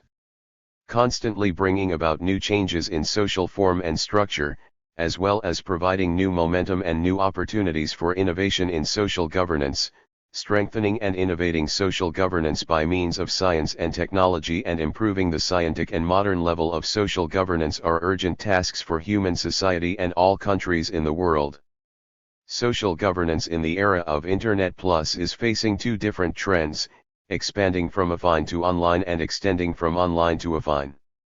Science and technology governance reconstructs the interrelated forms of social production and social organization through information technology, which makes the process of social governance more scientific, intelligent, and optimized. By means of acquisition, storage, management, and analysis, the social governance subjects can turn data information with the characteristics of large-scale and rapid circulation into a living element of social governance, which is widely applied in the field of social governance to better serve the different social subjects for precise analysis, treatment, service, and accurate feedback so as to continuously improve the precision and modernization level of social governance. In short, science and technology governance is an important means to realize the intellectualization, specialization, and modernization of social governance. 4.1 Theoretical origin and basic meaning of science and technology governance. The concept of science and technology governance can be traced back to the theory of technology governance. The basic idea of technology governance is to apply science and technology to social governance and public politics to improve the efficiency of social operations. In view of the development track of the social co-governance system in developed countries, technology governance has become the basic means of governing risks by social pluralistic subjects, which is mainly embodied in multi-subjects cooperation, up and down communication and coordination, inter-regional division of labor and synergy, administration under the rule of law and social participation on the basis of scientific and technical standards, technical methods, and technical specifications. Since the second half of the 20th century, technology governance has become the most important and obvious trend in global social governance and political activities. Science and technology governance is the application of governance theory based on science, technology, economy, and society, and other fields. The innovation of the social governance model is the application of scientific and technological means to 384. Social governance. Leading, participation, consultation, and cooperation are the four keywords of science and technology governance, from the single leading science and technology innovation management of the government to the co-governance of pluralistic subjects led by party committee and the government to form a harmonious and coexistence governance pattern of the country, the market, and the society. The method of science and technology governance plays an important role in the modernization construction of the national governance system and governance ability. It is related to the establishment of China's innovation-oriented country, the realization of China's innovation-driven development strategy, and the realization of China's two centenary goals. The application of science and technology governance has become the RST choice to promote the innovation and modernization of social governance. 4.2 Necessity of implementing science and technology governance. Adapt to the needs of the gradual change of the traditional social form. The Internet has changed the traditional social form. In the new social environment where the social subject is more pluralistic and the interaction mechanism is more complex, The integration degree between virtual space and entity society is increasing day by day, which forms the unique form of network society. With the popularization of mobile internet, digitization and networking have become the foundation of social existence and operation. Today, with the increasingly powerful engines of intelligence, the traditional concept of enterprise, the connotation of social life, and the way of state governance may be subverted, and then a new model of state, market, and social relations can be reconstructed. The conventional media, newspapers, radio, television, etc., used in the past are being replaced by WeChat, Weibo, and other media, and political and social media are also developing. At the same time, the party committee and the government are also changing their way of providing services and management by physical means to internet services. Flattening is not only a characteristic of the internet constitution system but also affects the operational mode of various organizational forms of society. In the flattening internet system, it not only forms virtual organizations but can also become the subject, and above all, it can quickly form the entity of social organizations. International non-governmental organizations and transnational non-governmental organizations obtain huge convenience. Cross-border satellites and TV channels create cross-border audience groups and lead to cross-border cultural communication and cultural identity. We should seek and pay attention to the possible engines of changes in lifestyle, appeal mode, social mobilization mode, and organizational mode on future social governance brought about by changes in virtual society as soon as possible, especially to guard against the social governance crisis caused by the Internet problem. 385. 2. Adapt to the needs of changes in traditional social service logic. In the era of Internet Plus, the externality of government public services has been given new connotations, and the boundary of public services has become fuzzy. According to the theory of traditional public management, the government has the basic responsibility and function of providing public service for society because public goods have externalities. With the rise of the Internet, this theoretical premise is gradually shaken. With the popularity of open sharing culture, Internet companies provide services to users free of charge, which has a certain externality. The social group formed in WeChat is usually regarded as a social organization form where people exchange information and provide services, which also shows externalities. The boundaries between government, enterprise, and society have become blurred, and the boundaries between public and private public services need to be reshaped. Reasoning the relations and functions between them indicates that the methods and theories of public activities, market operations, and social governance will have revolutionary progress. 3. Adaptation to the needs of the transformation of the traditional social governance mode. The traditional social governance mode is the unitary management mode of government. The most authoritative and the main subject of social governance is the government. This mode is the top-down administrative management and social control under the absolute leadership of the government, and in the process of specific governance, it shows the following characteristics.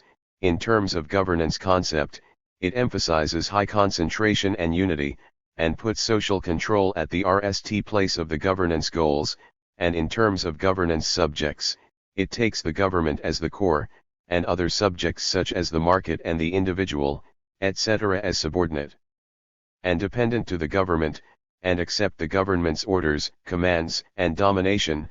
In terms of the governance mechanism, social resources are allocated through the hierarchy, namely vertical power structure and the pyramid-shaped organization structure, so as to achieve the ultimate goal of social stability and development. In terms of the governance content, the government is almost all-inclusive and manages everything. Therefore, there are many problems, such as offside, vacancy, and dislocation, in the governance results. The government's unitary governance mode not only has a single governance subject, a single governance goal, and a single governance mode but also has some defects, such as the aging, solidification, and rigidity of the governance concept, governance structure, and governance mechanism. In the Internet era, especially in the era of big data, data owes and shares more freely, which poses new challenges to the traditional governance mode. With the sharing and generalization of information resources and information rights, the government no longer solves the problems encountered in management by means of administrative control but creates a good social order and economic and social development environment by establishing a service-oriented and shared government. In terms of governance mode, it is not only a single process of power domination. 386. But also a mode of synergy and collaboration between pluralistic governance subjects, and governance objects. 4.3 Main role of science and technology governance. In the eld of social governance, the use of scientific and technological means, especially through the Internet plus, the new way of social governance, relying on big data for social governance, can effectively improve the level of social governance. Internet Plus reshapes the new paradigm of social governance. The Internet is the biggest variable in the innovative social governance mode. Complementing the development course of the Internet, China's social governance innovation has gone through 3 stages.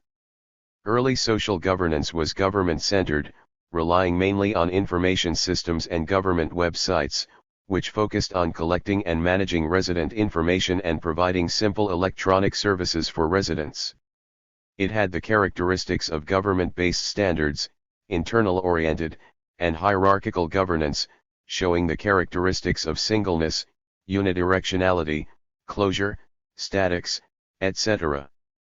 With the popularization of mobile internet and social media as the basic characteristics, the stage emphasized information openness, interaction, and user-centering.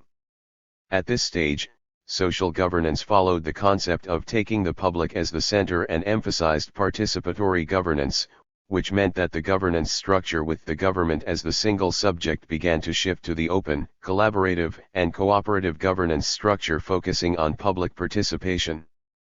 With the advent of the Internet of Things era, the popularization of intelligent terminals and the widespread application of big data, informatization has promoted social governance innovation to enter the 3rd stage, which not only emphasizes the interaction and communication between the government and the public but also emphasizes the perception of public behavior and service needs to achieve more personalized, customized services and more accurate and intelligent management.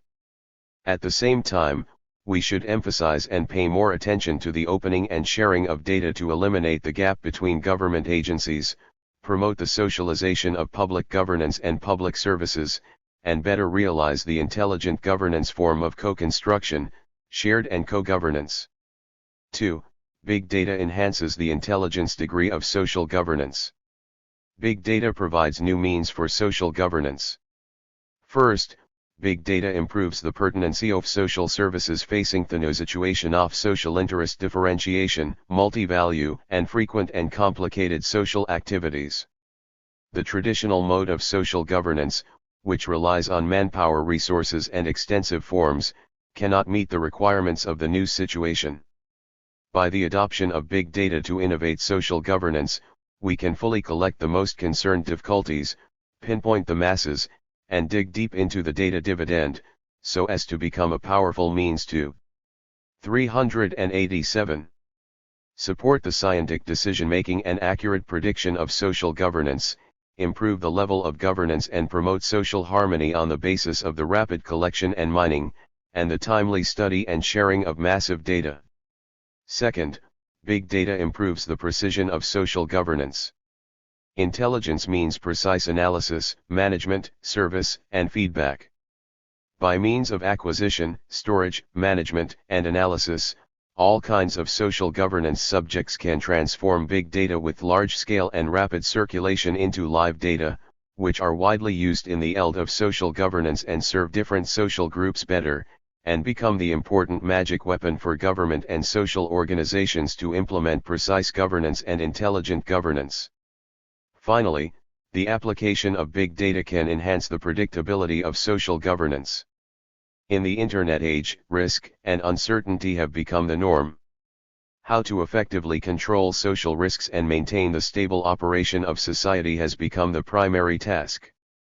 By means of sensing data, transacting data, and interactive data, Big data technology can be captured by social subjects.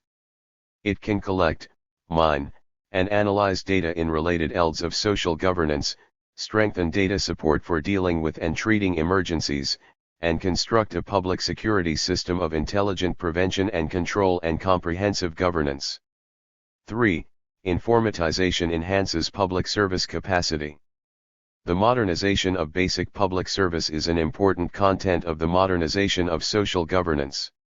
The modernization of social governance requires the modernization of basic public services. Modern information and communication technology are constantly changing the way the government provides public services, and e-government has become an important means to build a service-oriented government. E-government public service is a public service provided by the government to people of all walks of life based on public centers and relying on the e-government system with the help of the internet and other information-based means. As a new service paradigm, e-government in public service plays an important role in improving the quality, efficiency, and effectiveness of public services, improving the level of equalization of basic public services, and promoting the construction of service-oriented and intelligent governments. This change is mainly embodied in the service content, service mode, service channel, etc. Adopting technological means to provide public services is changing, from simply meeting public needs to in-depth investigation and understanding of public needs, from access to a single department to access to a unit portal, and from single-channel services to multi-channel integrated services. Promoting the renewal of the public service delivery mode by means of information technology is conducive to improving the level of public service and can better meet the needs of the people and all social parties of the public service. 388. 4.4 Problems existing in the science and technology governance. I. Data silos.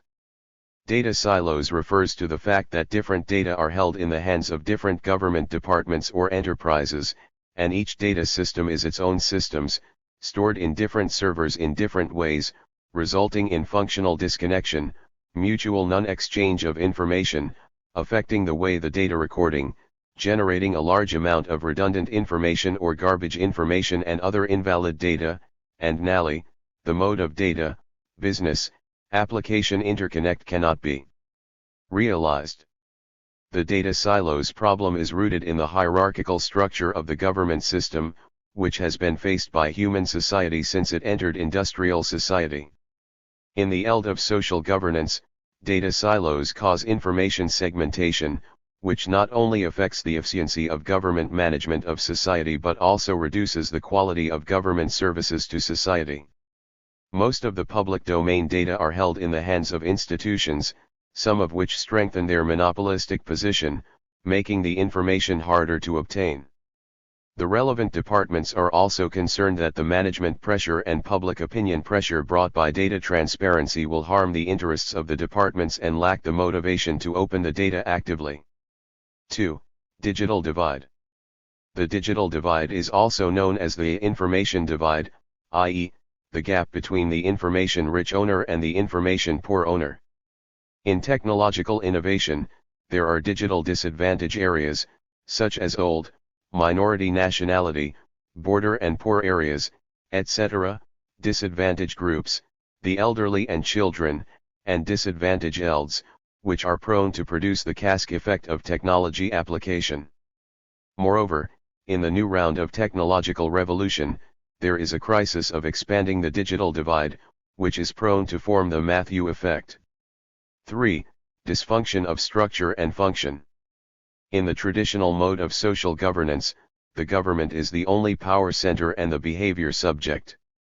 Even if interest groups outside the political system participate in politics, they must import the policy system controlled by the government and then transform it into public policy. In this way, the closeness and absoluteness of government power determine the monopoly position and the role of parents of the government in the national governance system, and this position and role also greatly affect the decision-making quality, the management mode, and the governance ability. Obviously, the closed management structure of public decision-making systems has some problems, such as information blocking, lag, lack of transparency, weak liquidity, slow reception, and lack of effective data organization. 4. Risk of big data application. 389. The advent of the big data era has put forward higher demands on the data management of government organizations as important subjects of public decision-making. The appearance of big data has subverted the traditional method of data management, which will bring revolutionary changes in data thinking, data sources, and data processing. To some extent, the system black box problem was solved by data opening and sharing. Under the ER's impact of various new information technologies, the information gap and cultural gap existing between the government and the public are being gradually eliminated. Therefore, big data not only brings huge challenges to traditional social governance and public management but also provides practical opportunities for the open governance of the country, the government, and the society.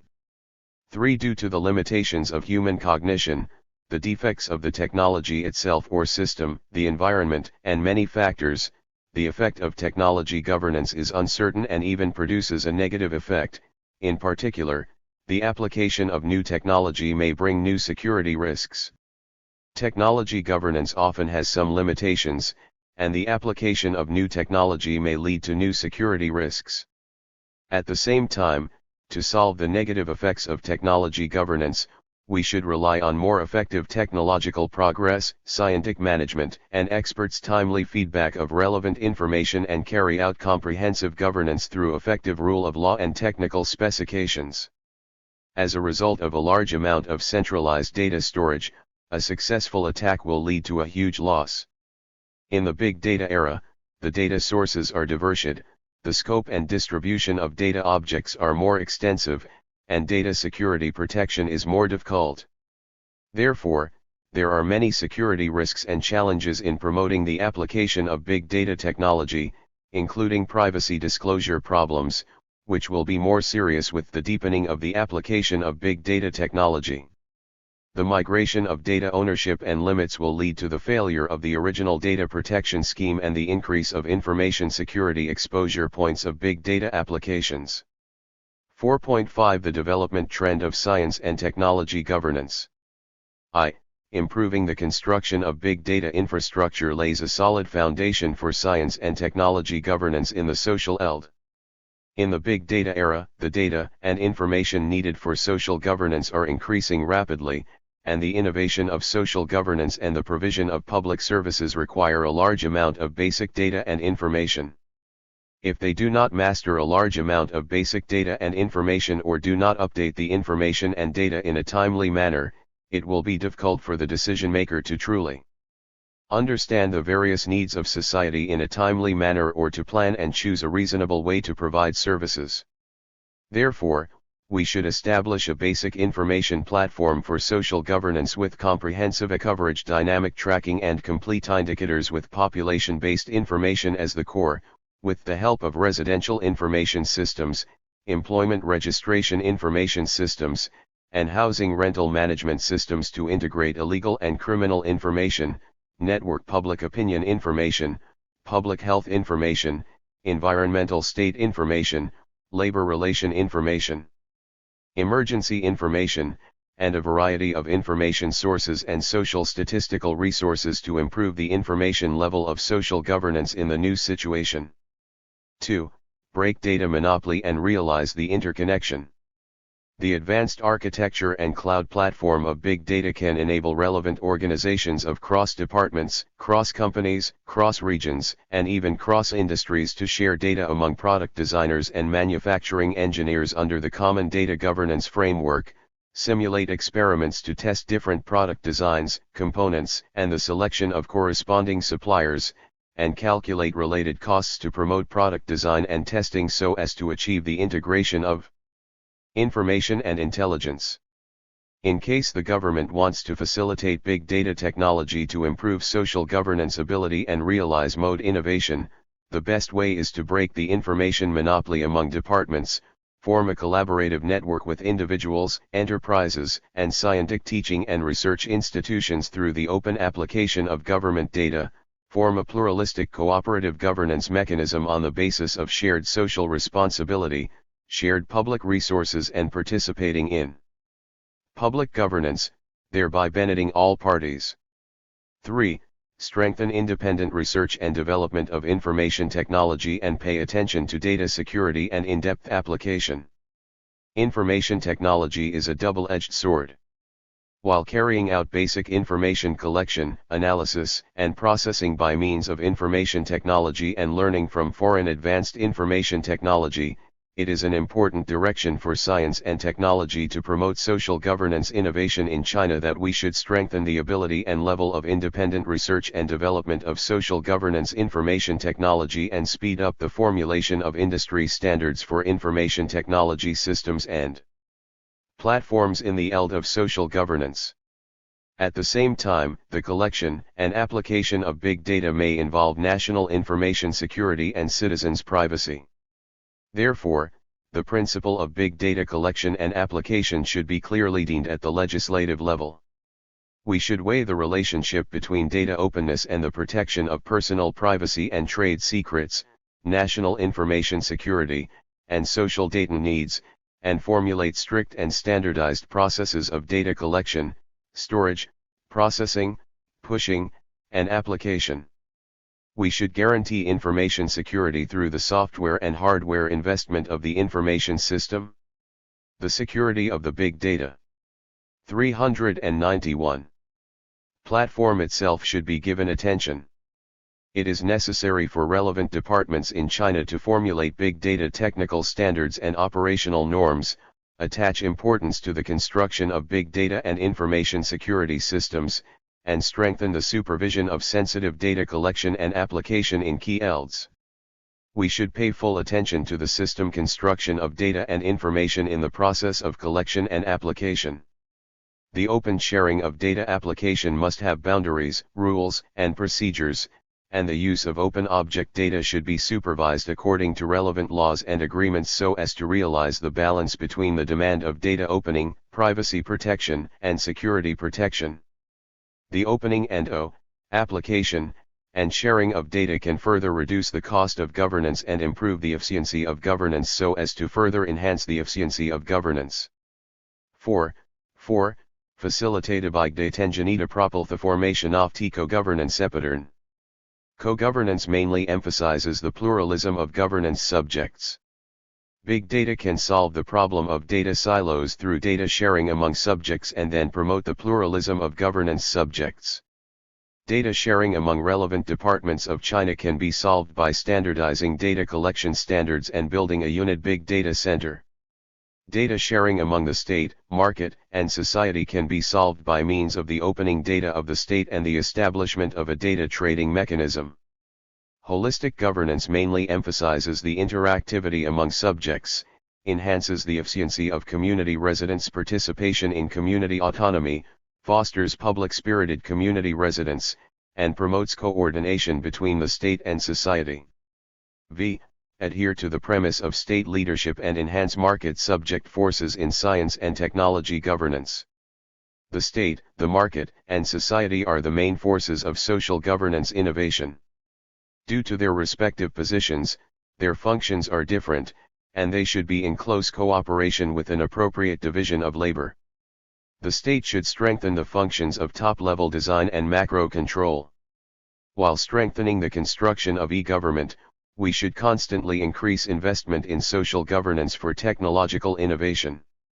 The feasible path of science and technology governance in the future is that the government purchases social services and the social subject directly undertakes steps to innovate social governance by means of science and technology. This not only guarantees the top-level design function of the state but also gives full attention to the scientific and technological utilization efficiency of social governance. Extended thinking 1. Explain the following concepts: governance by law, intangible cultural heritage. 2. Describe the basic characteristics of the society ruled by law. 3. Describe the main contents of moral governance. 4. Describe the main contents of cultural governance. 5. What is the main role of science and technology governance? The ability to build social governance in China. Liqun Way. Overview. This chapter mainly introduces the connotation of the social governance ability of the state. It analyzes the present situation of social governance ability in China and proposes a way to enhance social governance ability. Throughout the study of this chapter, the readers will understand the basic situation and the main tasks of the ability of the Chinese state toward the building of social governance. 1. The significance of strengthening the ability to build social governance.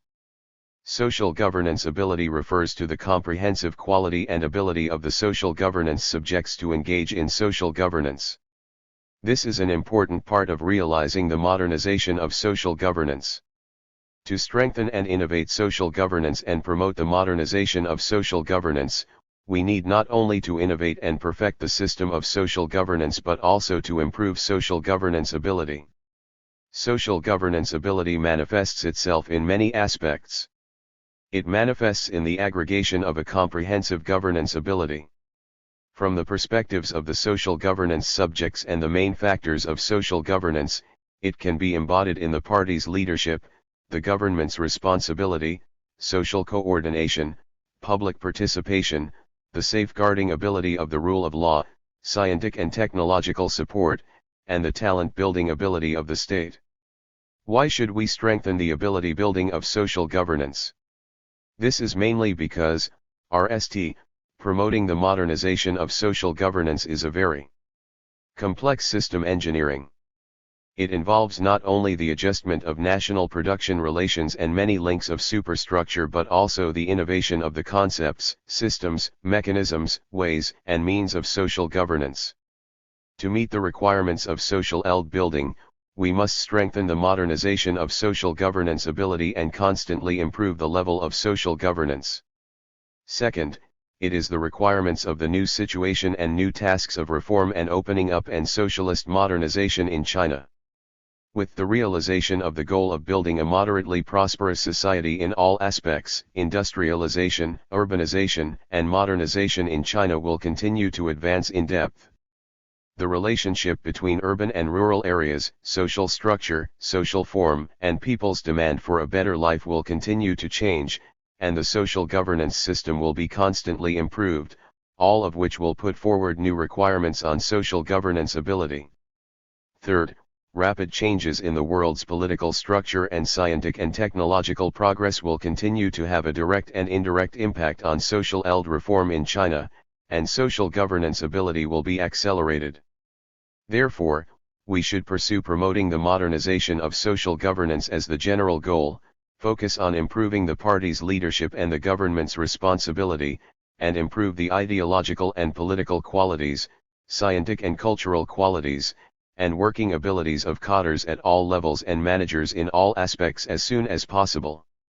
Elevating the ability of urban and rural grassroots autonomy and the ability of social organizations as soon as possible jointly promotes the modernization of social governance ability.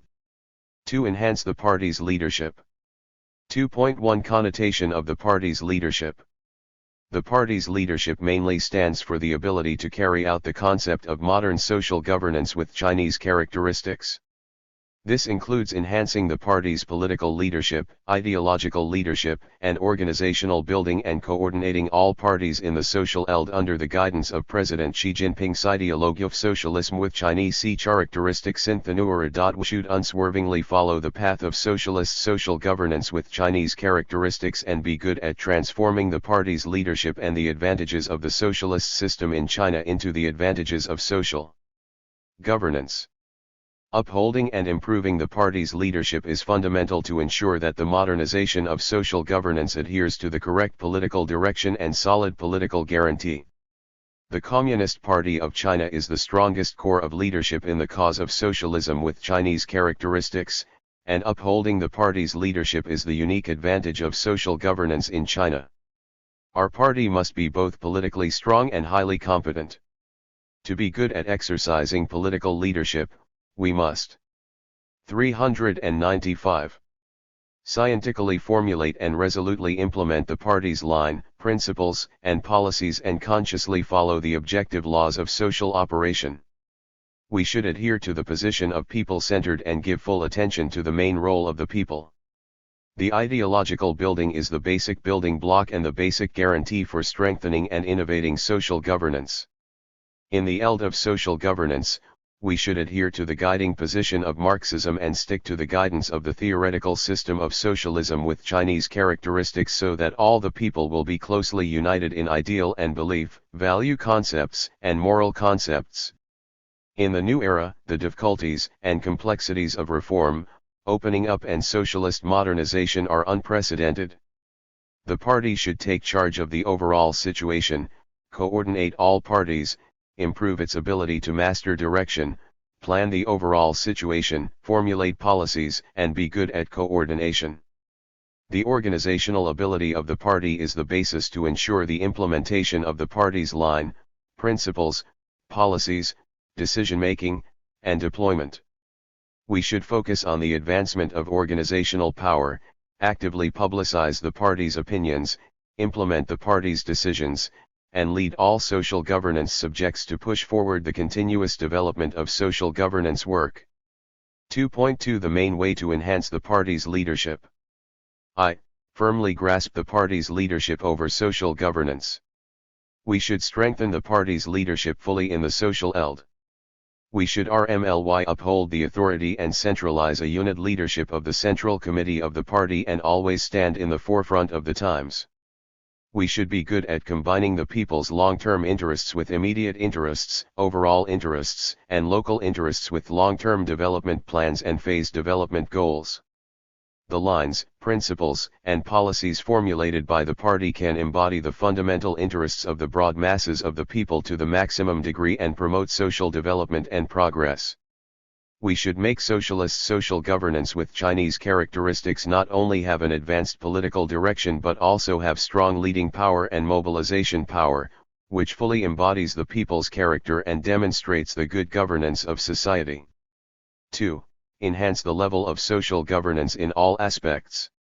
We should enhance the party's ability for social governance and promote the modernization of social governance.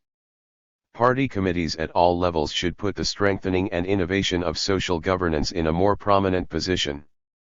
This will fully implement the decision-making arrangements and various principles and policies of the party's Central Committee on Strengthening and Innovating Social Governance, enhance executive power, enhance the implementation ability of the responsibility system, and promptly study and solve problems in social governance. We should analyze in depth and accurately judge the changes in the world's situation. 396. The national conditions, and the party's situation, follow the law of social operation, grasp the characteristics of the times, better solve the problems in the social eld of our country, and ensure that the social operation is dynamic and harmonious and above all orderly. 3. Adhere to the excellent party conducts to drive the conducts of the politics, society, and the people. We should adhere to the principle that the party should be in charge of the politics and see party self-governance being exercised with rigor. Party committees at all levels should put the conduct of building in a prominent position and carry forward the excellent conduct of combining theory with practice, maintaining close ties with the masses, defying difficulties, and working hard, and seeking truth from facts. We should conscientiously implement various systems for conduct building and ensure that there are rules and regulations to follow and violations to be investigated to ensure the long-term effectiveness of this conduct building. The people hate corruption the most. Corruption is the cancer of society.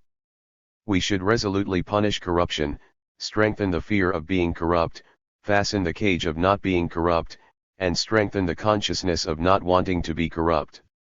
We should make unremitting efforts to get a clean world, as bright as the sun and moon, purify parties' conduct, promote political conduct, and drive social conduct and folk conduct. 4. Strive to elevate the level of 4 modernizations in social governance. We should strive to promote socialization, the rule of law, intelligentization, and specialization of social governance. We should be good at the use of advanced concepts, scientific attitudes, professional methods, and any standards to elevate the effectiveness of social governance, enhance the integrity and synergy of social governance, enhance the ability of prediction and early warning to prevent various risks, and enhance the predictability, accuracy, and high efficiency of social governance.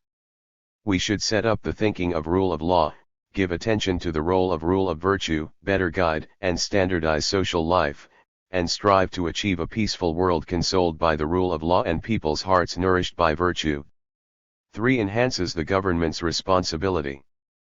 3.1 Connotation of the government's responsibility. The government's responsibility refers to that under the Unit Party's Leadership Committee. The government scientifically formulates relevant policies and standard systems for social governance, formulates and implements general plans and special plans for social building and social governance, provides infrastructure and public services for social governance, administers and supervises according to law, effectively resolves social contradictions, maintains social order, safeguards public security, and achieves good governance of the government goals. 397. I. Ability to formulate social plans. The ability to formulate social planning scientifically refers to the ability to formulate and implement the general plans and special plans of social governance. Scientifically, the ability to formulate is under the guidance of scientific theories and by means of scientific methods. Based on national conditions, we should observe reality to adapt to the requirements of economic and social development, organize the implementation of planning, and promote the effective development of social governance. The level of social governance efficiency, to a great extent, depends on the planning ability of the government's social building. We should bring the major factors that affect social harmony and ability into the planning scope.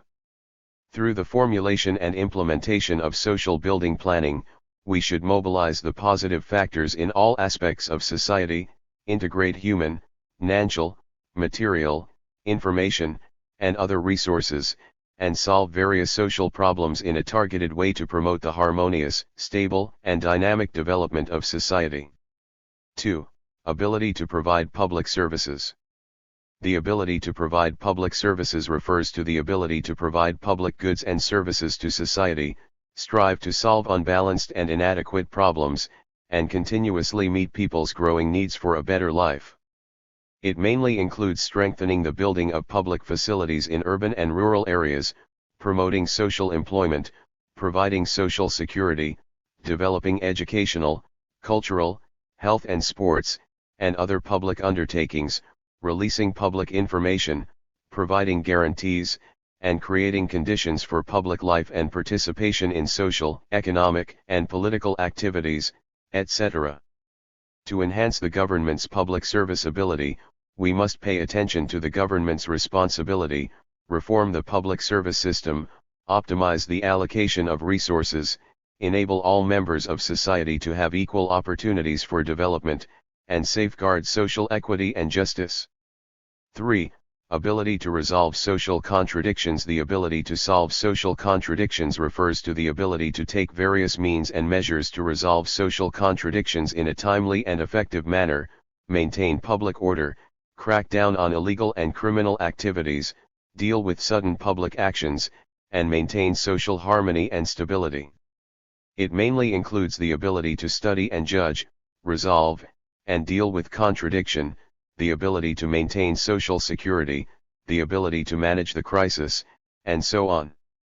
Maintaining social stability is not only a major social issue but also a major political issue, which not only concerns people's well-being but also relates to the stability and unity of the state and society and is a prerequisite for the normal operation of economic development and social life. We should improve our ability to analyze, study, and effectively handle various social contradictions and the ability to safeguard public security and deal with emergencies, also, improve the ability to crack down on various criminal activities in accordance with the law and strengthen and improve the comprehensive management of public security to ensure the safety of people's lives and property. 398. 4. Ability to promote social integration. The ability to promote social integration refers to the ability and power to effectively coordinate the relationship between different social subjects and enhance social cohesion. We should promote the division, cooperation, and harmonious coexistence of various social organizations, social groups, and social forces to form a concerted effort to promote social development and progress. The essence of social integration is the rational arrangement of the system, the coordination of relations, and the cohesion of various forces. We should establish and improve the coordination mechanism of social interests, coordinate the interest relations among different interest subjects, rationally adjust the interest structure of different classes so that all members of society have equal opportunities for development, and realize the common progress of the whole society. 3.2 The main way to enhance the government's responsibility. I. Perform the functions of the government in all aspects and correct ways and accelerate the transformation of the functions of the government. We should further promote the transformation of government functions to create a sound development environment, provide high-quality public services and safeguard social equity and justice, improve the way in which the government provides public services, and promote purchase of services by the government. In terms of services that belong to routine management services, in principle, we should delegate power to the public and try to purchase services from society through contracts, entrustments, and other methods. We should build an effective government, enhance the government's credibility, execution, and serviceability, and build a people-satisfied government. 2. Enhance the consciousness of the subject's responsibility and improve the system of the government's responsibility. We should strictly implement the responsibilities of the subjects of social governance of governments at all levels and improve various responsibility systems. We should constantly strengthen the sense of responsibility for social governance and enhance the self-awareness of promoting the modernization of social governance. We should shoulder the heavy burden of social governance and promote the modernization of social governance and earnestly shoulder the responsibility of administering one place, constructing one place, and safeguarding a peaceful society. 3. Enhance investment intensity and improve public serviceability. We should make great efforts to improve public service facilities and promote the equalization of basic public services. Governments at all levels should increase their input in human, financial, and material resources for social governance year by year. 399. We shall improve the public finance system and ensure the required expenditures to strengthen and innovate social governance. 4. Speed up the reform of public institutions and upgrade the level of social governance innovation guarantee. Science and technology, education, culture, health, and other institutions are important platforms and support for social building, including social governance. The reform in this field directly enhances the process of social governance modernization. We should speed up the separation of politics and society, promote the administration of social organizations, and stimulate the vitality of social organizations. We should straighten out the relationship between political institutions and public affairs and realize the separation of public institutions from public affairs. We should carry out the reform of public welfare institutions according to different circumstances, straighten out the relationship between the institutions that provide public welfare services to the public and the competent departments, speed up the separation of management and administration, strengthen the public welfare attributes, and eliminate the profit-seeking mechanism. Through deepening the reform of public institutions, we should provide a reasonable and effective basis institutional guarantees for strengthening and innovating social governance and promoting the modernization of social governance, and constantly enhance the vitality and power of social governance. 4. Enhance social synergistic ability. 4.1 Connotation of social synergistic ability. Social synergistic ability refers to the ability to organize, coordinate, cooperate, and interact with various social forces in social governance to achieve the overall effect of social governance. Social synergistic ability is a complex system that includes the synergistic subjects of social governance, the synergistic object of social governance, the synergistic means of social governance, the synergistic motive of social governance, and the synergistic goal of social governance. Social synergistic ability mainly includes the ability to participate in cooperation, the ability to equal consultation, the ability to balance interests, and the ability to share information. I. Ability to participate in cooperation. Modern social governance should be transformed from the party committee and government control mode to the synergistic mode of organizing various social forces. In social governance, the government and other social organizations under the party's leadership committee should assume corresponding social governance responsibilities and participate in social affairs. We should guide and promote multiple subjects to bear their respective responsibilities and perform effective cooperation in social. 400. Governance, encourage and support all social subjects to participate in social governance, and realize the positive interaction between government governance and social self-regulation and resident autonomy. 2. Ability for equal consultation. The key to enhancing the effective synergistic ability of multiple subjects in social governance is to carry out equal consultation under the unit party's leadership committee. We should establish a perfect consultation mechanism that can embody equality in a relationship and maintain the equality within that relationship. Various social governance subjects should respect each other and strengthen cooperation that is centered on social governance affairs. We should solve various problems in social governance through rational consultation. 3. Ability to balance interests. Enhancing social common interests is the ultimate goal of social synergy. However, the diversity of social governance subjects determines the diversity of subjects' interests in social governance.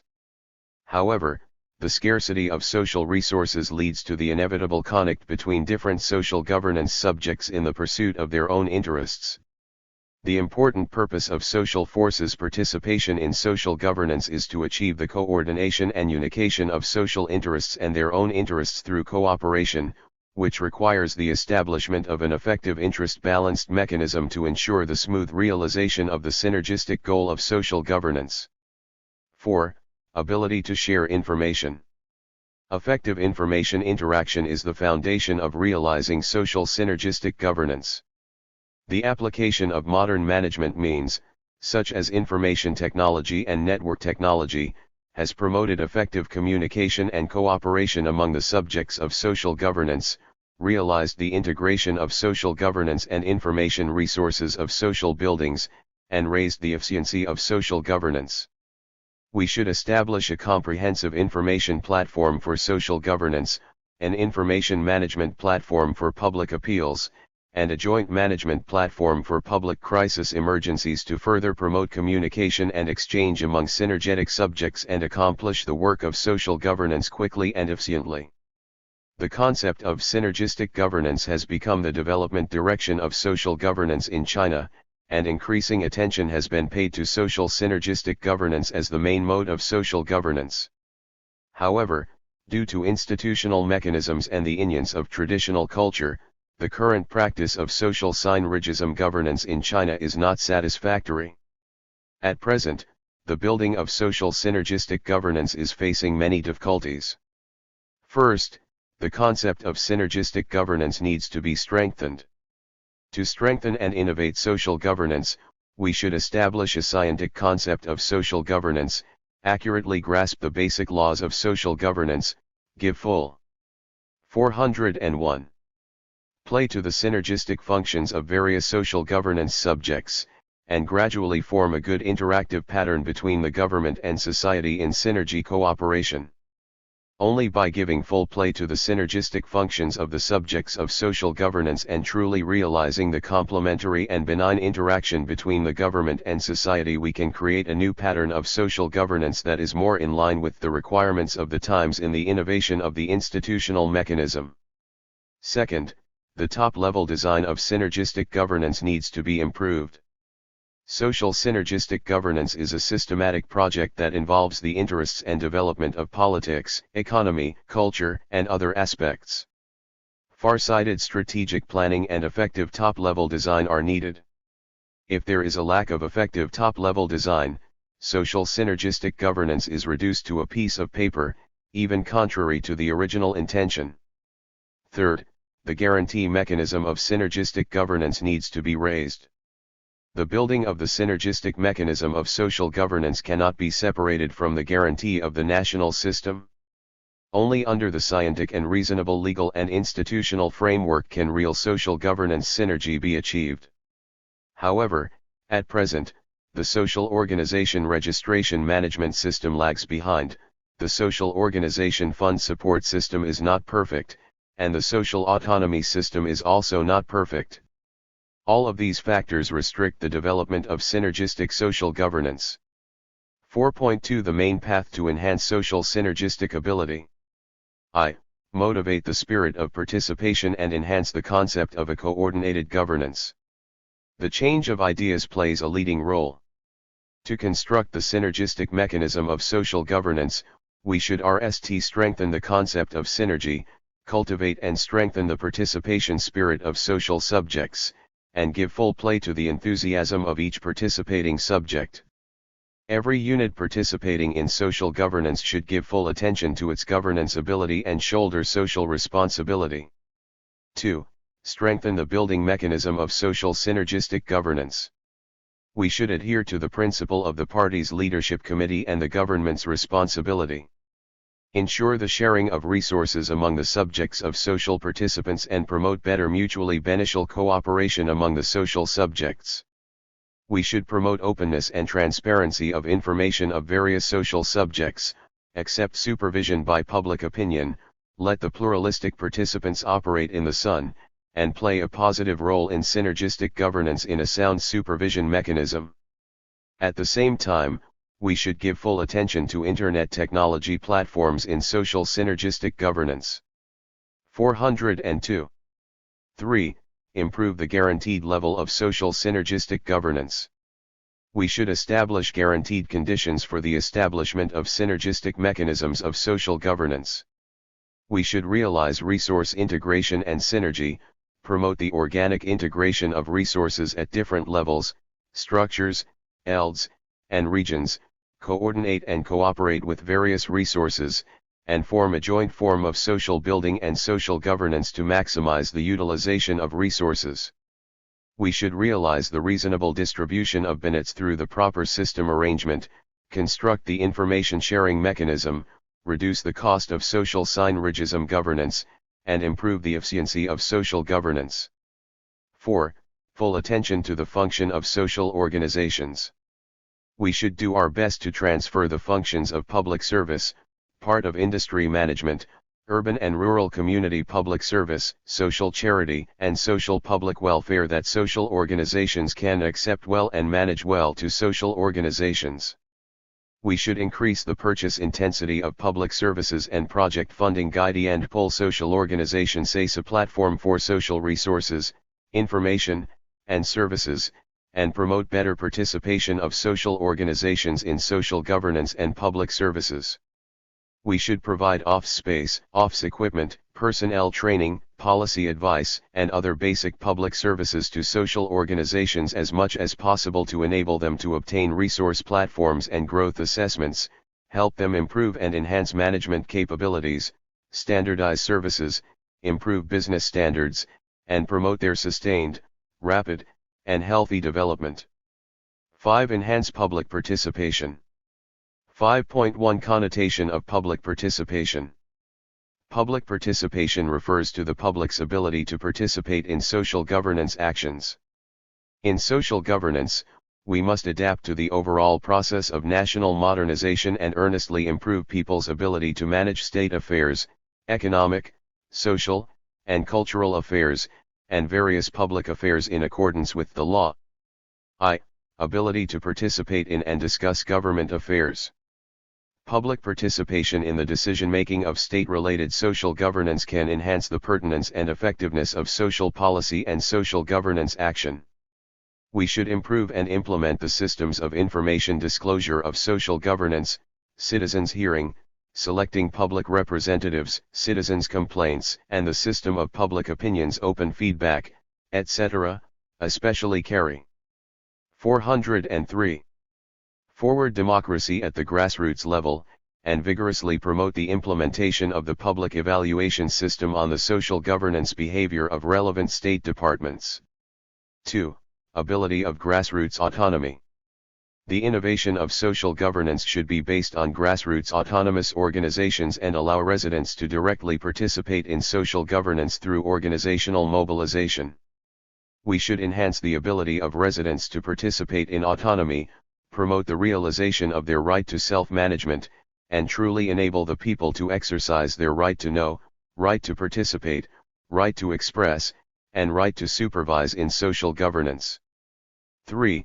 Ability to serve oneself. Public service includes not only the services provided by the government to the residents but also the self-service and mutual assistance services of the residents themselves, among the residents, various groups and organizations. Residents shall be entitled to enjoy public services and shall have the obligation to contribute their wisdom and strength. 4. Ability to self-education. Citizen self-education is a comprehensive quality training activity in which social members participate in various forms, including not only receiving school education but also participating in family-based education. All members of society can participate in various educational activities, accept new ideas and knowledge, and contribute intellectual resources. We should carry out self-education to obviously improve the public ability to participate in social governance. At present, the public's ability to participate in social governance in China has been greatly improved compared with the past. However, generally speaking, the participatory ability and degree of participation still need to be improved. First, the spirit of public participation needs to be enhanced. In the past, the public interests of Chinese society were often taken care of and solved by the state, people's awareness of social participation was weak, and the public spirit was relatively lacking. After the reform and opening up, the enthusiasm of the masses to participate in social activities has gradually increased. However, the transformation of ideology is still lagging behind. On the one hand, people are accustomed to relying solely on the government and lack the awareness of active participation.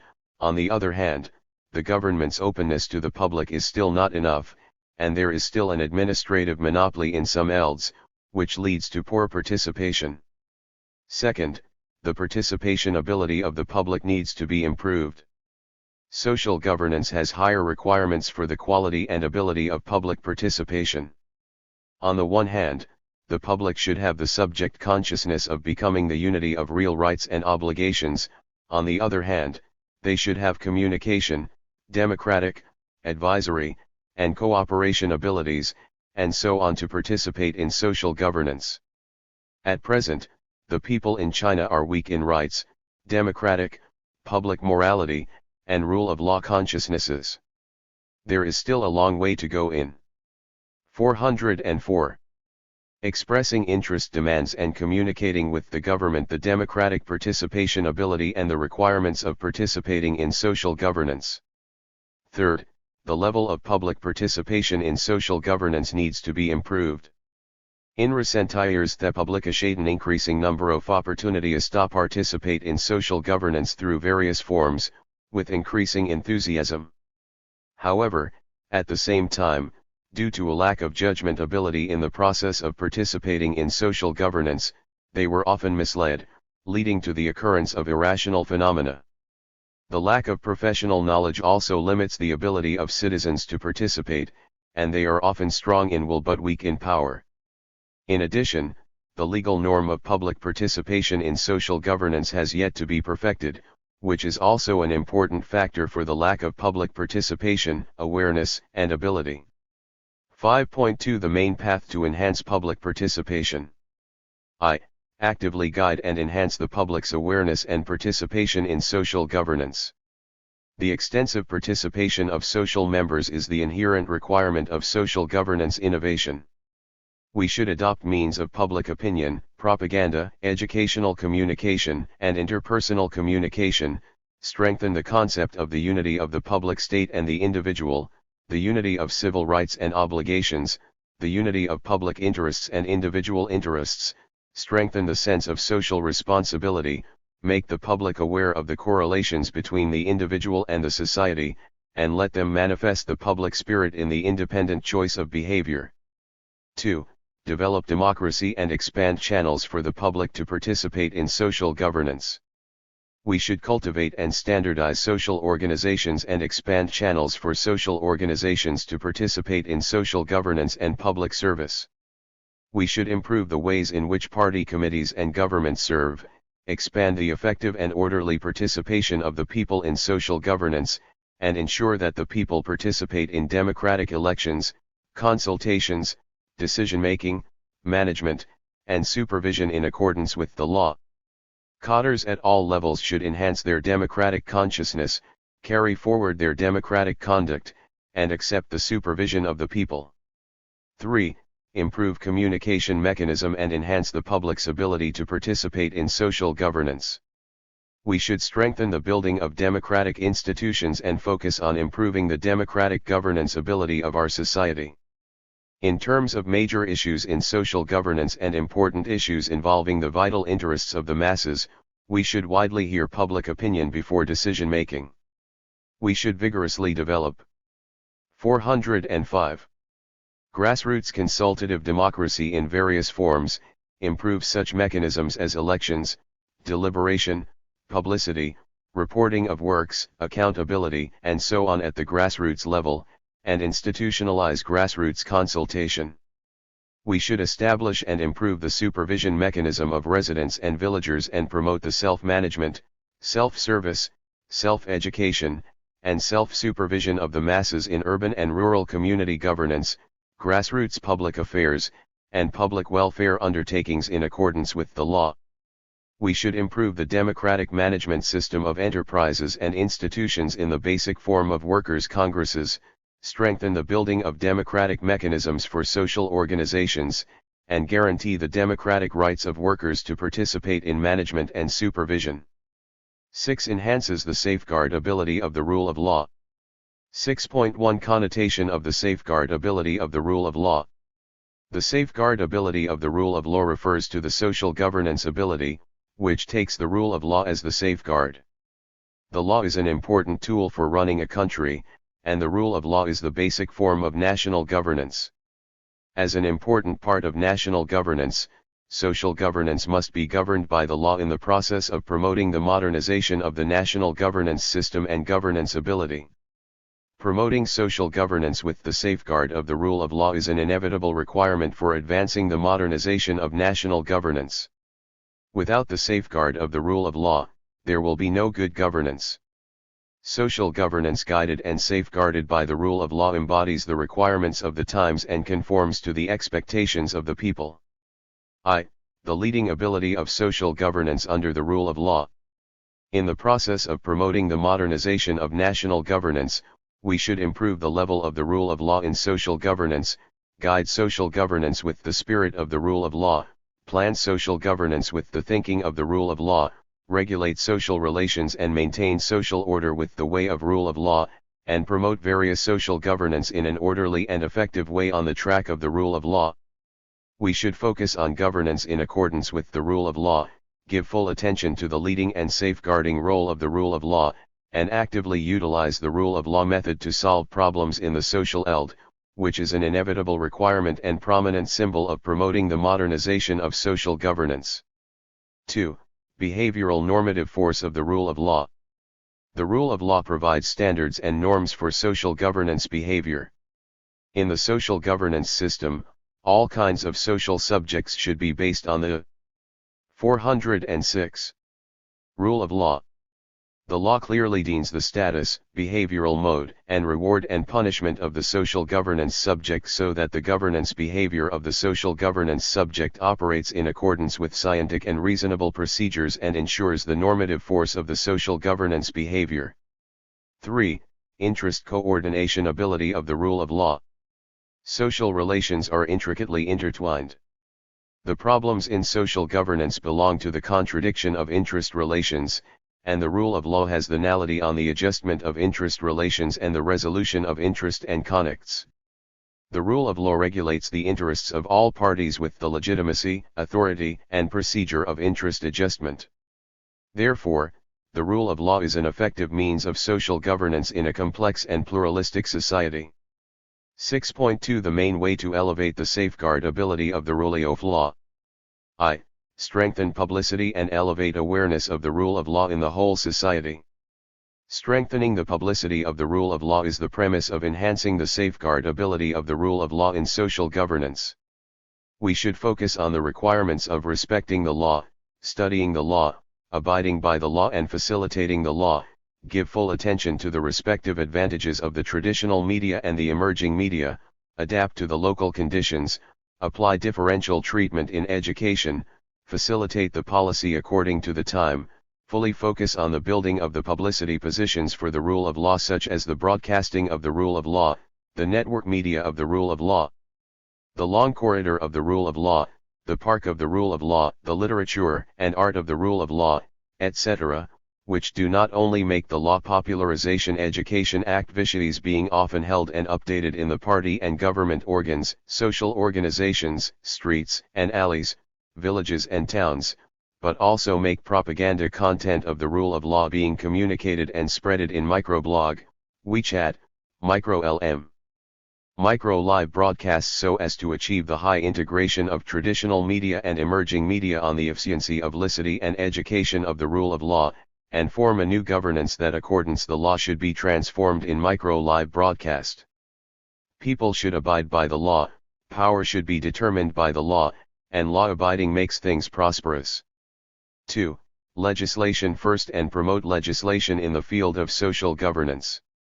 To improve the ability to safeguard the rule of law, we should legislate RST, adhere to the problem-oriented principle, adapt to the needs of improving the level of social governance, speed up research and formulation of the system of laws and regulations on social governance, and bring all aspects of social governance into the track of legalization. In view of the obstacles and constraints existing in the current social ELD. 407. In China, we should promote the building of legislation and systems in key areas.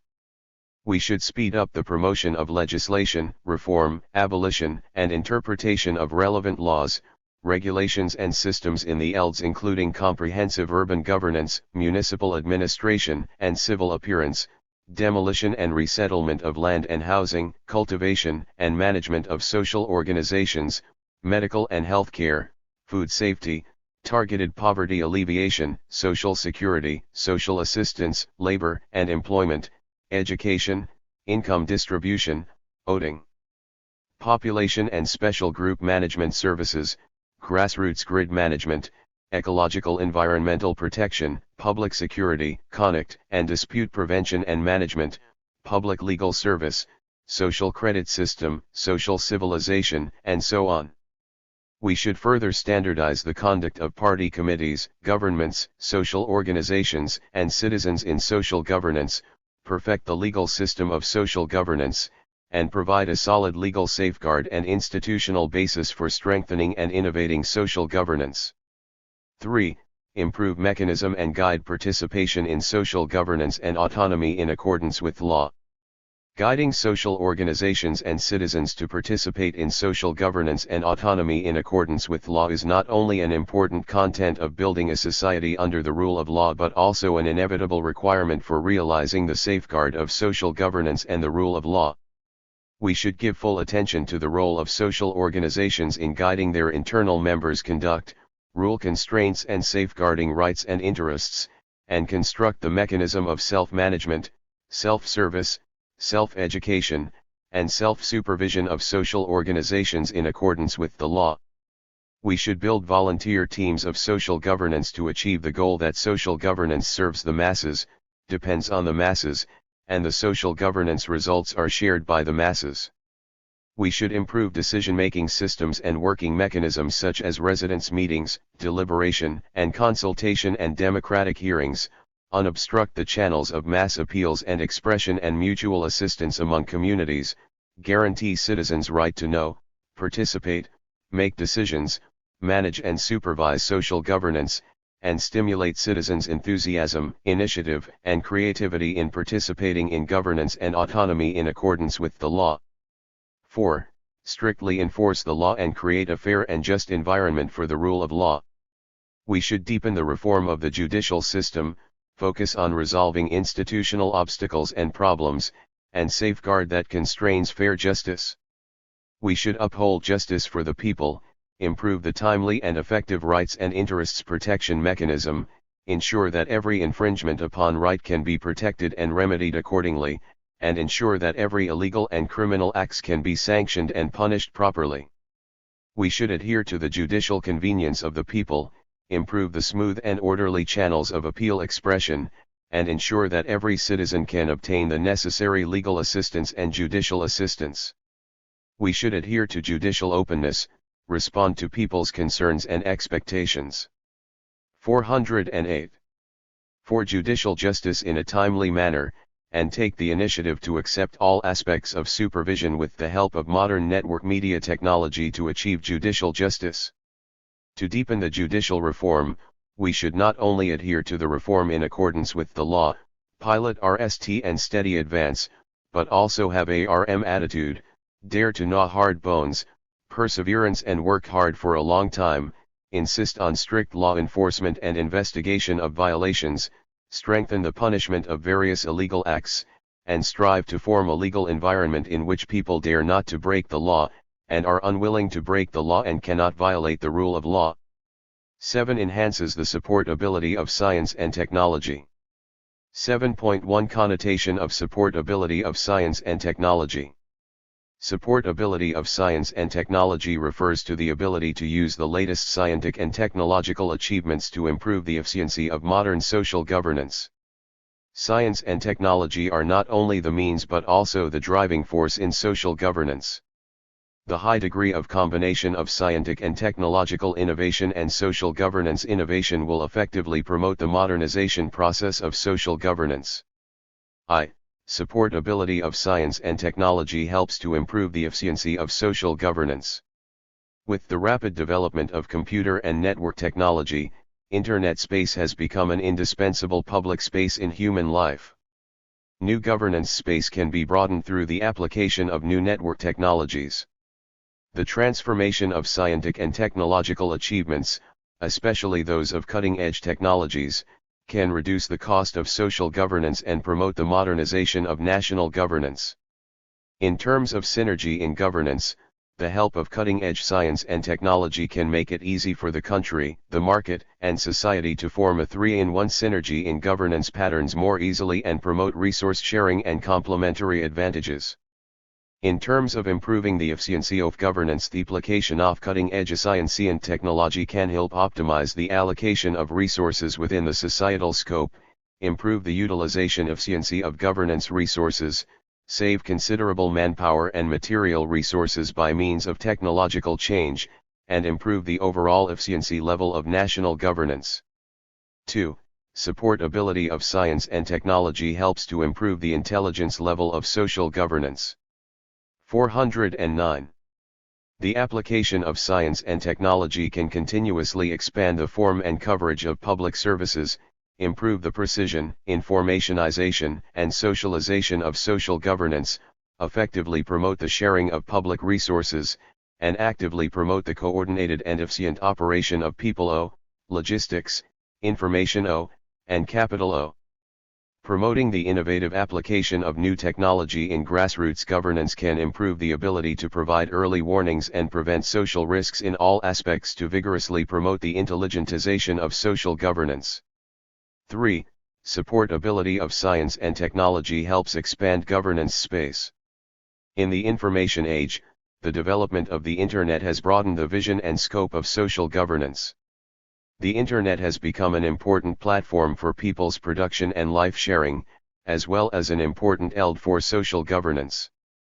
The innovation of science and technology is driving the rapid development of the Internet industry, the fusion and development of modern communication technology, computer technology, and network technology, changing the method of knowledge acquisition, inheritance, accumulation, and creation, and promoting the institutional mechanism innovation of national and social governance through technological routes, which can enhance the contact and cooperation between social governance subjects. 7.2 The main way to enhance the supportability of science and technology. Establish a new concept of relying on science and technology toward governance and elevate the intelligentization of social governance. The subjects of various social governance should actively adapt to the situation of information development, keep pace with the development of the times in terms of ideological point of view, keep the governance pace advancing with the times, insist on the application of high and new technology as the powerful kinetic energy of the social governance intelligence, and actively embrace the smart society. We should set up the big science and technology concept, construct the research and judgment model based on big data, and enhance the dynamics and precision of social services and prevention and control work. We should make full use of the great convenience brought by the development of big data and artificial intelligence to improve the performance of social governance. 2. Promote the building of intelligent management platforms and enhance the ability of social governance and services. We should strengthen the integration of information resources, solve the phenomenon of information fragmentation and information silos, and realize the sharing and fusion of information resources among various departments, industries, and ELDs. 410.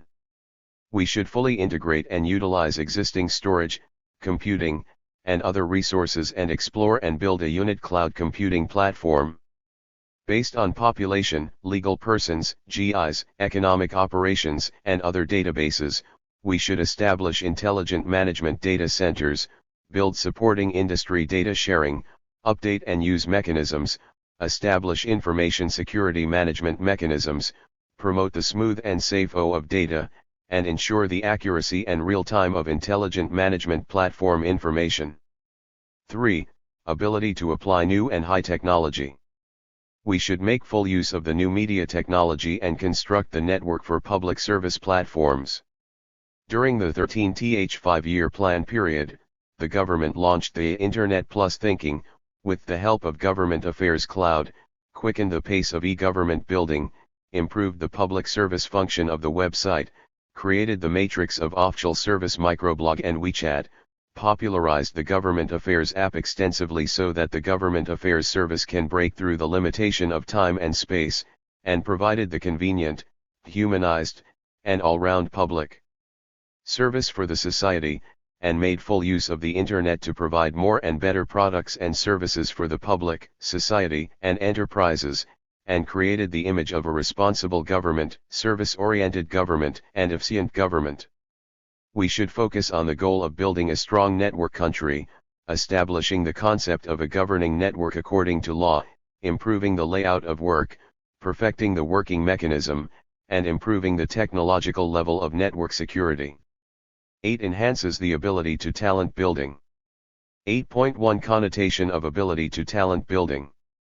Ability to talent building refers to the ability to strengthen the building of a social governance professional team, constantly expand the scale of a social governance professional team, and significantly improve the professionalism and specialization level of a social governance professional team.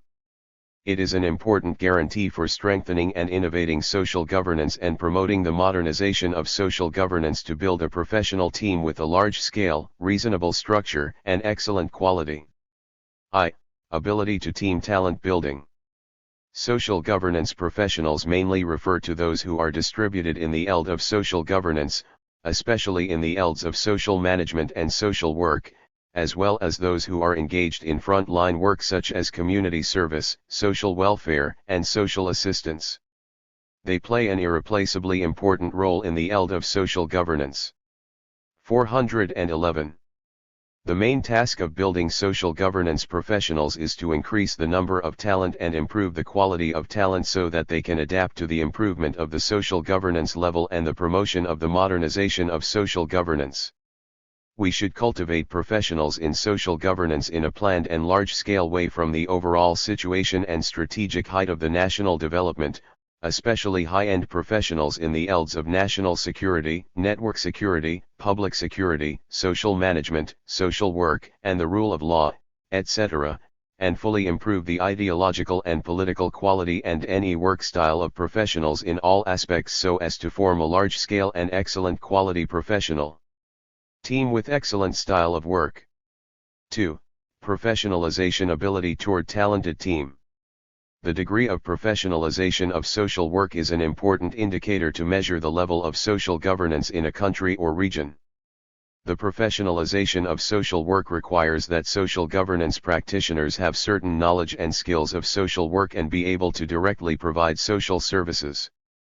The professionalization of social governance requires the professional team of social work to have good professional ideas, professional skills, and professional ethics to engage in social governance work and service.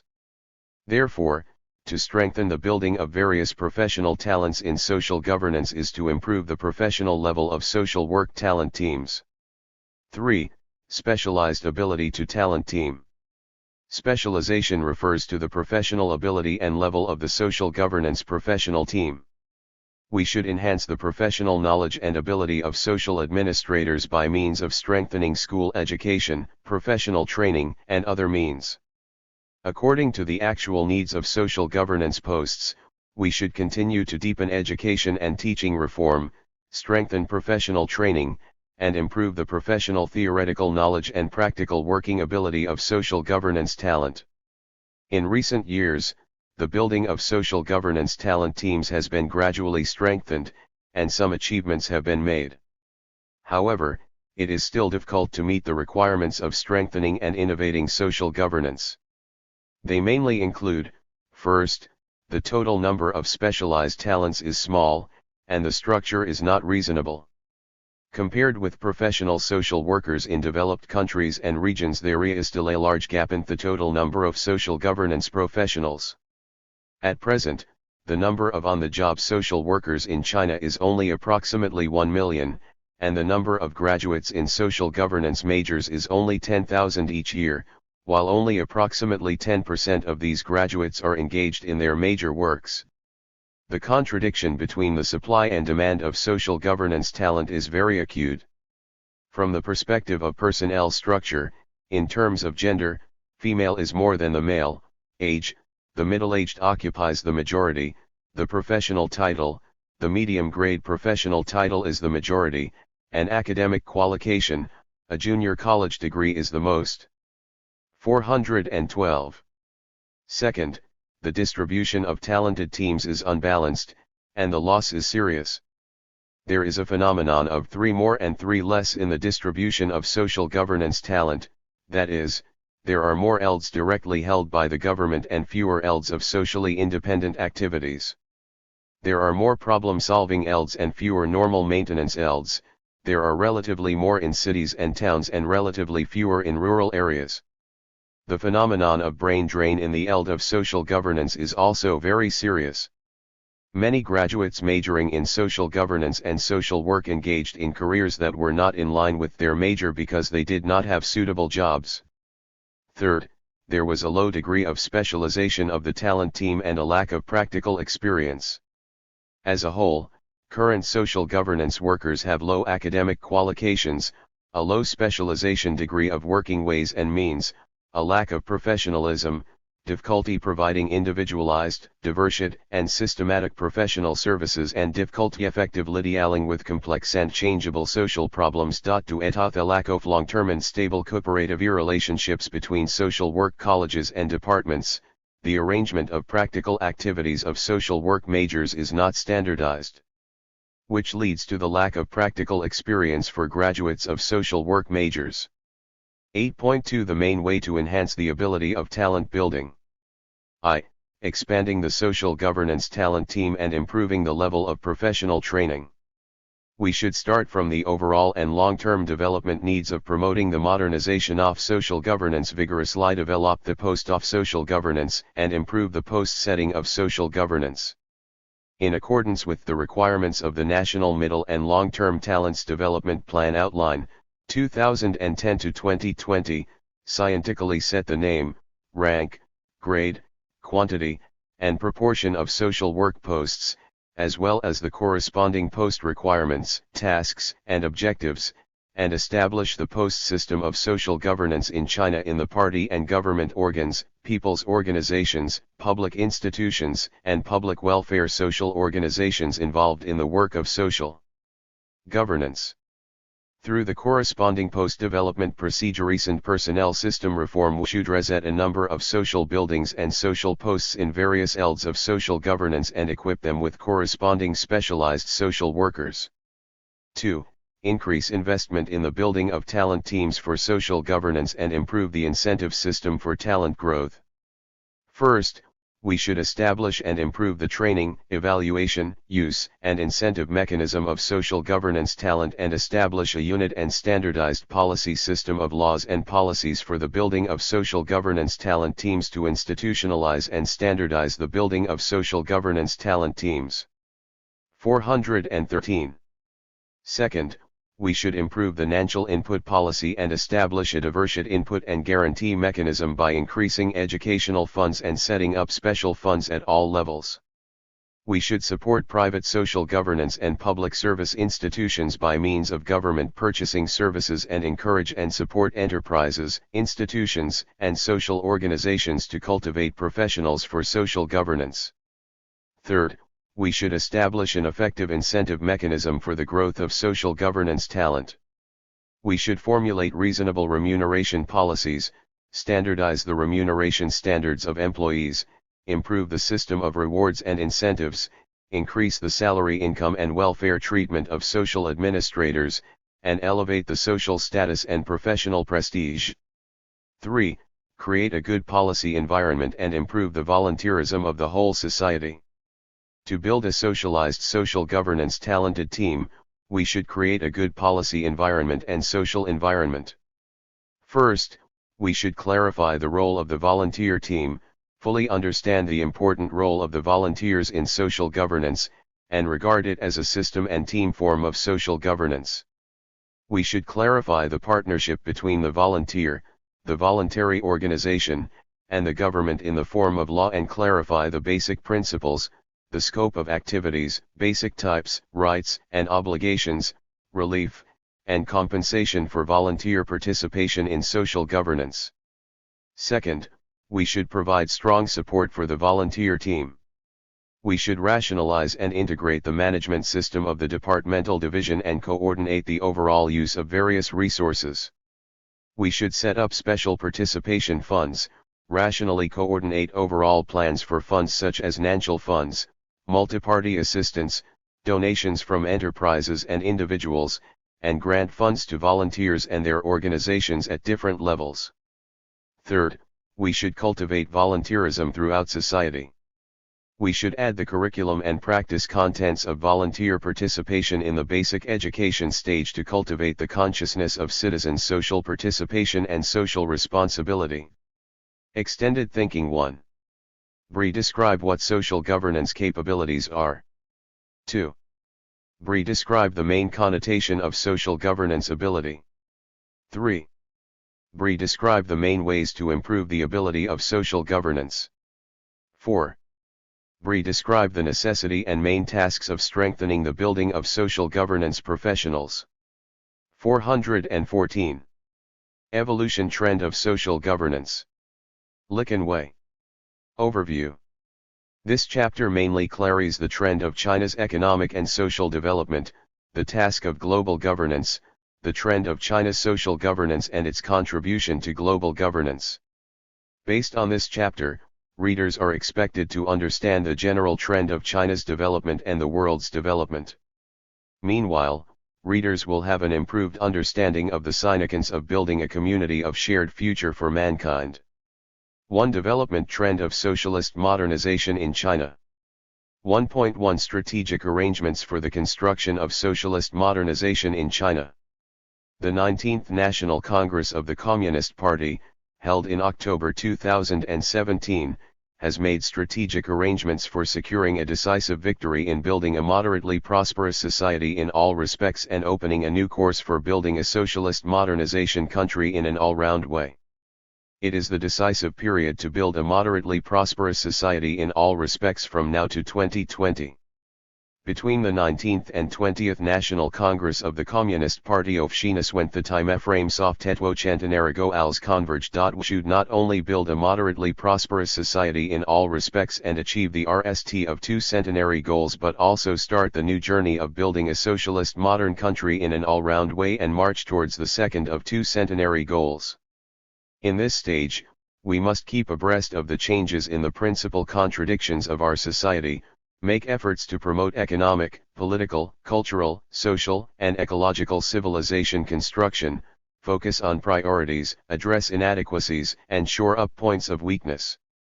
We must take tough steps to forestall and defuse major risks, carry out targeted poverty alleviation, and prevent and control pollution so that the moderately prosperous society we build earns the people's approval and stands the test of time. Weak points: in particular, we must resolutely guard against and defuse major risks, GHT against poverty and pollution, and make the building of a moderately well-off society in an all-round way acceptable to the people, and stand the test of history. From 2020 to 2035, we will build on the foundation created by the moderately prosperous society with a further 15 years of hard work to see that socialist modernization is basically realized. The vision is that by the end of this stage, the following goals will have been met.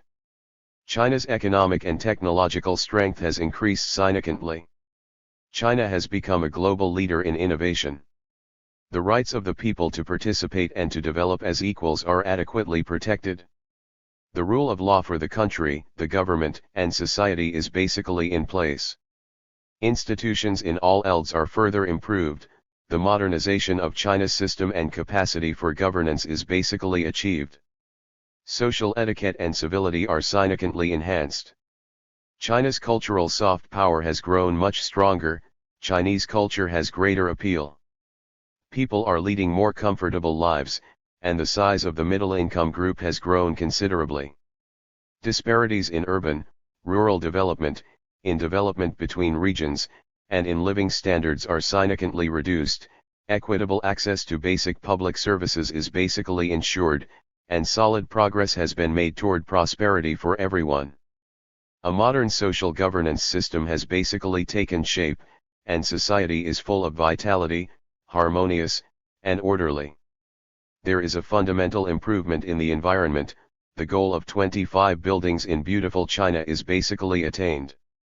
In the second stage from 2035 to the middle of the 21st century, we will, building on having basically achieved modernization, work hard for an additional 15 years and develop China into a great modern socialist country that is prosperous, strong, democratic, culturally advanced, harmonious, and beautiful.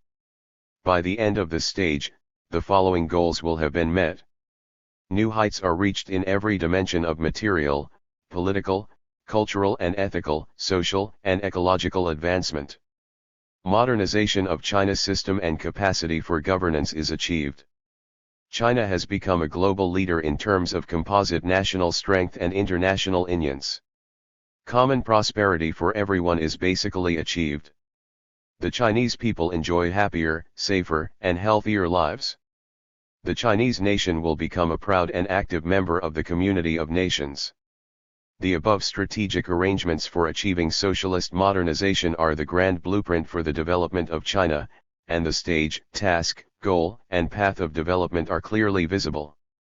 These are the overall trends of realizing socialist modernization in China. This is the ambition of Chinese communists and all Chinese people and the only path to realizing national rejuvenation. 1.2 Implementing the new concept of development and building a modernized economic system. To deliver on the two centenary goals and realize the Chinese dream of national rejuvenation, we must continue to pursue development as the party's top priority in governance. We must unleash and develop productive forces, continue reforms to develop the socialist market economy, and promote sustained and sound economic growth. Over the past 40 years of reform and opening up, China has achieved great success in economic development.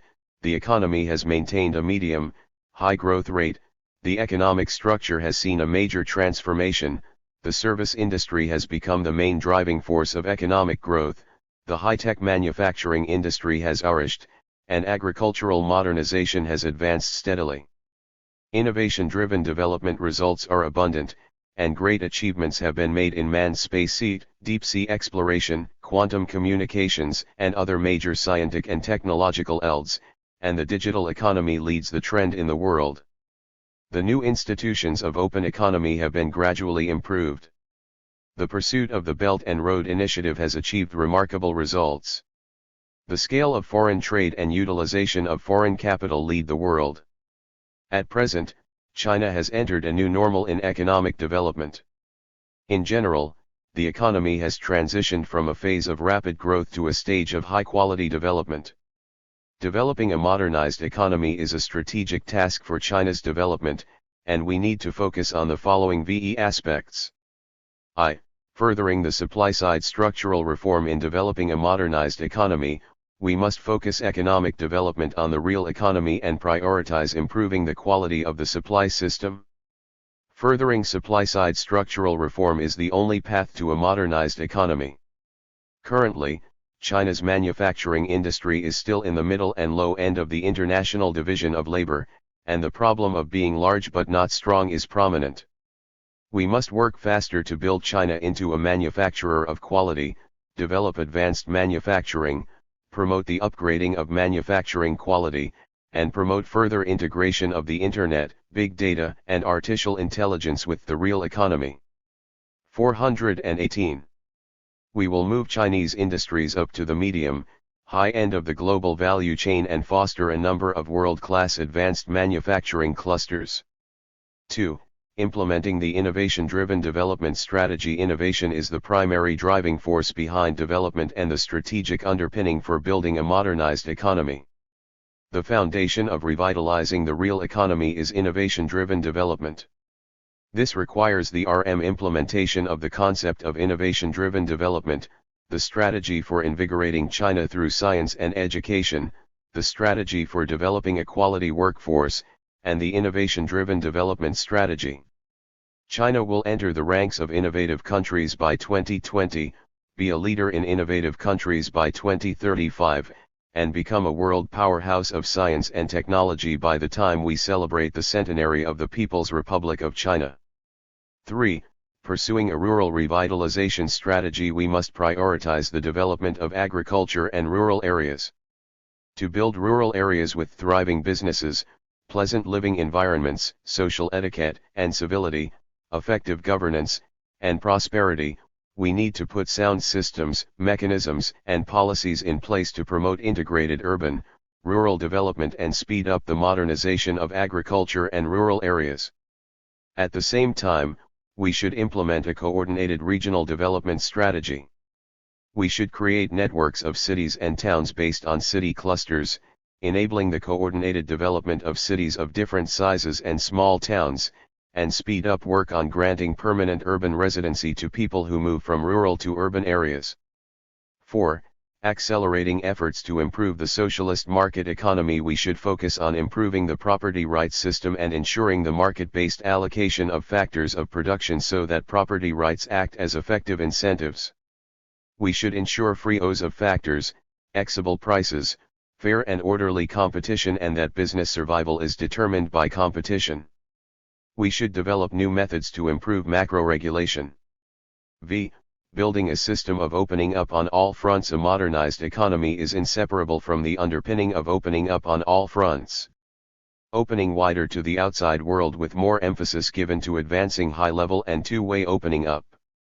We should energetically participate in global economic governance and public goods supply and enhance China's say over international regimes in global governance.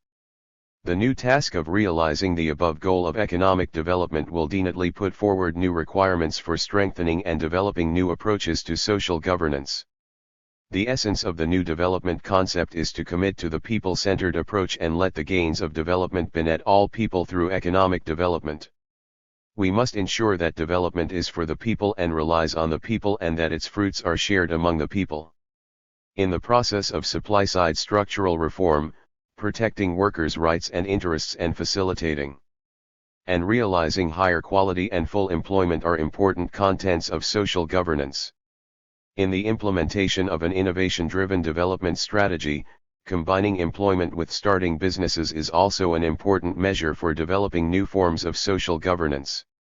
The process of promoting economic development is also the process of further eliminating the gap between the rich and the poor. On the basis of economic development, we should pay more attention to social fairness, increase income for people with low incomes, expand the size of the middle income group, and effectively adjust excessive incomes. 1.3 Further developing democracy and the rule of law and developing socialist democracy. According to the report of the 19th National Congress of the Communist Party of China, CPC, the path of socialist political advancement with Chinese characteristics is the logical outcome of the evolution of history, theory, and practice as the Chinese people have long engaged in struggles since the advent of modern times. It is a requisite for maintaining the very nature of the party and fulfilling its fundamental purpose.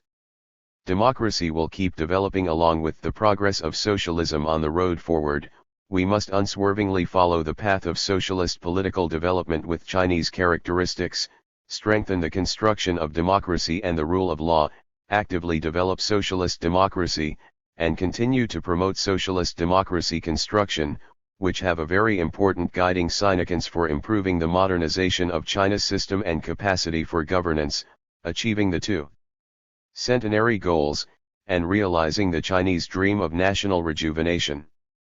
Party leadership is the fundamental guarantee for ensuring that the people run the country and governance in China is law-based, that the people run the country is an essential feature of socialist democracy, and law-based governance is the basic way for the party to lead the people in governing the country. Xi Jinping pointed out that the key to upholding the path of socialist political development with Chinese characteristics is to keep to the path of political development under socialism with Chinese characteristics, and integrate the leadership of the party, the position of the people as masters of the country, and the rule of law.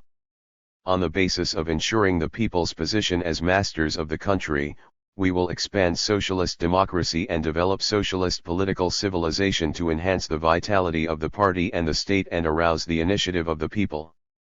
1. In the process of social governance innovation, we must strengthen institutional guarantees to ensure that the people run the country, establish a system of consultation and governance, expand people's orderly political participation, expand more space for social participation and stimulate social vitality. The process of modernization of state governance is the process of strengthening the role of the rule of law. We must advance law-based governance and raise the level of the rule of law. Strengthening the construction of democratic politics is not only an important way to create a united and harmonious political situation and a stable and orderly social situation, but also an important institutional guarantee to promote the modernization of social governance. 1.4 Strengthening cultural self-confidence and building a socialist cultural power. Strengthening confidence in the path, theory, and system of socialism with Chinese characteristics fundamentally strengthens cultural confidence. Without the inheritance and development of civilization, without the promotion and prosperity of culture, there would be no realization of the Chinese dream. Without full confidence in our culture, the Chinese nation will not be able to rejuvenate itself, as stated in the report of the 19th National Congress of the Communist Party of China. Cultural confidence is vital to China's socialist modernization and the progress of our nation, and it has the function of moral and ideological foundation. Therefore, we must carry forward advanced socialist culture, promote the vigorous development and prosperity of socialist culture, constantly enrich people's spiritual world, and build socialist cultural power. Over the years, great progress has been made in the construction of socialist culture in China. Core socialist values and China's excellent traditional culture have been widely promoted. The level of public cultural services has been constantly improved, and cultural programs and cultural industries have flourished. The country's cultural soft power and influences are evidently enhanced. In the process of socialist modernization, developing socialist culture with Chinese characteristics means developing a socialist culture for our nation, a culture that is national, scientific, and people-oriented, that embraces modernization, the world, and the future. In developing this culture, we must follow the guidance of Marxism, base our efforts on Chinese culture, and take into account the realities of contemporary China and the conditions of the present era. The construction of socialist culture with Chinese characteristics includes 6 aspects. 1. Great banner. On the path ahead, we must unswervingly hold high the great banner of Marxism-Leninism, Mao Zedong thought, Deng Xiaoping theory. The important thought of 3 represents the scientific outlook on development and the socialism with Chinese characteristics, adhere to and expand the path of socialism with Chinese characteristics, and uphold and enrich the theoretical system of socialism with Chinese characteristics, and adhere to and improve the socialist system with Chinese characteristics. One leading value, we must adhere to and strengthen the construction of a core socialist value system, which is the soul of cultural soft power and the focus of cultural soft power construction. 1. Evolution Trend of Social Governance 421. Cultural Foundation. China's excellent traditional culture is the root and soul of the Chinese nation. To cultivate and carry forward the core socialist values-based RMLY on China's excellent traditional culture. One strategic task, we must strengthen socialist ideological construction and RMLY grasp the leading position and say in ideological work. Ideological work is an extremely important task of the party. One development path, we must continue to persevere in the construction of socialist spiritual civilization and adhere to the path of developing socialist culture with Chinese characteristics. One abiding goal, we must speed up the building of socialist cultural power with greater efforts and more concrete measures and add new lusters to Chinese culture.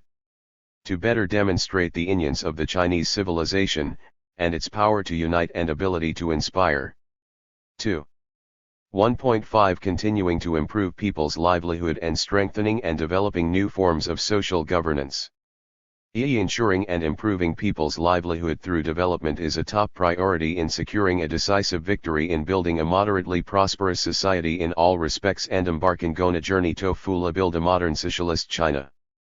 To ensure and improve people's livelihood, we must address the specific problems of the utmost and immediate concern to the people. People's livelihood in the fields of education, employment, income distribution, social security, and medical and health care should be carried out as a whole, and social governance should be strengthened and innovated to ensure people's well-being, maintain social harmony and stability, and realize the long-term stability of the country. Of all the work on people's livelihood, poverty alleviation is the most important. Only by actively promoting the solution of the basic problems of people's livelihood can we consolidate the foundation of social harmony and stability and prevent and reduce the emergence of social contradictions from the source. According to the report of the 19th National Congress of the Communist Party of China, CPC, we must improve the level of ensuring and improving people's livelihood, strengthening and developing new approaches to social governance, establishing a social governance model based on collaboration, participation, and common interests, continuously strengthening public participation and the rule of law in social governance, and making such governance smarter and more specialized. For the current and future period of development, it is crucial to pay attention to the following aspects. The most fundamental thing is to improve the law-based social governance model under which party committees exercise leadership, government assumes responsibility, non-governmental actors provide assistance, and the public get involved.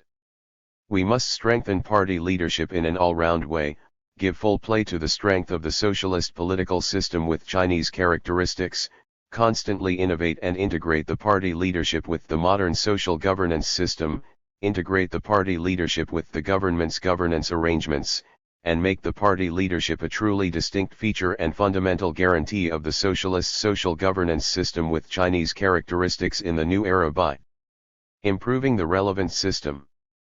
At the same time, we must guide and promote the participation of social forces in social governance and strive to form a good situation in which everyone participates in social governance and everyone is conscientious.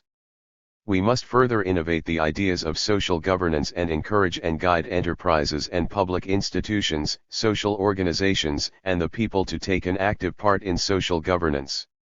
We must also strengthen the rule of law and give full play to the role of the rule of law in guiding, regulating, and guaranteeing social governance. 2. Improving mechanisms for preventing and defusing social tensions in the course of China's reform and development. There are still many disharmonious factors in the future. All kinds of social contradictions and problems are intertwined and superimposed. Under such circumstances, we should improve the early warning mechanism for investigating social contradictions and strive for early detection, early prevention, and early disposal. In particular, we should use big data technology and information technology to establish an early warning index system for the investigation of social contradictions, collect and integrate contradiction information in various fields, use data analysis models, explore major and difficult problems and hidden dangers of contradictions, and improve the ability of early warning for the discovery of various social contradictions. We must form a set of integrated work system of information sharing, department linkage, comprehensive research and judgment, follow-up and supervision, and emergency disposal, and timely eliminate, warn, resolute, and dispose all kinds of contradictions and risks. We should also improve the social stability risk assessment mechanism for major decision-making to prevent and reduce conflicts at the source. 3. Improving mechanisms for preventing and defusing social tensions with the development of the economy and society and the improvement of people's living standards. People put forward higher requirements for public security. In a sense, public security is the most significant livelihood of the people. This requires setting up the concept of safety development, carrying forward the idea of life matters most and that safety comes first, reforming and perfecting the system mechanism of safety production management, disaster prevention, mitigation and relief, and resolutely curbing serious and major safety accidents.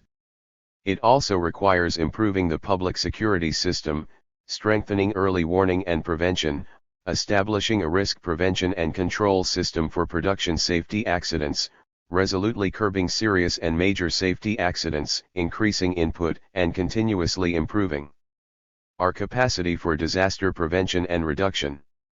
Efforts should be made to solve the outstanding environmental problems and establish an environmental governance system that is government-led, enterprise-oriented, social organization, and public participation. We must improve our national security system and create a strong synergy of the whole society to safeguard national security. 4. Strengthening the construction of the system of prevention and control of public security in the process of speeding up industrialization, urbanization, IT application, internationalization, and marketization. A new situation and new characteristics have appeared in the social security situation of our country.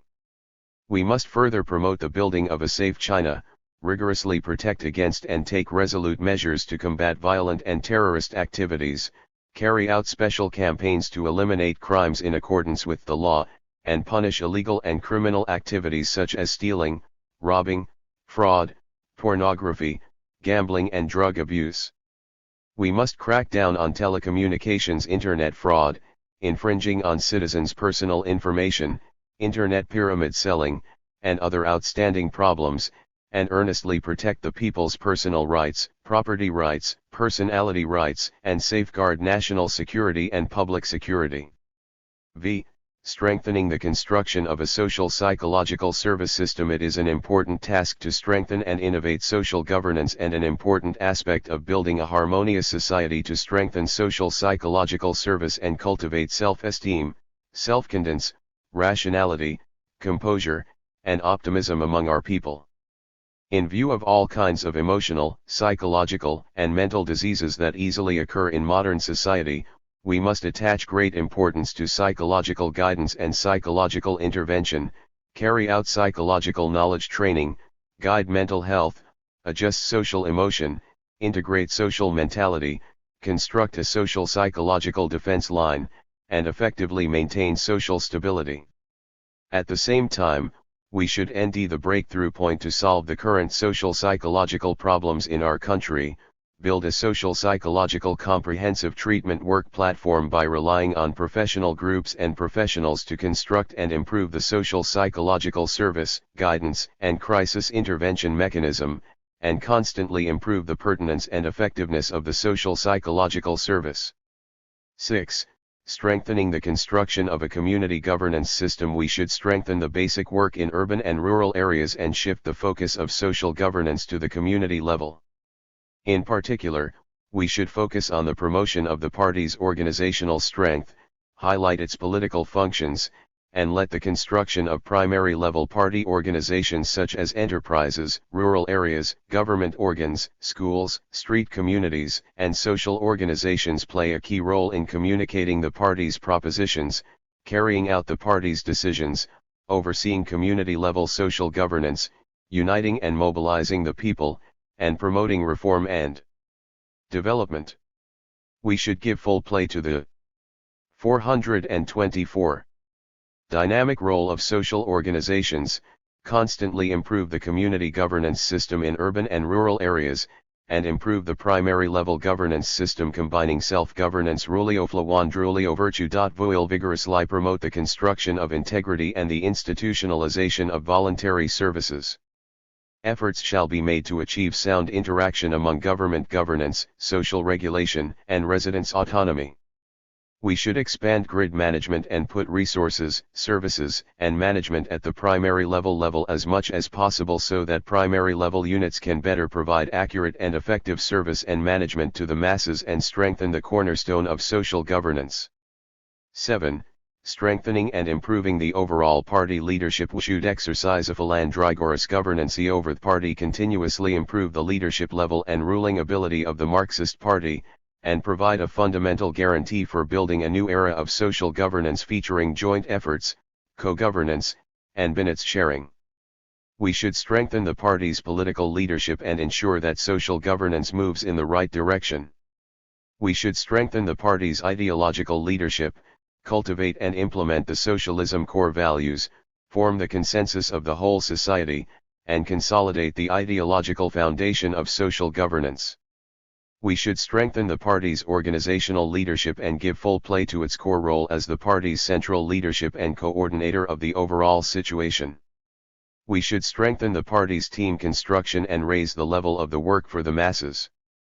We should carry out the GHT against corruption and persevere in upholding discipline to create a favorable political and social environment for strengthening and innovating social governance. According to the report of the 19th National Congress of the Communist Party of China, we should strengthen every dimension of our ability for governance, and be both politically strong and highly competent. Under the strong leadership of the Communist Party of China, we will continue to make new achievements in strengthening and innovating social governance, and the new pattern of social governance with joint effort, co-governance, and benefits sharing will continuously improve and play a greater role. 1.6 Promoting ecological civilization and building a beautiful China. The construction of ecological civilization is the great plan that concerns the well-being of the people and the future of the nation and is the important content of realizing the great rejuvenation of the Chinese nation. Their report of 19th National Congress of Communist Party of China stressed that the socialist modernization we pursue is one characterized by harmonious coexistence between man and nature. We should not only create more material and cultural wealth to meet the people's growing needs for a better life, but also provide more. Evolution trend of social governance 425. High-quality ecological products to meet the people's growing needs for a beautiful environment. Lucid waters and lush mountains are invaluable assets. 3. We must understand the significance of the construction of ecological civilization and correctly handle the relationship between economic development and ecological environmental protection. We must unswervingly follow the path of civilized development featuring growth in production, prosperity in living standards, and a sound ecological environment, accelerate the construction of a resource-conserving and environmentally friendly society and push forward the construction of a beautiful China. To promote ecological civilization and build a beautiful China, we must implement the new concept of development and promote the formation of a green development mode, production mode, and way of life. We must carry out the construction of environmental protection following the ideas of system engineering, in all directions, in all areas, and throughout the whole process. We must focus on environmental protection and governance in order to solve outstanding environmental problems that harm the health of the masses, and we must improve the ecological civilization system and protect the ecological environment with the strictest system and the strictest rule of law. We must strengthen the awareness of the citizens' environment protection and turn the building of a beautiful China into a conscious action of the people. We must actively participate in international cooperation and build a beautiful home of the earth with sound ecological and environmental conditions together.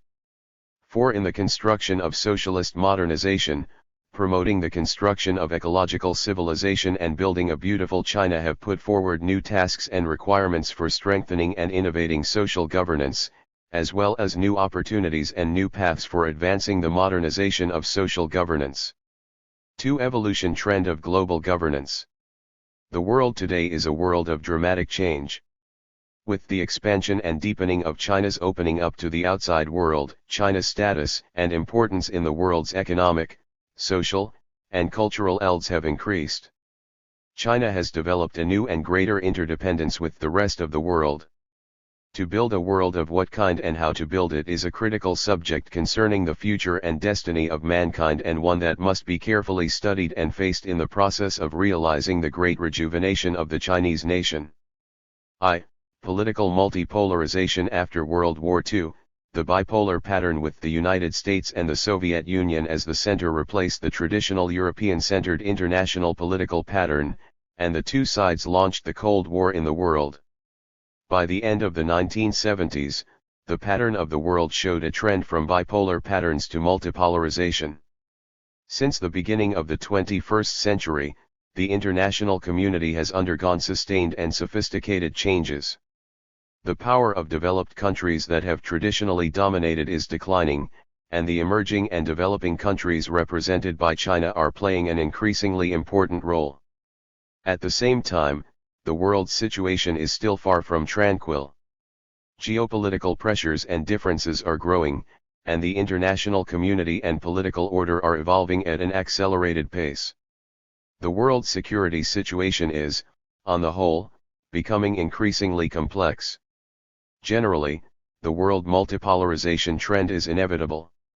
However, the competition for the dominant role in shaping global governance and international rules is quite fierce, and the formation of a more just and reasonable international political and economic order is still a long way off. 2. Economic globalization. At present, the global economic situation is complicated. Globally, the major trend is the rise of emerging economies. Emerging and developing economies as a whole have grown rapidly in recent decades. The emerging China, Russia, South Africa, India, and Brazil are known as the BRICS. In 1980, emerging markets and developing countries accounted for only a quarter of global GDP, and in 2016, their economies rose to 40% of the global GDP. China's economy is becoming increasingly important in world economic growth. The second major trend is the deepening of global economic integration and interconnectivity. With the progress of science and technology and the development of socially productive forces, economic globalization is developing continuously, and production factors such as trade, investment, currency, information, and technology are transferred and allocated in the global scope and under the function of market mechanisms. Relatively speaking, growth in emerging market economies has accelerated, and balance of payments conditions have improved. Technological progress and innovation have brought about the reconfiguration of the global industrial value chain, and most of the emerging market countries have experienced industrial structural adjustment.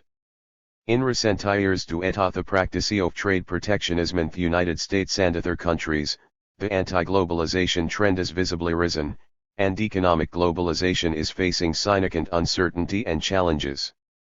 However, economic globalization is the objective requirement of the development of socially productive forces and the inevitable result of scientific and technological progress.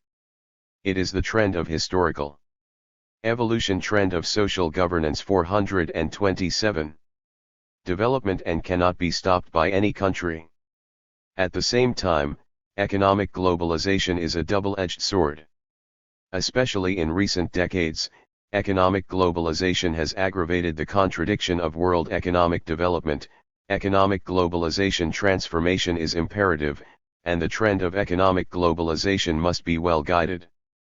3. Social informatization. Since the 1990s, technological change represented by digital technology has developed rapidly, and human society has entered the information age. Led by information technology, biotechnology, new material technology, new energy technology, and other technologies have been widely penetrated and cross-integrated worldwide. driving group technological breakthroughs characterized by green and intelligence and bringing major disruptive innovations from time to time. Xi Jinping pointed out, there are several trends in the development of science and technology in the world. First, the development of a new generation of information technology, such as mobile internet, intelligent terminals, big data, cloud computing, and high-end chips will drive many industrial changes and innovations. Second, technological innovation around new energy, climate change, space, and ocean development will become more intensive. Third, new industries such as the green economy and low-carbon technology will flourish.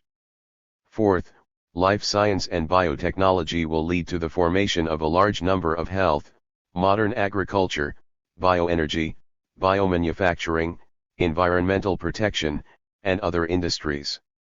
5. This reflects China's profound insight and forward-looking grasp of the new round of industrial changes caused by the development of scientific and technological innovation in the world. Big data driven by information technology has become a new driving force for economic and social development, a new opportunity to reshape the country's competitive advantage, and a new way to enhance the country's governance capacity.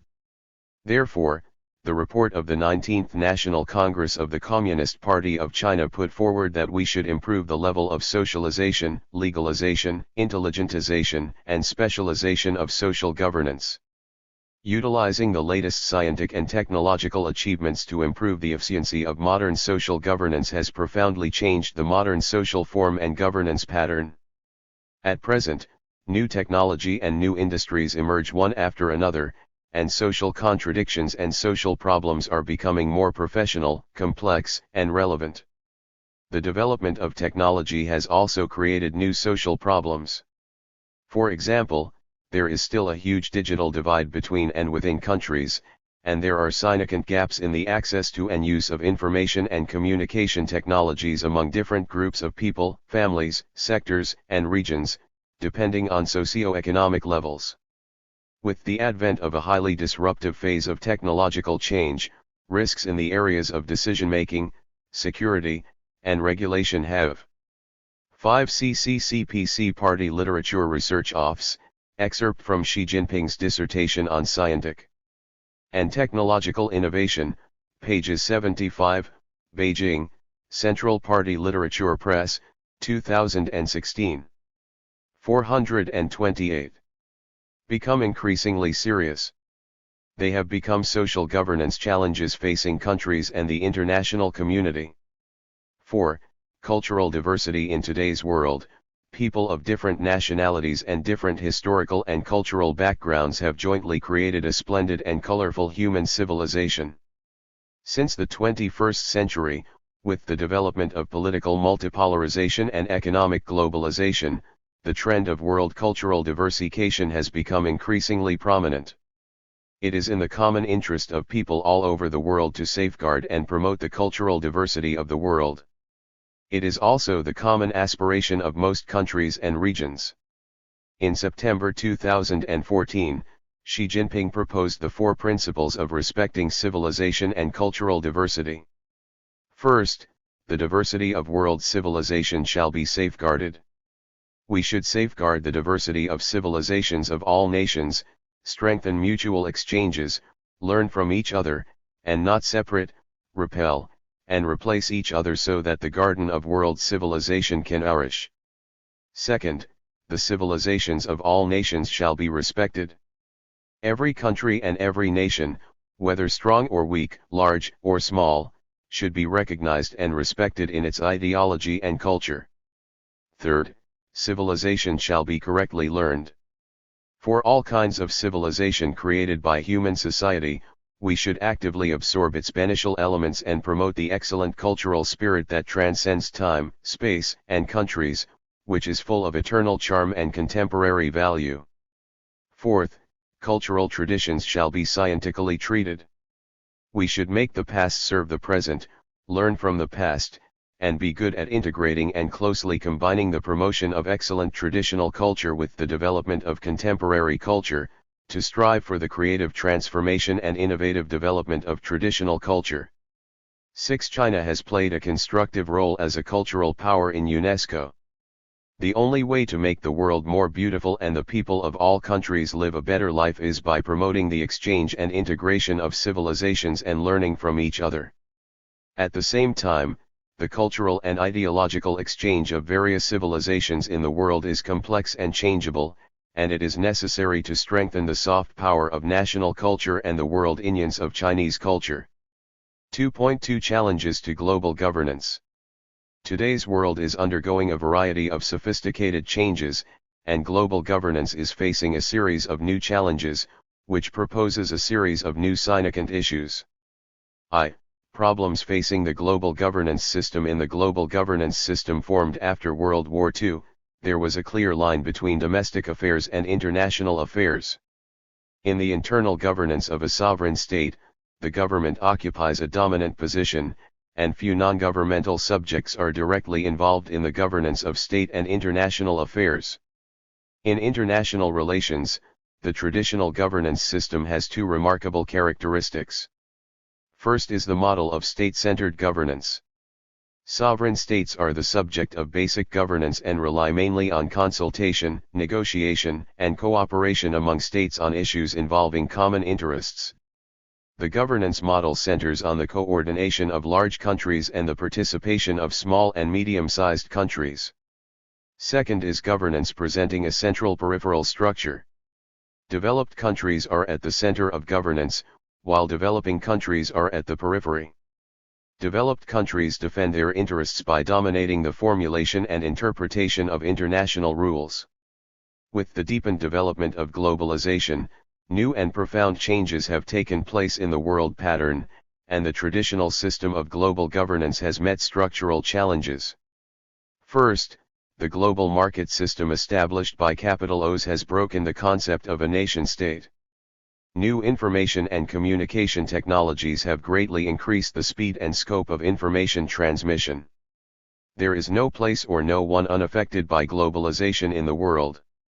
All aspects of human life, including society, economy, politics, and culture, are already in the global network system. The national system has also been reddened by the social organizations and civilian forces that have emerged in the context of globalization. Second, the global socio-economic environment has become more integrated, diverse, dynamic and complex, with population growth, food shortages, pollution, energy crises, transnational crime, terrorism, and the spread of serious infectious diseases such as AIDS. In particular, the environmental crisis represented by global warming has become a global problem. In addition, globalization has brought about new changes and characteristics in some traditional social problems, such as the problem of social equity. Economic globalization led by free markets and capital has reduced the role of government regulation, which has not only caused the increase in domestic inequality caused by the decrease in welfare in developed countries but also deepened the inequality among countries. Finally, traditional international regulations and international organizations are facing new changes. Globalization is not limited to economic globalization. Identity, security, society, and culture have all become important dimensions of globalization, which has led to relatively closed international regulations and international organizations in the past being more open. The participation of multinational and multi-international organizations in global development in a variety of ways will become the global mainstream governance model. 2. Changes facing the global governance main body. In the face of the emergence of many problems in the globalization process, the main body of global governance has also undergone important changes. Clear trends are showing shifts from single government governance to social governance and from the dominance of developed countries to the participation of more developing countries. First, the trend shows that transnational and cosmopolitan organizations begin to play an important role in global governance. World organizations can be divided into two types: RST, international organizations among governments, such as the European Union, the African Union, and global central organizations such as the World Bank and the International Monetary Fund. Manuel Castells, The New Public Sphere, Global Civil Society, Communication Networks, and Global Governance, The Annals of the American Academy of Political and Social Science, 2008, 616, 1, pages 78 to 93. Second is transnational non-governmental organizations. After World War II, many countries established various forms of social organizations, such as community organizations, organizations of interest representatives, and labor organizations. These social organizations have played an essential role in the social governance of different countries for a long time. Since the 21st century, while the influence of traditional social organizations has declined in national political and social policies and among the population, the number and role of transnational non-governmental organizations have increased significantly. They have tried to play a role in specific social issues, such as child security, gender equality, and sustainable development, through transnational forces. The responsibility and role of the World Organization in managing risks and changes in the international system have entered a new stage.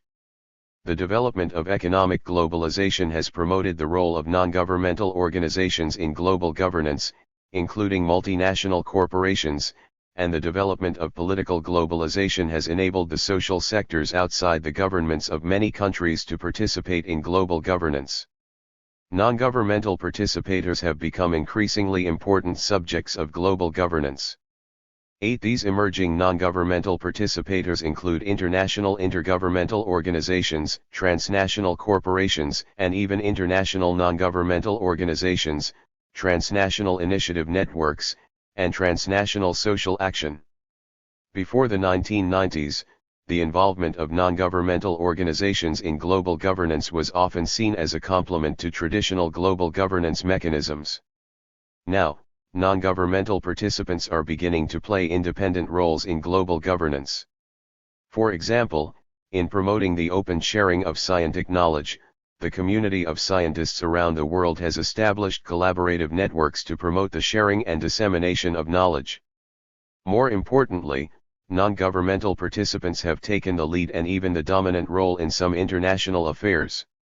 In the field of Internet development, Internet name and digital address distribution institutions have developed standard rules for evolution trend of social governance 431. Internet domain names around the world. Although the actions of non-governmental participants in international affairs are usually not coercive and binding, these new governance mechanisms based on voluntary actions pose a challenge to traditional international governance mechanisms. 9. Third, an increasing number of developing countries are participating in global governance. With the rise of emerging countries, the traditional governance pattern led by Europe and America has changed. Since the beginning of the 21st century, the mass rise of emerging countries has led to the eastward shift of the global economic gravity center. In particular, there is a large increase in the proportion of emerging economies represented by BRICS, such as China, which is playing an increasingly important role in global governance and posing new challenges to the old world pattern. This has become one of the trends of global governance. The G20, which has included more developing countries, has broken through the old pattern of Western G7 monopolizing global economic affairs, instead allowing developing and developed countries to discuss major issues of the global economy together. As a global governance system, global governance is divergent, reacting the interests of different regions and countries and continually adjusting and changing with the change of international power contrast. At present, changes in the world financial system, trade system, and environmental system are the concentrated embodiment of global governance. With the strengthening of national power and the rise of its international status, China is playing an increasingly vital role in global governance. 2.3 The inevitable choice of global governance, building a community of a shared future for mankind. It is an essential and often new subject to understand the general trend of world development and keep up with the trend of the times. If China wants to develop, it must conform to the trend of world development. Based on the scientific judgment of the present situation and trend of the development of the contemporary world and the creative conception of the relationship between China and the future destiny of the world, Xi Jinping put forward and systematically expounded the great idea of building a community of a shared future for mankind. In a speech at the Moscow Institute of International Relations in March 2013, Xi Jinping said that the world, with its unprecedented degree of interconnectedness and interdependence, is the same Earth village in which people live together, and people live in the same space and time where history and reality meet and gradually become a community of a shared future.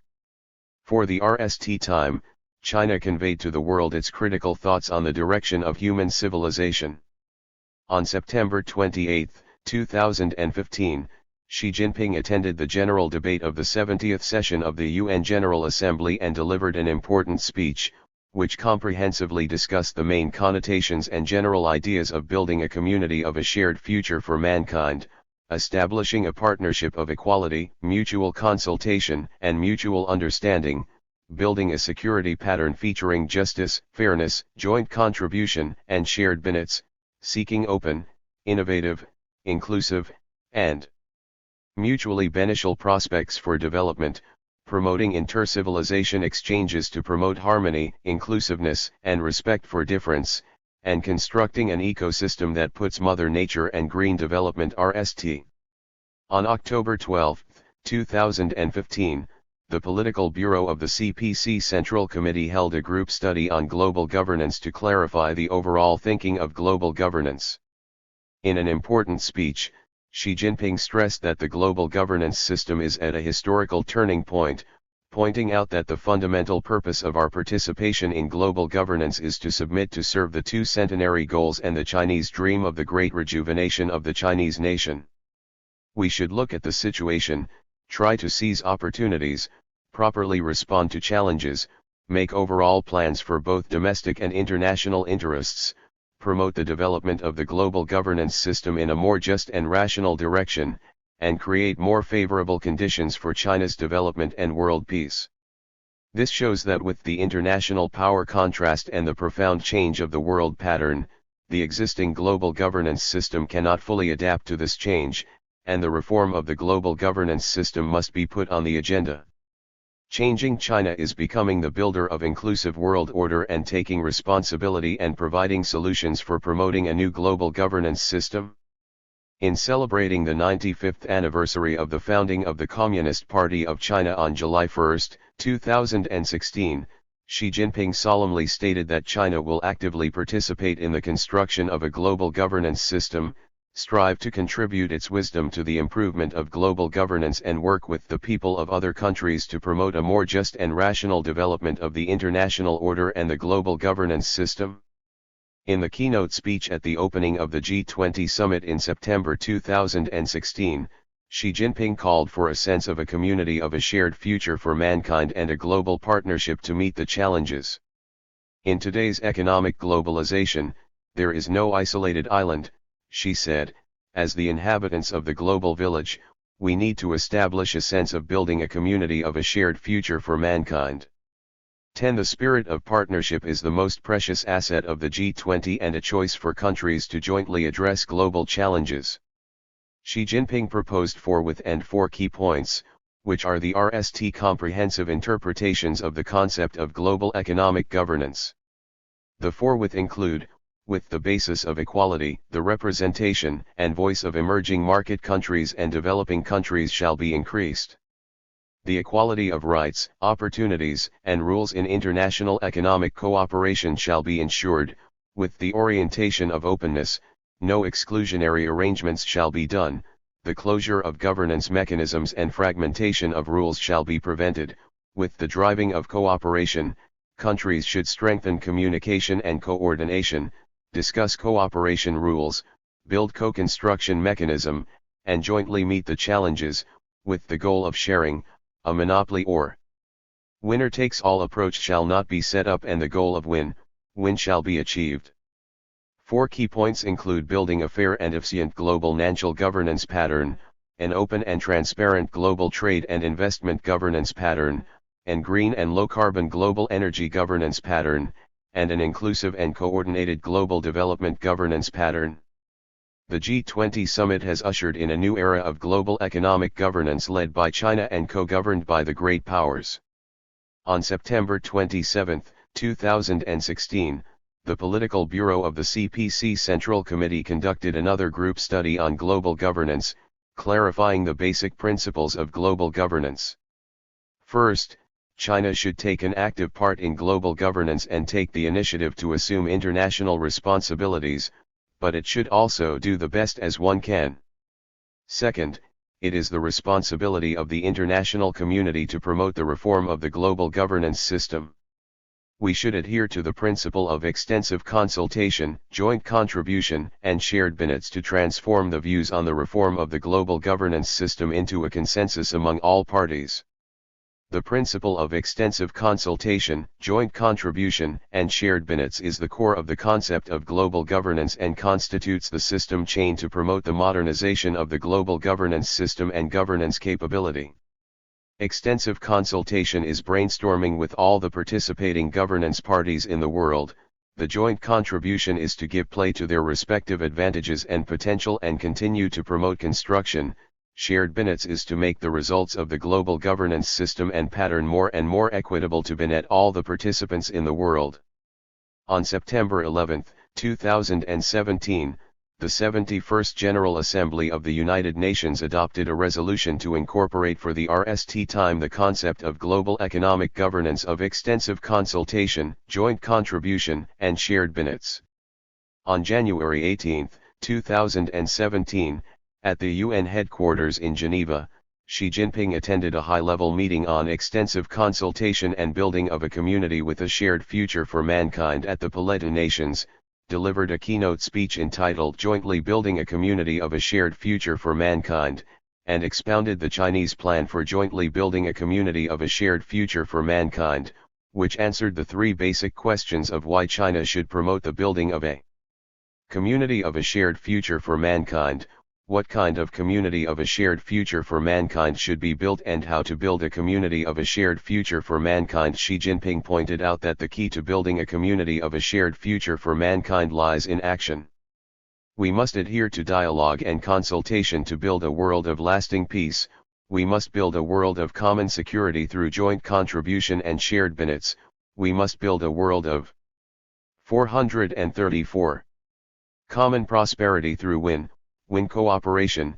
We must build an open and inclusive world through exchanges and mutual understanding. We must build a clean and beautiful world through green and low carbon. This is the sublimation of the idea of global governance. In February 2017, the United Nations Commission for Social Development, at its 55th session, adopted by consensus the resolution on the social dimension of a new partnership for African development, which was RST incorporated into the concept of building a community with a shared future for mankind. In October 2017, the report of the 19th National Congress of the Communist Party of China took promoting the building of a community of a shared future for mankind as one of the 14 basic strategies for upholding and developing socialism with Chinese characteristics in the new era, and elaborated the rich connotation and time value of the idea of a community of a shared future for mankind. The report emphasizes that people of all countries shall work together to build a community of a shared future for mankind and build a world of lasting peace, universal security, common prosperity, openness, inclusiveness, and a clean and beautiful world. The basic path and direction of building a community of a shared future for mankind is the VE should put forward in the report of the 19th National Congress, that is, we should respect each other, negotiate on an equal footing, resolutely abandon the Cold War mentality and power politics, and take a new road of country-to-country relations featuring dialogue instead of confrontation and partnership instead of alliance. We should continue to resolve disputes through dialogue, resolve differences through consultation, address traditional and non-traditional security threats as a whole, and oppose terrorism in all its forms. We should work together to promote trade and investment liberalization and facilitation and promote economic globalization in the direction of greater openness, inclusiveness, universal benefits, balance, and mutual benefits.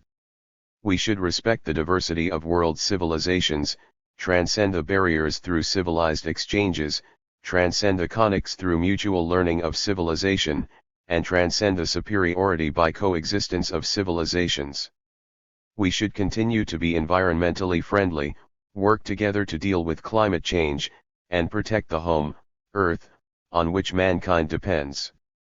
This VE should systematically constructs and expresses the new diplomatic view, new security view, new development view, new civilization view and new ecological view of China's foreign relations.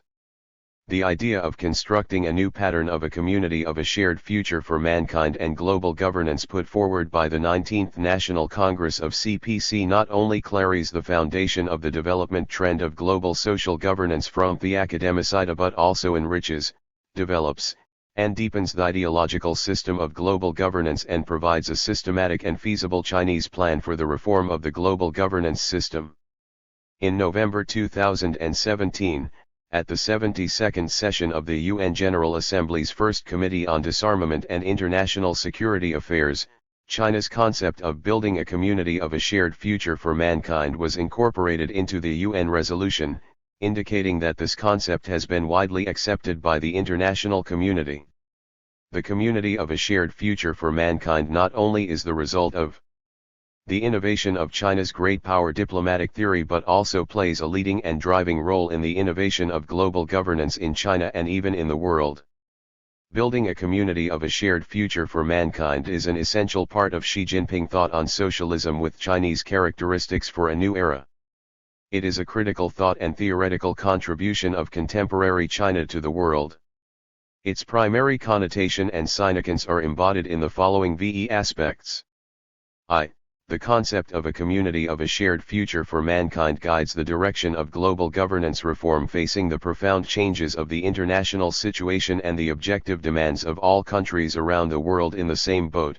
China has put forward the idea of building a community of a shared future for mankind, insisting on dialogue and consultation, joint contribution and shared benefits, win-win cooperation, exchange and mutual learning, and green and low carbon, and aiming at building a world of lasting peace, universal security, common prosperity, openness, inclusiveness, and cleanness and beauty. Concerning the future and destiny of human society, the Chinese people have been pursuing the idea of world harmony, world unity since ancient times. The concepts of harmony without uniformity, harmony with all nations, and self-development have been passed down from generation to generation. The building of a community of a shared future for mankind is not only the deep nourishment of Chinese civilization but also the solid support of contemporary China's thought of peaceful development. In recent years with the development of the concept and practice of global governance and enriching connotation, the idea of a community of a shared future for mankind has been gradually accepted by the international community. It has been written in the relevant resolutions of the United Nations 4 times. Unswervingly safeguarding world peace, promoting common development, and promoting the establishment of a new type of international relation with the core of win-win cooperation and the ideology of building a community of a shared future for mankind are in line with the sincere desire and common pursuit of all countries for peace, development, and cooperation and progress. It is a significant intellectual achievement of scientific analysis and practical exploration of the international and domestic patterns and time characteristics of China's social construction and social governance.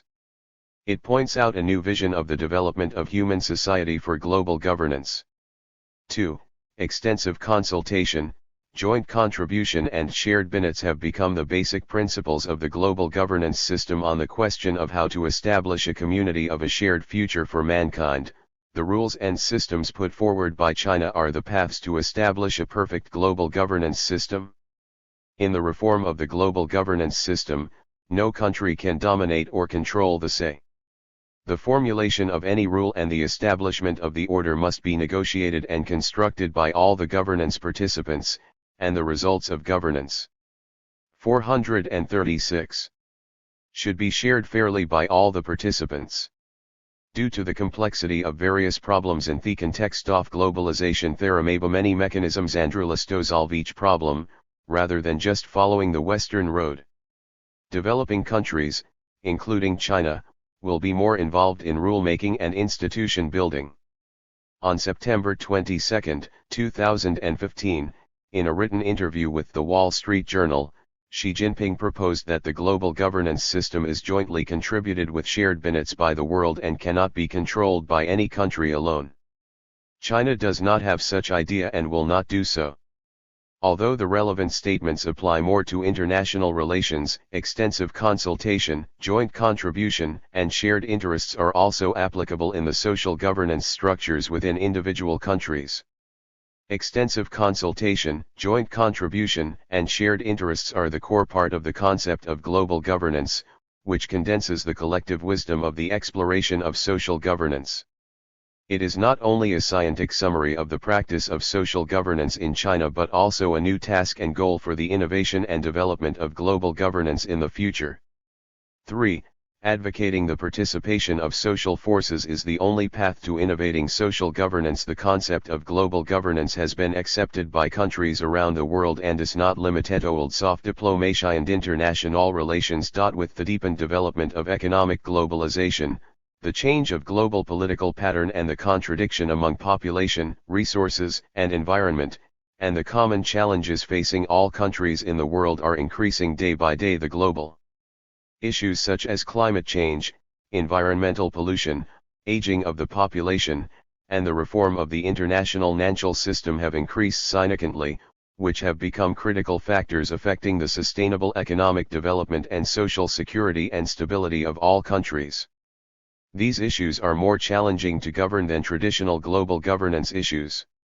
Global governance gradually shows its diversity, which includes the enhancement of the role of multilateral international organizations, the strengthening of international mechanisms, and the deepening of coordination among cross-governmental professional bodies, as well as the extensive participation of non-governmental organizations, transnational corporations, and individuals in the discussion and decision-making of global issues. Official and civil arrangements and public and private institutional arrangements to address global issues are developing rapidly. In addition to traditional international organizations and transnational government cooperation, a global public space is taking shape, and the power of transnational or international non-governmental organizations is beginning to play an important role. China actively advocates the participation of various social forces and organizations and develops an internationalization strategy and path of global governance. Solutions to global issues also require the participation of various social forces and organizations. 4.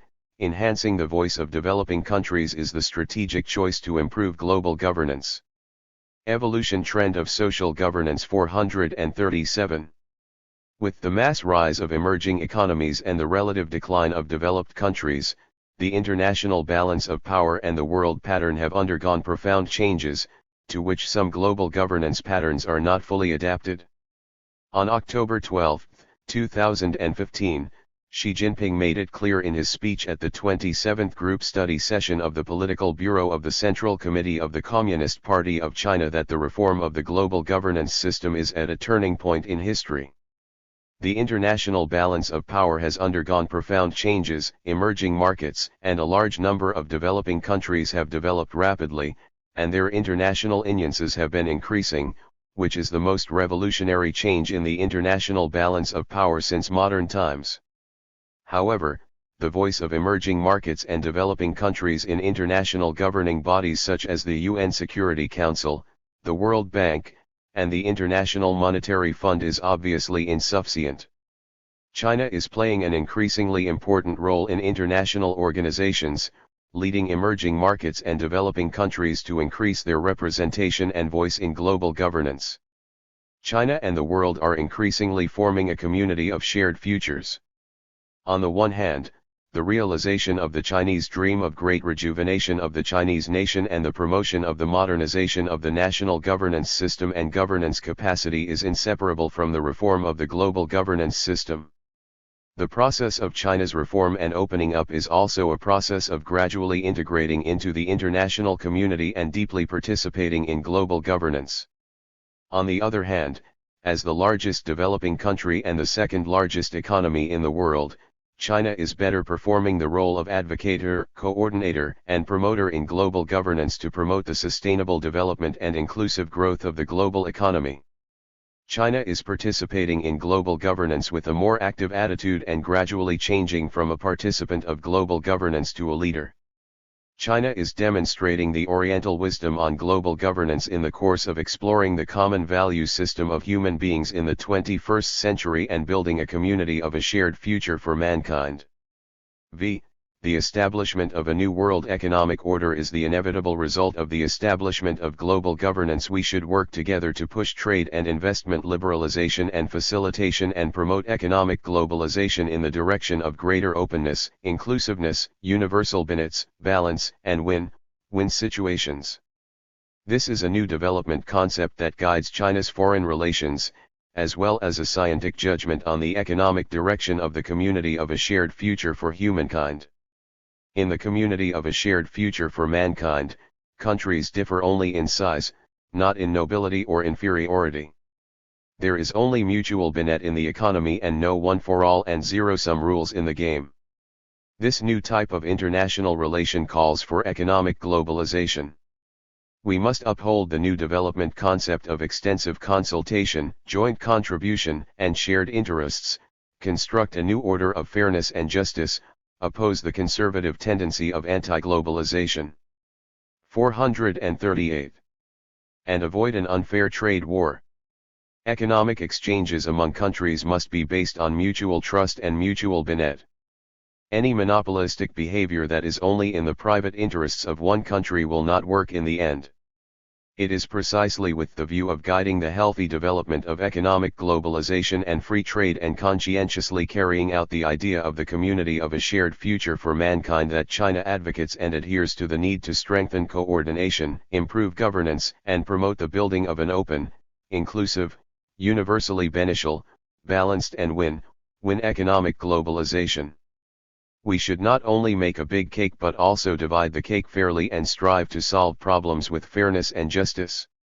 China advocates openness, sharing, and integration of knowledge and practice and demonstrates and takes responsibility for promoting the establishment of a new order of economic globalization. 3. China's wisdom and global governance. In the contemporary world, progress and crisis go hand in hand. On the one hand, the development of science and technology and the changes brought about by economic growth make the whole world change with each passing day. On the other hand, at present, the global issues facing mankind are many and varied, which have become a serious task facing governments and the international community. Since the 1980s, China has participated in the process of economic globalization in the form of reform and opening up. Since the second decade of the 21st century, China has played an increasingly vital role in global governance. Today, China's development is increasingly inseparable from the world, global affairs are increasingly inseparable from China, and China can play a leading role in global governance. The report of the 19th National Congress of the Communist Party of China makes a profound exposition on strengthening and innovating national governance and social governance from the height of promoting and coordinating the VE-sphere integrated plan and the four-pronged comprehensive strategy. Being open and innovative, inclusive and mutually beneficial, harmonious and different, incorporating things of diverse nature, and putting Mother Nature and green development are the new goals of the community of a shared future for mankind. To this end, we need to adhere to the principles of dialogue and consultation, joint contribution and shared benefits, win-win cooperation, exchanges and mutual understanding, and green and low carbon. Advocating the construction of a new type of international relation with win-win cooperation as the core, building a community of a shared future for mankind, and establishing a new governance pattern of extensive consultation, joint contribution, and shared benefits, China has injected new connotations and provided new ideas for global governance. Evolution trend of social governance 439. 3.1 Actively promoting global economic governance reform. Since the international financial crisis in 2008, the slow recovery of the world economy and the ebb of economic globalization have aggravated the dilemma of global economic governance. As the world's second largest economy, China's deeply involved in the reform of global governance based on the community of a shared future for mankind and contributes to global governance with China's program and China's power. In 2013, our country put forward the creative initiative of the Belt and Road to the whole world. The Belt and Road Initiative has not only promoted the rapid development of regional economic integration but also opened up a new situation of global governance. The Belt and Road Initiative and its implementation promote all-round interconnection among countries based on economic and trade and infrastructure cooperation and promote working together to create a community of interests, destiny, and responsibility for political mutual trust, economic integration, and cultural inclusiveness. Over the past few years, more than 100 countries and international organizations have been involved. China has signed cooperation agreements with more than 60 countries to jointly build Belt and Road Initiative cooperation and has carried out international capacity cooperation with more than 20 countries. China has initiated the establishment of new multilateral financial institutions, including the Asian Infrastructure Investment Bank, AIIB, and the BRICS New Development Bank. This has not only greatly stimulated the reform of the international financial system but also opened up a new path of global economic governance in the 21st century: lean, clean, and green. The idea of establishing the BRICS Development Bank was proposed in 2012. As the RST Multilateral Development Bank led by developing countries, it has constructed a pool of foreign exchange funds that allow member countries to maintain currency stability in the face of a financial crisis and effectively reduce their dependence on other international financial institutions. The idea of establishing the AIIB was proposed in 2013, which was to enhance the region's substantial infrastructure needs by partnering with existing multilateral development banks. In 2016, China took the rotating presidency of the G20 and successfully hosted the G20 summit in Hangzhou.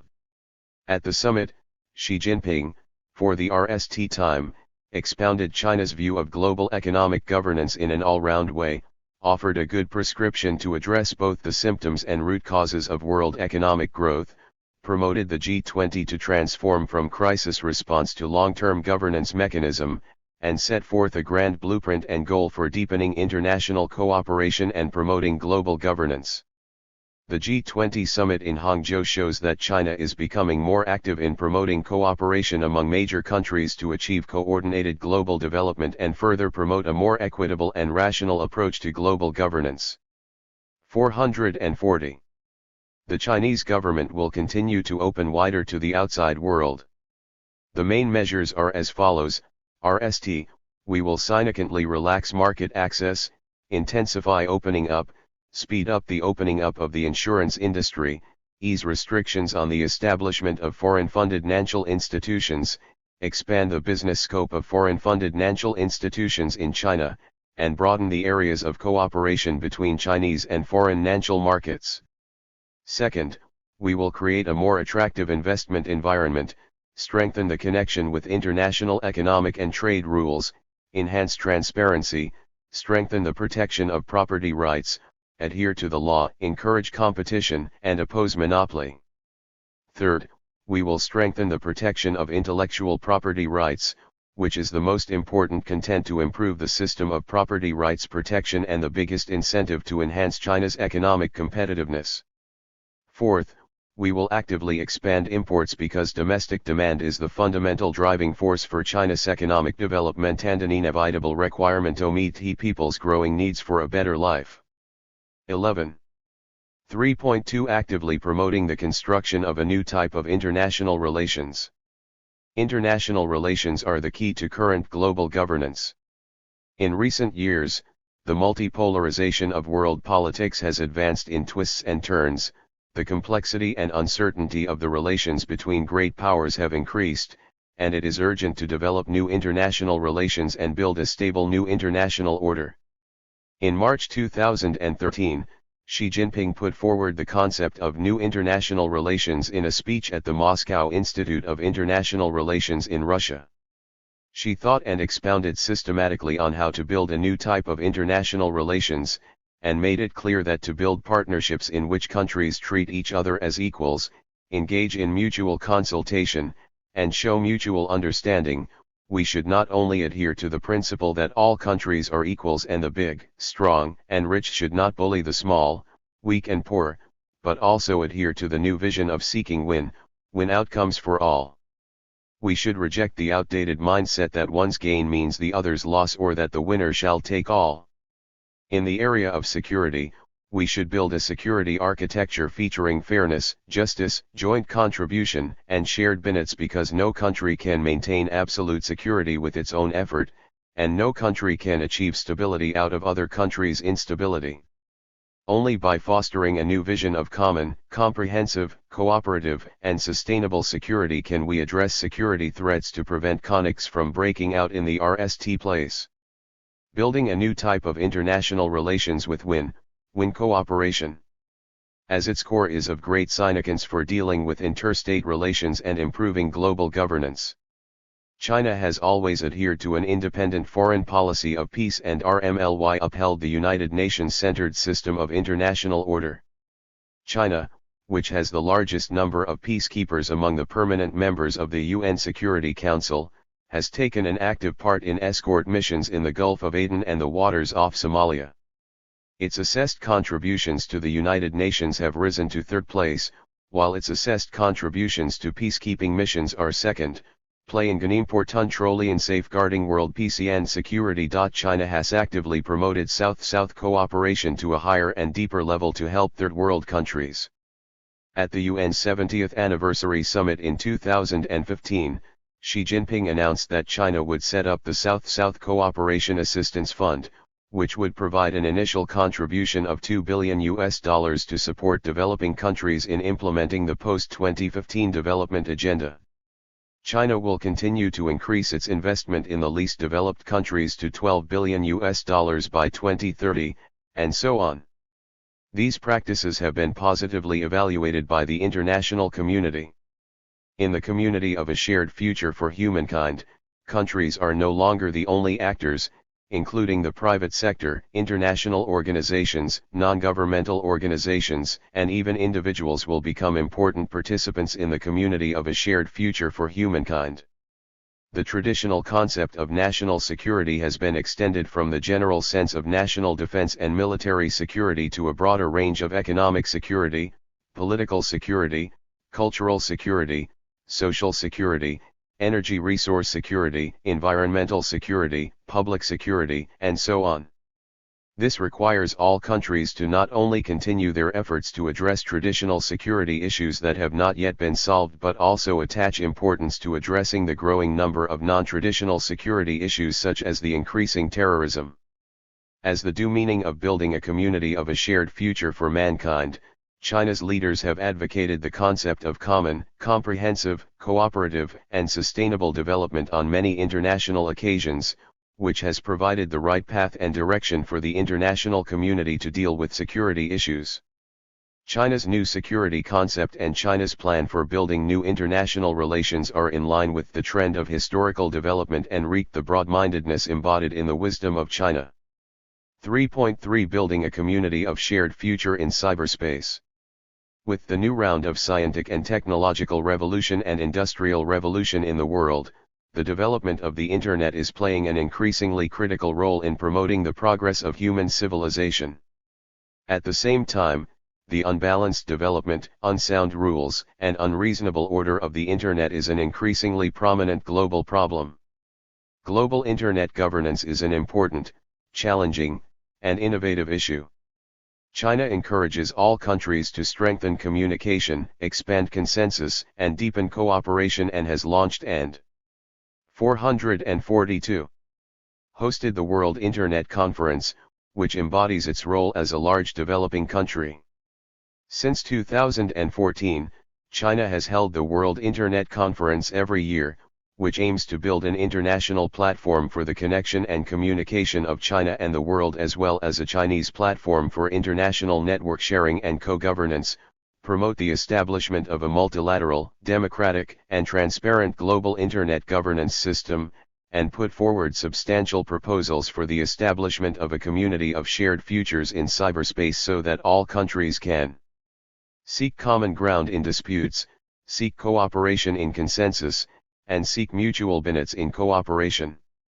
At the opening ceremony of the Second World Internet Conference in 2015, Xi Jinping expounded China's forward-looking thinking on the development of cyberspace and put forward China's position on global internet governance.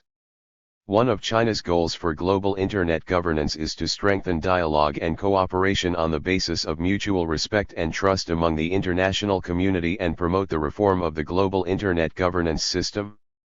To promote the reform of the global internet governance system, we should build a peaceful, secure, open, and cooperative cyberspace with the establishment of a multilateral, democratic, and transparent global internet governance system as the supporting point. We should adhere to the four principles, namely, respect in internet sovereignty, maintain peace and security, promote openness and cooperation, and cultivate good order. We should implement the VE propositions, namely, speed up the building of global internet infrastructure and promote interconnectivity, build an online platform for cultural exchange and mutual learning, promote innovative development of cyber economy and common prosperity, maintain cybersecurity and promote orderly development, build an internet governance system and promote equity and justice. 3.4 Actively promoting global ecological governance. At present, global ecological problems are becoming increasingly severe, and global ecological governance has become an increasingly prominent issue. The governance of the global environment and climate is inseparable from the joint efforts of the people of all countries. In dealing with global climate change and environmental protection, the Chinese government has actively advocated international cooperation, earnestly fulfilled its international responsibilities, and demonstrated China's major power responsibility of deep participation in global governance, building a community of a shared future for mankind and promoting the collective development of all mankind. As the largest developing country, China has been committed to environmental protection in the international community and has played an active and constructive role in promoting global climate negotiations and global ecological governance, such as the conclusion of a new climate agreement.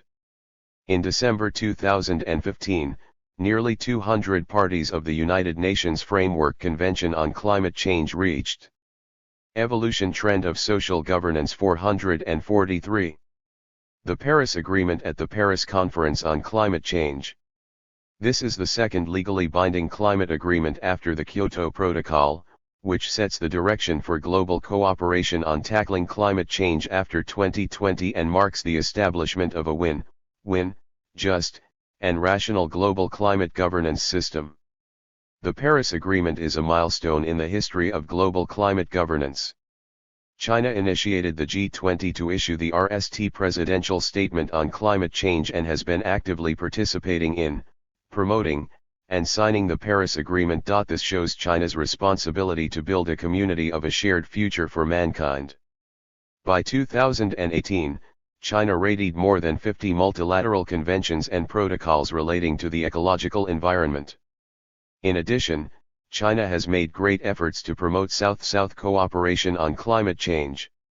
At present, China's South-South Cooperation Fund on Climate Change has been launched and is carrying out 10 low-carbon demonstration zones, 100 mitigation and adaptation projects, and 1,000 cooperation projects on climate change tackling training in developing countries.